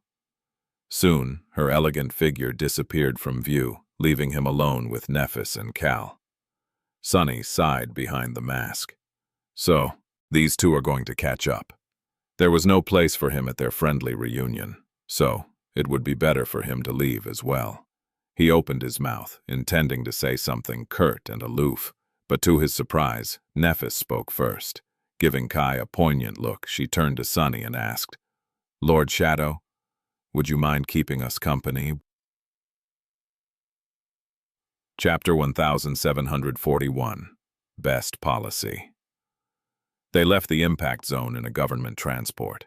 The ride was much less luxurious than Nephis's destroyed PTV, but Sonny, who had crossed countless kilometers in shaky military vehicles, did not mind. I wonder how much that PTV cost. If Sonny had lost something that lavish and expensive, he would have been cursing the dead gods and drowning in bitterness. But Nephis did not seem to mind the loss too much. Granted, her mood seemed a little strange. As they drove past the burned remains of the PTV, she stared at it intently, a distant look in her eyes. "Are you all right?" Sonny wished that it was him who had asked that, but the Lord of Shadows was not that considerate. So he had kept silent, and Kai spoke in his stead. Nephis lingered for a few moments, then looked away from the wreckage and sighed. "Sure, it's just that the situation is so familiar, but the outcome is entirely different. Times have changed." It seemed that she was reminiscing about the past, just like Sonny. He had contemplated how different the dread of having to face a nightmare gate for the first time felt from today's battle, where he did not even have to lift a finger. Nephis, meanwhile, must have been comparing the powerlessness she had felt as a child to today's attempt on her life. The difference had to be quite startling, considering that she was one of the most powerful saints in the world now. The transport moved along the streets of NQSC at a moderate speed. The news of what had happened, however, was spreading much faster. Sunny did not even want to imagine what kind of storm would rise when people learned that Changing Star, humanity's darling, had almost died to a human assassin while defending innocent lives from a descending nightmare gate. The people responsible for the government's propaganda would be losing their minds by now. They were great masters of both disseminating and suppressing information. But this time, the incident was too sensational, and the parties involved were too renowned. There was no stopping this story from spreading far and wide, so they could only try to control it the best they could. The government was in a tight spot. It was a bit ingenious, actually. Nephis was so beloved and venerated largely because the government had once decided to make her into a shining symbol for the whole of humanity. She had worked very hard to build upon that foundation, of course, but the government was responsible for the initial push. Now, however, someone had taken the fruit of their labor and used it against them. The public outrage caused by an attempt on Changing Star's life would be proportional to the amount of effort the government had put into turning her into someone who was revered and admired by all. That reputation of hers had only grown more exalted in the last 4 years, reaching unimaginable heights. Was the assassin's real goal to undermine the government instead of killing Nephis? Sunny continued to contemplate who was behind the attack while the transport rolled across the streets of NQSC, eventually reaching a remote district.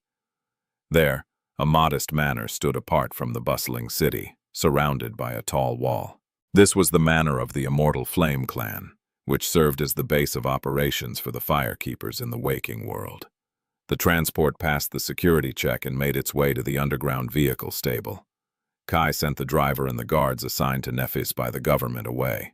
Sid also bade them farewell and left, lamenting the state of her tattered clothes under her nose. The loss of the expensive ensemble seemed to bother her much more than the recent ambush. The firekeepers are certainly a strange bunch. Nephis led her 2 guests to a secure room in the depths of the manor. Noticing how well protected it was, both from modern means of surveillance and through extensive use of runic magic, Sunny realized that what she had planned wasn't really to catch up with Kai. He had suspected as much. He looked around with outward indifference, then pulled out a chair and sat down. I am guessing this is not a simple reunion among friends. Kai remained standing, leaning on a wall with one shoulder, while Nephis sat across from Sunny and nodded. Indeed. He tilted his head a little. May I know what the purpose of this meeting is, then? Nephis smiled faintly, remained silent for a moment, then looked at Kai. Do you know what St. Nightingale's flaw is, Lord Shadow? Ah. Sunny leaned back, perfectly relaxed. He can sense lies, does he not? Kai's flaw wasn't exactly advertised, but he had also never made a point of keeping it a secret, so anyone who wished to know would have known. Nephis nodded. Yes, I thought we'd have an honest conversation, you and I. As a habitual liar, Sunny couldn't help but grow tense at these words. There were so many things he was deceiving the world about. Had she learned 1 or 2 of his secrets? Which ones? How much trouble was he in? Of course, that was not necessarily the case. Nephis could have simply wanted to discuss something that did not tolerate falsehoods. In any case, none of Sunny's worries showed in his body language. In fact, he smiled behind the mask. After maintaining silence for a couple seconds, Sunny shrugged. Why not? I am the most honest person in the world, after all. 2 worlds, even. Nephis stared at him for a moment, then glanced at Kai. Kai studied Sunny with a very strange expression, hesitated for a bit, and gave her a short nod. She seemed perplexed. Sunny suppressed a chuckle. So, what did you want to discuss with me, Lady Nephis? Nephis frowned slightly. However, her voice was even when she spoke. We've been dancing around the issue for a while now. You gave me plenty of hints, subtle or not. We are supposed to be allies, so what I want to discuss today will decide how far our alliance will go.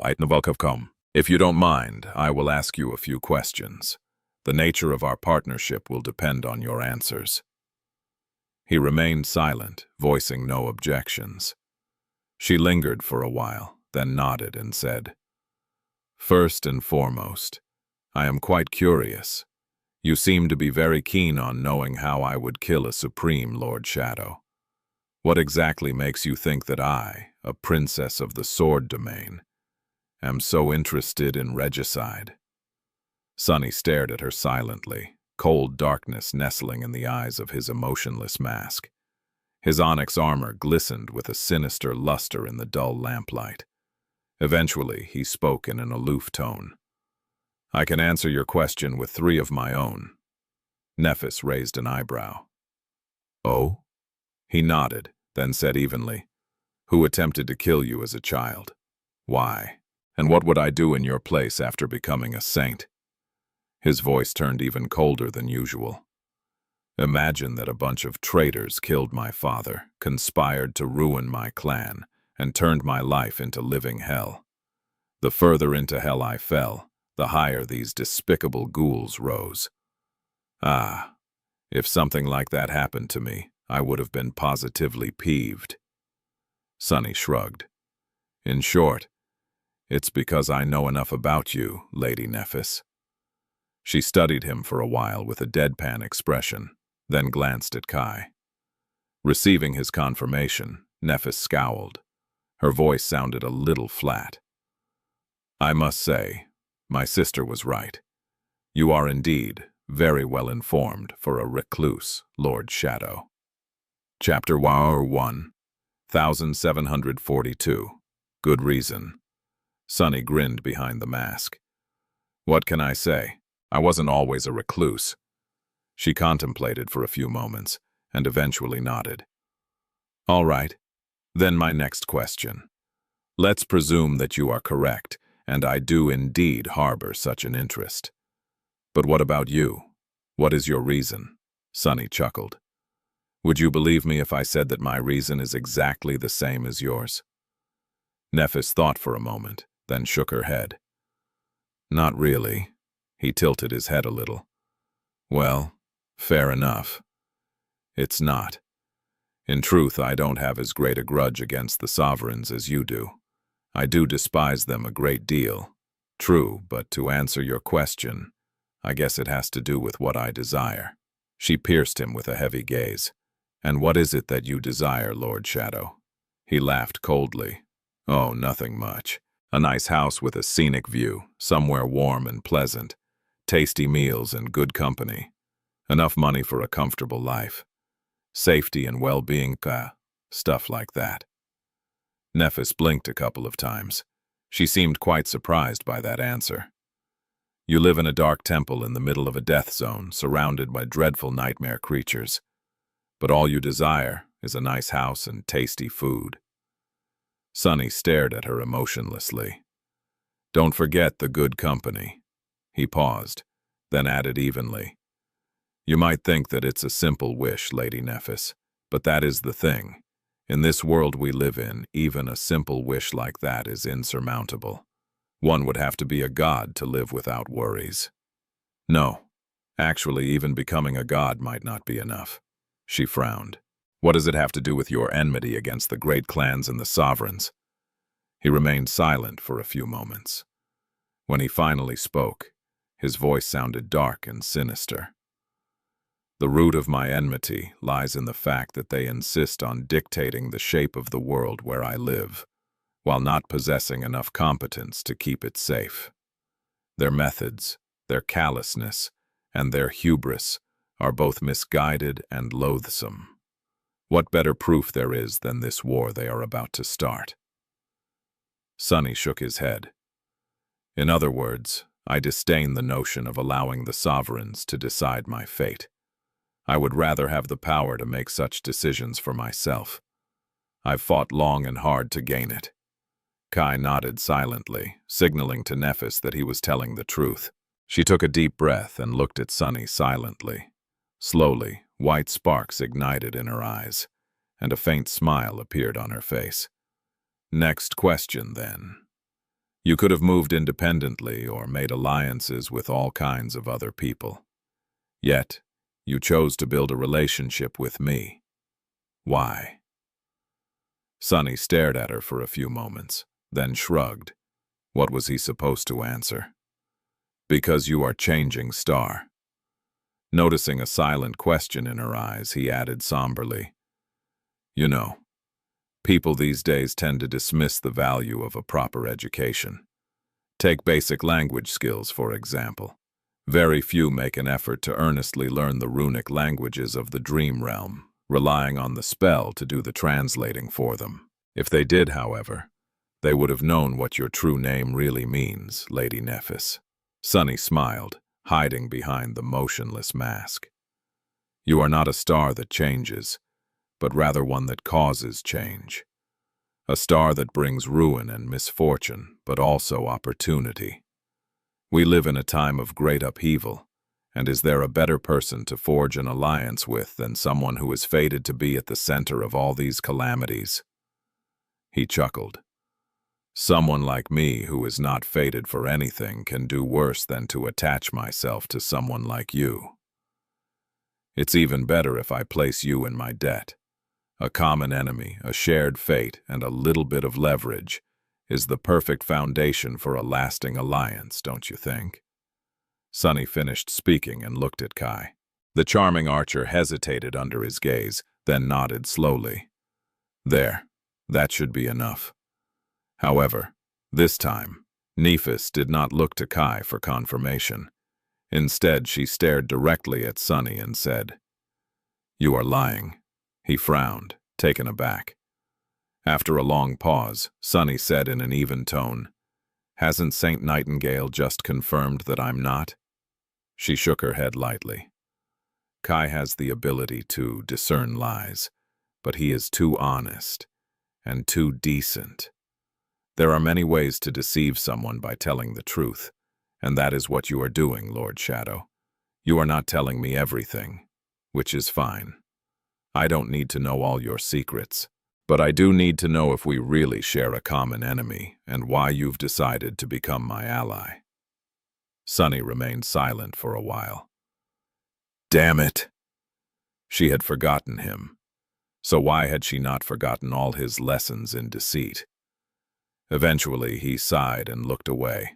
Sunny lingered for a few moments, then allowed the mask of indifference the Lord of Shadow wore to crack a little, revealing a glimpse of sincerity. Someone told me once that people like me are born to destroy things, not build them, that this world needs killers and destroyers more than it needs saviors and builders. Well, they were right. He looked at her, hiding behind an expressionless mask. I am indeed best at killing. However, you know there are people building things all over the dream realm today. There is a young girl building a road somewhere in the song domain right now. Elsewhere in the sword domain, a young father is developing a farm to feed his wife and child. Light, novel world, COM. These people might not be as powerful as me, or as ambitious as me. They can't slay nightmare creatures as well as me. But they matter too. Sunny grimaced and added evenly, That young girl, that farmer's child, and countless others like them. It's a bit embarrassing to admit. But I hope that all the killing I do will change the world into a shape that allows them to live their lives building new things, even if they have to build them on the ruins that people like us, changing star, leave in our wake. He leaned forward a little. How is that for a reason? She remained silent for a long while, looking at him calmly. Eventually, it seemed as if Nephis accepted his answer. She sighed, then asked nonchalantly, Do you serve any of the three supremes? Sunny shook his head. I don't, she nodded. Are you planning to betray me? He chuckled. Not particularly. Nephis raised an eyebrow.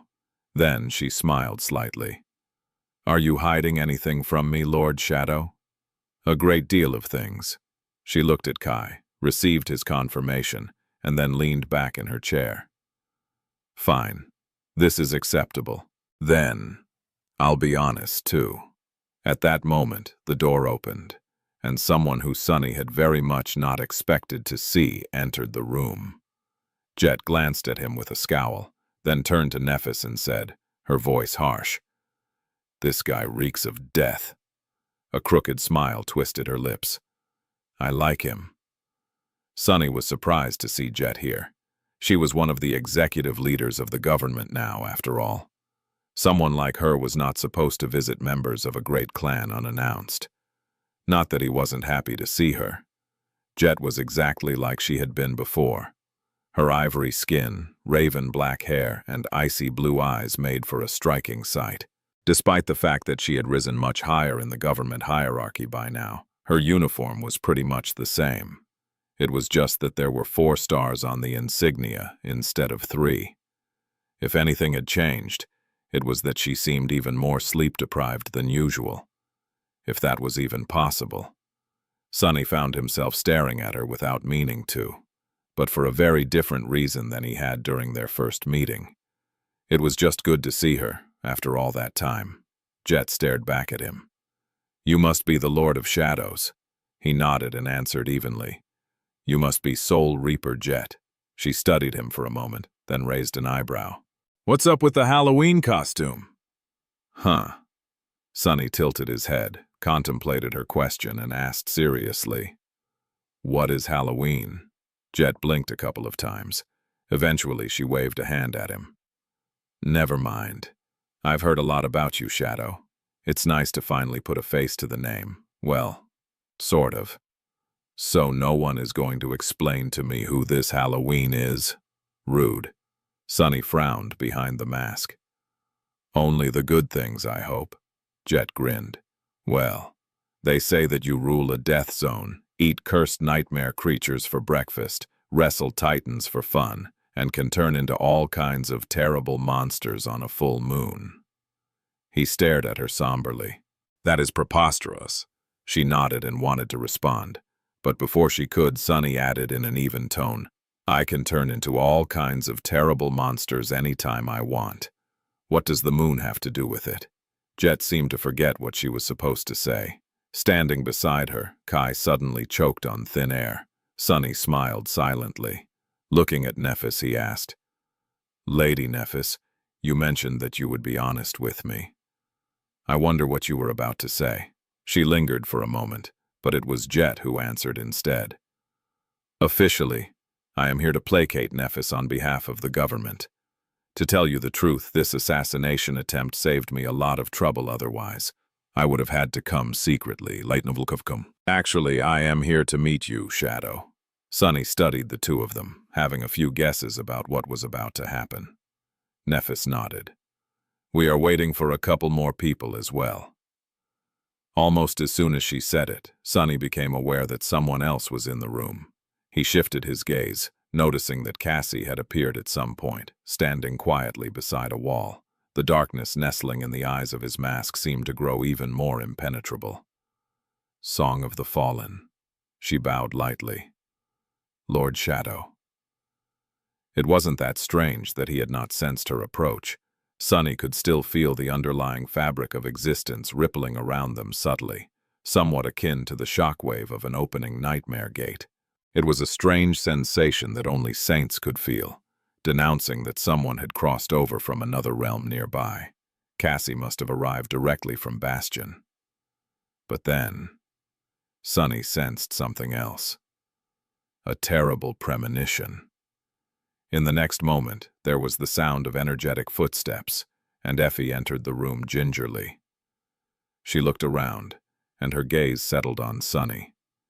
He tensed immediately. Gods, what is that woman going to say now? Effie stared at him for a few moments, then smiled.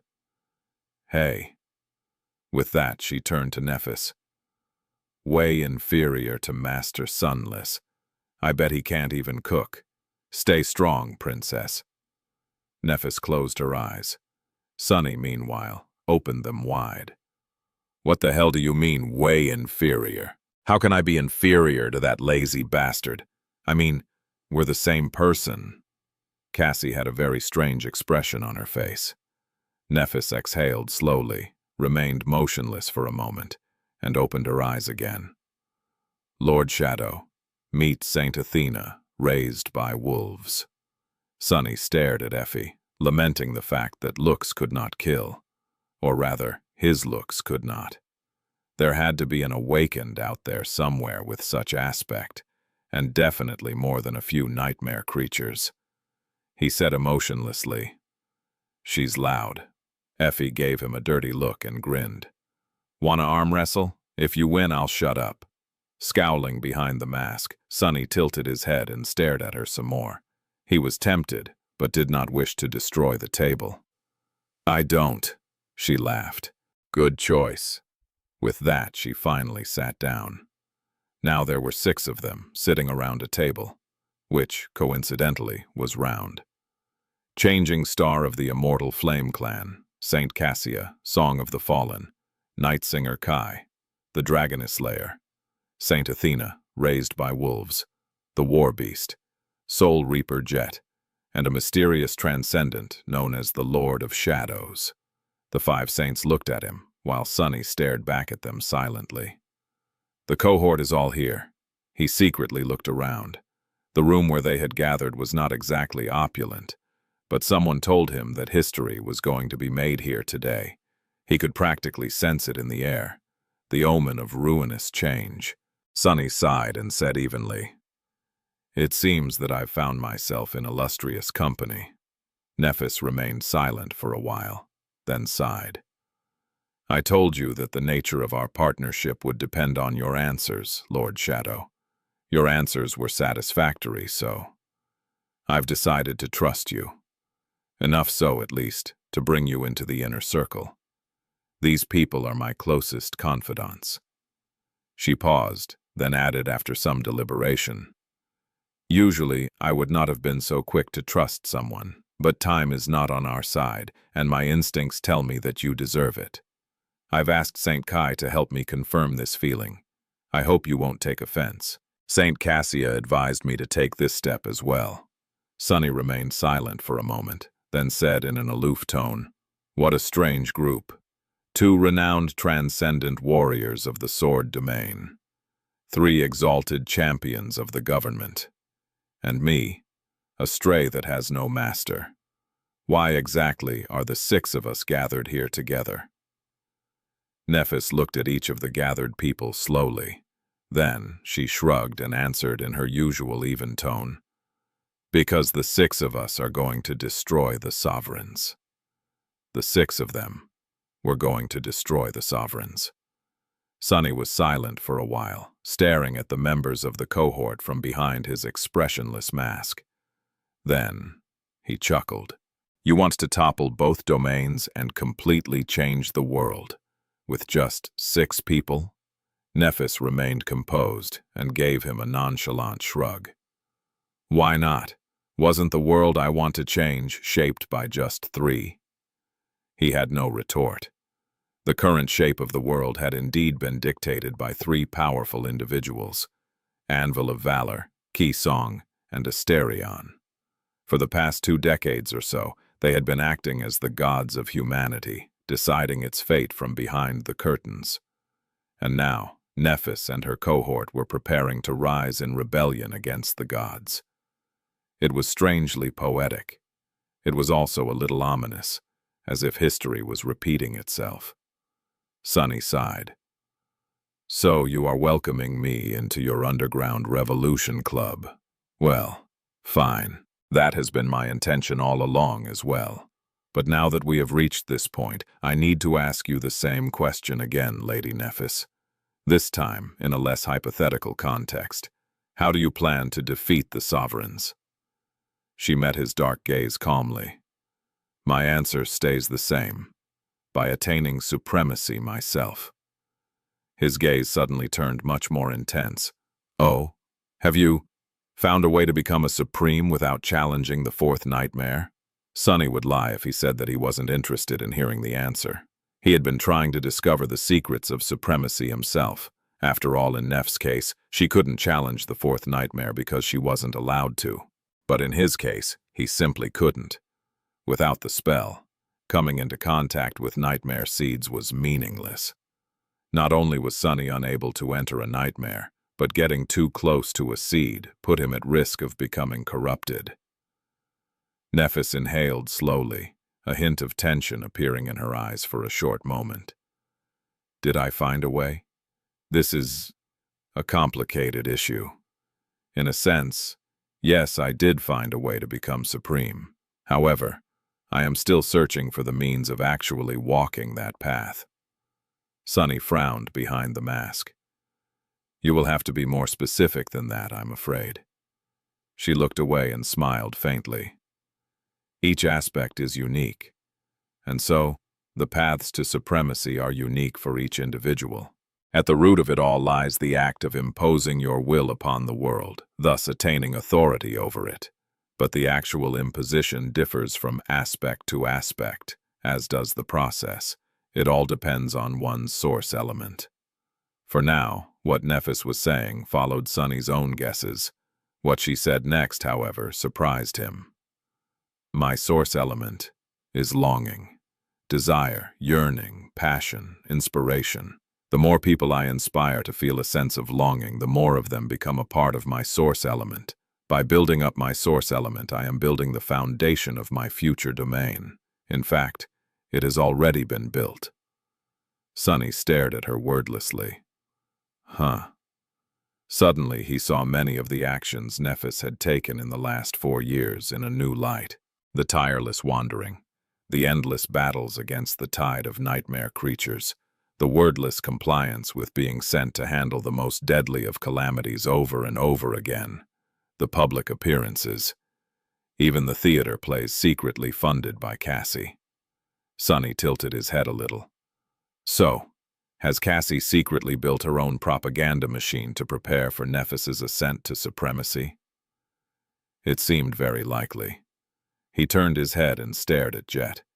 She smiled at him lazily.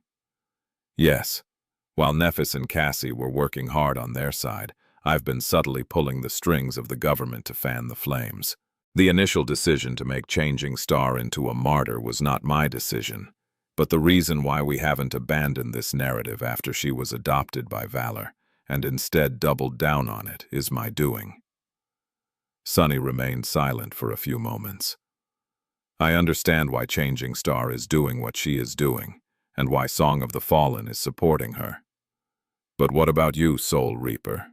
You as well, War Beast and Night Singer. Why has the government decided to bet on her? Jet chuckled. The government is less monolithic than it has been before. The older generation is too stuck on the idea of maintaining neutrality. It has served them well in the past, so they are naturally biased and assume that it will continue to work. But I am of the opinion that they are wrong. In this new world, neutrality is a myth. No one will be allowed to remain on the sidelines once the sovereigns start fighting for dominance, let alone if one of them becomes a true hegemon. She shook her head. The government itself is different now as well. Our power has grown greatly in the wake of the Chain of Nightmares. Countless awakened never left after becoming part of the evacuation army. And while we have few saints, the ones we do have are among the most powerful ones in existence. For all intents and purposes, the government is like the fourth great clan now. Maybe even the third, considering the dwindling influence of the House of Night. Jet paused for a moment, then sighed. And that an inevitable process. Soon enough, the Dream Realm will become humanity's new home. In that future, the role of the government will have to change. If we don't adapt, we will disappear. Which is not really a problem since we would have served our purpose. But then the question is, who will rule that new world? A dark smile appeared on her ivory face, never reaching her cold blue eyes. The King of Swords, the Queen of Worms, or the third one.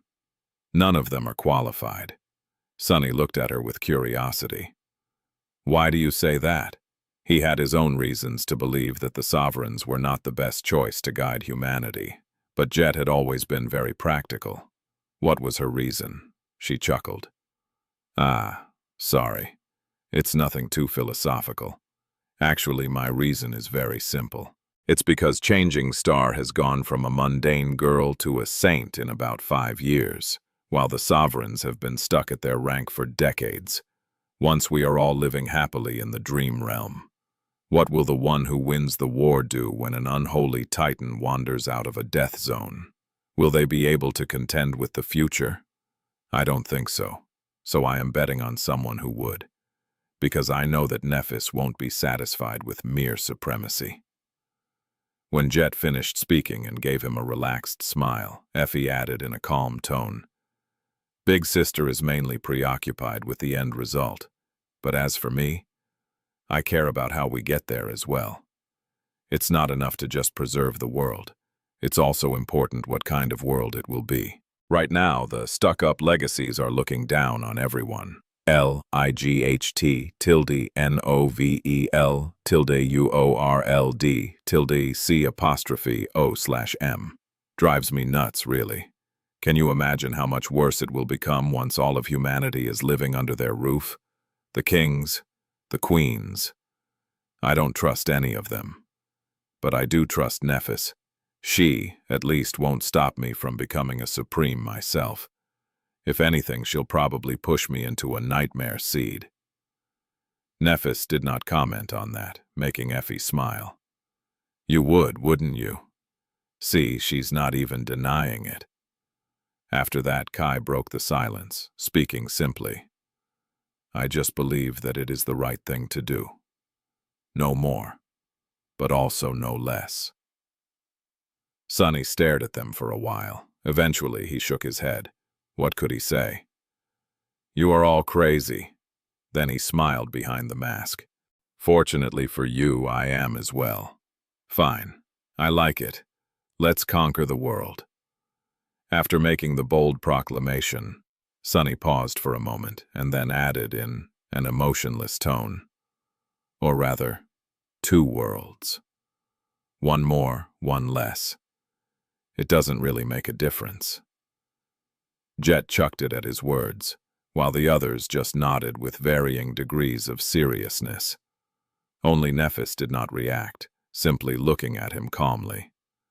Sunny sighed, leaned back a little, and said evenly, However, let us return to the initial conversation. Lady Nephis, you said that your source element is the people whom you inspire, and that they are the foundation of your domain. However, what comes next? How do you plan on building upon that foundation to actually reach supremacy? He was quite stumped. It seemed that Nephis was half of a step ahead of him. She had dived deeply into the nature of her source element, to the point of being able to enhance it. Sunny, however, had never even questioned whether his connection to the shadows could be deepened. What was he supposed to do? Actively try to build rapport with the wild shadows? Turning them into his zealous followers? Would that bring him closer to supremacy as well? No, I am thinking about it wrong. Nephis had said it herself, and he knew it too. Each aspect was unique, and the process of realizing a domain differed for how each awakened. What worked for her would not work for him, and vice versa. She had to weave a vast tapestry of yearning souls, inspiring people one by one. But his source element was shadows. As their lord, he already enjoyed the veneration of every shadow in existence. Sunny had no need to build a foundation for his domain. Or did he? If there was a process of accumulation involved in the initial stages of attaining supremacy, then what was he supposed to accumulate? The thought resonated with him so deeply that even the humble shopkeeper stopped what he was doing, far away in Bastion, frowning for a moment. Isn't it quite obvious? Unseen, Sunny's eyes gleamed under the mask. Had he not been accumulating something from the very start of it all? The legion of silent shadows dwelling in his soul, were they the foundation of his future domain? Shadow God had been the god of death as well, after all. Was Sunny limiting himself by ignoring the connection shadows had with death? If so, what the hell was the nature of his domain supposed to be? He grimaced, feeling more lost than he had been a minute ago. Maybe Nephis will enlighten me.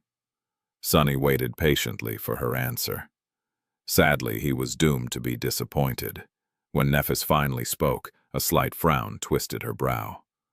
That, I am not sure about. As I've said, I know the path to supremacy, but am unable to walk it yet. There has to be some kind of catalyst that will ignite the foundation I've built, turning it into an actual domain. The soul, the source element, the world, once all three are fused together by will, a sovereign is born. But how to fuse them, I do not know. Damn it, Sunny sighed secretly. Well, it would have been too easy if the answer was handed to him on a platter. He remained silent for a while, then asked somberly, "So, what you are saying is that you must become a supreme to defeat the sovereigns without drowning the dream realm in the blood of mundane humans. However, you have no clue how to actually achieve it. Therefore, this whole uprising of ours is a gamble?" Nephis smiled faintly. When has anything been without risk in this life? If you know a way to become supreme, Lord Shadow, I am all ears. He tilted his head and stared at her emotionlessly. If I knew a way, would I still be a saint? The last sovereign I killed was not very talkative, so I didn't have a chance to ask. In fact, Darren of the Twilight Sea had been entirely incapable of speech by the time Sunny killed him. Kai's chair suddenly wobbled.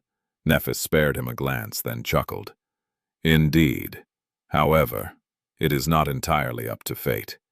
In fact, I have a reason to believe that there will be progress soon. Sunny raised an eyebrow behind the mask. Oh? How so? She lingered for a moment. Once the war starts and we enter Godgrave, there will be plenty of great nightmare creatures abound, as well as some cursed ones. Watching how they impose their will upon the world might give us a clue. More than that, in the later stages of the war, Anvil and Keysong will take to the battlefield personally. Observing them will be even more illuminating. Nephis paused, then added evenly. Additionally, I am moving toward a breakthrough in mastering my aspect legacy. I suspect that receiving that boon will be of great help. Sunny blinked a couple of times. Her aspect legacy?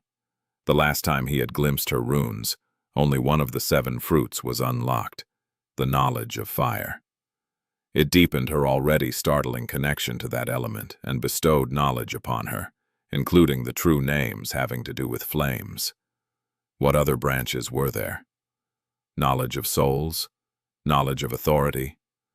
What knowledge was she hoping to receive? He remained silent for a moment, then asked directly, "What kind of breakthrough are you seeking?" Nephis met his gaze and answered calmly, "Knowledge of passion. I've been studying passion as of late, and have already made great strides in mastering it." Now, it was Sunny's time to wobble.